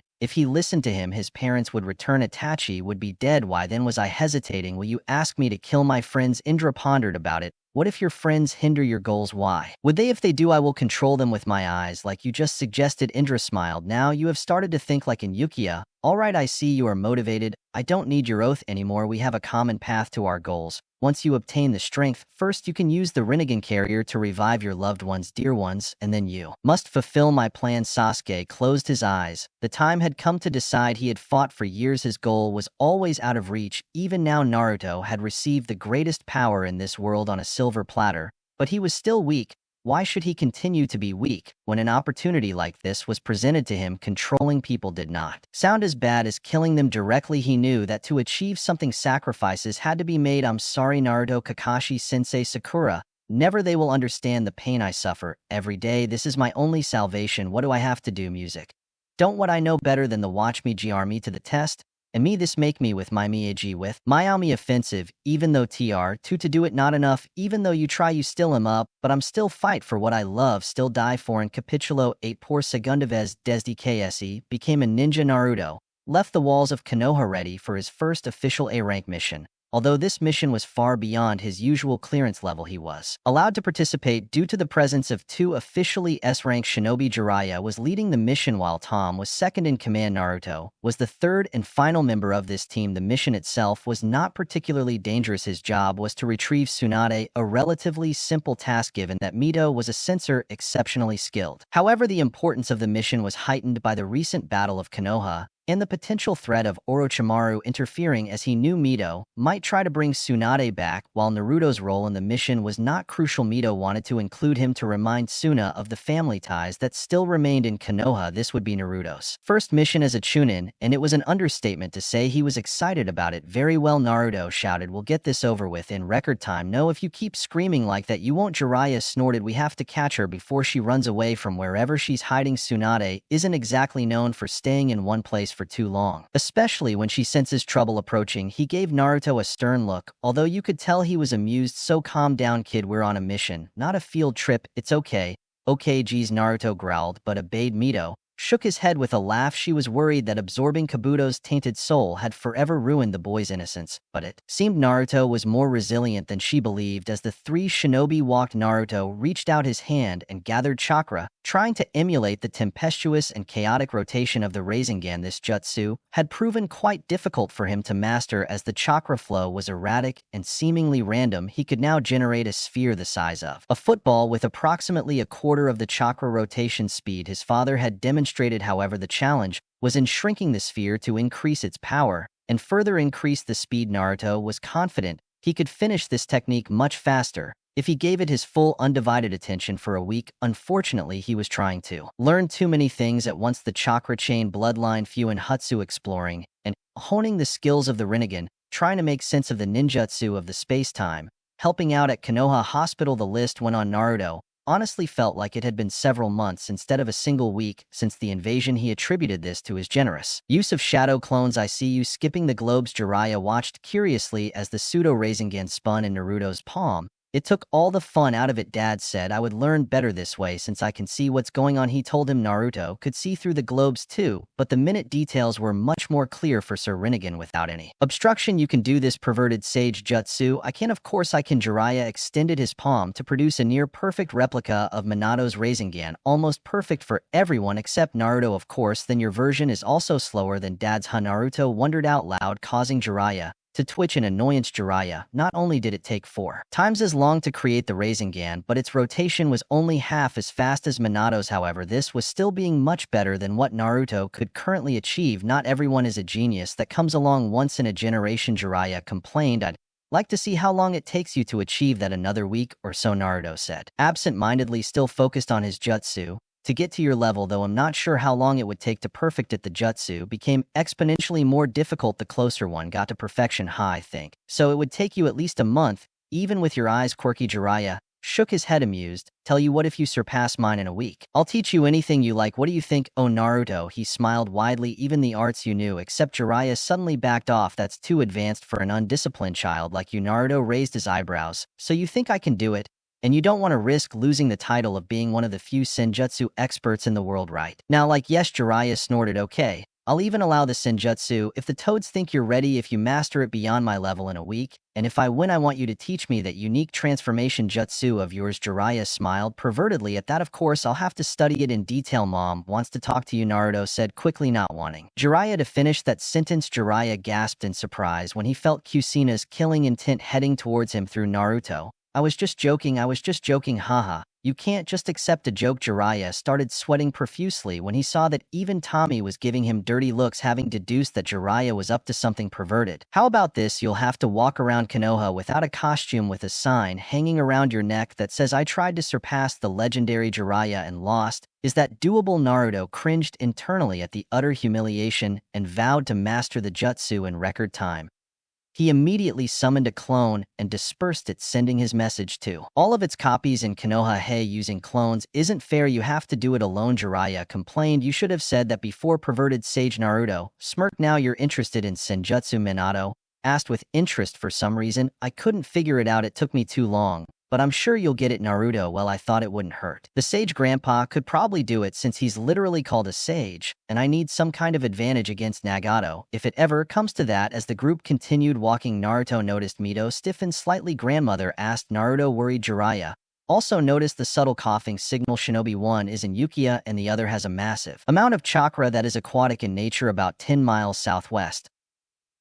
Cursed. Jiraiya, those are Itachi-Uchiha and Kisame Osaki. The Akatsuki are here. They are moving fast. Mito shook his head relatively slowly, probably gathering information before infiltrating the village. As far as I know, none of them have sensors. We should secure Naruto and prepare for his arrival. Out of the corner of his eye, Jiraiya already saw Naruto freeze and tense. Mito also noticed Naruto's abrupt change and focused her senses on her surroundings. The Rinnegan had revealed something she couldn't sense. It could be the imposter Madara. Judging by the way Naruto was staring at him a moment ago, they were probably spying on them using their advanced Ning Hut. Her time-space suddenly realized she could sense a negative presence, very faint, yet it was as if he could only feel a faint echo of the presence, as if it were quite far away. If he hadn't known to look for it, perhaps he would never have found it. It didn't feel like Madara, but the presence had a distinct Uchiha quality to it. Will take the long way around and avoid the Mito said, but his eyes told a different story. The fake Madara would make sure Itachi Kisame would find the Mito cursed internally.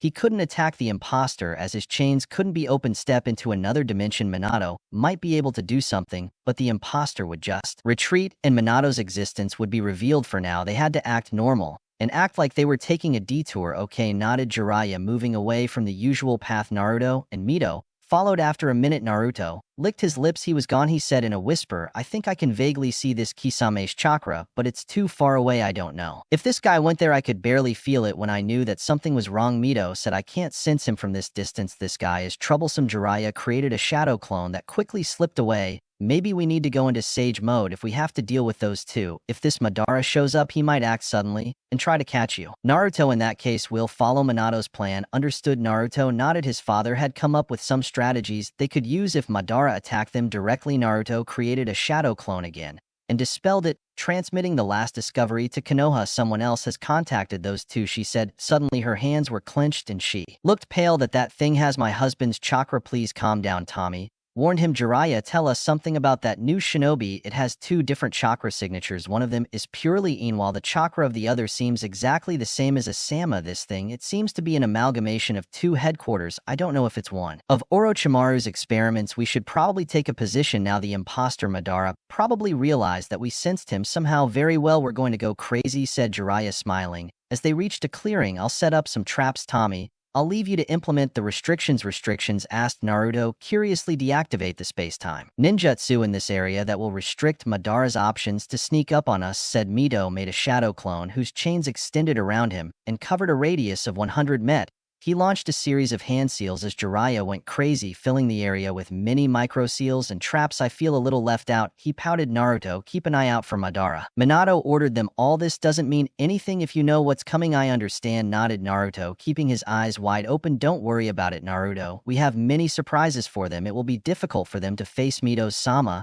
After all, she is a kunoichi from the era of the warring clans. So you have to be careful as to restrict the amount of your abilities you reveal while facing them. Stay where Mito-sama tells you, and you won't need to move a muscle. While Kusina was speaking, Mito created a clone whose chains formed a shield around Naruto. A seal was extended over him, protecting him from an underground ambush, while the clone and Naruto were inside the barrier. Naruto noticed that the two members of Akatsuki were approaching them at an incredible pace. Jiraiya remembers all of the Mage X abilities about which I warned you. I don't know them all, so you better be on your toes. I'll fight the swordsman first and incapacitate him before joining you in fighting the Uchiha boy. You have a lot of confidence in me, Jiraiya joked, but don't underestimate Kisame or Shaki. I never underestimate any shinobi, Mito said, simply turning to face his impending attackers. What a welcome you're giving us. It's not true. Itachi Kisame looked at the golden dome barrier with interest. He brandished his silk towards it, but the barrier didn't even falter. The barrier's function is to isolate the area of ninjutsu from space-time, I believe,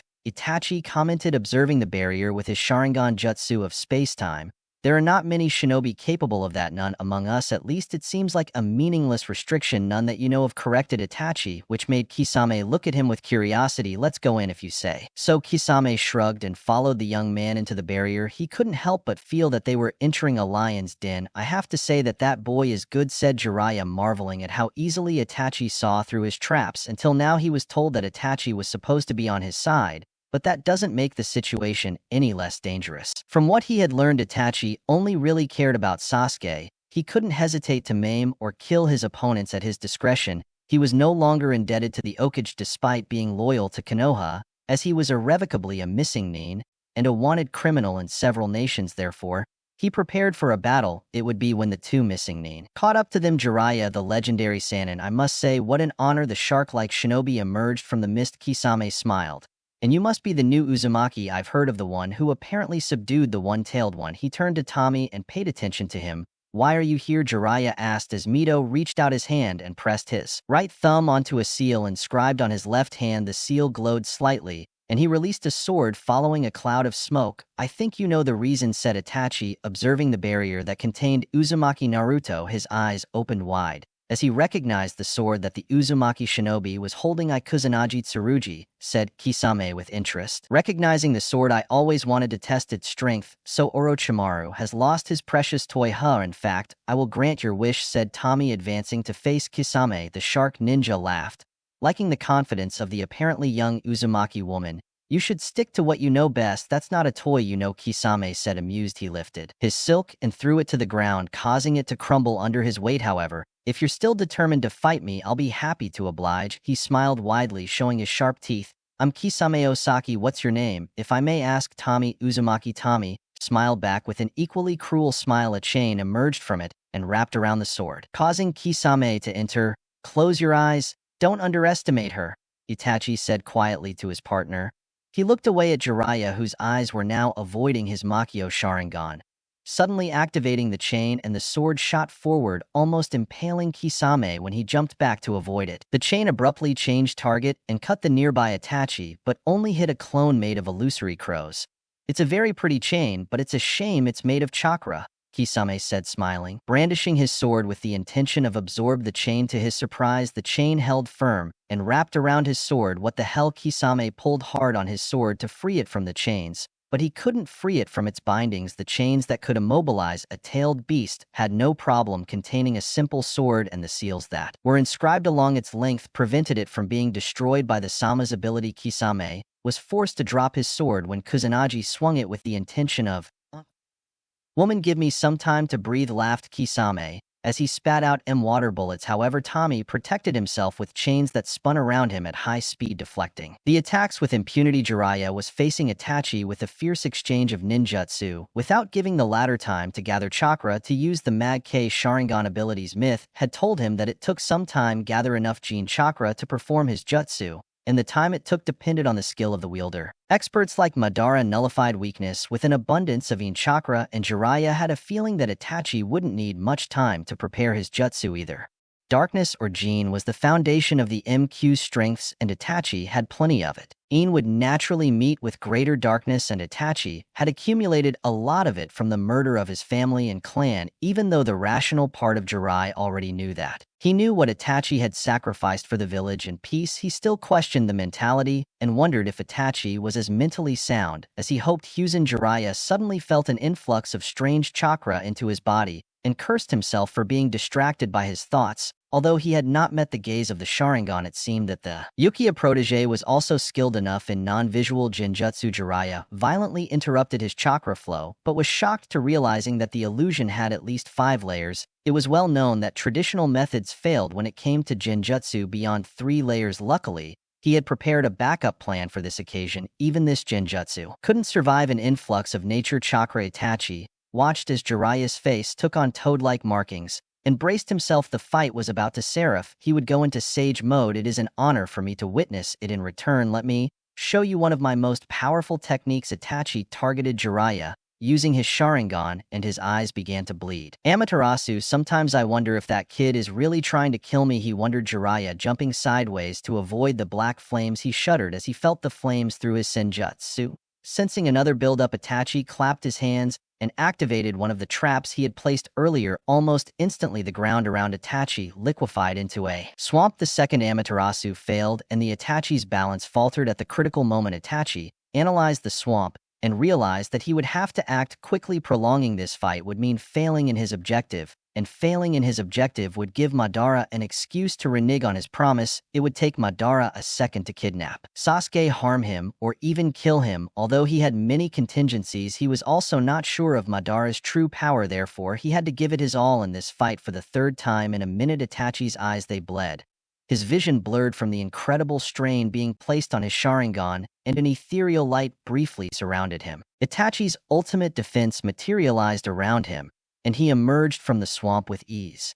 The Susanu's right hand extended into the sky, and a gourd materialized inside it. He waved the gourd at the chains protecting Naruto. An ethereal liquid poured out of the gourd and took the form of a sword. "This is bad," he said in alarm. "The clone of Myth Naruto, get out of here. I'm already on it."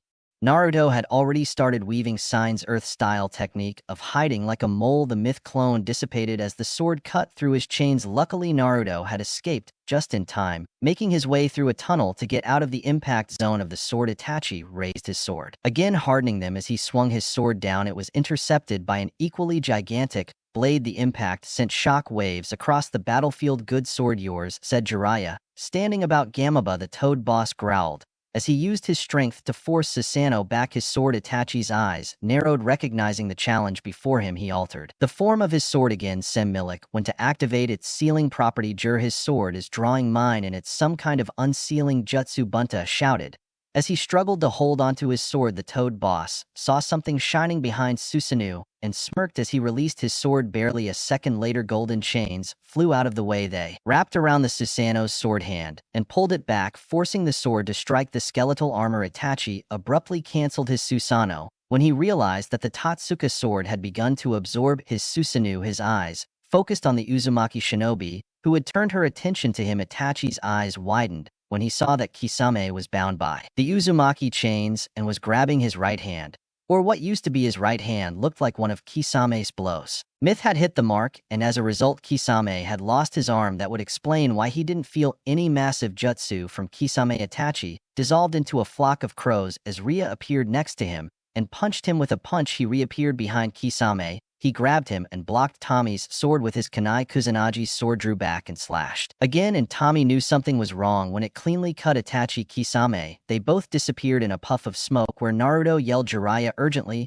and slammed his hands into the ground. The earth shifted and Naruto was spat out, followed shortly after by Itachi. Knowing the signs of an impending fire estuary jutsu, Naruto prepared to use Shinar tense and to repel it. As his father said, secrets meant nothing if he was dead. However, before Itachi could complete his hand seals, the chains of myth impaled him from all directions. Itachi disappeared in another puff of smoke. "It's no use, they've been gone for a while," he sighed. Jiraiya made those two clones as he walked away from me. "It seems that Yim also had the same idea. I didn't have time to communicate that to you." Tommy Naruto scanned his surroundings and controlled his adrenaline. He relaxed a little when he saw no visible threats. "It's okay, Naruto is safe." Side Nito that Uchiha is much more problematic than he thought. The Susanoo and the Totsuka sword on top. "You can say it again." Jiraiya released his sage mode and rubbed his sides where a fire-style jutsu had grazed him. "At least I see the silk. And you freed Kisame from his arm." Seeing Danzo's artificial limb, "I guess it won't stay like that for long." Mito made a face. "That's true," Jiraiya admitted. "Let's take a little breath, but we have to start moving soon." Itachi looked at Madara. His face did not betray any emotion. His Sharingans moved in sync and Madara nodded after a long pause. "The only thing you've learned about the boy is that he can use Earth-style jutsus," Madara said with disdain. "I must say, Itachi, that I expected more from the pride of the Uchiha clan." "You saw the battle," Itachi said. "Simply what would you have done differently?" Between Jiraiya and Uzumaki, there were two very capable shinobi who could sense us a mile away. Your Amaterasu could have targeted the boy and the battle would have been over. You wanted the Jinchuriki alive.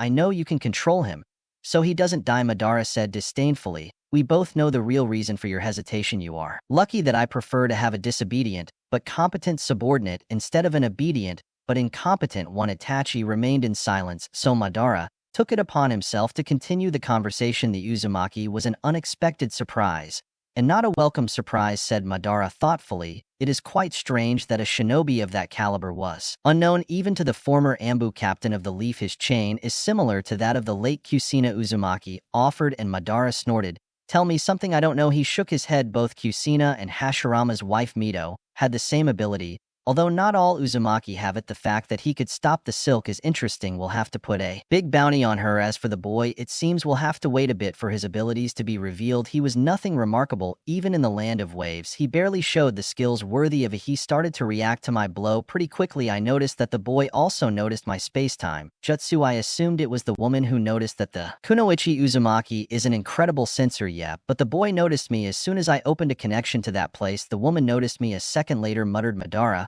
"Maybe he has obtained the legendary Kagura Shingon, also called the Mind's Eye, from the Uzumaki clan. That would explain his sensory abilities at least, but there is a large gap in skills between the boy you saw today And the boy from a month ago, he should be monitored closely. What do you want me to do? Nothing. Unfortunately, your conflicting loyalties make you unsuitable for this. I will handle it another way. Retired. When Itachi left, Zetsu emerged from the ground. Do you think it was Kagura's mind? Zetsu asked with interest. Maybe it's a legendary ability, and one I have no experience with. It seemed like he was really seeing me with his eyes, but they show no signs of undue jutsu. Have Deidara inform Inoki about the stone in which a descendant of the Uzumaki lives, and inform them of his exploits. Although he may not act openly, he will issue a reward. I'm sure Kumo will. Follow him. I will have Yagura issue his reward, then followed by aim 200 million Ryo. They should cover it up. It's similar to the bounty on the Sannin. He observed. Sepsu, you hold her in high regard. Anyone who can make Kisame finish me off like this deserves so much attention. Madara shrugged. She now possesses the Seda, as well as the Kusanagi, which makes her a dangerous opponent. We need her out of here as soon as possible. Ask her to reveal Naruto's legacy.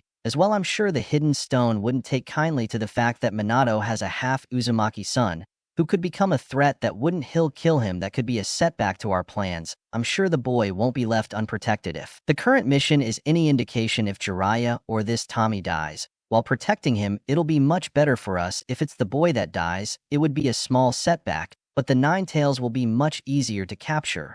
Once the time comes, our treaty with Itachi doesn't prevent us from getting others to do our dirty work. After all, in the quiet of the Naka shrine, Sasuke sat down to meditate. The moonlight shone through the window before disappearing. Indra had given him a technique to improve his Sharingan, as he still refused to kill his friends to obtain the Ikkyo Mange. The method seemed simple at first glance. When inhaling yin energy was introduced into the body while exhaling yang was released, the left nostril amplified the yin and the right nostril strengthened the yang. When alternating between them, balance was created, a harmony of energies. But balance was not the objective. Sasuke sought to intensify his yin, sharpen his mind, without tilting too much. The balance here is where the Indra technique comes into play. By breathing only through the left nostril while the right remained sealed, he channeled the yin into himself, saturating his chakra with its power. Along with each breath, he circulated the chakra through his body in a certain way, expanding his chakra network. Through the constant circulation of chakra,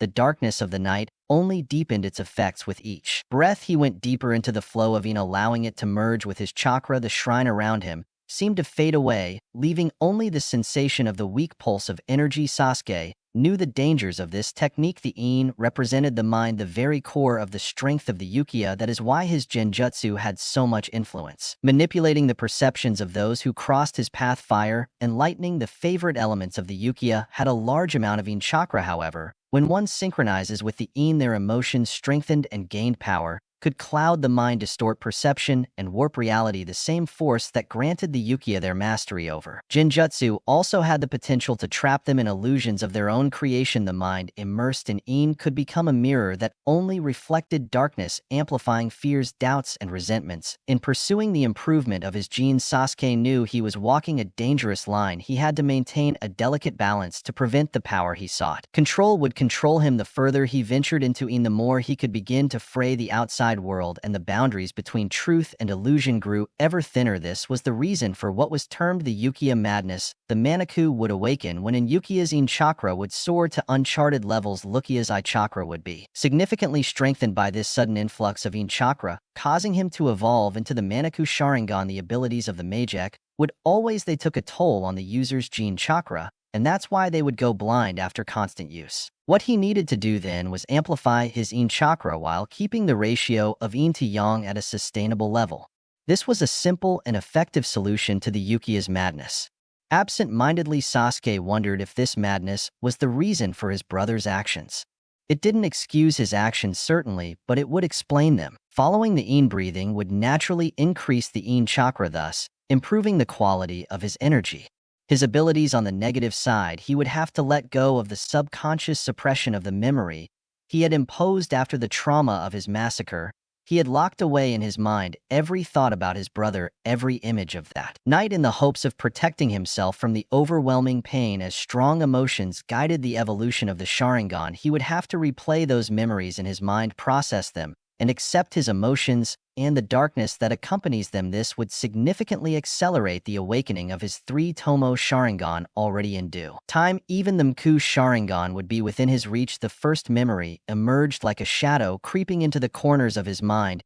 He was a child again, standing in his doorway, the scent of blood thick in the air. The lifeless bodies of his parents lay before him, their eyes empty. His heart pounded in his chest, a mix of fear and confusion swirled. Within him, then he saw Itachi standing in the darkness, his Sharingan glowing like embers. The words his brother had said that night echoed in his mind, a cold, unfeeling voice telling him to get strong and go after him. If he wanted revenge, Sasuke gasped. The pain of that moment threatened to overwhelm him, but he forced himself to keep breathing, to stay in the technique. He had to relive it, feel every emotion, if he wanted to improve his powers. Ironically, Sasuke realized he was only half following Itachi's advice by doing this, by feeding and growing his hatred and giving himself up for it. Complete to his emotions, he could achieve his goals faster. However, what would be left would be the shell of a madman bent on revenge, and only revenge. Although he had convinced himself that he was an avenger for his clan, he also wished to restore it. Becoming a madman like Itachi would not achieve his goal, and ultimately would be no better than he. Knew it would not be a path his family wanted him to follow. Itachi wanted him to mature his Sharingan and his Mku as soon as possible. That was why they put him in within the Tsukuyomi and forced him to live those horrors. Perhaps his brother wanted to face him with the power of the emotionally unstable and reckless Mago. Out of hatred, then Itachi would achieve an easy victory and keep his eyes to achieve his own goal. Sasuke would have to gain power by keeping a cool head. That would be the real fight in his training. He also had to comply with Indra's instructions, as long as they were not too outrageous, at least until he could revive his parents and was strong enough to resist their influence. As the night progressed, Sasuke persisted in chakra circulation and breathing. He had reduced his sleep to an hour, but would remain well rested thanks to this meditation. With his new understanding of the Sharingan, he could awaken the full 3 Tomo in a week. If he kept up this pace, however, to obtain the Mago would need years. Without an extreme emotional trigger for now, Sasuke remained focused on perfecting the basic Sharingan. It turned out that Tsunade's search was relatively easy when the man behind the world's largest spy network was aided by the skills of a formidable censor. The fact that Tsunade didn't know of his search also helped, so Naruto found himself in Tanzaka, one of the important cities of the Country of Fire and its capital of the game. Of course, she's here of all possible places, complained Mito, as he marched towards the tavern where he knew his granddaughter was. Jiraiya smiled at Tsunade's possible misfortune. He was the one who usually got scolded in his team. It was refreshing to see the perfect princess get her comeuppance for once. Neither of them noticed Naruto, following them frozen in the doorway of the tavern. Naruto blinked, and then blinked again, questioning the oddity of what he was seeing at the other end of the cavern. He could see 3 women. A blonde woman passed out with a bottle of wine held loosely in her hand. She was easily identifiable as Tsunade, a woman with dark blue hair. It was probably Shizune, her apprentice. It was the 3rd woman. She looked quite a bit younger than Shizune, with reddish-brown hair. The one who had made Naruto stop was dressed like an ordinary civilian. Although she was strikingly beautiful, Naruto couldn't see what seemed strange about her at first glance. She was normal. And that was the clue, since Sir Rinnegan's enhanced vision portrayed people differently than the ordinary eye. He saw her as a normal person would see anyone else. That was downright strange. It was as if she was exempt from the Rinnegan's abilities. As Naruto watched her channeling more chakra into his eyes, she looked up and met his gaze. She gave him a mischievous and childish smile and gestured for him to come closer. Naruto looked at Mito and Jiraiya, who seemed to mostly ignore the woman and only focused on Tsunade. Come on, boy, you can stare at her with lust as much as you want once we get to the table, Jiraiya snorted, misinterpreting why Naruto's stunned expression filled his eyes. Naruto knew he should tell the pervert that something was wrong with that image, but somehow something in his mind persuaded him not to. He followed the 2 older shinobi and arrived at Tsunade's table. Shizune yelped in surprise when she saw Jiraiya and quickly tried to wake up her sleeping mentor. Mito took a seat next to Tsunade, while the mysterious woman stepped aside to make room for Naruto and Jiraiya. Hey, what's wrong? Tsunade looked up in a daze, and she saw her former teammate Jiraiya. That suddenly caught her attention, and she sat up straight to observe the new additions to the table. She looked at Naruto and Mito with suspicion before setting her gaze on Jiraiya once again. Why are you here? It's not wartime, so you better have a good excuse, Jiraiya, oh princess. This is how you greet your teammate after a decade, he laughed. Jiraiya, but they're not here alone. Tsunade looked meaningfully at his teammates. So I guess it's official business, Konoha. Just treat him like your family and an old acquaintance coming to visit, said Jiraiya. Meet Uzumaki Tomi and Uzumaki Naruto. Tsunade turned her head to the newly introduced Uzumaki Tomi, narrowing her eyes in suspicion. I was never informed of an Uzumaki that matched your description. Who are you? She knew of Naruto, of course, and could guess why Jiraiya brought him here, but this new girl was a complete stranger. We'll get into details, princess. But it seems you have a guess. No, we should discuss this somewhere more private, Jiraiya suggested. Oh, I'm leaving now, don't worry, the third woman said, shrugging. It was a nice drinking contest, princess,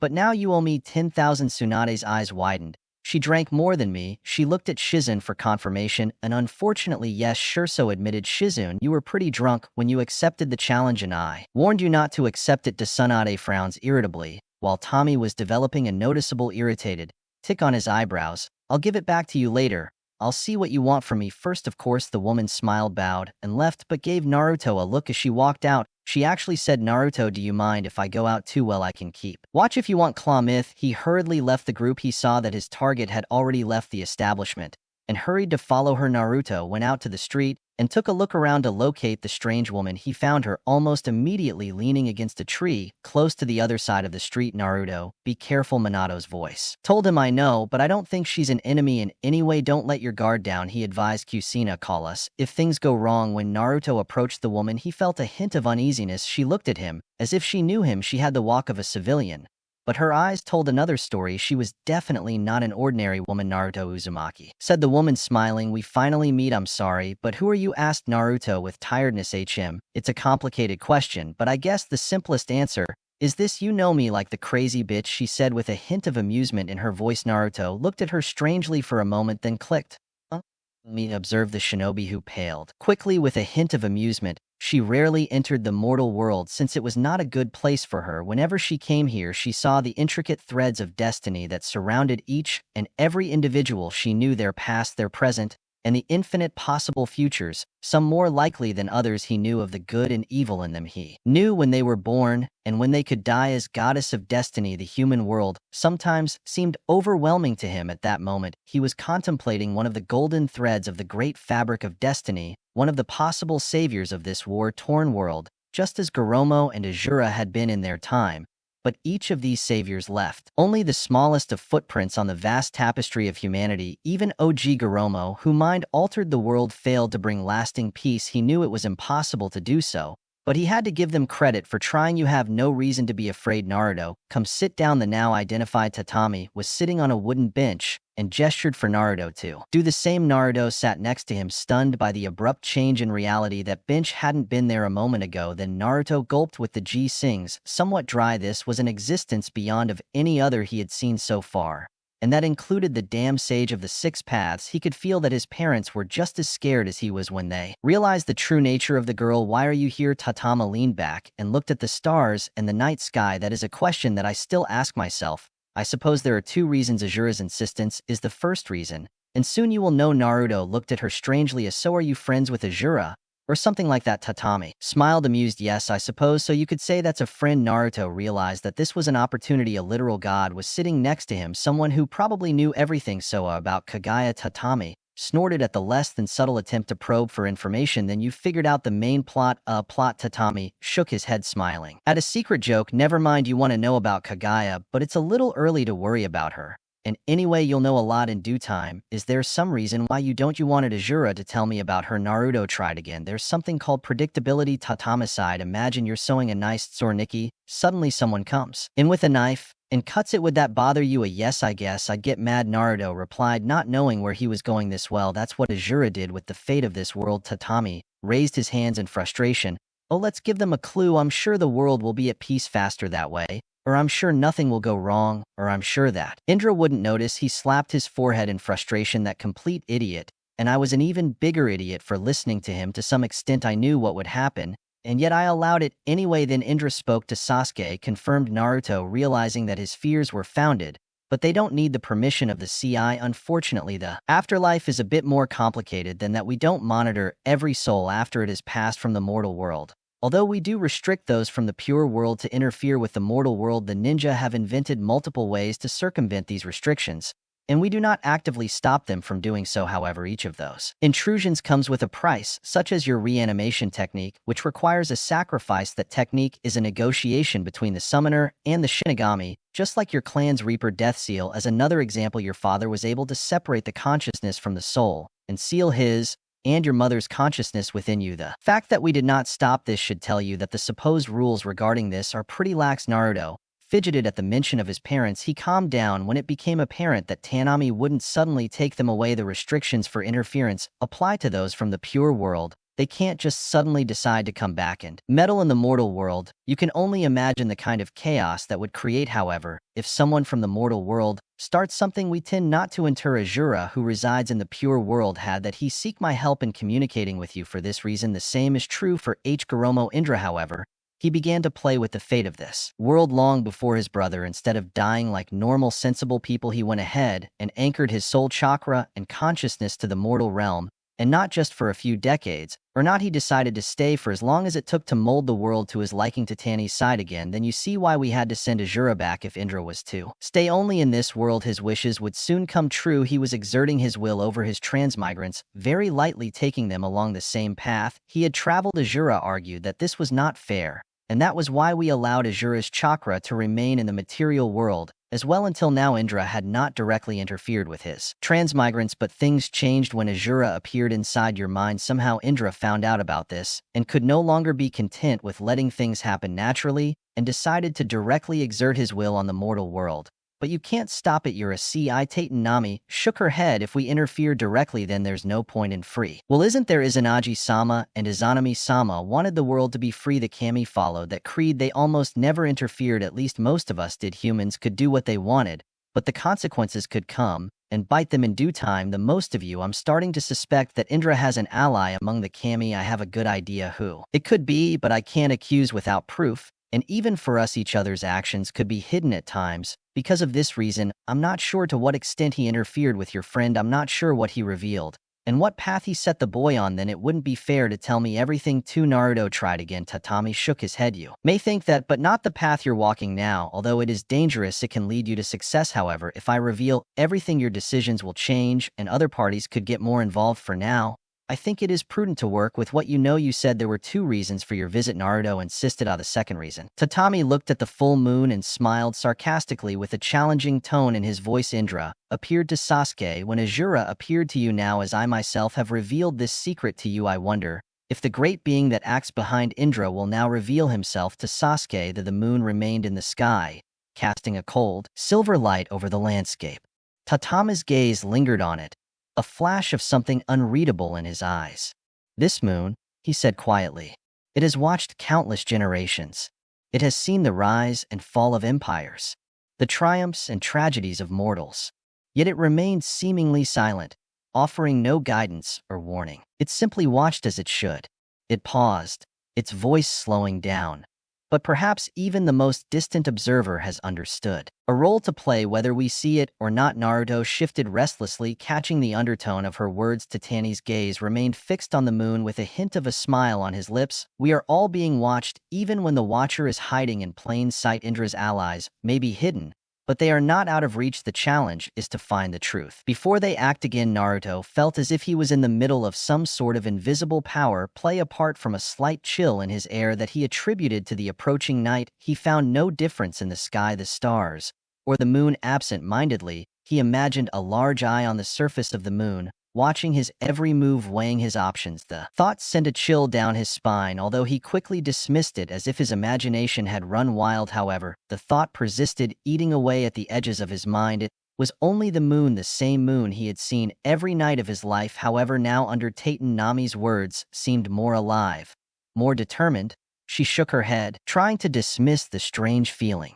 But the idea persisted, as if something or someone was watching, judging the events unfolding below. The moon, with its pale light and its imperturbable presence, seemed more than just a celestial body. It seemed like a silent participant in an ongoing battle, an invisible force in the shadows. Naruto clenched his fists, trying to concentrate on the task at hand. But the image of that eye watching him refused to go away. Whatever this power game was, he was in the middle of it now, and the moon might be more than just a witness. It might be a player in this dangerous game. When he hadn't yet understood, Tatanami put a comforting arm around his shoulder and gave him a reassuring squeeze. Don't worry too much, that at least isn't your fight. No, your adversary is the wayward Indra, and whatever calamities he may engender, make sure your friend isn't reduced to a pawn in their arms, and remember that Indra was also a well-meaning child in his day. He just got too proud and arrogant. Naruto nodded, feeling relieved at the slightly less impossible task he had to accomplish. Okay, anything else you can tell me? Not for now, but I'm sure we'll meet again. If you notice anything unusual, let me know. Then she smiled. Now go and join your team, or you'll miss the important part. She smiled conspiratorially and waved him off playfully. Naruto stood up, and he turned around to offer her a final goodbye. Tatami was gone, as if it had never been there, along with the bench they were sitting on. Somehow, he had already expected that. So what do you think, Mom? Dad, this is way above a shinobi's pay grade, lamented Kusina. Why can't these kami keep their power struggles to themselves? I think we need to keep our eyes and ears open, like she suggested. Minato advised. Although this is all getting a little surreal, we have to adapt and overcome it. That is the fate of a shinobi. Naruto pondered his father's words. As he walked back to the tavern, Naruto followed Jiraiya and the others to a private room on the first floor of the tavern. They let him in after the guard saw Naruto's headband. Naruto wasn't sure if he did it out of self-preservation or because he realized he was part of their group. He walked into the middle of a heated argument between Tomi and Tsunade. It seemed that Tomi hadn't revealed his true identity yet, and was trying to get a feel for the current Tsunade before revealing herself to be Okage is a fool's errand. Naruto heard Tsunade scream and immediately got upset. Then I understand why they offered it to you, Tomi's sweet voice replied. Naruto watched as Tsunade's fist hit the table, which broke into 100 pieces. I don't care if you're an Uzumaki, you can't get away with talking to me like that, Tsunade growled. Why don't we take this outside? Oh, wonderful. Naruto smiled as he joined the group. It's not every day I see a Sannin get beat up. Tsunade's eyes locked on Naruto, and her face took on an annoyed expression. Be careful, brat, or you'll be next. Oh, I'm sure you feel powerful after challenging a Chunin. Naruto shook his head. I'll be glad to face you if there's any left after Tommy's done with you. Tsunade's face darkened and her tone was a low growl. The two of them walked outside, stomping hard, breaking the ground with each step. We come on. Tommy smiled predatorily as he followed Tsunade. Naruto smiled excitedly at the prospect of giving her some tough love.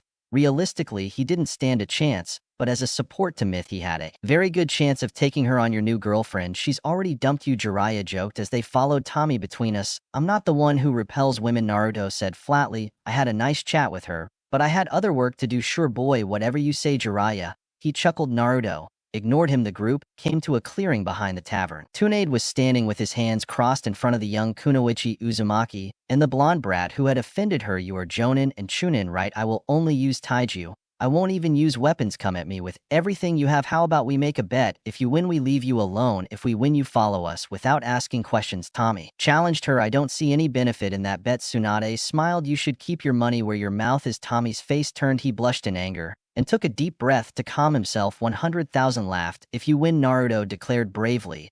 Although he had no confidence in his abilities, he knew Mito couldn't lose given the conditions set. Now we're talking. I'll take you at your words, smiled Tsunade. Naruto could hear Mito's joy seeping through her voice. Show him that the Uzumaki clan is not to be underestimated. Give him everything you've got. Naruto got the message. There were no spying eyes, so he was free to do whatever he wanted. He extended his palm from his hand towards an unsuspecting Tsunade. Bang Tin and whispered, but directed the force of gravity towards the sky instead of towards him. A fraction of a second later, Tsunade's body rose and was suspended a few meters above the air. What? Tsunade looked around frantically, seeing nothing that touched her or anything that tied her. Some force had lifted her, and now she was floating in the air. Her eyes looked at the blonde Uzumaki with a new look of astonishment. Not even Hoki of the Hidden Stone could use manipulation of gravity on her opponents in this manner. As her hands unconsciously moved towards her weapon bag, she saw the blonde smile. Naruto immediately released his chakra chains towards Tsunade, binding him. There are no weapons for you, remember? Tsunade cursed herself. She had become too arrogant. There was no way to escape from this technique without using at least one ninja alhambra. She needed to hold on to something to resist that unholy pull. But that didn't mean she was helpless. Tsunade broke the chains that bound her without much effort, flexing his hands as he looked at Naruto. This gravity manipulation is quite a jutsu, boy. It's not a limit of the Uzumaki bloodline by any means, but these pathetic chains can't hold me back. How long can you keep me here with your chakra? A couple days, maybe. Naruto looked thoughtful. Tsunade's expression lost its humor. That's not the point. You won't beat me. Just by keeping me here, I can do a lot more than that, Naruto said, and some clones came out of the trees that surrounded them, or rather we can smiled, preparing several jutsus, while the original kept Tsunade floating. Tsunade frowned, starting to look worried. Naruto said, Tomi, leave the rest to me. After all, She challenged us both. Oh, it's okay, Grandma. Naruto abruptly canceled the clone. Tsunade had a confused look at the unusual honorific to the grandmother, muttered Tsunade, looking at the seemingly young Kunoichi. He didn't sense any transformation jutsu, so he wondered if the newcomer Uzumaki used a technique similar to hers to maintain her appearance. Kuzuna's mother, or any other direct blood relative, was no longer alive as far as she knew. So who was she to Naruto? Mito smiled as 8 chains suddenly emerged from her and wrapped around Tsunade in an instant. Tsunade grimaced at the strength with which the chains bound her. This was no ordinary shinobi she was facing. With a grunt, Tsunade exerted all her power to break the chains holding her. To her horror, she found that she couldn't even do them. Crunch. Come on, use all your strength. Everything you have. Forget about restrictions, Tommy told him with a challenging tone. Tsunade smiled, regaining her confidence. In that case, don't worry, if I magic it, I have no desire to go back to that hell, so I'll have to take advantage of your offer. Strength of 100 seals. Partial release. The diamond mark on Tsunade's forehead glowed and purple lines expanded from it. Naruto could see the incredible surge of chakra flowing from the seal and strengthening Tsunade every second. With a scream of, Tsunade exerted her newfound power on the chain, hoping it would break into pieces. Seconds passed, but the chains remained motionless. Impossible, Tsunade whispered, looking at the Kunoichi Uzumaki in disbelief. There shouldn't be anyone alive who has mastered adamantine chains to such an extent. Who are you? This was a level of strength that could restrain even the tailed beasts. Mitho pulled on her chains to throw Tsunade to the ground and place her in front of them. She released the chains and performed a seal of hand, undoing her transformation jutsu. Tsunade looked stupefied. Her legs gave way, and she fell to her knees, seized by a deep shock. She stared at the unmistakable face of her grandmother. Her eyes that were once full of life were now a dark gray, disturbing but unmistakable. To be continued. Musica. Don't what I know better than the watch me jar me to the test, and me this make me with my Miyagi with my Aomi offensive, even though tr.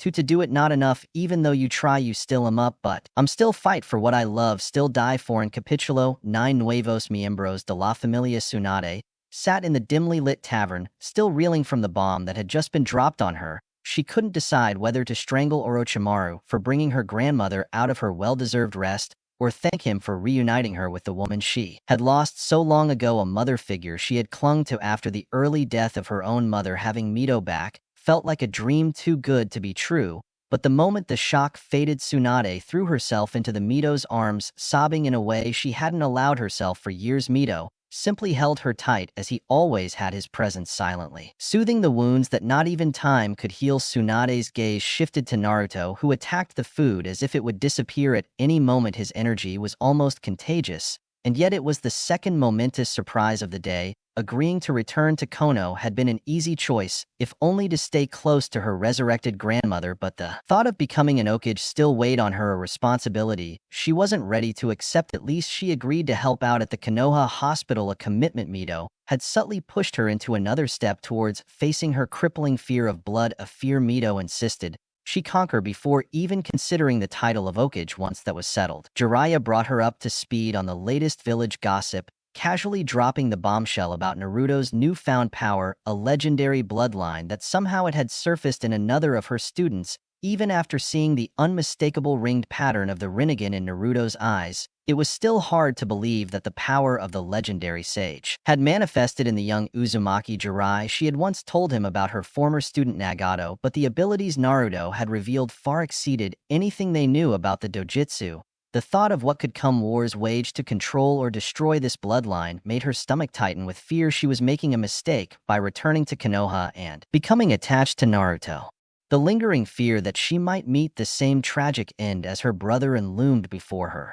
Being attacked by 2 rank 1 ninja just after leaving the village only increased that fear. But it was Mito who confronted her, taking her aside and asking her in a low voice if she preferred to leave Naruto to live in blissful ignorance, or stay by his side and help him face the inevitable dangers. That question had been a wake-up call that cut through his doubts and finally cemented his decision to leave. Naruto let out a loud burp after finishing his meal, looking up shyly as he noticed Tsunade looking at him, clearly lost in thought. Naruto's voice echoed in his mind. Puzena's voice. Could you bring my clone? I want to meet her. Oh sure, Mom, replied Naruto, excitedly glanced around the room to make sure they weren't interrupted, then gave Tsunade a mischievous grin As he forming the necessary hand, Seal Tsunade frowned suspiciously as Naruto began to focus his chakra. "What are you up to, brat?" he muttered. Her gaze sharpened as the air shifted with the creation of her clone, but the moment she saw the figure take form, her breathing hitched and her heart stopped momentarily for the second time that night. "Hello, cousin," Kusina said cheerfully as her clone greeted her with a wide smile. "It's been an eternity, hasn't it?" Tsunade gazed open as he looked alternately at Naruto and Kusina. What kind of Uzumaki nonsense is this? Are you playing with me?" His voice rose. Irritation masked his disbelief. "Brat, if this is a joke, you're in for a good one, Kusina." He leaned forward, and his playful tone turned into something more serious. "I'm sorry to disappoint you, cousin, but this is no joke. I'm as real as a shadow clone can be. This was the best way to talk to you directly." He crossed his arms and his familiar fiery spirit looked into his eyes. "And believe me, we have a lot to catch up on." Tsunade leaned back, her hands trembled slightly as she tried to process what was happening. Kusina Uzumaki, Naruto's mother, stood before her alive in a way that defied all logic. She was not a reanimation, and she had attended her funeral after the massacre that was. The Nine Tails attack. Tsunade swallowed hard. The memories of that dark time came back suddenly. She looked at the mother and the son, she said, her mind racing to reach the impossibility that she had before her. "You managed to say," Tsunade, finally, with her voice hoarse from an emotion that she had not intended to show. "How this is possible?" Kusina's smile softened, a mix of warmth and sadness in her eyes. "Minato and I left parts of our consciousness inside Naruto, tied to the remains of our fading chakra. We could not be there for him like parents should, but we made sure to be here when he needed us most." She sighed, her gaze stopped on Naruto, full of motherly affection. But then Naruto, being Naruto, he did the impossible with his new quirk. He transformed his chakra to match ours and amplified what little we had left behind. Instead of allowing us to subsist for an hour, at most he increased our chakra enough to last much longer. It was then that's when Minato got the idea to use shadow clones. By merging our consciousness to clones made of matching chakra, we can manifest outside of it. It's not perfect, but it's more than we ever believed possible." Tsunade pondered the implications of that. "I'm guessing it's something similar to the Yamanaka clan's mind-body switch technique, except you transfer your mind into clones with your own chakra. In fact, that's where Minato got the idea of storing our consciousness in." Naruto smiled. "Kusina, he reverse-engineered the Yamanaka technique using his own theory, and it worked." Tsunade looked at Naruto, still struggling to come to terms with what the boy could do now, just weeks after awakening the Rinnegan. "So let me get this straight, you can create a clone of anyone, and you understand their chakra structure?" Naruto paused, considering the question seriously, then shook his head. "Not exactly without their consciousness side. Just be making a clone of myself that looks just like them. I can copy their chakra signature, but it wouldn't be them." Tsunade raised an eyebrow, still considering the implications. Even mimicking someone's chakra could be a huge advantage. She mused. "You could transform into them and infiltrate enemy territory without being detected." "Yes, Dad mentioned that," nodded Naruto, "but it's more complicated than it seems. I would need time to familiarize myself with the person's chakra, and I would have to create a clone with a chakra reserve that matches theirs. And well, I would also have to act like them," which he scratched the back of his neck, smiling sheepishly. "It's not exactly my strong point. I couldn't use their jutsu unless I already knew it." Naruto frowned slightly, knowing that even with the memories of one of the best spies, he wasn't made for bragging or cheat like Kabuto. The technique had potential, but using it without proper preparation would be a clear and likely sign. It would probably raise more suspicion than help. Tsunade nodded, slowly weighing the risks and rewards. "You're right, still the potential is still there." She looked at Naruto and Kusina before looking around. "So is Minato shy, or he's just not with you now?" She smiled, wondering why the fourth Hokage hadn't shown up yet. Naruto chuckled and crossed his fingers, forming the familiar hand signal. A moment later, Minato appeared next to Kusina, his features marked by a shy smile. "My apologies, Lady Tsunade," he said with a soft laugh, rubbing the back of his neck. "I just thought I'd give you a little time to take it all in before making it even more surreal." Tsunade crossed her arms and leaned back in her chair as she looked at Minato. "The fourth living Hokage, or at least as alive as a shadow clone, could be. If this information got out of this room, it could spark an instant war, at least a proxy war, depending on how much you know about Minato's limitations as a shadow clone. Historically, the Great Wars always started when Konoha became too strong for the other nations to compete with individually. There were a lot of other triggers, of course, but Konoha's military might had always played a key role. The First Great War began shortly after his grandfather's death, since no one had ever had the courage to attack Konoha until then, ended shortly after the death of his great-uncle, when the nations had lost enough in the war and were satisfied with the weakened state of Konoha. The Second War began as the Third Kage had reached the height of his notoriety, with the White Fang Tsukumo Idan acting as harbingers of Konoha's overwhelming power. the Second Great War had been sparked by the fear that Konoha had once again become too powerful to be controlled. The other nations could not stand idly by while Konoha boasted such legendary figures and a rising generation of prodigies that included the Samine. It was not just strength that had brought the world to the brink of the abyss, it was Konoha's talent for producing giants in each generation. This had triggered the joint invasion of Uzushigakure, Konoha's strongest ally, under the flimsy pretext that Yuzu was getting more involved in shinobi affairs. Of course, it had been Konoha who declared the war, but it was an inevitability after the other great nations save Suna would raze Yuzu and Sala to the ground. She stood upon Tsunade clenched her fists as she remembered the devastated landscape of Yuzu. The Third War had begun when the nations realized the terrifying power of the sand in each of them, a cage-level shinobi far beyond the abilities of ordinary soldiers. The mere mention of their names sent waves of fear through the ranks of their enemies. Jiraiya, known throughout the world as the first sage since Senju Shama, able to summon the great toads of Mount Mayaboku and wield natural energy with devastating power. Tsunade, the miraculous healer whose medical ninjutsu could turn the tide of any battle, bringing warriors back to life on the brink of death and earning her a reputation as a living legend. And then there was Orochimaru, a dark nightmare in human form, his genius rivaled only by his crew, leaving every battlefield untouched by his monstrous power and relentless ambition. Tsunade's gaze studied the shinobi, who single-handedly had completely stopped the open warfare of the Third Great Ninja War. With the most powerful shinobi, even the legendary ones, the opponents at least, had the chance to retreat and live to fight another day, gathering information to counter their techniques in future encounters. But with Minato, it was different. There were barely any survivors left to learn their strategies, let alone counter them. Their enemies,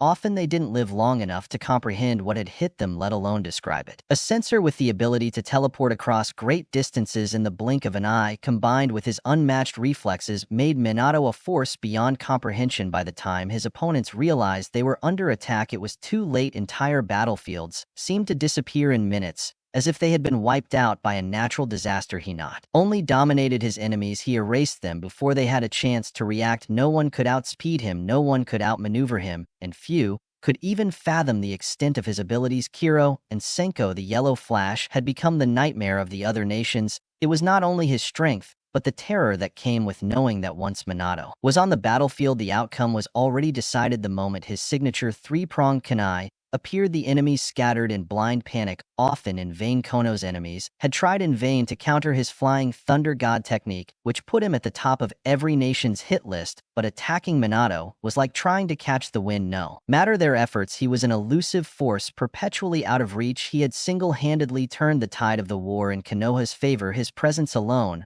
was enough to silence entire armies. But despite it, all his power, Minato had never reveled in destruction. That was what Tsunade remembered most. There had been no bloodlust in him, no thirst for battle. He had fought because he had to, because the village needed him. He had always been calm, focused, and determined to protect his comrades. That was what made him even more dangerous. Minato fought with a purpose. His power was tempered by a sharp mind, a strategist's heart, and the overwhelming desire to end battles quickly to minimize the losses. She studied Minato for a moment before letting out a low whistle. I've seen some crazy things in my life, but this might be the best. Her gaze softened for a moment, somehow a little relieved by Minato's presence. I never thought I'd see you again, fourth Okage. Minato smiled warmly, his expression tinged with a quiet sadness. Believe me, I didn't think I'd have a chance like this either. She looked at Naruto with pride in her eyes before turning to Tsunade. But thanks to Naruto's incredible progress, in some very unusual circumstances, and lucky I guess, we got a second chance. Somehow Tsunade nodded and glanced briefly at Naruto, whose hands trailed towards the one left on the table. He's a difficult guy, no, she said with a ghost of a smile on her lips. Minato chuckled softly. That's one way to put it, he said as he looked fondly at his son. He's more than I could have ever hoped for. He's got Kusuna's spirit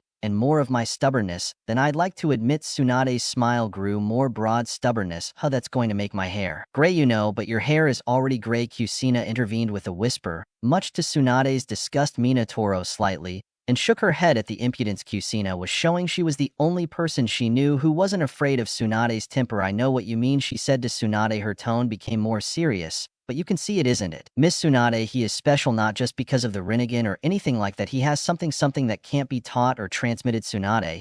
He exhaled slowly, uncrossing himself. I know, I saw him.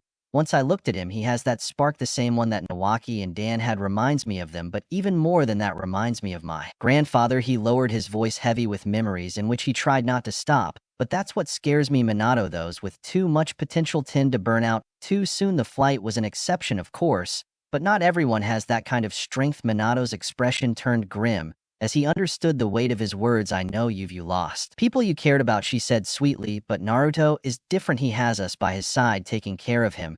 He's not alone. Tsunade looked him in the eyes. And what happens when something happens faster than you can intervene? You and Puzina won't always be there to help him. I've seen how easily hope can slip through your fingers. Minato took a deep breath and his gaze didn't waver. We believe in him. We believe that he will become something greater than any of us ever were. He smiled softly. He has that chance alone. We have to trust him. Tsunade was silent for a moment. Her eyes went back to Naruto, who had already finished the last bite of dessert and was wiping his face, apparently unaware of the intense conversation that was going on between her parents and her aspiring Okage. Trust, huh? She muttered, more to herself than to Minato. We'll see. Of course, Naruto was listening to the conversation, but only passively, since he woke up the Rinnegan and was reunited with his parents, and Grandma Mito had felt the pressure to live up to the legacy they had left behind before. That she had always felt like no one cared what she would become. The belief that she could bring about change, that was something she was hearing for the first time from her father. But with the Rinnegan came great expectations, and finding out that he was somehow linked to the former founder of the Senju clan only made things worse. She knew that people would start comparing him to the first Kage, and as much as she tried not to, Naruto couldn't help but feel like he was falling short. Sure, he was stronger than most genin now, that much was obvious, but anyone would be with the power of the Rinnegan deep inside him. He still felt like he had to prove that he could handle what was coming. As his gaze shifted to Tsunade, he noticed that she was studying him. He wondered what she really thought of him, of his distant cousin Uzumaki, that he had never bothered to check on. A small spark of resentment arose in his. Tsunade had a deep feeling of fear inside her, but she repressed it viciously, that it was unnecessary and unfair. Tsunade had her own traumas, and it was easy to see why she avoided attachments. Budo had studied her life in detail and heard enough from Orochimaru about Tsunade's losses to understand how deeply scarred she was. Tsunade had lost almost everyone she ever loved, including her brother and her lover. The weight of those losses had made her wary of caring for anyone else. No one owed her anything, and it was unreasonable to expect that a distant relative wrapped up in his own pain would have controlled him. Naruto pushed the thought away. He knew better than to hold a grudge against those who had suffered. Tsunade broke the awkward silence. Then Naruto said with curiosity reflected in his voice, how good are you with medical ninjutsu? I've personally met Yakushi no, and if this guy looked anything like her, you must have learned quite a bit by now. Naruto felt relieved at the change of subject, though a little embarrassed. Honestly, my control is still pretty bad. I can barely try to do medical jutsu. He reached into his bag and pulled out a series of needles, quickly forming a precise chain of 10 with deft movements. I can do this, but that's only because I have shadow clone training at home. My chakra reserves aren't that great at the moment. Because of that, Mito, who remained silent off to the side, smiled approvingly. That's still a big improvement, Naruto said with his voice full of warmth. You've come a long way. Tsunade crossed her arms, and he nodded approvingly. You still have a lot to do, but for someone with as much chakra as you, I have to give you credit. Control isn't easy when you're built like a walking chakra battery. Naruto smiled at the compliment, feeling a little more confident. Tsunade's expression changed and became a little more serious as she continued, very well. Let's see what you know. In theory, what is the antidote for a shinobi who starts to develop dark blue spots around their eyes? Naruto stiffened. His question made her remember things she'd rather not remember. That would be one of the black poisons of Suna, the fifth variant, the one that burns the skin and blinds the eyes, she answered, wincing in pain as flashes of Kabuto's experiments passed through her mind. It targets the tenketsu around the eyes and forces it to produce chakra of a fiery nature. The antidote is to stop the flow of chakra immediately and have the victim inhale an infusion of Anam Yanasi roots. Tsunade's eyebrows raised, clearly impressed. Right, not bad, brat. She smiled. Let's take it one step further, okay? And yeah.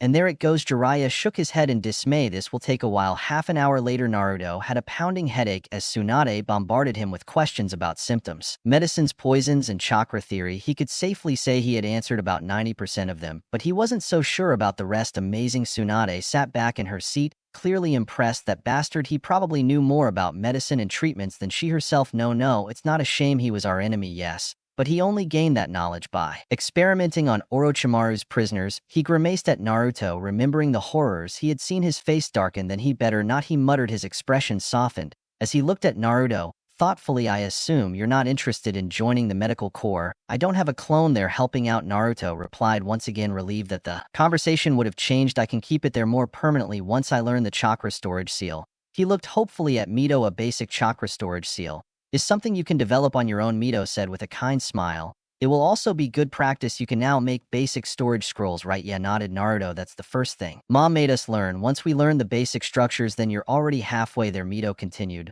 Once you understand the basic structure and the language of the seals, the rest is logic. Developing a basic chakra storage seal is not difficult, but making it efficient is where the real challenge lies. I see, Naruto said, squinting his eyes as he looked at the seal on Tsunade's forehead, trying to analyze its intricate design. Tsunade chuckled, seeing his concentration. Don't even think about trying to copy this, she said, tapping her forehead. The seal of the strength of 100 took years of practice and research. It stores chakra gradually over time and requires precise control to maintain it. Brute, he pouted slightly, thinking it wouldn't be that easy. So how's your Rasengan training going, Jiraiya asked Naruto with a hint of unease in his voice. Naruto's chakra control had improved drastically, and Jiraiya was starting to regret the bet they had made. See for yourself, Naruto smiled, holding out his hand. A perfectly formed Rasengan materialized, identical in size and power to Jiraiya's. Now I'm matching yours. I just need to shrink it a bit more and increase the spin. After that, I'll have improved it. Good job matching mine, said Jiraiya, trying to sound dismissive,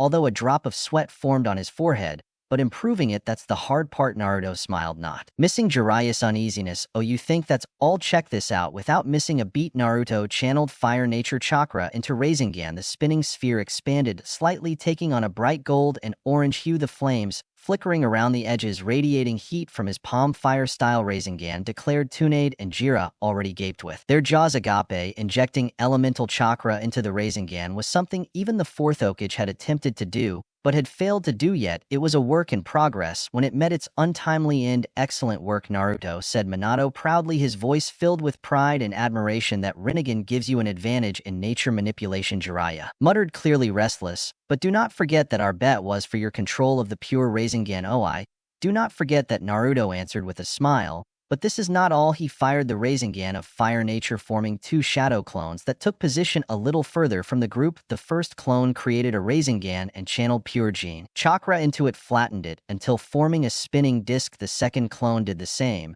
but with Yang chakra, forming a disc that rotated in the opposite direction. Slowly, one of the clones turned his hand, placing the two discs together. The moment they touched, the discs expanded violently. A high-pitched screech filled the air as the opposing forces battled for dominance. The clones instantly dissipated, cutting off the flow of chakra as the unstable discs began to distort and collapse. The attack dissipated with a loud crack, leaving an eerie silence. It's still a work in progress, Naruto said, shrugging, but I'm thinking of calling it Rasen. And the spiral disc, Jiraiya, he raised an unimpressed eyebrow.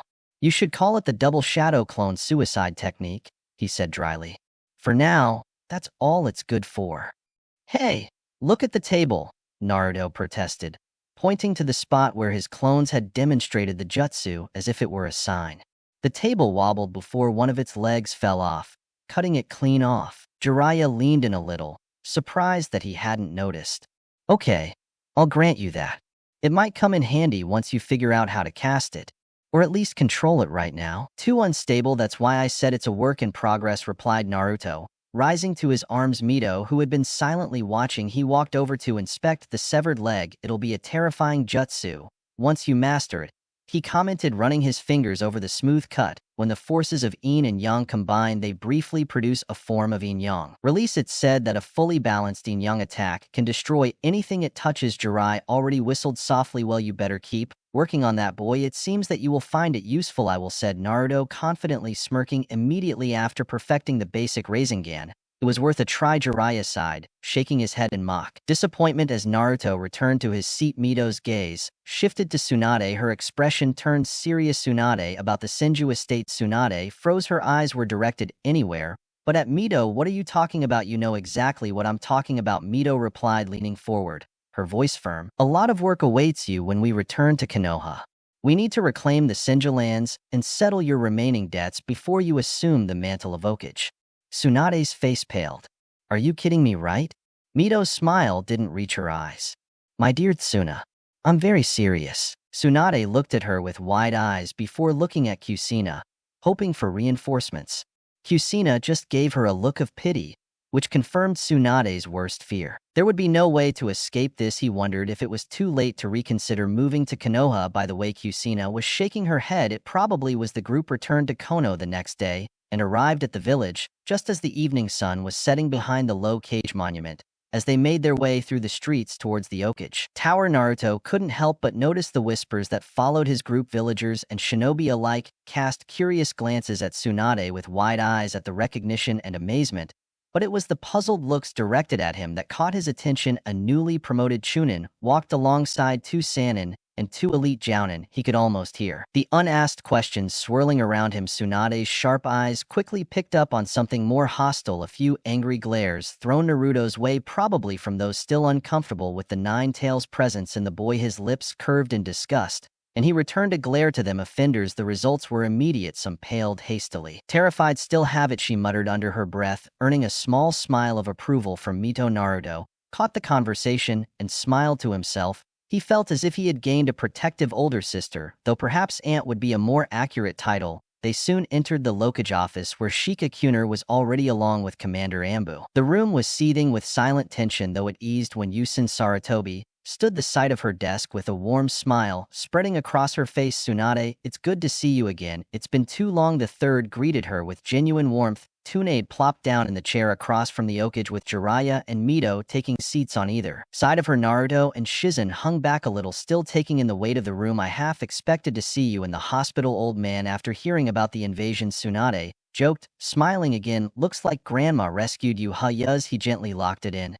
Indeed he did, he said, acknowledging Mito with a nod of thanks before turning to Jiraiya. But before we catch up, I received your report on the encounter with Akatsuki. I would appreciate it if you could explain more.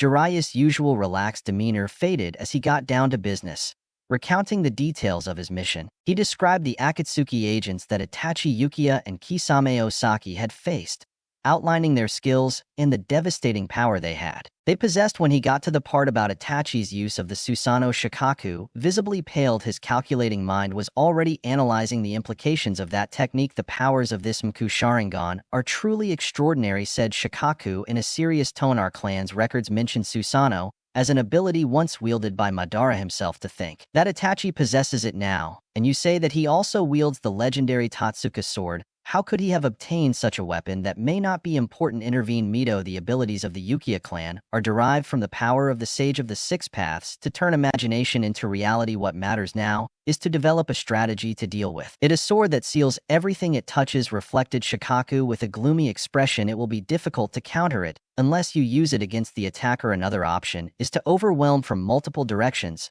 but Susan does not make smaller attacks useless. Mito nodded. I managed to interrupt his attack, taking advantage. This weakness will probably be more cautious next time, but it shows that the jutsu is not invincible. As for Kisame, said Yuzin, changing the topic of conversation, it is fortunate that Samada is now in our possession, as well as the Kusanagi. I will entrust it to MIT. Sama said, Yuzin, it would be invaluable if you could study the sealing formula behind the Sama. Mito frowned thoughtfully. Yes, Sata AB sips and stores chakra. Its storage ability is probably tied to an advanced sealing formula. Chakra is an ancient weapon, so it can use techniques that have been forgotten over time. A more efficient chakra storage seal would be a great help, he said, aware of how it could help the Minato and Kusina clones and allow them to be active combatants. Yusin's expression turned serious as he turned to Shikaku and Dragon Commander Ambu. There is something I need to reveal to both of you. It concerns the true nature of the Nine Tails attack on Konoha. Shikaku straightened in his seat, and Dragon, he nodded slightly, indicating his full attention. As you know, Yuzan, began the higher-ranking shinobi, knew that the Nine Tails attack was not simply the result of the Kusina seal,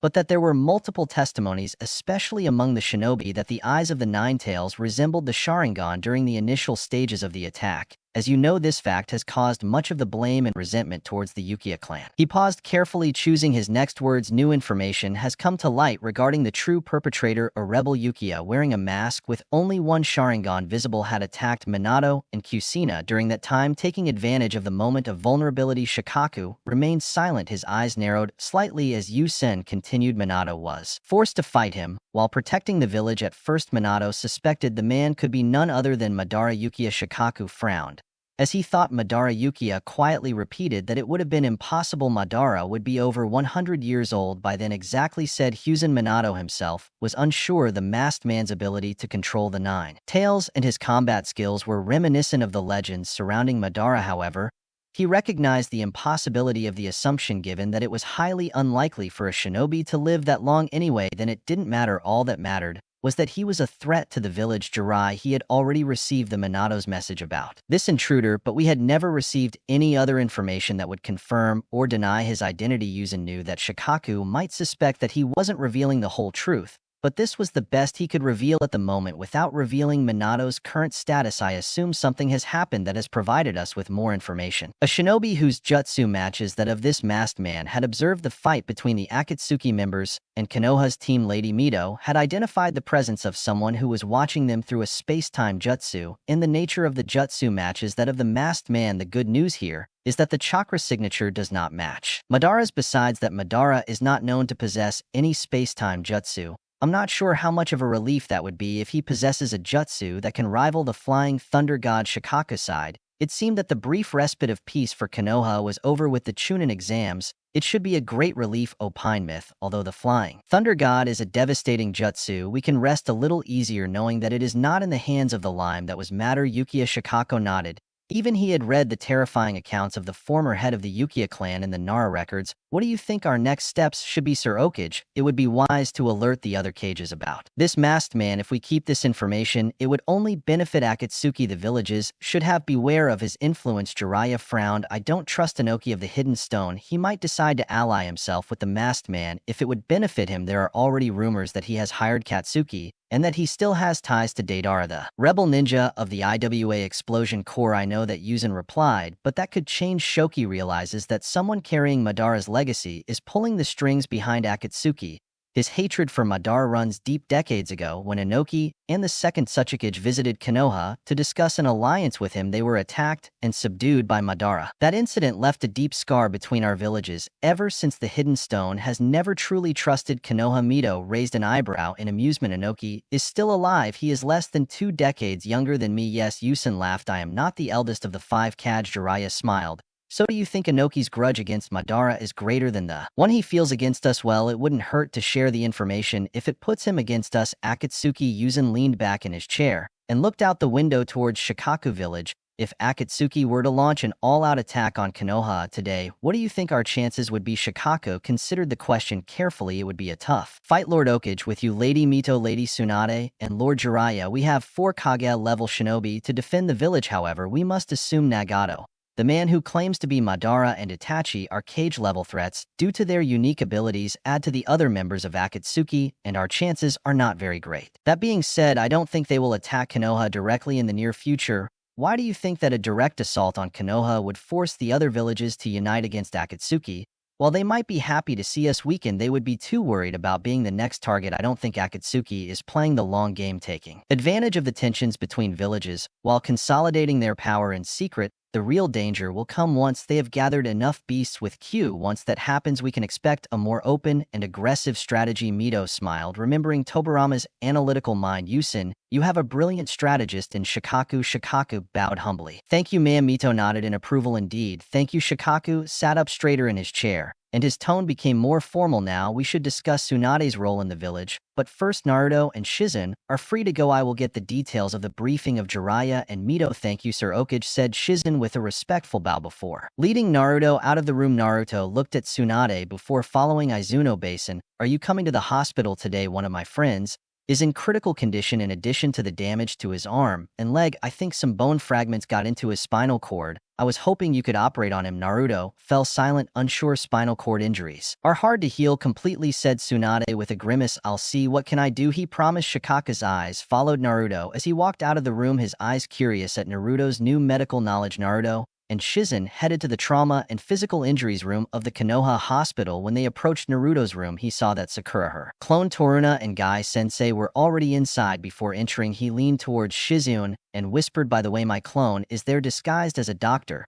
Just to let you know. Shizen nodded with a knowing smile on her face. Naruto's lips, and they entered the room. Naruto, you're back, Sakura exclaimed. Hi, Sakura. Lee greeted Naruto, giving Lee a thumbs up before turning to his clone And you must be Toruna, right? He said, keeping a serious expression as he officially met his clone for the first time. That's right, Toruna replied, shaking Naruto's hand.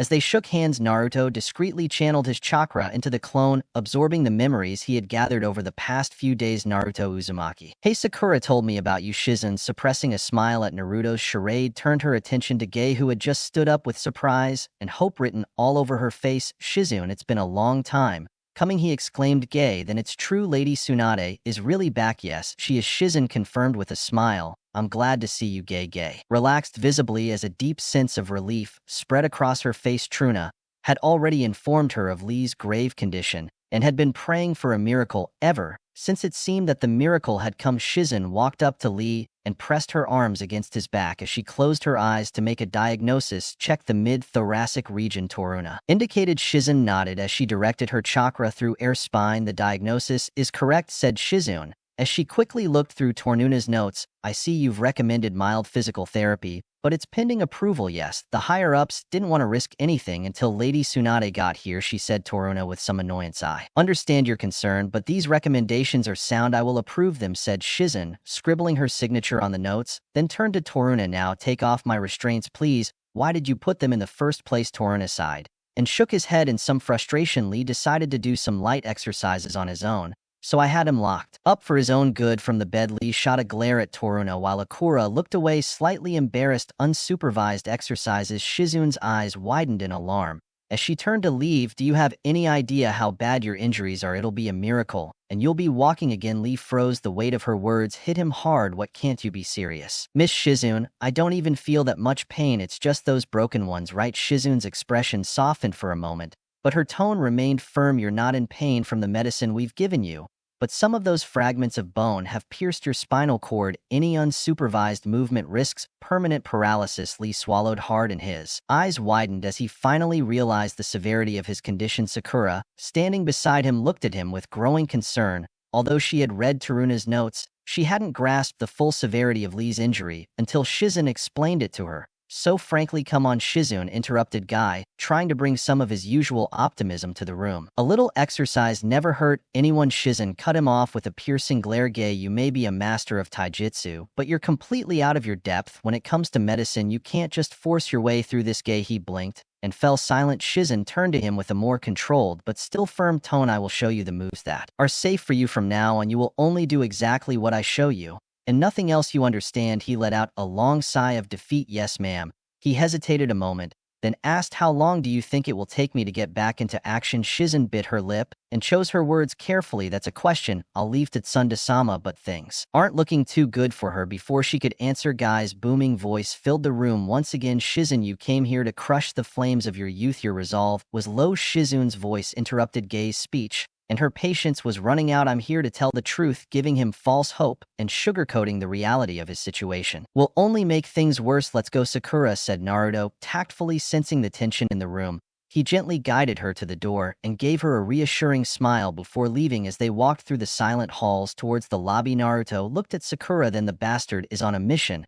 Sakura narrowed her eyes, but didn't seem at all surprised. Don't call him that, she protested, although there was no real fury in his voice. And how do you know these things so quickly? He didn't even tell me he left 2 days ago without a word. Naruto shrugged nonchalantly. I didn't see him around the village, so I assumed he was on a mission. I went to check out the Uchiha compound on the way here and he wasn't there. Oh, Sakura muttered a little nervously, realizing her reasoning made sense. I guess that makes sense. Naruto smiled, noticing her embarrassment. Plus, it's not that hard to keep track of people when you have this, he said, tapping himself on the back of his head. The 100. Sakura blushed, remembering that she couldn't judge Naruto by the same standards as in the past. It was too easy to forget the legendary bloodline he possessed, especially since it was hidden behind some illusion. Trying to change the topic of conversation, she asked curiously, how do you know Lady Tsunade's attendant? She didn't expect you to address her by her given name. Oh, Shizune, replied Naruto nonchalantly. She was with Obasan when we found her. Sakura stopped in her tracks and looked at him in a state of shock. Obasan, wait, Lady Tsunade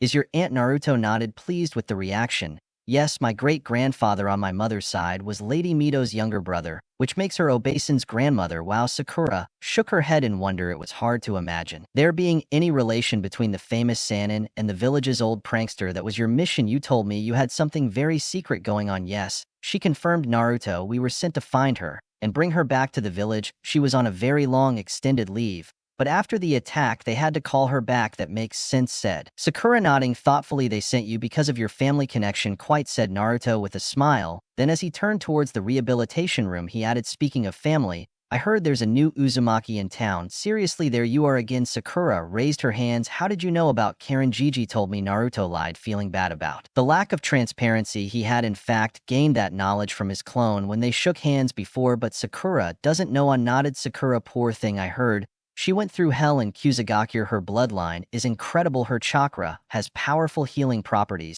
but they practically drained her. They used her until she nearly bled to death. She's been receiving transfusions since she arrived. Naruto's fists clenched involuntarily, and he could almost feel the anger radiating Kusina inside him. He didn't need to say a word. His eyes darkened, and Sakura saw the change in his attitude. Seriously, this world is a mess, he muttered. Naruto in a low voice. Yes, it really is. Naruto knocked on the door that led to Kareem's room and opened it gently when he heard a tentative come in. Hi Karen, right? Naruto greeted with a warm smile as his eyes fell on the girl with striking red hair, very similar to his mother's. I'm Uzumaki. Naruto, nice to meet you. Karen's eyes opened wide in surprise. Uzumaki, but you have yellow hair, she said clearly skeptical. The Okage had mentioned the existence of two Uzumaki in the village, but she didn't expect this. Although Konoha had treated her much better than Kusagakure had, she couldn't shake the feeling that they had their own plans. Ninja villages weren't exactly known for their charity. Naruto rubbed the back of his neck and smiled sheepishly. Yes, I do take after my father in that aspect, but I can prove it without further explanation. A single chain of chakra emerged from his body, glowing faintly. Karen's breath caught in her throat. My mother had that, she whispered with eyes wide in shock.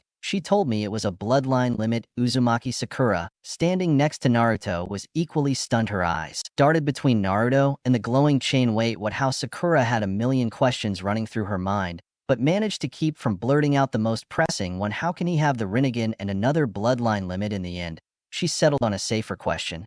Since when can you do that? Naruto chuckled. Since last week Tomi Nezen showed me how to do it, and I've been practicing ever since then. However, I'm still nowhere near her level. One is that the other Uzumaki in Konoha. Karen chimed in at the mention of another chakra chain user. Yes, Naruto smiled brightly. You'll meet her soon. Kareem looked down and softened his voice. I still can't use chakra chain, she admitted with a small tinge of doubt in her tone. She wondered if that was the real reason Konoha had rescued her, because they hoped she would develop that power. I'm sure in time you'll get it, but it's okay if you don't, Naruto said with a reassuring smile. His eyes went to the door, sensing the arrival of Mito. It seems that Tommy Nesan is here, he added naturally. Karen's eyes opened wide. Are you a censor too? She asked, surprised. She had felt the powerful chakra approaching, but she didn't expect Naruto to be able to feel it too. She wondered if all Uzumaki had such strong chakra. Her own chakra was strong, but she didn't have much. Both Naruto and Mito, that now he was getting closer, they were true geniuses, eclipsing even the cage in terms of the amount of chakra. Naruto scratched his head more or less, said, but not as well as Tomi Nezen. The door opened and Mito entered. His gaze fell on the young Uzumaki, who was on the bed. Karen's red hair and delicate features reminded Mito of her younger sister Maiko, who was just below. Asina remembered her daughter's name was Kori. Hello, Karen, said Mito warmly. I'm Tomi Uzumaki. By any chance, are you related to Kori? Karen stiffened, surprised by the accuracy of the question. My mother told me that was my grandmother's name. She died during the Exodus, she said quietly. Did you know her? Yes, I did, said Mito sadly. I had seen her briefly before the Exodus, but lost contact. After that, she was a very talented Shin castrate. Now I understand why Kusagakure was so reluctant to let you go. But don't worry, you're safe now. Thank you for saving me from that place. Karen shuddered. She had tasted the relative freedom that was outside her former village during the Chunin exam, and it felt like she was being dragged back to the pits of hell when she arrived at the gates of Kusa after failing the second round. That's what family is for, said Mito, a step forward to give Karen a reassuring hug. Karen froze, surprised by the unfamiliar sensation. She hadn't been hugged since her mother died, and now that she felt it again, something seemed strange. And I don't want to offend you, Tomi-sama, but why are you so cold? Asked Kareem, pulling away hesitantly. You feel sick, and your chakra feels strange. It has a coldness like a shadow, he added, not knowing how else to write it. Mito's eyes softened. It seems you possess Kagura's minds, he said thoughtfully. Kaori also had that ability to sense the predominantly in nature of my chakra. That is something only a gifted sensor could detect. She smiled. I promise you I don't feel bad. I will tell you the reason in due time. Mito made a mental note to create seals to better hide her chakra and body temperature. The latter would be easier to mask, but distorting his chakra signature completely would require careful work to make it believable. He would also have to install soft detection barriers around the property to ensure Karen didn't accidentally sense Naruto during his Rinnegan training. Having foreseen that the detection division might be a problem, he had worked with Minato and Kusina to come up with a seal that would silence his presence from the network of detection. Was a seal inscribed in her chakra, so it would be present every time Naruto created his clones. That was how they managed to evade detection for so long. This precaution would fail if they performed an overt jutsu that required a lot of chakra, but it was good enough on a day-to-day basis. What is Kagura's mind, Tommy-sensei? Asked Sakura, interrupting Mito's train of thought. It's a rare secondary keiki henkai within the Uzumaki, explained Tommy, allows the user to sense the chakra from a great distance with extraordinary detail far beyond what most sensors are capable of perceiving. It can also discern the nature and quality of chakra, which is a rarity even among expert sensors. Karen listened attentively, but her expression turned uneasy. What does Konoha want from me? She asked with a hint of unease in her voice. I'm a pretty good sensor, but nothing exceptional. Your abilities are still blossoming, she said, Mito kindly, but I think they will become formidable over time. We did not bring you here simply for your sensory abilities, Kareem. We brought you here because you are an Uzumaki, and Konoha has always been a home for our clan ever since the fall of Uzushio. You may have noticed the Uzumaki symbol on the back of the standard vest issued to Chunin and Jounin. It is there to honor the memory of Uzushio Gakure, Konoha's first and closest ally. To answer your question, Konoha hopes that you can help in any capacity that you can in return for your help. Stay in the village. This is no different from the expectations on any civilian Shin-Noyo who is a resident of Konoha. Karen looked up, and her voice was soft, but full of hope. I can choose how to help, of course. If you do not wish to join the active shinobi corps, that would be fine too. Karen's eyes filled with tears as relief washed over her. She had expected Konoha to demand something in exchange for her safety, but she had not expected this level of choice. What do you think Lady Tommy should do alone? Tommy, it's fine, said Mito with an Ottoman smile. If you prefer like Naruto. Does he pause thoughtfully before continuing? If that's okay with you, I would suggest you join the Censor Division as a trainee. It would provide you with a steady income, and it's not as dangerous as becoming a mission-focused shinobi. Given your basic shinobi training, staying as a civilian could be more dangerous for you in case of an invasion. The enemies could easily identify you as a shinobi and attack you. I will try the Censor Division censors, Karen said, tilting her head. Thank you for your guidance. Of course, Karen said Mito warmly. Once you are discharged from the hospital and formally inducted into the shinobi program, you are welcome to live in the Senju clan compound with us. There are many empty houses there. I am sure you will find one to your liking. Kareem blinked in disbelief. A house? I don't think I can afford to rent one right now. Tomie-nan. Mito chuckled softly. It's not for rent, dear. You are free to choose one and use it freely. Why would family members have to pay rent? She asked. She knew it was a risky decision, but the intelligence division had vetted Karen as someone who could be trusted and loyal. Didn't want to have another Uzumaki at a distance, and she could avoid it. Karen stared at her, stunned by the offer. In her experience, the shinobi world never worked with kindness or favors, but maybe having a family really was different. It all felt surreal. If that's really the case, then I can't thank you enough. Tommy-nan said finally. Karen, with tears of happiness stinging her eyes, continue. I don't what I know better than the watch me gr put me to the test. And watch me this me s with my Miyagi with my Aomi offensive, though to do it not enough. Even though you try, you still am up, but I'm still fight for what I love, die for. And capitulo 10 Naruto o distradament lost worn pages of an old anatomical compendium in the Senju clan's library. The words and diagrams barely registered as his mind drifted back to the conversation he'd had with Tsunade the day before, not long after she'd returned from the hospital. According to the world's leading medical specialist, her surgery had no more than a 50% chance of success. Naruto knew it would be risky, but hearing that number out loud had hit him harder than he'd expected. 50% was like flipping a coin with Lee's future. He knew it would be risky, but hearing it spelled out had really dampened his mood. Tsunade had promised to find a way to improve those odds, but even she couldn't work miracles. Naruto had tried to stay optimistic, but the weight of the situation was hard to shake. He closed the compendium and sighed, his thoughts returning to him. One of his new acquaintances, a friend, even, but more than that, he was an inspiration to every clanless, talentless shinobi in Konoha. The thought of him being stuck, unable to fight or live like he had before, was eating away at him. Today was his day off where he was supposed to relax or train. He had planned to train like crazy today, but it seemed like that wasn't going to happen. His mind was constantly stuck in the difficult situation of reading. Naruto. Puzina's soft voice interrupted his thoughts. Tsunade is asking for you in the clan head's room. I think we're on to something. Naruto stood up, grateful for the distraction. Tsunade, she had taken the clan head's room in the main house as per Mito's wishes.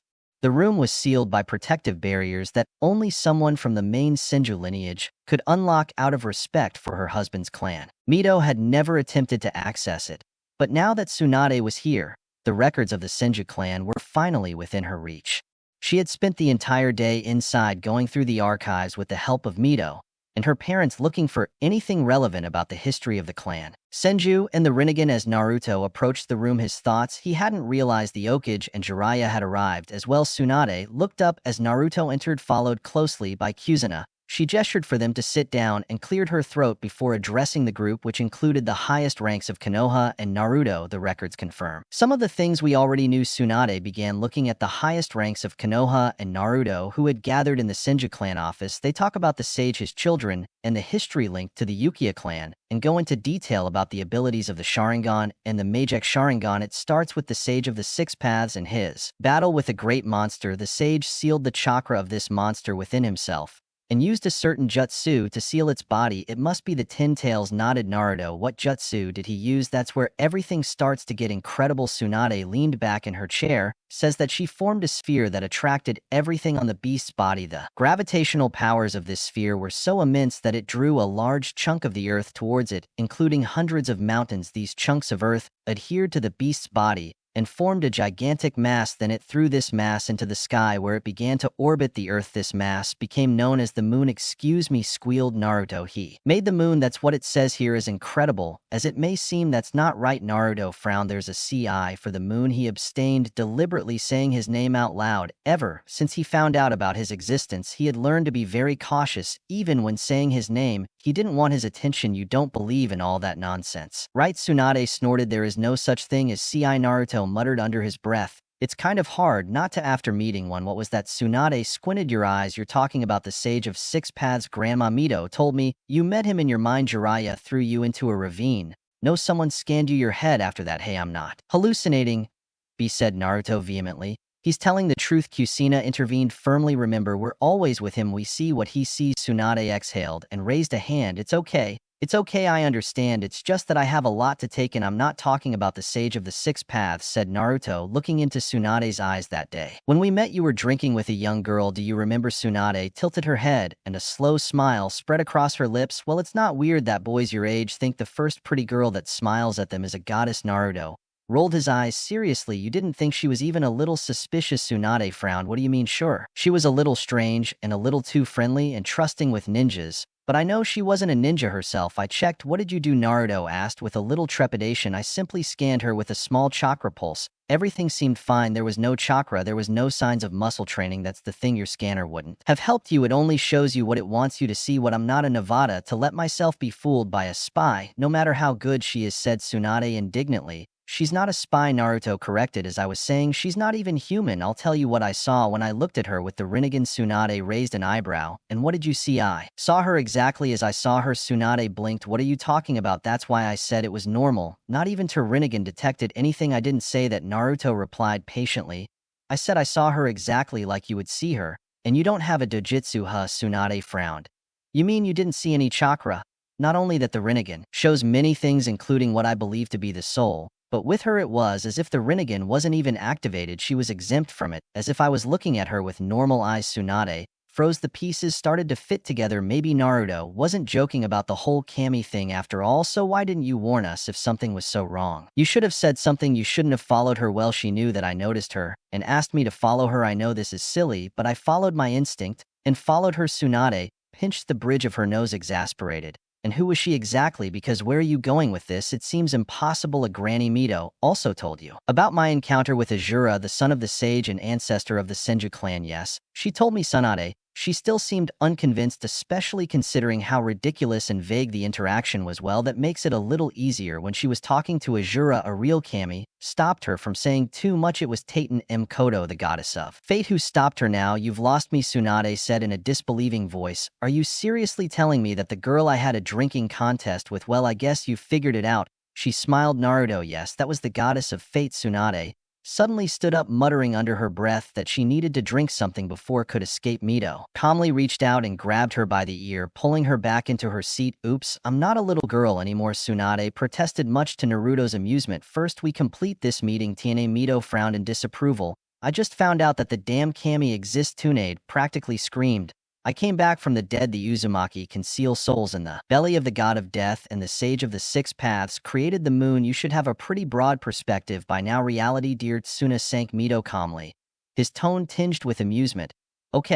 Okay, give me a moment. Tsunade massaged her temples as she processed the revelations. She had always thought that CI didn't exist, or that they were just idiots who enjoyed the misery of humanity, and now Naruto was telling her that the goddess of destiny, the very concept she cursed daily, had shared drinks with her. Maybe they were idiots. What did this kami want with you then? She confirmed something about the possibility that Indra influenced Sasuke, and that Indra might have the backing of another kami, the one associated with the moon. You mean Tsukumomph? Naruto quickly covered her mouth with his hand and widened his eyes. Don't say that name out loud, he snapped quickly. He pulled his hand back when he saw her sternly angry expression. Well, that's it, Tsunade conceded, muttering under her breath, as she decided it was probably smart not to tempt fate, or the deities in this case. So now we have to deal with their bickering cosmic familiars. No, she asked me to leave that to her. She just wanted me to keep an eye on Sasuke while she dealt with that problem. Oh great, said Tsunade, with her voice full of sarcasm. Then the only thing we have to worry about is an immortal Uchiha ancestor with a god complex. Easy piece of cake. Naruto had a feeling that Tsunade was having some uncharitable thoughts about Kami's involvement.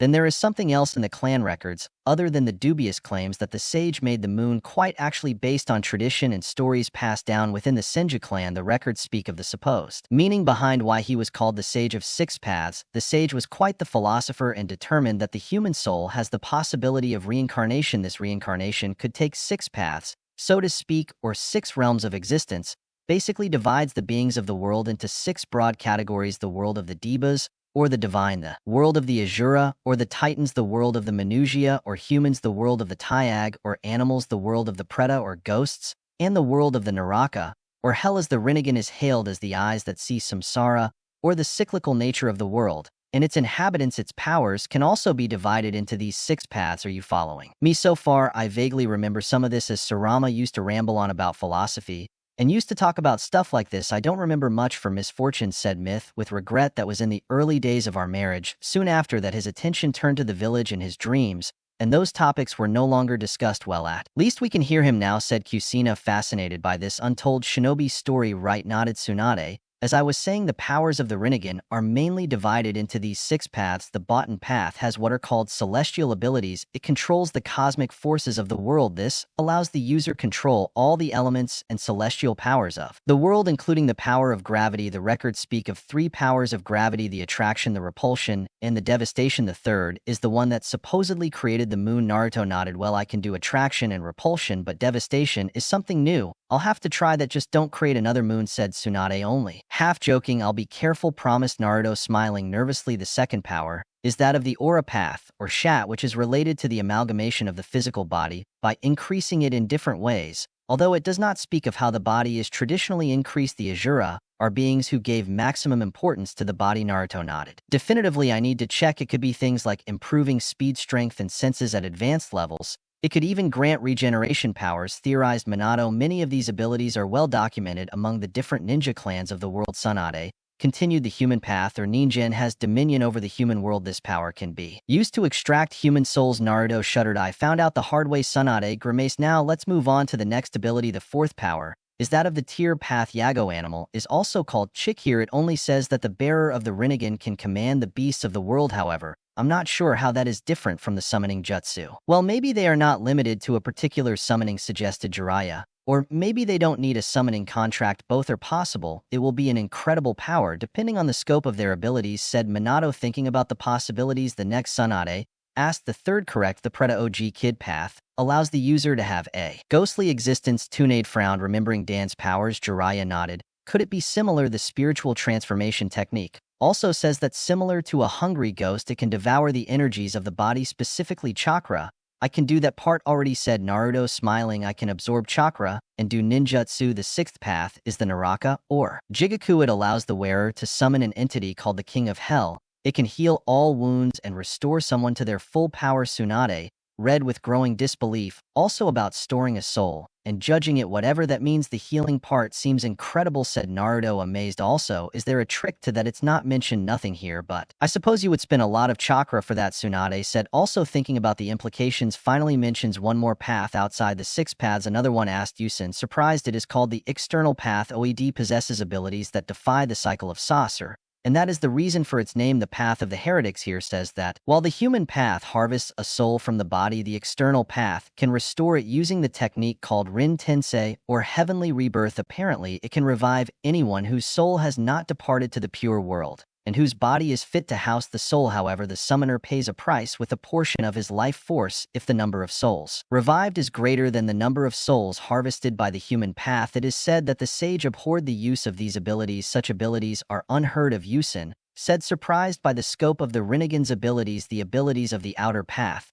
more than any other, seem like those of a myth god. He kept silence, reminded him of Uzumaki's technique of cutting the Reaper's belly, but that only allowed to release the souls sealed by the Reaper's death seal. But the ability mentioned now apparently went far beyond that. Until now, I can use the abilities of the Eva path, the human path, and the Preta path. Naruto frowned. I have no idea how to use the other 4. Maybe, Minato said thoughtfully, it has to do with the fact that you possess the chakra of only one Ku Sharingan. Although you have manifested 2 Rinnegan aren't as strong as they could be. That's certainly a possibility. I combine and Rintunade. Could you take a look at Naruto's eye nerves and chakra? Tsunade motioned for Naruto to stand in front of her and placed the palm of her hand on his head. She closed her eyes and concentrated for a few seconds, while Naruto remained motionless. Tsunade took her hands off. The surprise was evident in her eyes. Those eyes have a very powerful chakra. It almost reminds me of Grandpa's chakra because of the great power it emanates. Like your chakra is also quite powerful. You are able to control it well. Your optic nerves are in good condition, and the external chakra has integrated well with your system. Tsunade frowned. What I can't say for sure is if you would be able to fully control these eyes if you absorb the chakra from the other eye. I understand we have it with us. Yes, I have the other eye, he confirmed. Myth, maybe I can't control it. I can't say for sure, Tsunade admitted. I think he won't face any problems like Majek's blindness Sharingan, since he is already used to the Rinnegan chakra, and his control is also better than before. The risk may not be high, but that does not mean that it does not exist. Nagato was able to control the Rinnegan quite well. It is true that he was probably quite young when he woke him up, said Jiraiya thoughtfully. Let's go for it, said Naruto with determination. We do not know when that fake Madara will make a move, and I need to be prepared if he attacks me by surprise. He is right, said Minato, nodding his head. Being a shinobi implies taking risks. This might be the best situation to take that risk, since we are all here to step in case something goes wrong. Are you sure, Naruto asked Puzino worriedly. Don't feel pressured, and don't rush into doing something like that. I'll be fine, Mom, said Naruto, smiling at her aunt. Tsunade is here, and all of you too. If it gets worse, I'm sure Grandma Mito can step in and seal the excess chakra. Is that true, said Mito, placing a comforting hand on Kusina's shoulder. It's best to end this now when we are not in a state of emergency. It is decided. Then the third Mito-sama nodded. If you are so kind. Mito opened Shirsua's eye and carefully placed it on Naruto's outstretched hand. Naruto, concentrate on directing the absorbed chakra towards your eyes, advised Minato. Understood. Naruto nodded and took out the chakra joined to the Ku Sharingan. A dense and dark chakra began to flow into his system, which he hurriedly directed towards his optic nerve. As the chakra passed through his tenketsu, he could feel it. Naruto slowly merged with his own, the power of the chakra rushing to his eyes, increasing exponentially every second, and the familiar pulse of Sir Rinnegan intensified. His vision seemed to blur momentarily as his eyes finally accepted the influx of chakra before sharpening like never before. Naruto staggered in his stance as a searing heat coursed through his optic nerve, causing a sharp pain to shoot through his skull.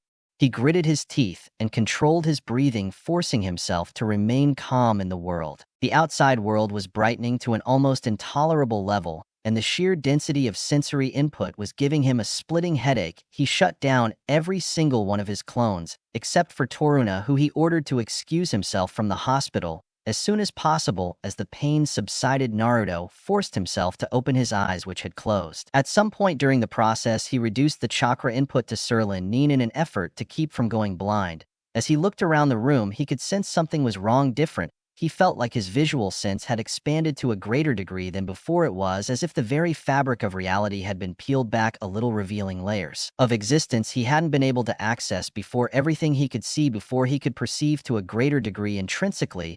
He felt like he could now attempt some of the other abilities the records in Ju had described. He couldn't quite explain it, but it felt like he had gained a few more metaphysical limbs it was somehow connected with. The other paths, he could also subconsciously feel a connection between the Rinnegan and the seal of the 8 trigrams on his belly.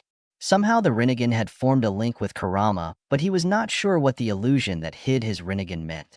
It momentarily dissipated, and those present could see his eyes shining with power. A small black spot formed on the seams of the second innermost ring of the Rinnegan that slowly transformed into the pattern of a single tomo. That the eyes of Jiraiya they widened in shock as the tomo character of the Sharingan formed in Naruto's eyes. That's new. Tsunade muttered, opening her eyes. Naruto, are you okay? Puzina asked worriedly. I'm fine, Naruto said, much to the relief of the spectators. He suddenly frowned as he noticed a new addition to the room. Who are you? He asked out loud, turning to the stranger, who seemed to be idly watching the proceedings. The newcomer had short, disheveled black hair that it looked like in Uchiha's was missing one eye, and the other seemed white and opaque. Curiously, he couldn't see any chakra of the visitor, nor the presence of a physical body in reality. It was as if he was seeing an ordinary clone jutsu in action, but more transparent. Is that AF ghost? Thought Naruto. His fear of ghosts came to the fore. Reigning in that fear, he looked closely at the visitor and immediately realized who it was. Well, Myth looked at the place Naruto was pointing, trying to see or feel an intruder,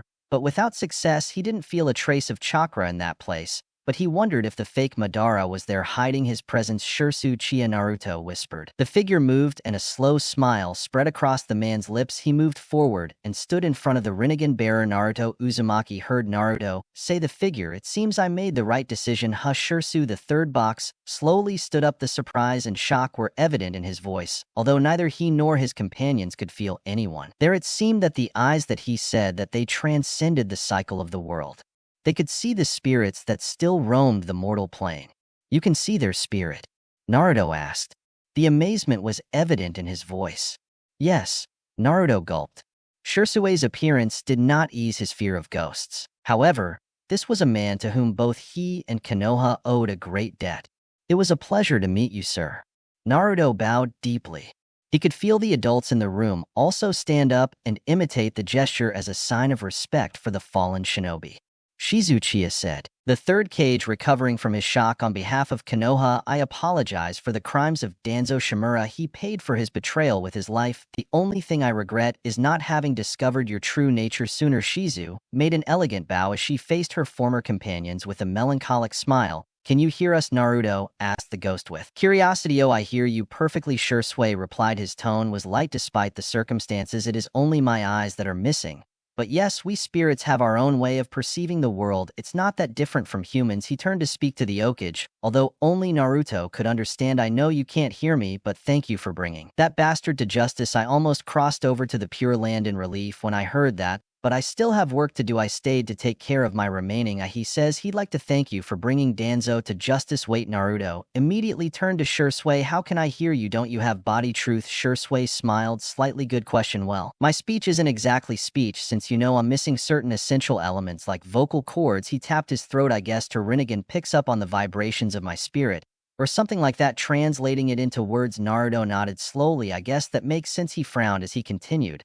So how do you feel about all this? I mean, I ended up absorbing your other Sharingan too. I'm not sure if that's what that you wanted. Anything was better than Danzo staying with him, Shursui said with a deep sigh of complicity. And honestly, you are a much better result than I could have hoped for. Just promise me one thing. Use that power to protect Konoha and bring peace, then I'll be ready to cross over to the Pure Land. He raised a hand before Naruto could answer. But don't promise anything yet. I still have some things to share with you, Naruto. But curious that Shursui continued to think that really you woke up the Rinnegan. Shursui smiled, showing his enthusiasm. The Uchiha stone tablet mentions the Rinnegan as the final evolution of the Sharingan. It says that the power of the Uchiha and Senju must combine to create it. I never imagined that an Uzumaki could unlock it too. The Uchiha stone tablet asked Naruto, intrigued. Oh, Sasuke never told you, right? Shursui shook his head with a slight smile. It's a monument left to us by the Sage of the Six Paths. With those eyes, you should be able to read it completely. It is said that the secrets of the tablet are only revealed to the Rinnegan. Shinsue's gaze turned thoughtful. At least I can tell you what I could read. Naruto waited with great anticipation. It was a great opportunity to hear the Uchiha version of the Rinnegan story, feeling the atmosphere. The others in the room also watched in silence. I am a monk who has traveled the world and preached the virtues of chakra. My name is Agoromo Otsutsuki, also known as the Sage of the Six Paths.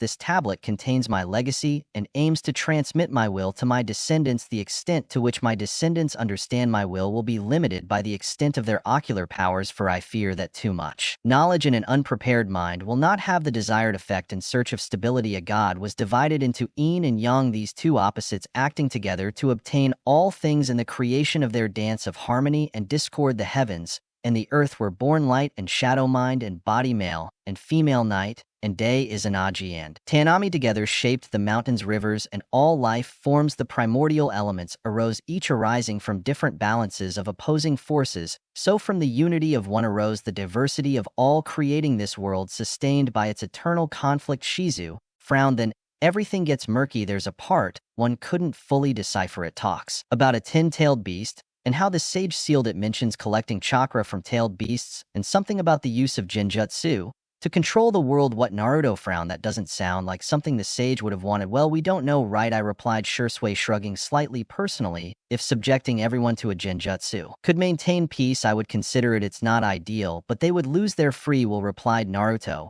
raising his voice. How could there be real peace if no one chooses it? What's the point if no one can enjoy it? Shinsu sighed with a hint of resignation on his face. Look, it's not perfect, I understand, and I wouldn't call it peace, right? It was, but maybe the sage saw it as a way to stop the immediate violence, a temporary solution. Naruto crossed his arms with a hard expression. I still don't believe it. The sage didn't want people to be controlled. He wanted them to understand each other through the Ninu. I met him when I first woke up the Rinnegan. He just wanted everyone to connect, not to fight or dominate. Shinsu blinked, genuinely bewildered. Wait, did you really meet the Sage of the Six Paths? Seriously? He let that sink in for a moment, then chuckled, shaking his head. Well, that's something I didn't see coming. But if that's true, then why would the tablet talk about world control with genjutsu? Naruto's frown deepened as he thought about it. It's an artifact of the Uchiha clan, right? So maybe the sage didn't write that part. And if someone else, maybe Indra the sage's son, added it. If Indra was the ancestor of the Uchiha, then it's possible he distorted the message of his father. Shinsue's eyes widened in protest. Oh, wait a second. Aren't you going to blame Uchiha too? That's too convenient. Naruto was taken aback by the outburst. Where did that come from? Shinsu sighed, and his expression softened. I'm sorry, Naruto. It wasn't fair of me to speak to you so harshly. It's just that the village blamed the Uchiha for many things. The attack of the Nine Tails and all the problems that came after that blame created tensions and eventually led to, well, to the planning the coup. That's where my whole plan to stop him started. It was based on the message on the tablet, using a powerful genjutsu to influence everyone and keep the peace. Koto Amatsukami could have done that. Wait, Naruto said loudly. Blow? What blow? Behind him, Naruto didn't see the third one. Cage, wiping his forehead, clearly uncomfortable, while Jiraiya shook his head with a sigh of resignation. Tsunade's eyes narrowed, watching the exchange closely. Well, I'm sure it will be a pleasant conversation. Minato grimaced. Naruto slumped down on the couch, taking in Shinsue's revelations. Turns out the Uchiha massacre was an inside job. All things considered, he shouldn't be so surprised. His father had already hinted at something like that before. Speaking of his father, Minato stood nearby, watching him with a worried look and slight nervousness. The third cage and Jiraiya had already left before Yusin apologized with murmurs about village duties, but noticeably avoiding the. Naruto glared at Jiraiya, simply shook his head, giving Naruto a pat on the shoulder before following his master towards the door. Naruto exhaled, running a hand through his hair, then Itachi simply went ahead with it. Shinsue's expression twisted in pain. Yes, it wasn't how he expected things to go, but knowing Itachi, he did what he thought was the only option left. Naruto's face darkened. Even the little children. Shinsue's ghost seemed to waver for a moment, as if burdened by his own regret. I was there that night. The masked man you keep mentioning is the one who killed most of the civilians, and some of the shinobi. Itachi did what was left. Naruto clenched his fists, anger boiling inside him. This is really a mess. His eyes landed on Minato, his voice rough with frustration. Why the old man? Why did the third let Danzo get away with it? He paused. If it were you would have punished Danzo. No one would have planned a coup. If he were alive, Shursui shook his head. They would have to be suicidal to do that. Even if half the clan could use Izanagi, it would all be useless if they were killed. As quickly as they were revived, Minato couldn't hear Shursui's defense. So he considered the question and gave his honest answer. I do not wish to speak ill of Lord, especially since you are a shinobi under his command, but I believe he would have handled things differently. If he found anyone guilty of authorizing such a mission, he would be held accountable to the fullest extent of the law. Naruto, he took in his father's words and felt a certain calm but also a deep sadness. It wasn't just a dark chapter in the village's history, but a wound that was still bleeding. He turned to Tsunade with a hesitant expression as he wanted to repeat the question to the Okage candidate. There's no point in dwelling on who would have made what a brat. All Okage make mistakes, Tsunade said in a resigned tone. My grandfather thought he was doing the right thing when he sold the tailed beasts to the others. Nations, that decision turned against us and my great-uncle Tobirama. He thought that assigning the Uchiha to the police force was a way to integrate them, but it only isolated them even more from civilians and shinobi. Nobody is perfect, not even the Okage people make mistakes. It's part of being human. Naruto grimaced. He didn't like the fact that one mistake could have profound implications on the life and death of many. For the first time in his life, he questioned his deep desire to be Okage. Would it really be worth it become Okage if it meant making decisions that could ruin entire families, entire clans, even generations? The title suddenly felt heavier, burdened with more than just strength or being the leader of the village. Then Shursui began sitting on the couch next to Naruto, clearly trying to lighten the mood. What's the story about Lord Minato and Lady Kusina coming back? I haven't really been keeping up with everything. I'm staying with Itachi, since he's my biggest regret. I only showed up now because I felt that something it was happening with my other eye. Naruto looked at Shursui intrigued.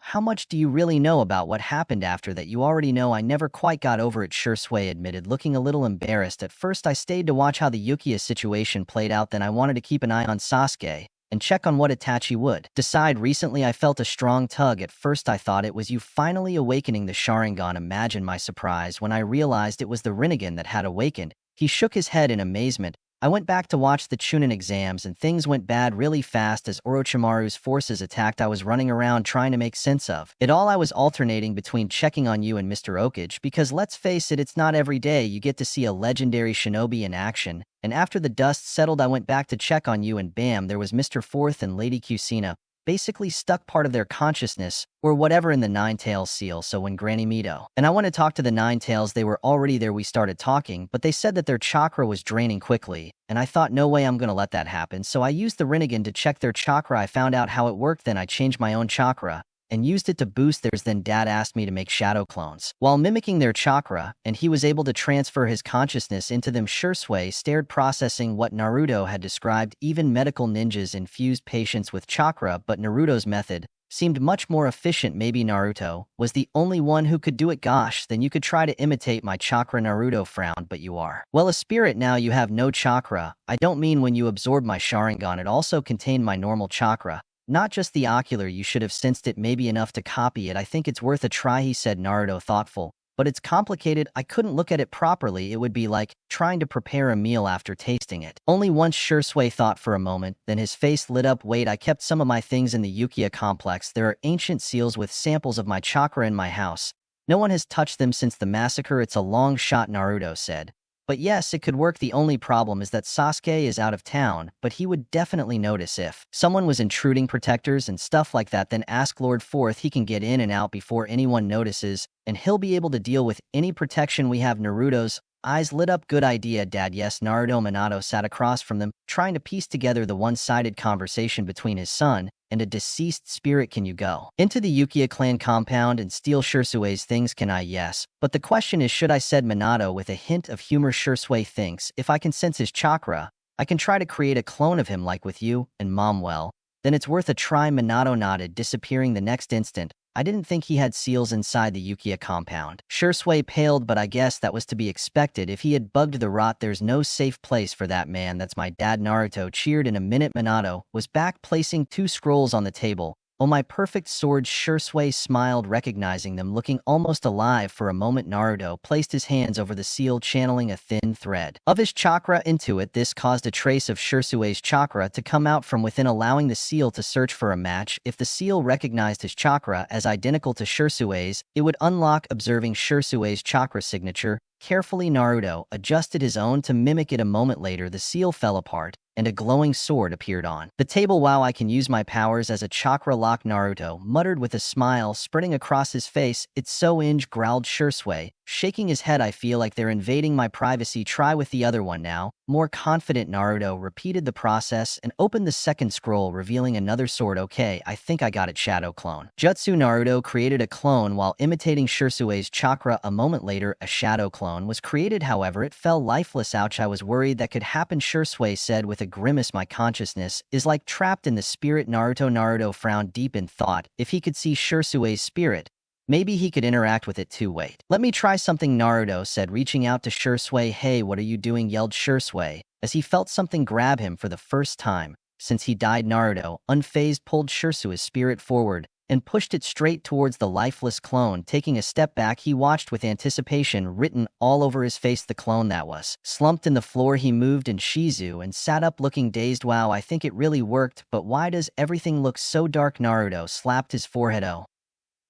you don't have eyes. Unfortunately, it seemed that the spiritual sense that Shursui had didn't work inside a physical body. Tsunade shook her head in disbelief as she finished integrating two of the spare Sharingan confiscated from Danzo's hideout into the body of Shursui's clone. I just performed an eye replacement on a clone, she muttered, still taking in the strange task. If this clone ever dissipates, those Sharingan will become useless. Wow, thanks for the vote of confidence, Shursui replied dryly, blinking and opening his eyes. A spark of knowledge lit his expression. These are mag, he observed automatically. Do not activate them, Tsunade warned him harshly. You would take all your chakra in an instant. Shursui sighed. I may be many things, Lady Tsunade, but I am not an idiot. He stood up, testing his eyesight as he looked around. However, my eyesight is not very good. Whoever had them despised them. My guess, cousin Inabi. When he woke up and warned Mag Q, asked Minato. Clearly intrigued, Shursui seemed uncomfortable. A few Uchiha, well, they decided that he would strengthen the clan on his own before the coup. Fugaku decided not to punish them, although what they did was unforgivable. Minato justified, although he kept his thoughts to himself. Tsunade curiously turned to Shursui. How many spirits like you are roaming around Konoha? Well, there are some Uchiha roaming. There are some spirits out there, but they're not exactly the friendly type, Shursui said with a wry smile. I guess vengeful spirits would be a more accurate description for them. Most spirits only stick around for about a decade, maybe a bit longer. That's what some of the older ones told me. Anyway, there were hundreds of spirits after the massacre in the beginning and plenty after the Ninetales attack too. But the ones that stuck around since then started to fade away a few years ago. There was one exception though. Lord Tsukumo stayed in power for about 18 years, until Kakashi Sam finally left the Ambu for good. I felt like he was fading away when I first met him, but I get the feeling he hasn't fully moved on yet. Besides him, I don't know any others that have lasted this long, at least none. I've come across some spirits spend some time in the spirit realm before fully moving on. Not all of them are here all the time. I see. Tsunade, she seemed a little annoyed and walked out hurriedly out of the room. Watched her leave, understanding the silent pain that had arisen. Right there is that ancient ghost in the Uchiha clan. How could I forget about him? Shursui slapped his forehead. He never talks to anyone, he just stays there. All the other spirits say he's been around since the founding of Konoha. How is it? Naruto asked, a little uncomfortable. Well, I guess it's like in Uchiha, it's always hanging around the Uchiha stone plate. But don't worry, it's not Malara. We all know what it was like, answered Shuei. Naruto exchanged a look with Minato. Both came to the same thought, that mysterious ghost was probably Indra. Minato's expression turned serious. You mentioned that you stayed close to Itachi. Can you tell me something about his situation? Shursu's face darkened. Itachi is a mess. He is mentally broken, clinging to the idea that one day Sasuke will avenge the clan by killing him. Shursui clenched his fists. The injustice of it all was evident in his eyes. From what I can tell, that guy that he calls himself Madara has been threatening Itachi, using Sasuke as leverage, so Itachi is basically forced to play along with whatever plan Madara is hatching. Please tell us everything you know about this imposter. Madara, Yatsuki pressed Minato, taking the opportunity to gather information from his unexpected spirit-turned spy. Well, I don't know much about the inner workings of Akatsuki, since they rarely meet all together. Shursui began. Itachi Kisame, they use some sort of astral projection to talk to the others. so they are rarely all in one place. As far as I know, the leader is a guy named Pain. He is said to be incredibly powerful and somehow has the Rinnegan. Just like you. Shursui looked at Naruto, his eyes a little wary at the power of the Rinnegan, but from what I heard between Itachi and Madara, it seems that this Madara is the one who really makes the decisions from the shadows. And listen to this, he is planning to put bounties on Lady Mito, and Naruto also mentioned that he has a certain control over the fourth Mizukage. I think he has the Mizukage under a Jinjutsu, maybe something similar to mine. That's worrying, answered Minato with a shadowed face. That would mean that at least one Jinchuriki is probably under his control. You know who else is in Akatsuki? I saw a strange guy called Zu when Itachi and Kisame were planning an ambush. He's, well, not exactly human. One side of him is black, the other white, and he has a split personality to top it off. He's his main spy, and he's close to Madara, almost like Madara's eyes and ears. He can travel underground and is quite fast. Besides him, I have heard the names of other members: Deidara of the Explosion Corps, Iwa Sasori of the Red Sand, someone named Kakuzu, a maniac named Idan Pini, a woman who is always with Pin. Minato frowned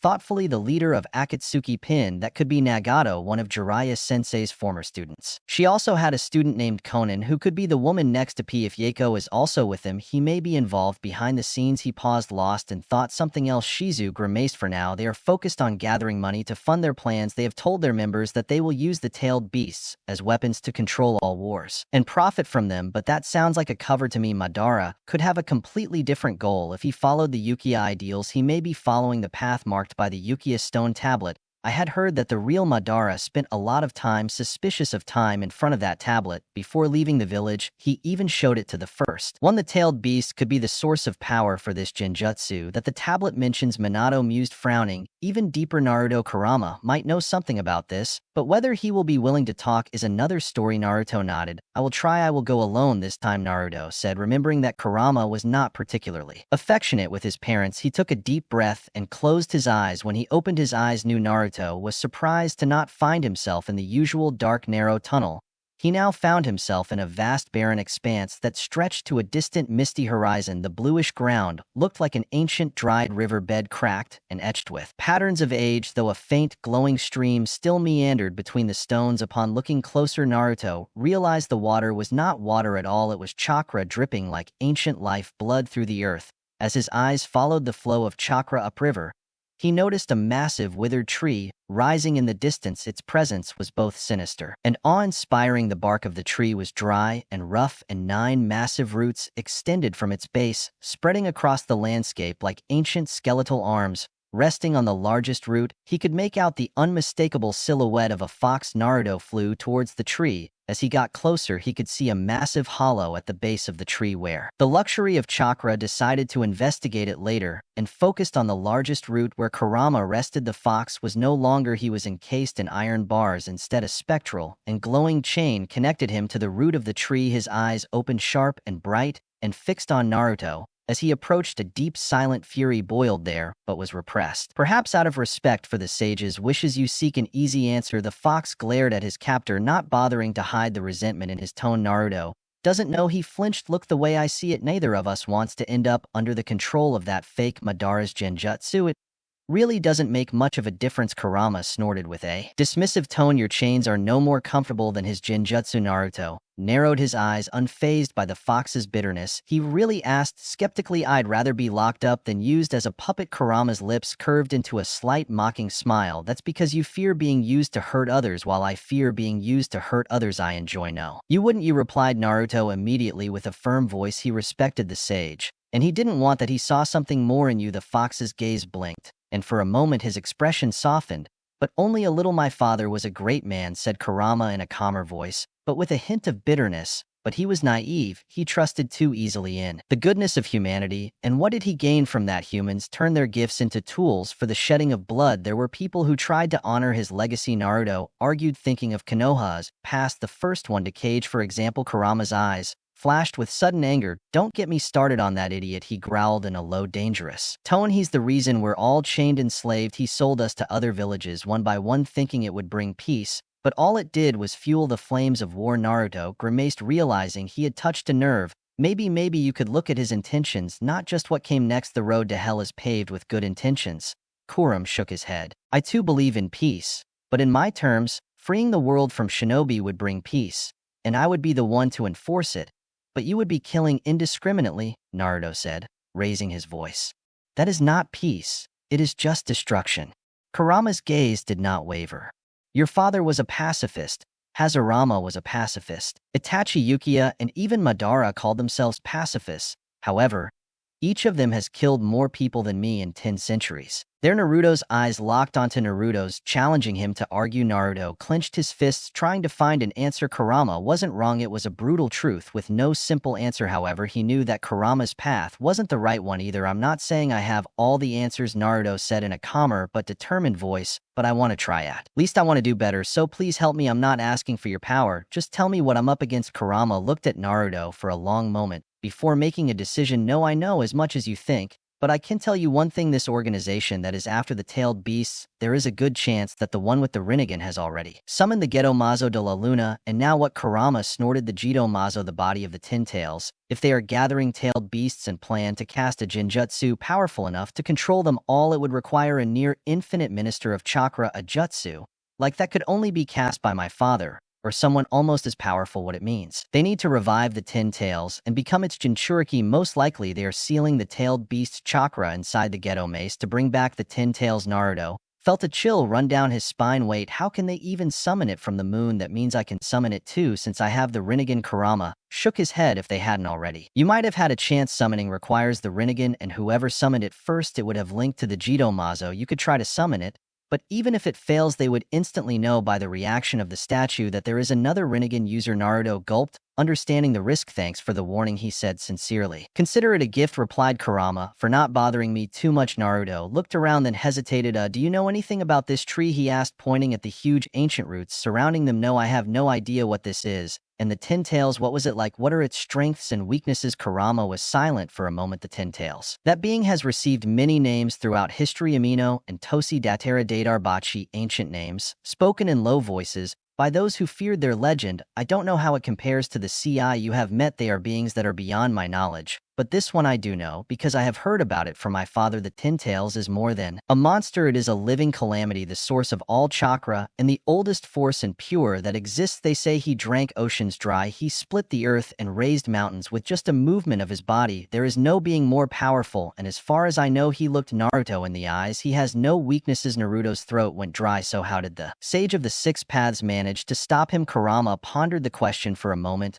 I don't know the whole story. My father told me that the sage needed all of his power to seal the beast's chakra within himself and trap its empty shell within the moon. Naruto gulped and felt a cold fear in his chest. Then this one is not only powerful, it is almost unstoppable. A soft rumble formed in Kurama's chest. His voice was barely more than a growl. It's more than you can imagine, Brad. If those fools manage to revive him, there won't be a world left to save. Well, Naruto said with a trembling voice, only we'll have to make sure that doesn't happen. A piece of cake. He gave Kurama a smile that he hoped was confident and disappeared from the mental landscape after thanking him. When Naruto finally left, Kurama let out a low growl as he settled back down to resume his entertaining, but too naive for his own good daydream. He muttered, closing his eyes. Naruto opened his eyes and snapped back into the real world, just in time to see Shursui shoveling food into his mouth. Puzina's food had clearly made a good impression on his unexpected guest. Shursui then said between bites, what does the fox say? The Akatsuki might have the body of the Ten Tails, and they're probably planning to revive it by sealing all the tailed beasts inside.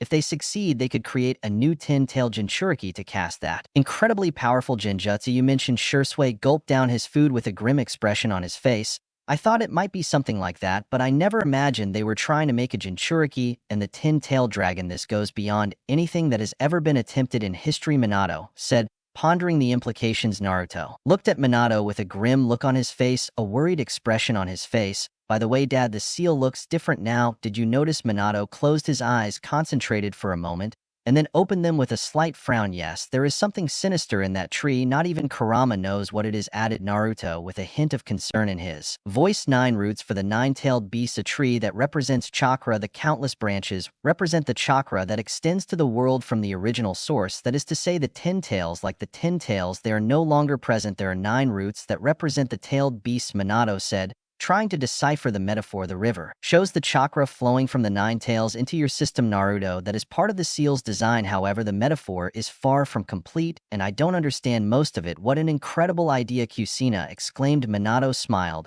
Sheepishly, Shursui listened intently. His gaze moved between Naruto and Minato. As they spoke, this tree sounded ominous, even if he hadn't seen it himself. Yes, this tree has suddenly appeared in Naruto's mind. It seems too much to be a coincidence. I bet the Rinnegan is involved in some way. It's pretty clear that it will be crucial in the future. Since Akatsuki wants to resurrect the Ten Tails, he looked down at his hands, flexing his fingers as if remembering his temporary existence. So what's the plan now? I would like to help in any way I can. Now that I have a body, I no longer feel the compelling need to return to the afterlife. But that could change when this clone dissipates. If that is the case, we invite you to stay and help us deal with the Akatsuki, smiled Minato. We have been working on some seals of durability and chakra storage so that our clones are more useful. We will do the same for you. Shursui and Lady Mito have been researching ways to improve the Uzumaki clan's heaven absorption seal. With their adjustments, it could allow us to extract small controlled amounts of natural chakra to maintain our reserves, as we lack a system of chakra that will be useful. But she still has problems with it. The cursed seal of that snake Orimar is a bastard version of it, said Kusina,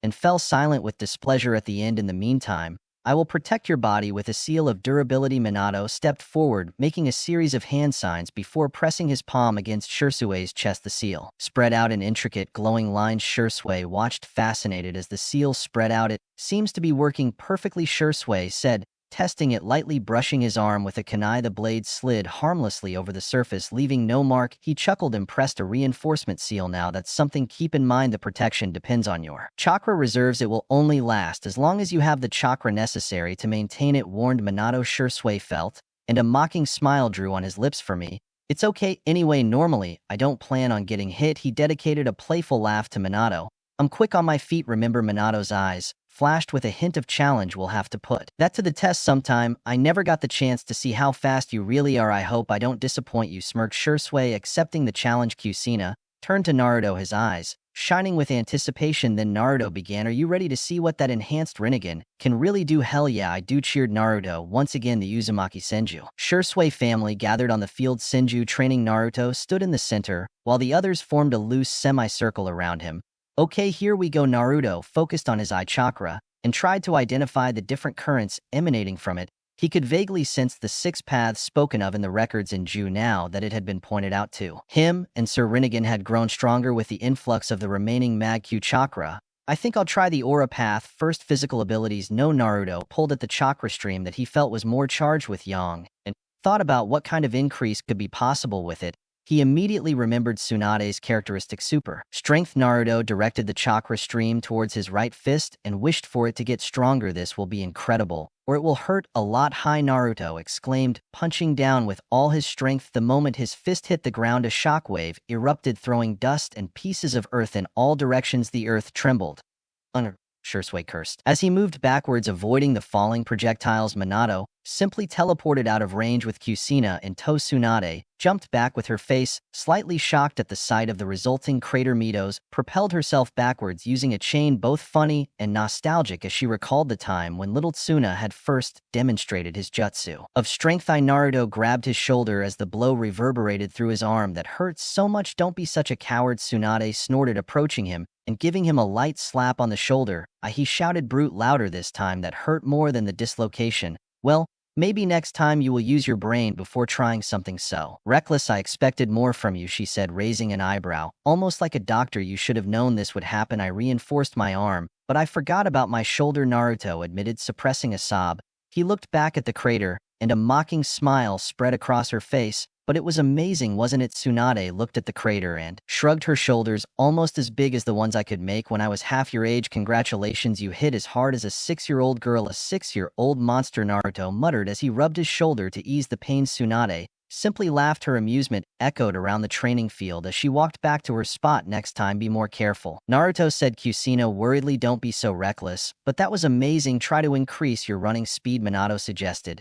And don't forget to improve your reflexes too. Okay. Naruto took a deep breath, and the healing chakra disappeared from his hand. As he healed some of the residual muscle injury, he was glad he could do at least that now. As Tsunade seemed to enjoy his misfortune, channeling the Azura Path chakra into his legs and along his spinal cord, Naruto said a silent prayer and started to wow. The speed took him by surprise, almost doubling his usual pace. He pushed through the dense foliage with ease, dodging branches and jumping over tangled roots without breaking stride. A euphoric laugh erupted from him as he pushed a little faster, only to notice his reflexes beginning to lag, deciding not to risk making a fool of himself. Naruto slowed down and returned to his starting point. He would need to work harder to further control this power and improve his speed. Try to test your regeneration now, said Tsunade with a mischievous glint in his eyes that was just bordering on sadism. It may not be the best idea, Kusina intervened with a slightly worried voice. Minato gave her a reassuring squeeze on the shoulder. It's better to find out now than in the middle of a battle. Very well, there we go, Naruto said, cutting a kunai in his right palm without hesitation. For the wise, the boy did not hesitate, said Esbok, and opened, seeing the blood that flowed from Naruto's palm. Tsunade froze, seeing that, suddenly realizing that maybe it had not been a good idea. Naruto noticed Tsunade's reaction, but she didn't want to rub it, and it was closing up fast. Her healing was already pretty fast thanks to the 9 tails, but this level of healing was even beyond that, and that's incredible. Tsunade's mouth dropped open as she saw the wound disappear. The speed surpassed anything she had ever seen outside of mitotic regeneration. How much chakra did it consume? It feels almost the same as using medical ninjutsu to heal this, Naruto replied, flexing his now healed fingers. That's completely powerful, Tsunade said, half in protest and half in surprise. Naruto gave him a cheeky grin in response. Improve your eyesight with this, Shursui suggested with intrigue shining in his eyes as he saw the potential. Naruto directed the flow of chakra towards Sir Rinnegan, concentrating on the lens and retina. His vision abruptly changed, and he staggered at the sudden change. He now had an expanded field of vision of almost 270 gr. Using both eyes, when he focused on an object, he saw it with great clarity, but could instantly change to a more. Naruto mentally filed a note to test the enhancement of his other senses later. It worked, he said, smiling widely. My field of vision is much wider now, although I'm probably not on par with a Bakugan. Let's try the animal path now, suggested Minato. Okay, nodded Naruto, pulled one of the chakra strings he could most associate with the supposed abilities of the animal path, and slammed the ground with his palm, intending to summon something. A bird, such as maybe the flying summons were weird. A cloud of smoke indicated that something had happened. As it cleared, everyone's eyes went wide as they saw the creature in front of them. It was a colossal bird with its jagged yellow beak glowing menacingly, and with an unusual trio of wings and legs. Naruto staggered back and craned his neck to take in the massive summons. For a moment, no one spoke. Naruto stared at the bird, which stared back at him with dead eyes. Naruto noticed the beak of the bird looked pretty powerful and looked like it could fly pretty fast. Evil sighed. Naruto cleared his throat. A hello. The bird tilted its head as if it was looking at the tiny creature in front of it. Naruto got the distinct impression that intelligence was not this summon strong point. Can you understand me? He asked cautiously. After a long pause, the bird nodded once deliberately. You will do as I tell you, followed another slow nod, almost robotic in its response. Naruto smiled,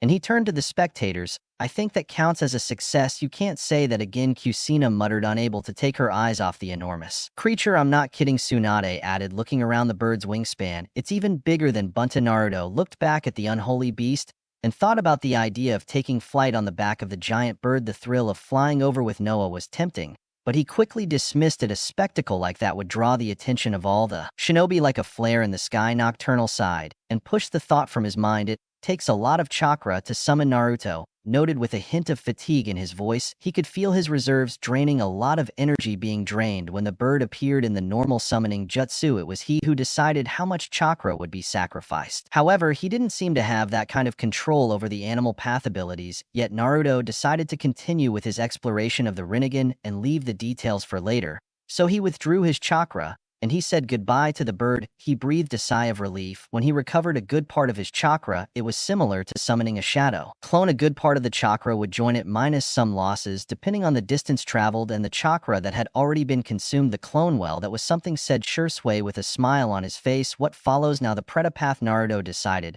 pulling the heavy Yin branch of his eye. Chakra, wait, said Tsunade. Suddenly the ghost transformation is a dangerous technique, and this ability, it seems to have similar characteristics to that one. Let me find the ancient records of Dan before you try anything. Trying it without understanding could be disastrous. Okay, nodded Naruto, a little nervous about what could have happened if he had performed the technique incorrectly. Next, the path of Naraka. Naruto pulled the remaining path unidentified and hit the ground with his hands, once more wondering nervously what the king of hell would look like. A ring of purple flames erupted before him, forming an imposing circle that seemed to deform the air with its heat. The first thing that broke the veil was an enormous black crown with 3 points, each of them serrated and imposing. Beneath it were thick white eyebrows united in an eternal frown. Eyes opened with the unmistakable wave pattern of Rin Negan, followed by a wide flat nose. His mouth opened, revealing rows of sharp fang-like teeth, and a tongue that shone with an unnatural purple color. Well, see you later, goodbye, Sure Sway. He was left like a blur while he ran out of sight. His retreat was quick. As soon as he saw the monstrosity that had emerged, Minato, Kushina, and even Mito were visibly shocked, while Tsunade's eyes remained fixed on the creature, her fear palpable. Naruto blinked, bewildered by the legendary shinobi's reactions. He didn't feel threatened in the slightest. However, he seemed to exude an aura of fear towards others, especially those left behind after his death. I don't think it's really the King of Hell. Doesn't feel like a kami, he said, touching the construct's head for emphasis. It's more like a chakra, construct, a physical representation of the Naraka path. Well, that's a relief, said Mito with a hint of humor in his tone. For a moment, it seemed to me as if he had come to drag me by force to the afterlife. It certainly seems sinister, nodded Tsunade, observing the being cautiously. Privately, she wondered how far Naruto was from being an actual god given what she had witnessed so far. Then, we need a volunteer to test your healing abilities, Naruto said awkwardly. I can test it on myself, but I'd still need Kurama's healing. Even if I cut off the Rinnegan-assisted healing. He fell silent. Well, we only really have one choice, Mito said, staring at Tsunade.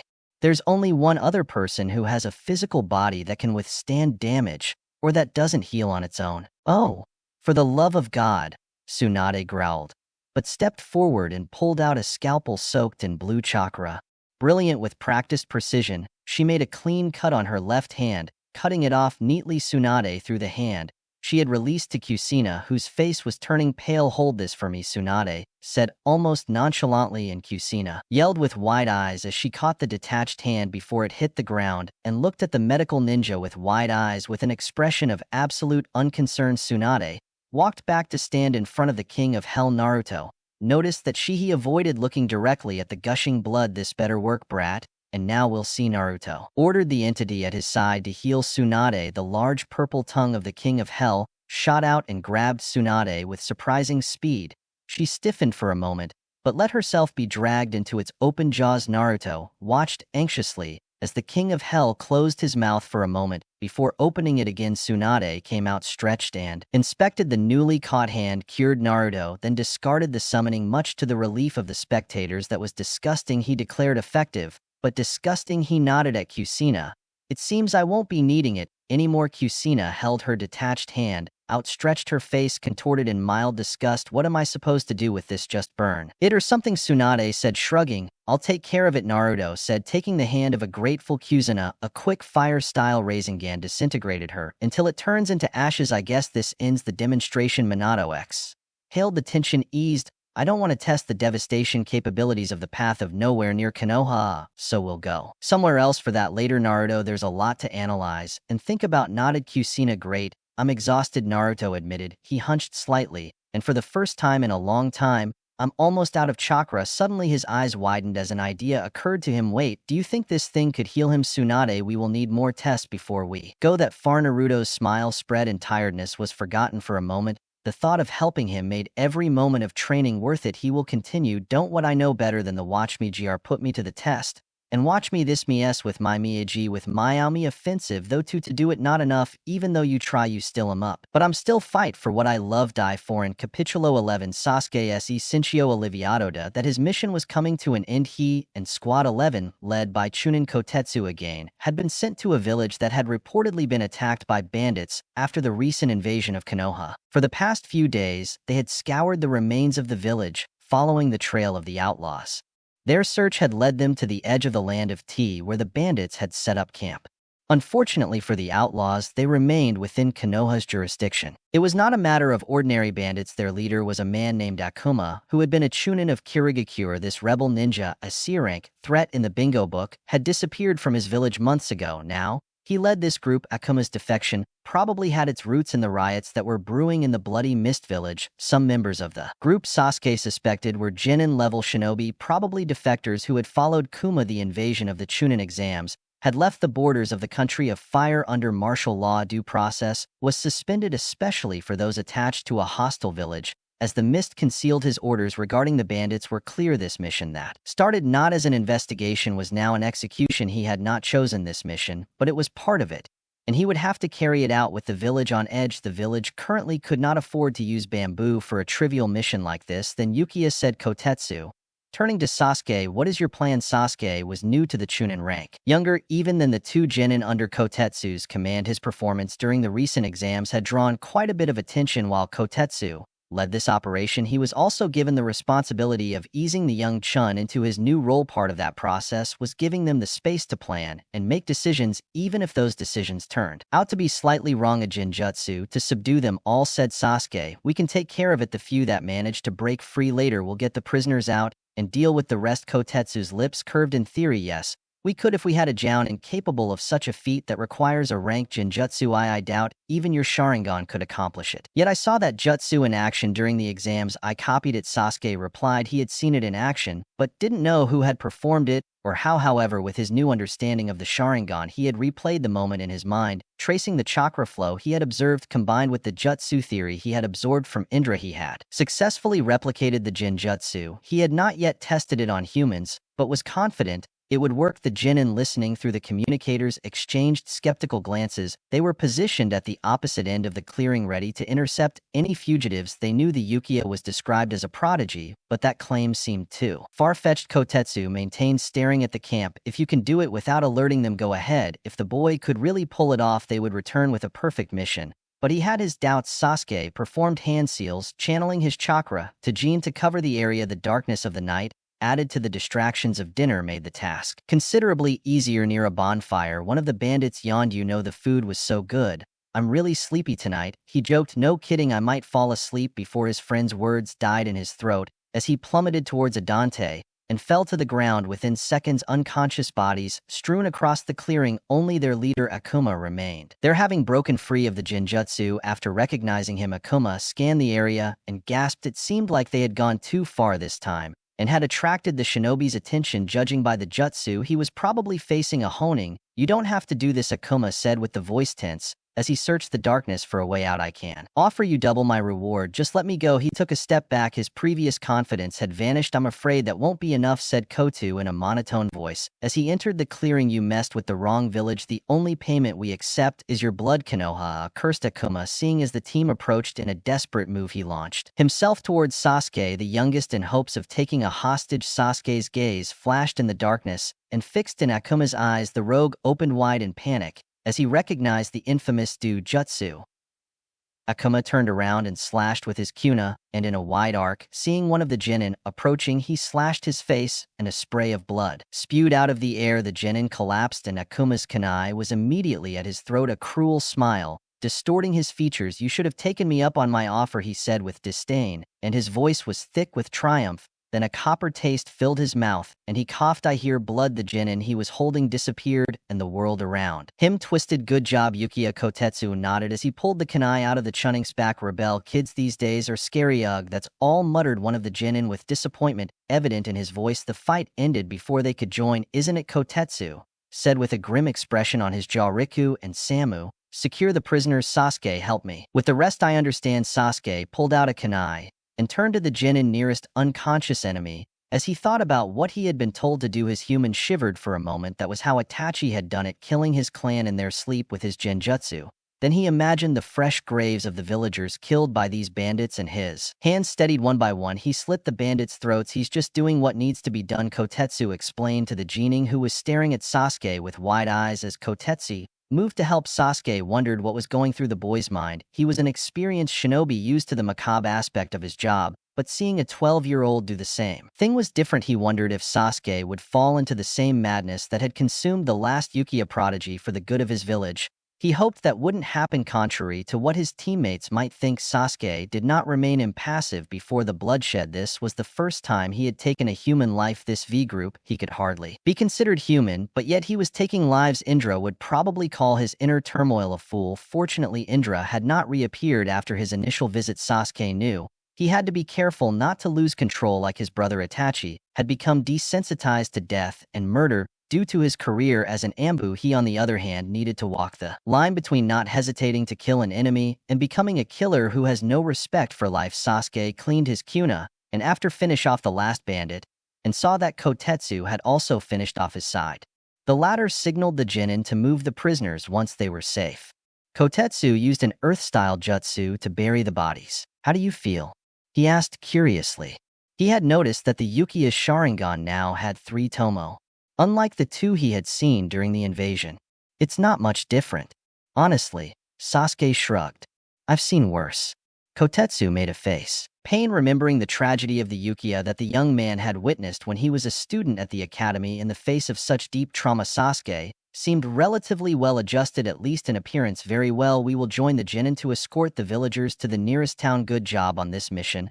Thanks. The day after discovering Naruto's extraordinary healing abilities, Tsunade organized an extensive series of tests to explore its limits. Began with a determination that made shocking even Naruto by inflicting a variety of injuries. These ranged from minor cuts and burns to a chillingly accurate replica of the severe spinal damage that had sidelined. Leave her own medical expertise allowed her to create controlled and precise injuries, pushing the limits of what she dared to try on others in order to better understand their situation. Tsunade enlisted the aid of several shinobi who had been forced to retire for medical reasons due to their injuries, debilitating injuries suffered after the invasion. An Andu agent whose arm had been burned beyond repair volunteered to receive this experimental treatment. The King of Hell's power was able to regenerate the limb, but the process drained a significant portion of Naruto's chakra, leaving him visibly fatigued. It was clear that while fresh wounds could be healed with relative ease, older, more established injuries exacted a much greater price. Tsunade made a mental note not to attempt the procedure on no patient with injuries much older than this one. With these findings, the decision was made the surgery would be moved to the following morning. There was no benefit in waiting, and Tsunade feared that delaying it would only increase the chakra cost and also increase the complication of the injury while the patient was still alive. She was certain the King of Hell would be able to heal him. However, she was unsure how the chakra demand would scale with the duration of such a severe injury. Shizun, she had brought Lee into the operating room bewildered, and her cheerful attitude failed to dispel his confusion. As they walked, she explained to him that a new experimental treatment had been discovered that could completely cure his injuries. Her words rekindled the fire in his eyes that had gone out since he learned of the severity of his injuries. Hope filled him, and he asked excitedly when the procedure would be performed. Shizun's response was simple and immediate. Now, moments later, she then led him into the room, where Tsunade and Toruna were already waiting. "Mrs. Tsunade," Toruna said to him, bowing deeply, "may I ask you about the nature of this experimental treatment?" Tsunade nodded, her eyes carefully scanning Lee's medical history. "Once again, we have found a way to potentially completely cure your injuries. The procedure involves sedation and the use of sensory deprivation seals. You will not feel or perceive anything from the moment we activate them until the moment you are ready. They deactivate when you wake up. You should be completely healed. We are still testing this method, but everything we have seen so far indicates a high probability of success. However, it is crucial that you trust us and follow our instructions to the letter. Do you understand?" Lee hesitated for a moment, realizing that Tsunade hadn't really answered his question before nodding resolutely. "If it means that I can walk the path of a ninja again, I will put my faith in you, Lady Tsunade." "Fine." Tsunade replied, his expression softened a bit. "Now lie down. We will administer a sedative to keep you relaxed during the procedure." Lee complied without protest, his eyes alight with excitement and hope as Shizun began to administer the sedative. Tsunade performed a series of hand seals and placed her index middle fingers on Lee's forehead. A series of seals extended from the tips of her fingers and spread throughout Lee's body. Lee was not too alarmed, as the sedative was already beginning to take effect. With the seals on his place and the sedative taking full effect, his body relaxed completely. His consciousness shifted into a peaceful, dreamless state. Naruto sighed. "I feel a little bad for not telling him what's going to happen. He doesn't need to know," said Tsunade firmly. Without looking up, "You will learn that this is how many things work in this world, Naruto. Sometimes ignorance is protection, yes. Like when I didn't need to know who my parents were," Naruto muttered bitterly. Tsunade's hand froze momentarily before she returned to inspecting the seals, his tone softer, but still serious. "I wouldn't have trusted a loudmouth genin to keep something so monumental a secret either. But I won't defend the way Sensei handled it. You deserved better." Finding everything to his satisfaction, he gave Naruto the thumbs up. "Well, let's get to the point." "Okay." Naruto cracked his knuckles and focused his mind was focused on summoning the entity known as the King of Hell. He had discovered during Tsunade's test that he didn't really need hitting the ground with the palm of his hand like a normal summoning. It worked simply based on his intention to summon it, which was convenient. A moment later, the room seemed to darken. Purple flames erupted in an imposing circle next to Lee's bed. The King of Hell emerged, his imposing presence casting a shadow over the room. Despite having seen him several times that day, Tsunade and Shizune tensed before his oppressive aura. Let's hope this works, he muttered. Tsunade, although he had replicated many serious injuries, he couldn't actually go so far as to replicate Air's spinal injury. However, all his experiments so far indicated this would be a success. Naruto nodded and ordered the King of Hell to heal Lee. The entity's grotesque tongue extended out and quickly engulfed Lee. Lee's unconscious body was brought inside, and the large mouth snapped shut. Naruto was tense as he focused on directing most of his chakra flow into the entity. Another world. The process was far more demanding than he had anticipated. The entity greedily drew on its reserves. Beads of sweat formed on Naruto's forehead as he struggled to keep the chakra flowing. Within a minute, half of his chakra had been consumed, and the pull showed no signs of abating. A flash of inquiries took hold of Naruto's thoughts as he felt his reserves rapidly dwindling. What if this isn't enough? What if I can't take this? The possibility gnawed him as his breathing became more intense. Made his muscles heavier, he tensed with the effort of keeping the monstrous entity fed with his dwindling energy. You are a moan escaped Naruto's lips as his chakra dropped to dangerously low levels. His body began to falter. The ambery attraction of the King of Hell felt like a black hole, consuming everything he had to give. If this continued, he might be forced to beg the Nine Tails for chakra. Tsunade, who watched Naruto like a hawk, picked up the signals immediately. Without hesitation, he stepped forward and placed his hand firmly on his shoulder. The seal he had worked so hard to form was undone in an instant, releasing a surge of chakra straight into Naruto's system. Naruto's eyes went wide at the massive amount of chakra that flooded his system. The powerful torrent flooded his depleted reserves. Almost instantly, the weight of the entity's pull lessened as the new chakra reinforced his efforts. As the surge of chakra grew stronger, as the energy of the chakra surged through his body, stabilizes. Naruto could feel the balance shifting. The hungry pull of the King of Hell began to subside and no longer threatened to overwhelm. Slowly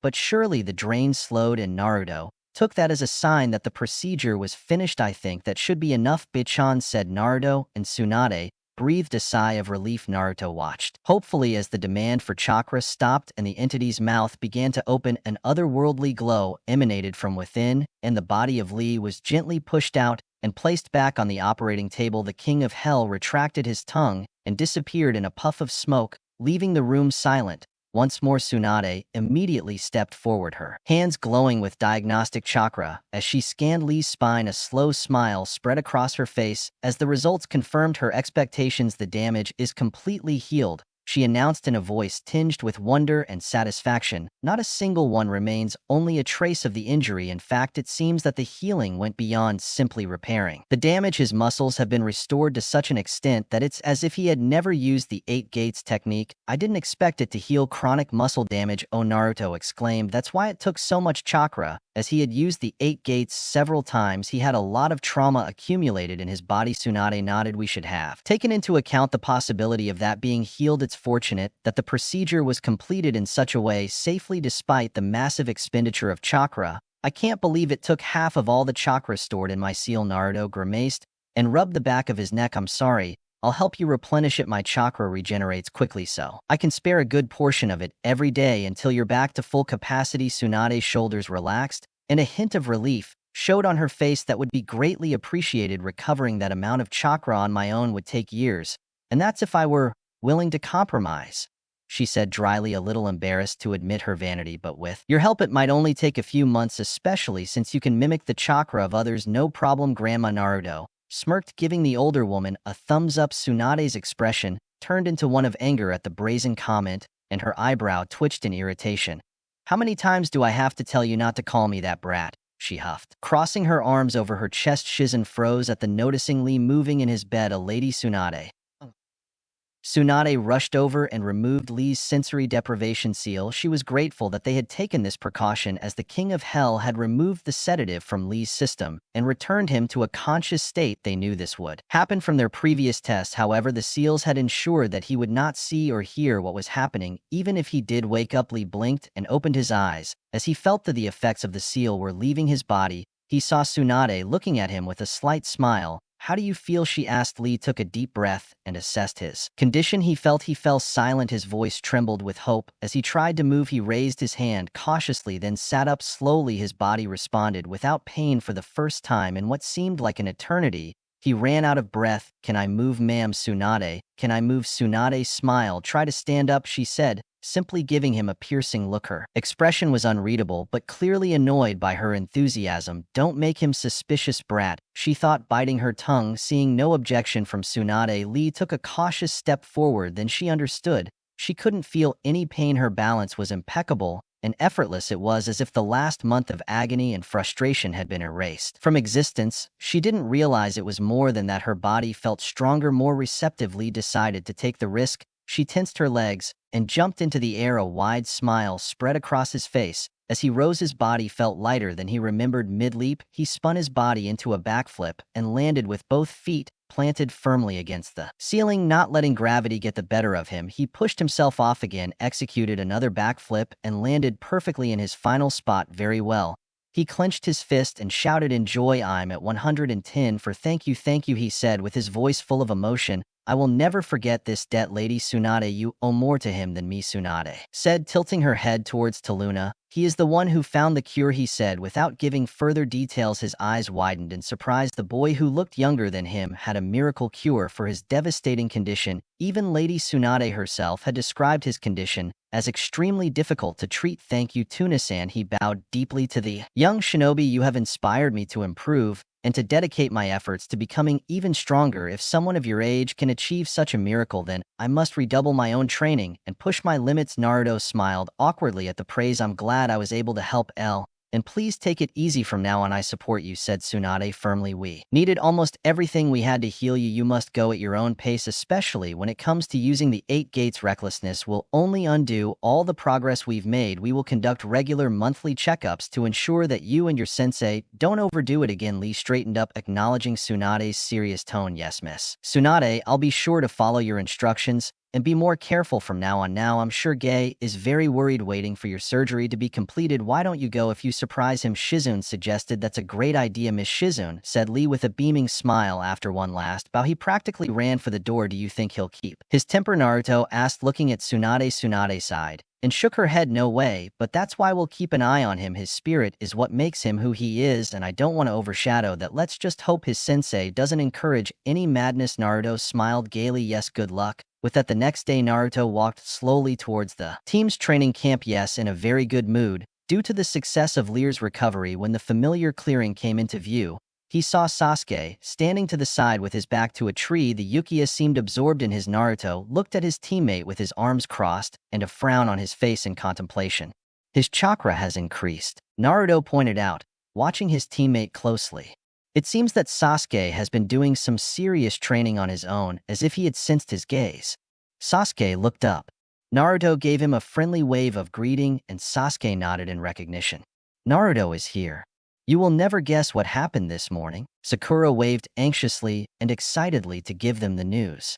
"Back in action, huh?" He smiled. Naruto. Sakura let out a snort of annoyance. "You know everything that goes on in the village?" she asked with a hint of sarcasm. "This happened just an hour ago. How is it possible that I live under the same roof as Tsunade?" said Naruto with amusement evident in his voice. "Wait, what?" Her eyes opened wide in surprise. "I knew you lived in the Senju compound, but I thought she might be living in a different house." She fell silent. "Not all of us are in the main house. It is quite large, and she occupies the." Naruto knew it might seem a little strange to an outsider that he, Tomi, and Tsunade lived in the same house, especially since Sakura didn't know that Tomi was Mito, who was related to both of them. "Wait until you find out that the fourth Hokage and his wife also live there," he thought, suppressing a smile. He should hear Kusuna's giggle. "How was she cured?" Sasuke asked with interest. His gaze went to Naruto's eye. "See, well, it was an experimental treatment, and it was a complete success." Naruto evaded the question. "But I knew that Sasuke had deduced the truth. That's all everyone talks about," complained Sakura. "The only thing I know is that it was a method of mental treatment, and I spoke with Toruna, who was the one who devised that method. Even he keeps it a secret about it and says he can't talk about it. Well, everything is fine as long as it works, right? Said Naruto reassuringly. I suppose, but it could revolutionize medical ninjutsu. I hope I can see it someday. Sakura fell silent. Well, I see that everyone arrived on time. For once, a cheerful voice interrupted their conversation, and Sakura nearly snapped out of it when she saw Kakashi leaning casually against a nearby tree,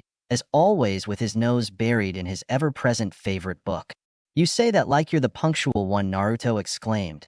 His indignation was palpable. You're the reason we started being late. Believe it. Kakashi looked up from his book and amusedly replied with a wink. But Naruto, you shouldn't imitate everything I do. You see, you shouldn't do everything I do because you can't do everything that I do, said Kakashi, as if he was imparting great words of wisdom. Naruto stammered indignantly, while Sasuke sighed, clearly above the banter. So what are we going to do today? A team mission, he asked, getting to the point. Not exactly, Sasuke. Kakashi smiled. As you all know, today marks 2 weeks since you began your Fuinjutsu training. So you all know what that means, right? It's time to test it out. A cheerful voice chimed in. The team turned around, and there the boy entered the scene. His energy and enthusiasm filled the training ground. He had his hands clasped behind his back and a wide smile that could be contagious or disturbing depending on the situation. When Mom arrived, Naruto wondered, not having noticed her arrival, which was quite a feat considering he possessed the most sacred of the 3 great dojutsu. He actually learned it, the Flying Thunder God thought incredulously.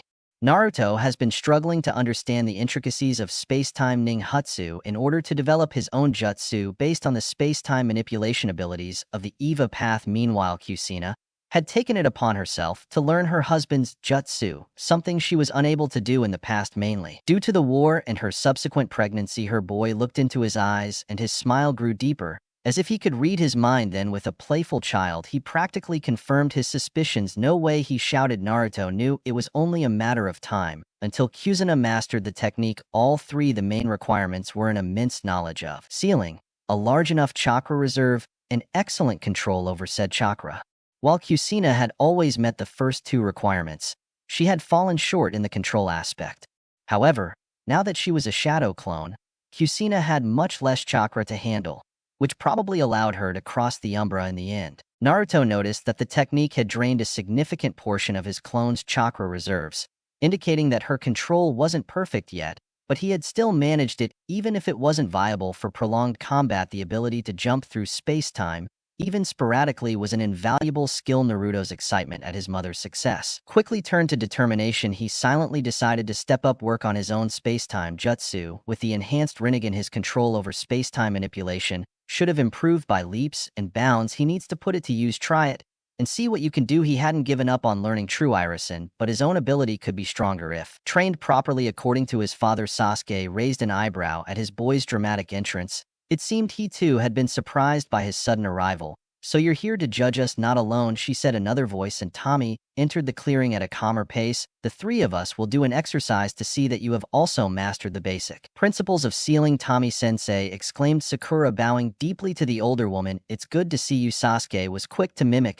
the gesture. You mentioned something about a test, Naruto asked. He hadn't heard anything about it. That's right, smiled Tommy. Everyone has learned the basics of sealing and successfully created a storage scroll. At this point, we usually conduct some sort of attitude test to see how much of the theory they are able to understand and apply. His boy clasped his hands together. Don't think that this is going to be just a simple writing test. Oh, not today. Let's do something practical, Sensei. What are we supposed to do? Asked Sakura. Your task is to develop and demonstrate an original sealing formula. The functionality of the seal is entirely up to you. It can be for storage, containment, enhancement, or something completely unique. We will evaluate the result based on 2 key factors: the efficiency of your design and the effectiveness of your execution, explained Tommy. And don't worry, added her boy, we don't expect miracles yet, just shown. How can you think off the beaten track with what you've learned so far? Impressed. It doesn't matter if the seal already exists, because there are a ton of seals with all kinds of uses. The only thing that matters is that you come up with a design and are able to understand what each seal you use is for. By the way, this is an individual exercise, and each of you will watch one of you,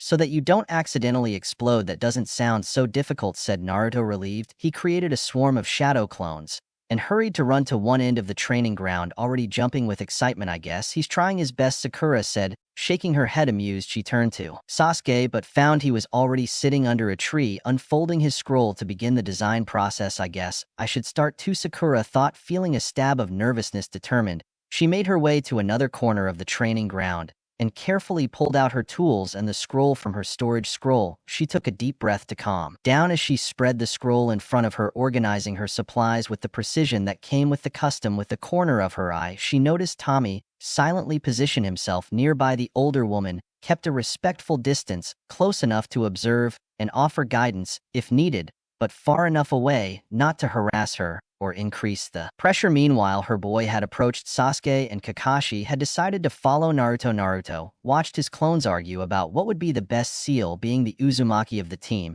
He felt an unspoken pressure to create something extraordinary. The name Uzumaki carried weight, especially in the world of sealing techniques, and Naruto did not want to disappoint him. The chatter of his clones grew louder as they continued to exchange ideas, and he realized that he had to intervene. Very well, what are the ideas so far? A clone raised his hand excitedly. How about a seal that sends false signals to the enemy's brain? I could freeze it in one place, or even make it turn off for a while. Naruto frowned thoughtfully. Sounds great, but really, do you think we can pull it off before the day is out? Manipulating lightning chakra to that level was tricky. Maybe with everyone's help, the clone thought out loud. And who are we going to test it on? Naruto insisted, crossing his arms. I don't think testing it on clones will work, and I'm not too keen on trying it on myself. The clone hesitated before turning to Kakashi with a hopeful look. What about don't even think about it? Kakashi interrupted, giving them a sharp, no nonsense look. Well, there goes that idea, the clone muttered dejectedly. How about a seal to block the pain, suggested another. Naruto shook his head, immediately blocking the pain. It's a bad idea. Pain helps us determine the severity of an injury. If we ignore it, we can make things worse. Well, then how about a barrier seal, asked another. Naruto sighed, too complicated for now. No, how about we make a seal on Akuna? And what seal? Everything you touch. You could seal weapons or clones of our mind, or even the enemy ninjas themselves. Something like that Totsuka sword that Itachi carried. Naruto paused. That was incredible. He didn't expect one of his clones to come up with something like that. Maybe he had thought about it unconsciously before, but had forgotten. It's a great idea, Naruto admitted, but we can finish it before night, and locking people up seems complicated, especially if we want to keep them alive. Let's start with something small for this test, suggested a clone. First, let's focus on the objects. We can work on the more advanced stuff later.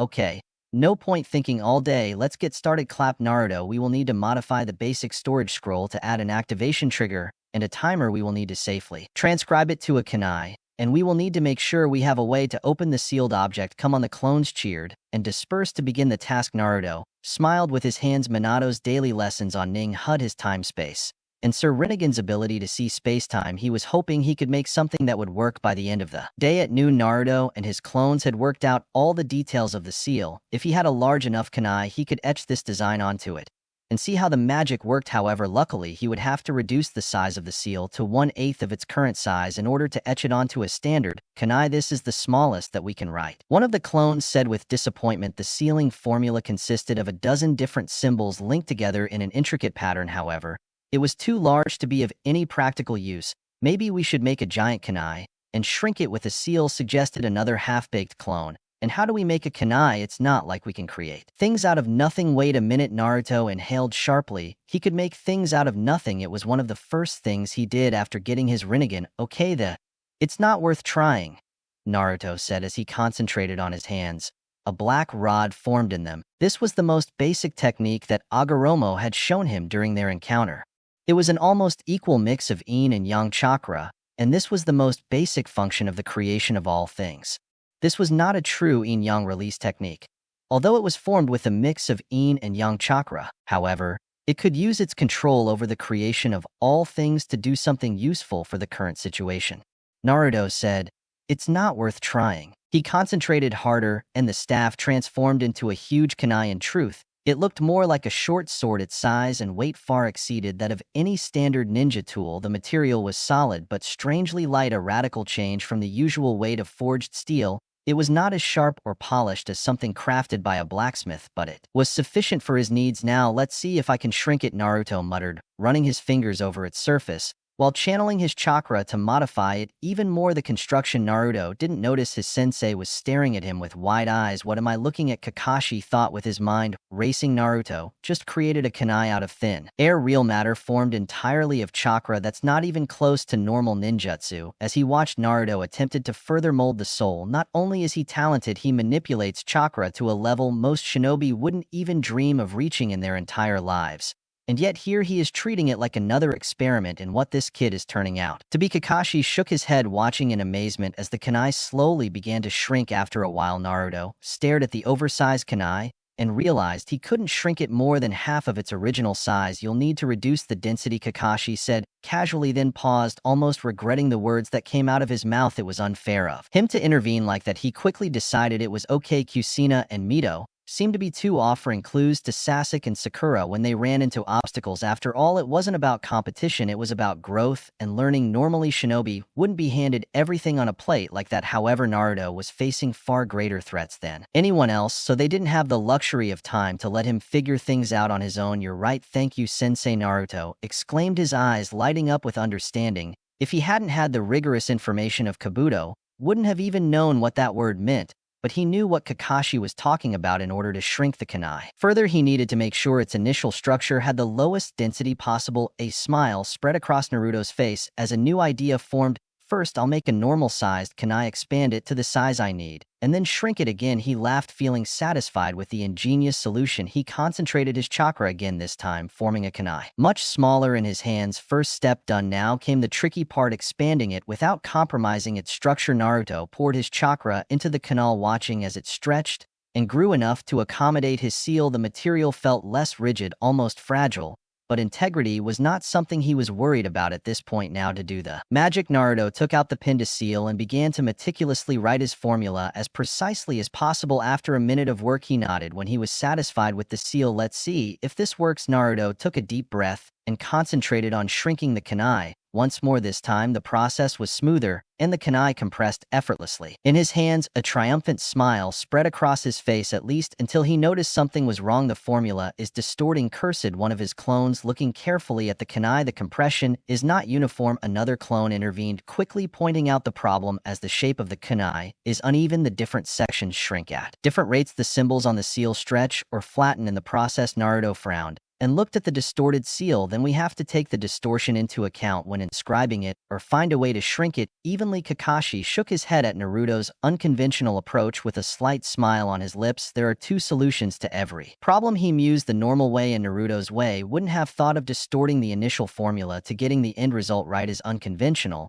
but it could work very well. We have TR hours left, Naruto announced. This is the plan. 10 of you will concentrate on selecting the pre-distortion and absolute concentration. He smiled, feeling the familiar surge of excitement that comes from solving a difficult problem with teamwork, even if the team technically consisted only of him. In the afternoon, Naruto was suffering from a severe headache as a result of having used more than 200 clones. In his tireless search for perfecting the design, next to him was a pile of discarded kunai. Testament to his tireless efforts. To anyone else, it might have seemed daunting, a mountain of failed attempts, but to Naruto, they were not failures, they were stepping stones, each one bringing him closer to success. In his hand, he held a single kunai, the culmination of hours of trial and error. His exhaustion evaporated as he looked at the seal inscribed precisely on its surface. It turned out to be the pre-distortion, a small distortion, inevitable. Slowly, Naruto had learned to predict how the distortion would occur based on the way he shrank the kunai. As a result, he was finally able to create the wonder he held in his hand. Ready, Naruto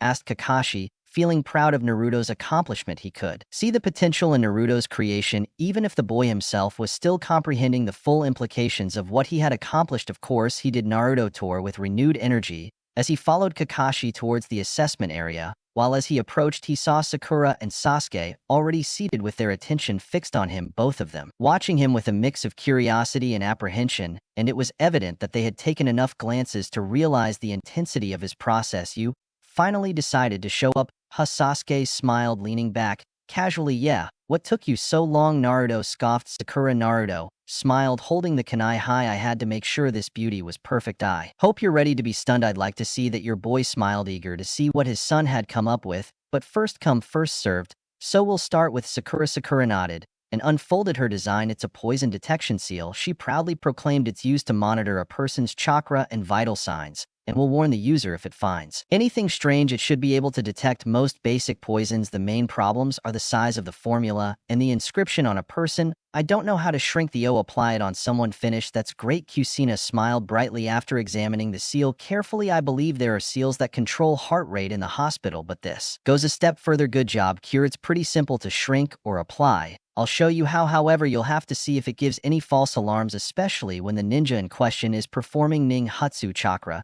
Tends to fluctuate in all sorts of erratic patterns when performing a jutsu, and that shouldn't be taken as a Sakura's eyes widened. I hadn't thought of that. I'll work on it, sensei. Good job, Sakura, said Mito, smiling. Endo, let's see what Sasuke. Kusina brought us. Let out a whistle of appreciation as Sasuke unfolded his design. It's very useful. I'm not kidding. Kakashi looked at the nature-altering seal Sasuke had created. What does it do? Sakura asked as Naruto squinted at the seal in an attempt to analyze it. It's some sort of filter. It turns pure chakra into a chakra with affinity. This converts the input chakra into chakra of fire nature. Sasuke placed his hand over the seal and channeled some of his chakra into it, then raised the scroll and pointed it at a nearby tree. Just a moment later, the scroll spat out a torrent of flames. That set the tree ablaze. Wow, what has that poor tree done to you? Joked Naruto. Although his eyes were fixed on the intricate seal, he moved closer. Curiosity got the better of him. Let me see, said Naruto thoughtfully. The first chakra channel into this initial container, which is pretty standard, and then splits into yin and yang streams, he said, pointing to the two branching seals after the first spatial seal. But this part touched on the intricate pattern etched in the center. This custom seal is something more. It's like you've created an entire chakra nature transformation system in miniature. The way the yin and yang lines intersect and branch must be shaping the chakra flow to give it affinity. With the fire, where did you get this? Her eyebrows raised in genuine surprise. Naruto moved on to the next section. Then you passed the transformed chakra into another seal. This one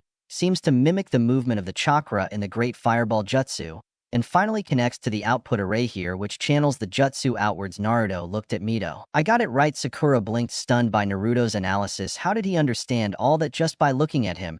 She wondered, amazed by the Uzumaki's intuition. Excellent, Naruto. That's right. Mito smiled with pride. And well done, Sasuke. Your personalized seal is quite unique. I've never seen nature transformation done like that before. It's quite efficient, exceptionally for someone just starting out. Mito observed the young Uchiha carefully.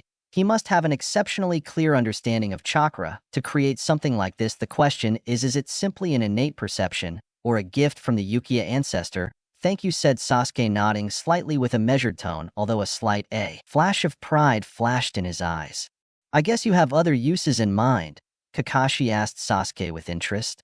If I can inscribe it into my body, I should be able to filter my chakra artificially and use jutsus of other elemental affinities, Sasuke replied. And if I can filter out all the yang chakra, I can use it to enhance the Sharingan, he thought, but chose not to say it out loud. This way I could accumulate and store more yin chakra, he pointed out. It's an ambitious project, he said. Myth, but it's a good start. Now, let's see your design. Naruto smiled and proudly took out his kunai. Mito. He stared at it, realizing that it was no ordinary kunai that Naruto was carrying. Like father, like son, I guess, Kusina thought fondly, looking at the seal inscribed on the kunai. She couldn't make out the design of the seal from this distance, but she wondered what technique Naruto had used to shrink the formula. She hadn't taught him the standard technique yet, and even that wouldn't shrink the formula to that extent. She would need to use one of the advanced techniques like writing chakra to accomplish it, but clearly Naruto had done something different. Look at Totsuka's kunai, boasted Naruto, showing the kuna to his teammates. Seemingly unimpressed, Naruto noticed that Sasuke had his Sharingan activated. Despite his indifferent expression, he deftly spun the kunai in his hand and threw it towards a nearby rock. The kunai embedded itself into the rock with a satisfying thud. Sakura frowned, not knowing what she was supposed to do with it. Just as she was about to asking that question, the rock seemed to twist. Sasuke stiffened as he watched the surreal scene unfold. The distortion surrounding the kunai was subtle, but noticeable. A slight ripple that warped the space around it. In the blink of an eye, the massive rock seemed to collapse towards the kunai, as if it were being devoured by an invisible force. In the next instant, both the rock and a significant chunk of the earth beneath it vanished without a trace. For a brief moment, the kunai floated in the air, as if savoring its triumph, before gravity claimed it as it fell to the bottom of the newly formed mini crater, the only physical evidence of what had just happened. What just happened? Sakura's voice was barely a whisper.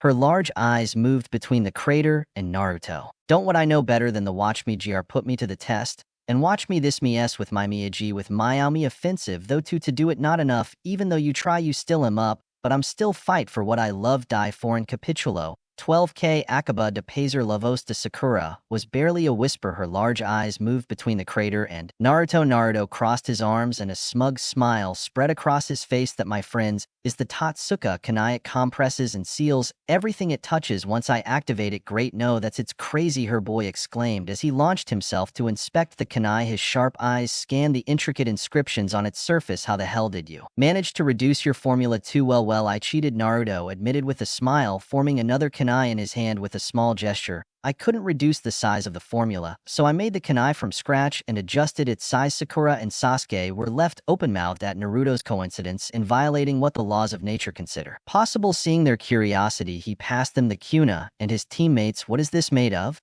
Sakura asked, cautiously examining the Kuna, and as if it could disappear at any moment. The Rinnegan allows the user to perform a technique called creation of all things, Sasuke interjected as he studied his Sharingan. The kunai is a jutsu that basically uses yin and yang chakra to shape reality. Everything that exists can be reduced to yin and yang. The Rinnegan, with its absolute control over chakra, can theoretically replicate anything in this world by balancing those two forces. Sakura's eyes widened as she carefully handed the kuna back to him. Naruto, wait. So you created this out of nothing? Nothing but my chakra, she said. Naruto with a smug smile, although it's not perfect, it's lighter, but less durable and sharp than a normal kunai. I'm still figuring out how to make it stronger, but as you can see, it serves its purpose. This technique has great potential in combat if you can reduce the activation time, Sasuke commented, returning the kunai to Naruto. With enough refinement you could seal enemies, or even their Hutsu on the spot, although he added with a slight smile, remembering the exploits of the Sage of the Six Paths of Memories of Indra. The ninjutsu directed at you isn't exactly something you need to worry about much these days. Naruto tilted his head and watched Sasuke carefully. He knows a lot about the Rinnegan, including the skills of the Preta Path. He thought, I guess Indra must have told him. I must say the three of you have exceeded our expectations today, said Mito, smiling and gently interrupting the conversation. What you have accomplished here shows ingenuity and effort. Seeing your growth in this art has more than justified the time it took. We have dedicated ourselves to teaching them myth. He reached into his bag. He pulled out 3 well-worn books and handed them to each of the young shinobi. They have all demonstrated a solid foundation in Fuin Jutsu, so I trust you. These guides will take you to intermediate techniques, offering you knowledge and structure. However, I urge you not to let these pages define your limits. The true strength of Fing Hutsu lies in the innovation in adapting the seals to fit your unique needs. Thank you, Sasuke did a bow, having realized that the team's regular sessions with Mito and his boy were probably coming to an end. It didn't seem practical for them to continue now that they had built a solid foundation in Fuin Hutsu. Flipping through the book, she discovered that the book was in fact a complete compendium on Fuinjutsu. Sakura, your design has great potential. Why don't you show it to Tsunade? I'm sure she'll be very interested in seeing it, Tommy commented. Sakura's eyes widened and barely contained excitement. Really, do you think Sensei Lady Tsunade would like to see my design? I have no doubt, Tommy said. She is always interested in making a doctor's job easier. You will recognize the value of this seal. Sakura stood up straight, and her voice was firm and determined. I will make sure everything is perfect before I show it to you. Thank you, Tommy Sensei. Naruto smiled. He threw his kunai into the air and caught it. I guess I will continue refining himself. Wide open. Wait, what did he seal himself? What happened? His boy waved a hand dismissively with a mischievous glint in his eyes, remembering the disaster. Oh, nothing too serious. He was trapped between space-time for a couple of hours. It took a handful of seal masters to get him out. I just asked that you be careful. Did you know, Mr. Fourth? Sakura's voice was full of surprise as she looked at her boy with a new sense of wonder. The Kunoichi didn't seem much older than Kakashi. On the other hand, Lady Tsunade doesn't seem as old as she is, of course. We were in the same class at the academy, answered her boy with a playful smile on his face. You knew Kakashi was his student. He reached out to ruffle Kakashi's hair in a teasing manner,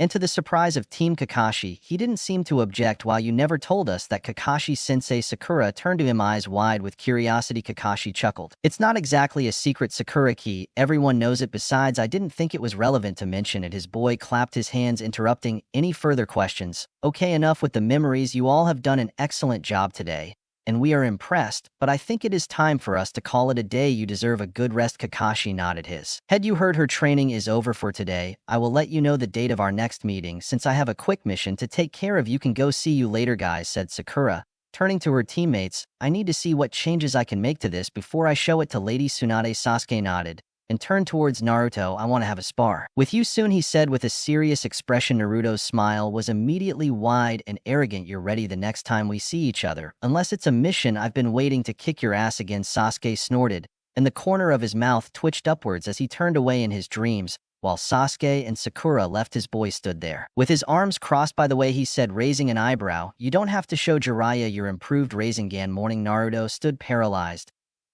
His stomach sank like a lead weight. He had a lot of work ahead of him, and he didn't have much time to do it. Back to his home within the Senju clan compound, Naruto looked at the Rasengan in his hand with some frustration. Although he could now form it a little faster than Jiraiya, his power was still more or less the same.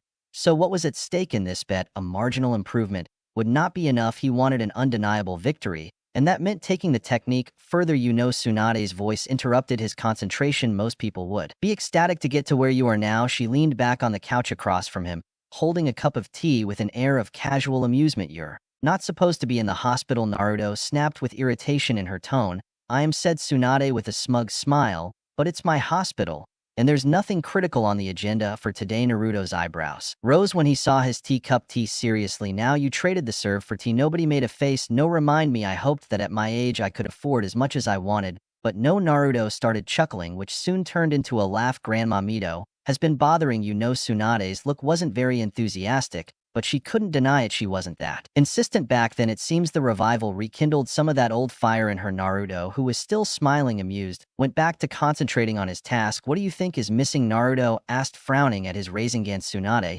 seemed to be in the mood to talk, so maybe I could get some of her opinion. Years and years of practice, Tsunade said, smiling again. It's not exactly something you can do in an afternoon. A year of practice would require around 1,000 clones, I guess. Naruto thought out loud. But the multiple shadow clone jutsu sucks at transferring experience, and I can't make that many with the normal shadow clone jutsu. It would also fry all your brain cells. Tsunade scolded. No one has used clones to train to this point before. Not even my grandfather with his ungodly chakra reserves would push it this hard. The same could be said of my great uncle. Most shinobi can't use it as carelessly as you. So the negative effects it has on your cognition have not been studied. I wouldn't push it. Yes, I understand. It was just an idea, Naruto said with a pout. I guess you don't have any advanced chakra control exercises that could help me in this situation. Tsunade stood still for a moment. An idea formed in her mind.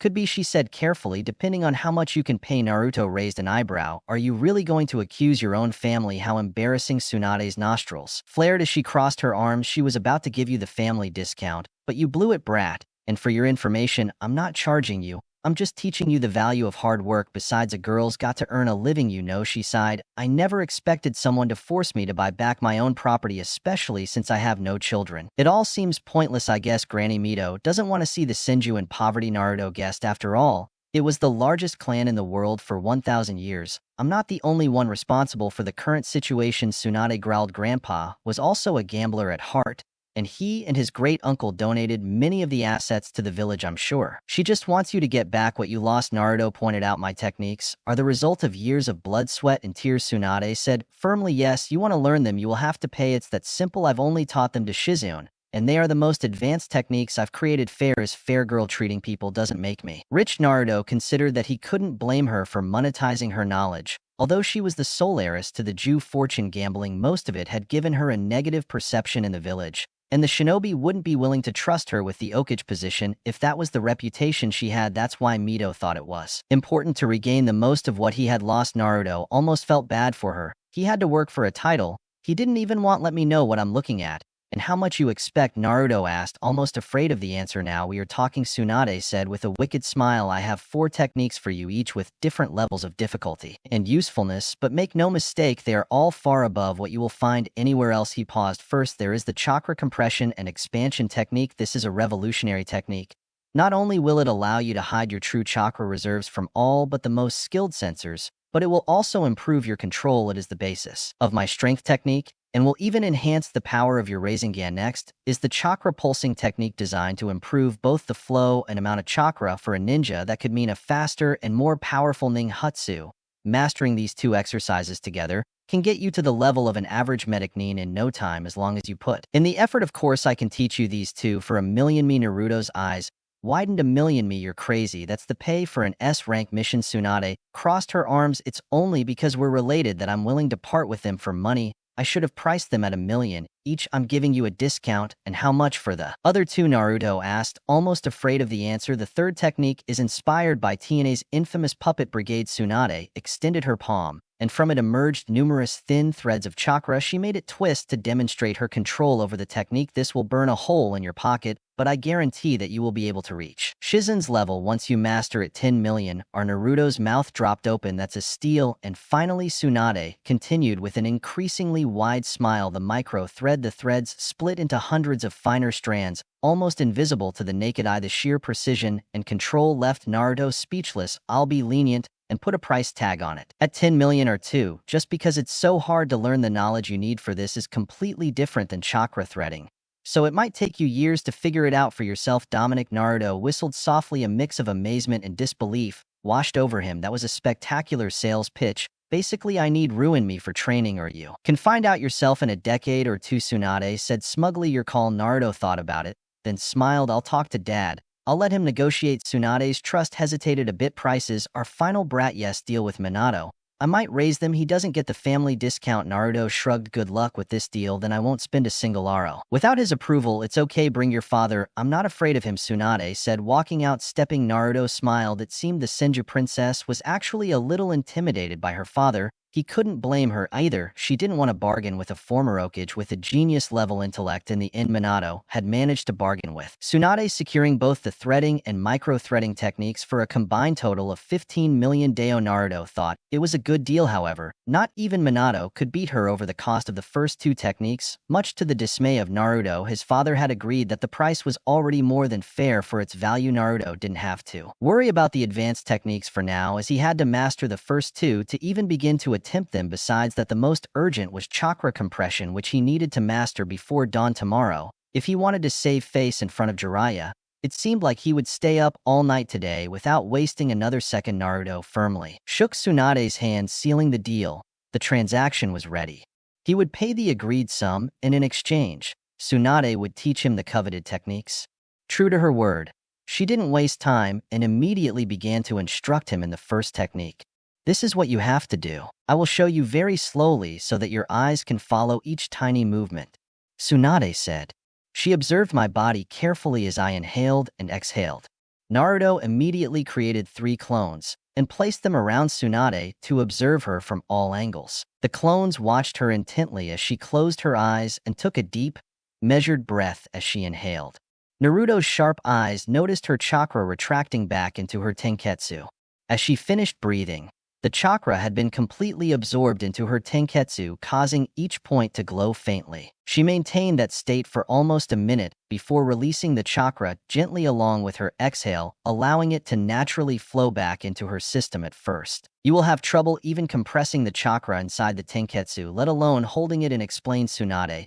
So what you need to do is compress it as much as you can, and then release it each time you repeat this exercise. Press the chakra in more and more. Once you are sure all your chakra is gone just in the tenketsu, you can start holding it in. If you are able to hold it in for at least a few seconds tomorrow, you should be able to beat Jiraiya by creating a better Rasengan. I will show you a few more times, so watch carefully. Naruto nodded, taking in the way Tsunade compressed her chakra. The chakra became denser as it folded. Naruto had the feeling the technique wasn't as simple as Tsunade made it seem. It required an incredible amount of effort compressing chakra to that degree. Do you understand? Tsunade asked, unsure of how much Naruto could see with his Dojutsu. Naruto nodded, his head determination etched on his face. Yes, I think so. I squeeze as much as I can, release, and keep repeating until I can push it all the way in, and then I try to hold it in. Okay, show me what you're made of, kid. Let's see if we can make you a medic. Still, Tsunade smiled, placing an arm on the original shoulder. Naruto closed his eyes and focused his chakra. His clones gathered around him, ready to watch his attempt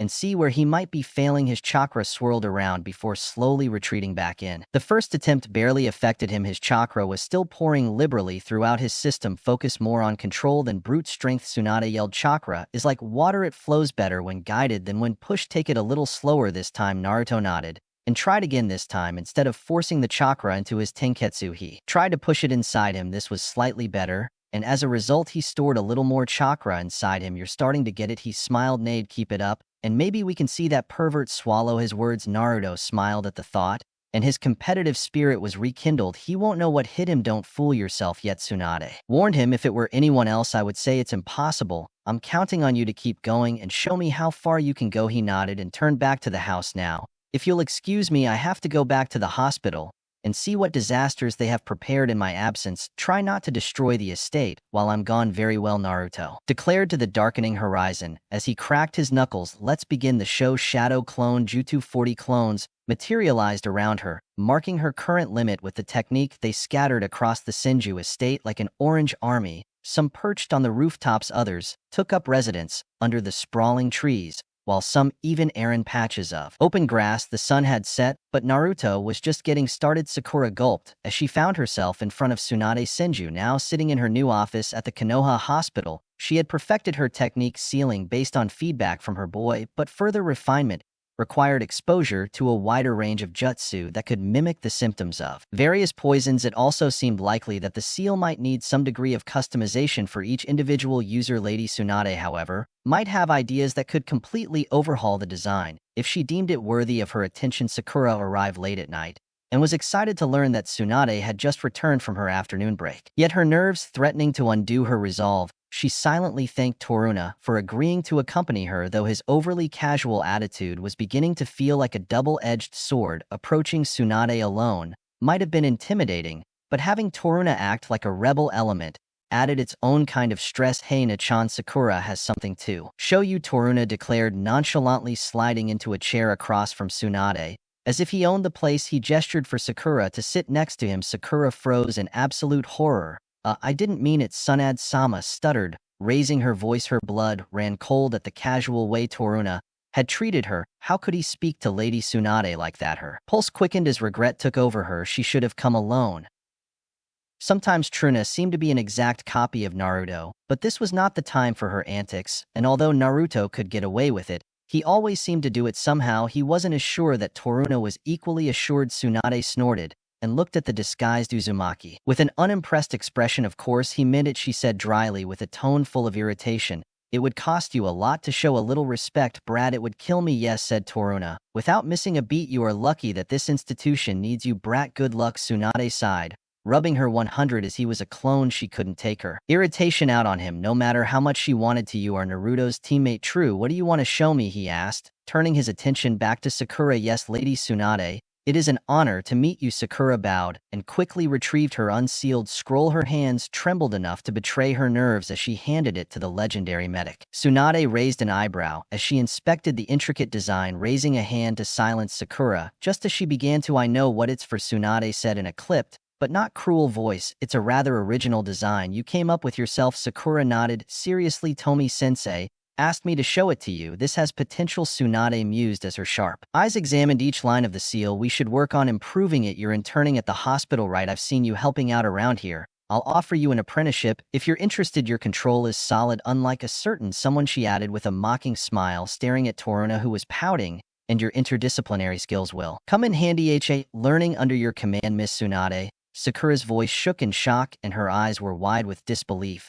Well, I can't exactly offer you an apprenticeship with another person, can I? Tsunade replied with a hint of humor.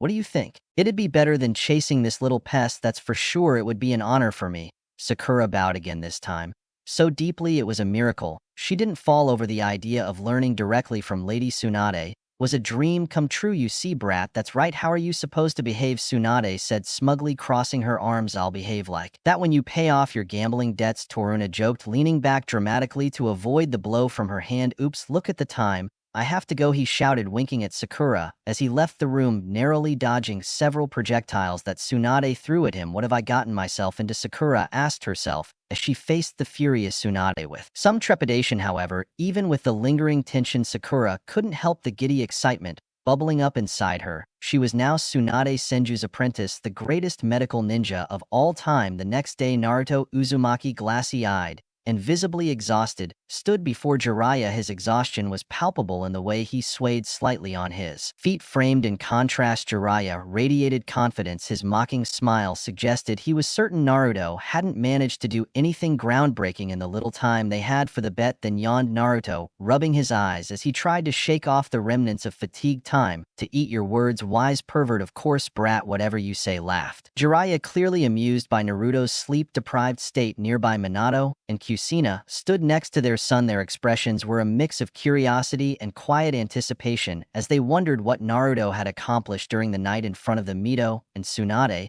watched with equal interest, his eyes fixed on Naruto as they awaited the results of their grueling night of training. I'll go first, watch carefully, brat. Jiraiya extended his hand, forming a Rasengan with the ease that practice gives. Naruto's eyes widened as he observed the spinning sphere.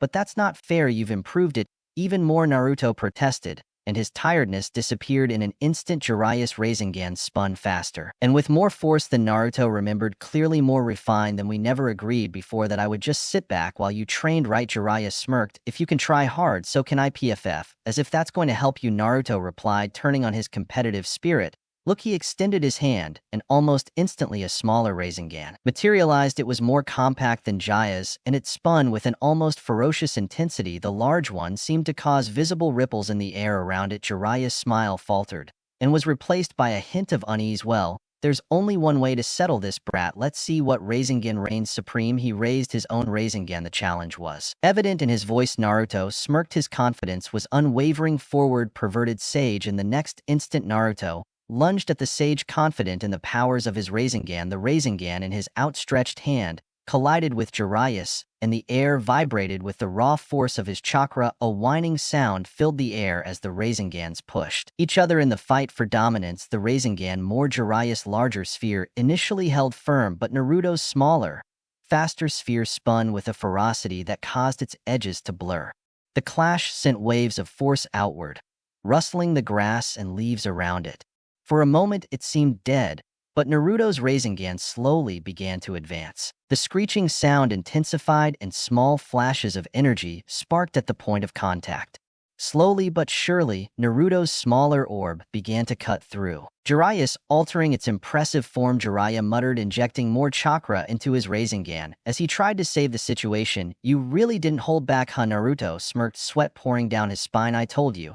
So it's not time for you to swallow your words, you wise pervert. With one last effort, Naruto's Rasengan pierced Jiraiya's, dispersing the larger sphere in a burst of chakra. The force of the resulting shockwave pushed them both back slightly, though neither fell. Naruto's hand tingled, but his Rasengan continues to spin steadily in his palm. Jiraiya lowered his hand and let out a whistle. Well, damn me. You really did it, show you have an excellent Rasengan. I think it's almost on the same level as Minato's. That's my boy. Kushina practically jumped into the air. His exuberance was contagious. I knew you had it in you. Naruto, Uzumaki for victory, rushed over to Naruto and hugged him tightly. Did you see that? Minato, our boy, just surpassed Jiraiya. I told you he would become a splendid shinobi. Minato chuckled. His usual outward calm gave way to a rare moment of open emotion. I saw it, Kushina, he said, his voice full of pride, and words cannot express how I feel. As he looked at Naruto, a slight glint of moisture in his eyes gave away how moved he truly was. Naruto blinked in surprise. He was not used to seeing his father so openly excited. A shy smile spread across his face as he rubbed the back of his neck. Oh, come on, Dad, you'll make me cry too. Okay, I will,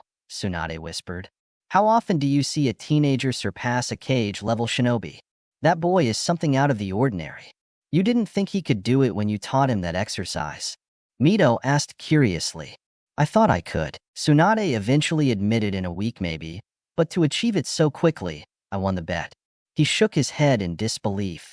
I didn't see it coming. I honestly didn't expect him to achieve it today, but I'd be lying if I said I didn't expect it. So what are you telling me? Mito started with a low, steely tone. Is that you sold him the technique with false promises? His words brought a chill that sent an undeniable shiver down Tsunade's spine. No, I didn't, Tsunade stammered, raising her hands in a defensive gesture. That technique really helped him. It was his best shot, and he did it thanks to that. I swear Minato even considered the price was reasonable. You can't blame me for that, Mito snorted, clearly unimpressed. But without insisting further, I guess, she didn't, she said dryly, although the irritation lingered in her tone. But you better not let your entrepreneurial streak get the better of you again. Tsunade exhaled in relief, still secretly pleased with. Her deal, I guess a bet is a bet, Jiraiya said with a mock taciturn nod. Despite his theatrics, he couldn't repress the satisfaction bubbling inside him at his student's remarkable achievement.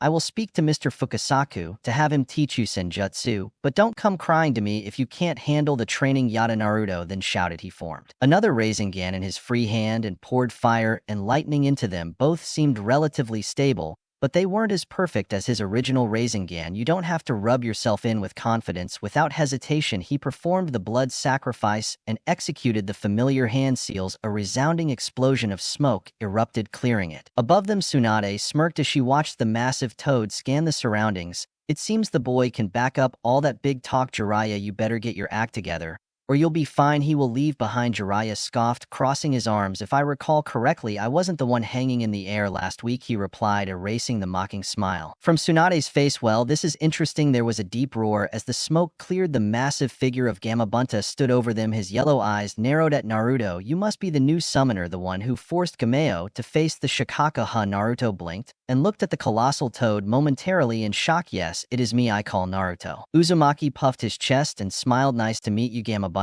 And for the record, I didn't have many options back then. Gamabunta exhaled a thick cloud of smoke from his pipe. Maybe next time we'll let the adults take care of things. I didn't exactly have that luxury. Bunta, the village was short on manpower and was overwhelmed. A calm voice interrupted. Minato appeared next to Naruto, his relaxed, it's been a while, old friend. Gamabunta froze his pipe, tapping lightly against his teeth. Minato, his deep voice wavered as he stared in disbelief. But how the QB killed you? You used the Grim Reaper's death seal. I saw it with my own eyes. It's a long story, Minato admitted, rubbing the back of his neck shyly. Part of my consciousness was sealed in Naruto. Now I can manifest through a shadow clone. Call it a prolonged absence of death. Gamabunta's gaze turned from Minato to Kushina, who was nearby, with a warm smile, and then landed on Mito Uzumaki, who was watching the exchange with an amused Serena. His pipe nearly slipped from his mouth. This makes no sense, he muttered with his yellow eyes wide. First Minato, then Kushina, and now Mito Uzumaki. She died a long time ago. What is? And here the Toad Boss had heard of an Uzumaki who helped finally subdue the Shikaku, but to think that of all people she was the deceased wife of the deceased first Kage. Kushina gestured to the stunned Toad and his smile grew wider. I guess we are full of surprises. Gamabunta gave a long drag on his pipe as he seemed lost in his thoughts. And to think that he poured some perfectly good alcohol into Lake Gama. Thinking of you. Who's gonna pay for that? I'll make sure to treat you, Bunta. Don't worry. Minato smirked while Naruto could be heard muttering stingily under his breath. Gamabunta's piercing gaze shifted back to the young Uzumaki. So what's wrong with your brat? He asked bluntly. I can tell that it's not normal, and if what Gameo said is true, he did something absolutely impossible. I'll tell you everything, promised Minato, but for now I wanted to formally introduce you to my son. You will help him in the future as you have helped me on countless occasions.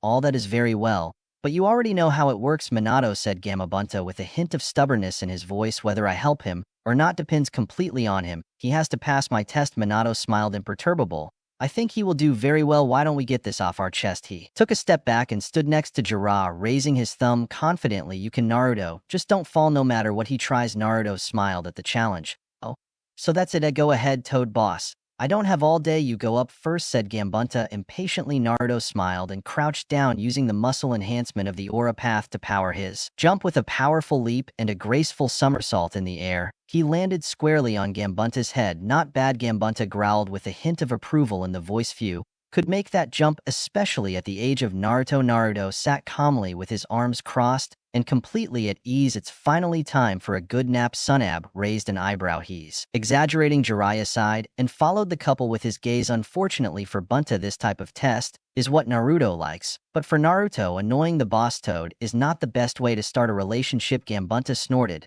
and took a drag on his pipe. A nap, we'll see. Without warning, he launched himself into the air and did a somersault. The sudden movement made the world spun, but Naruto remained unfazed, sitting serenely with his eyes closed and a smile that bordered on smugness.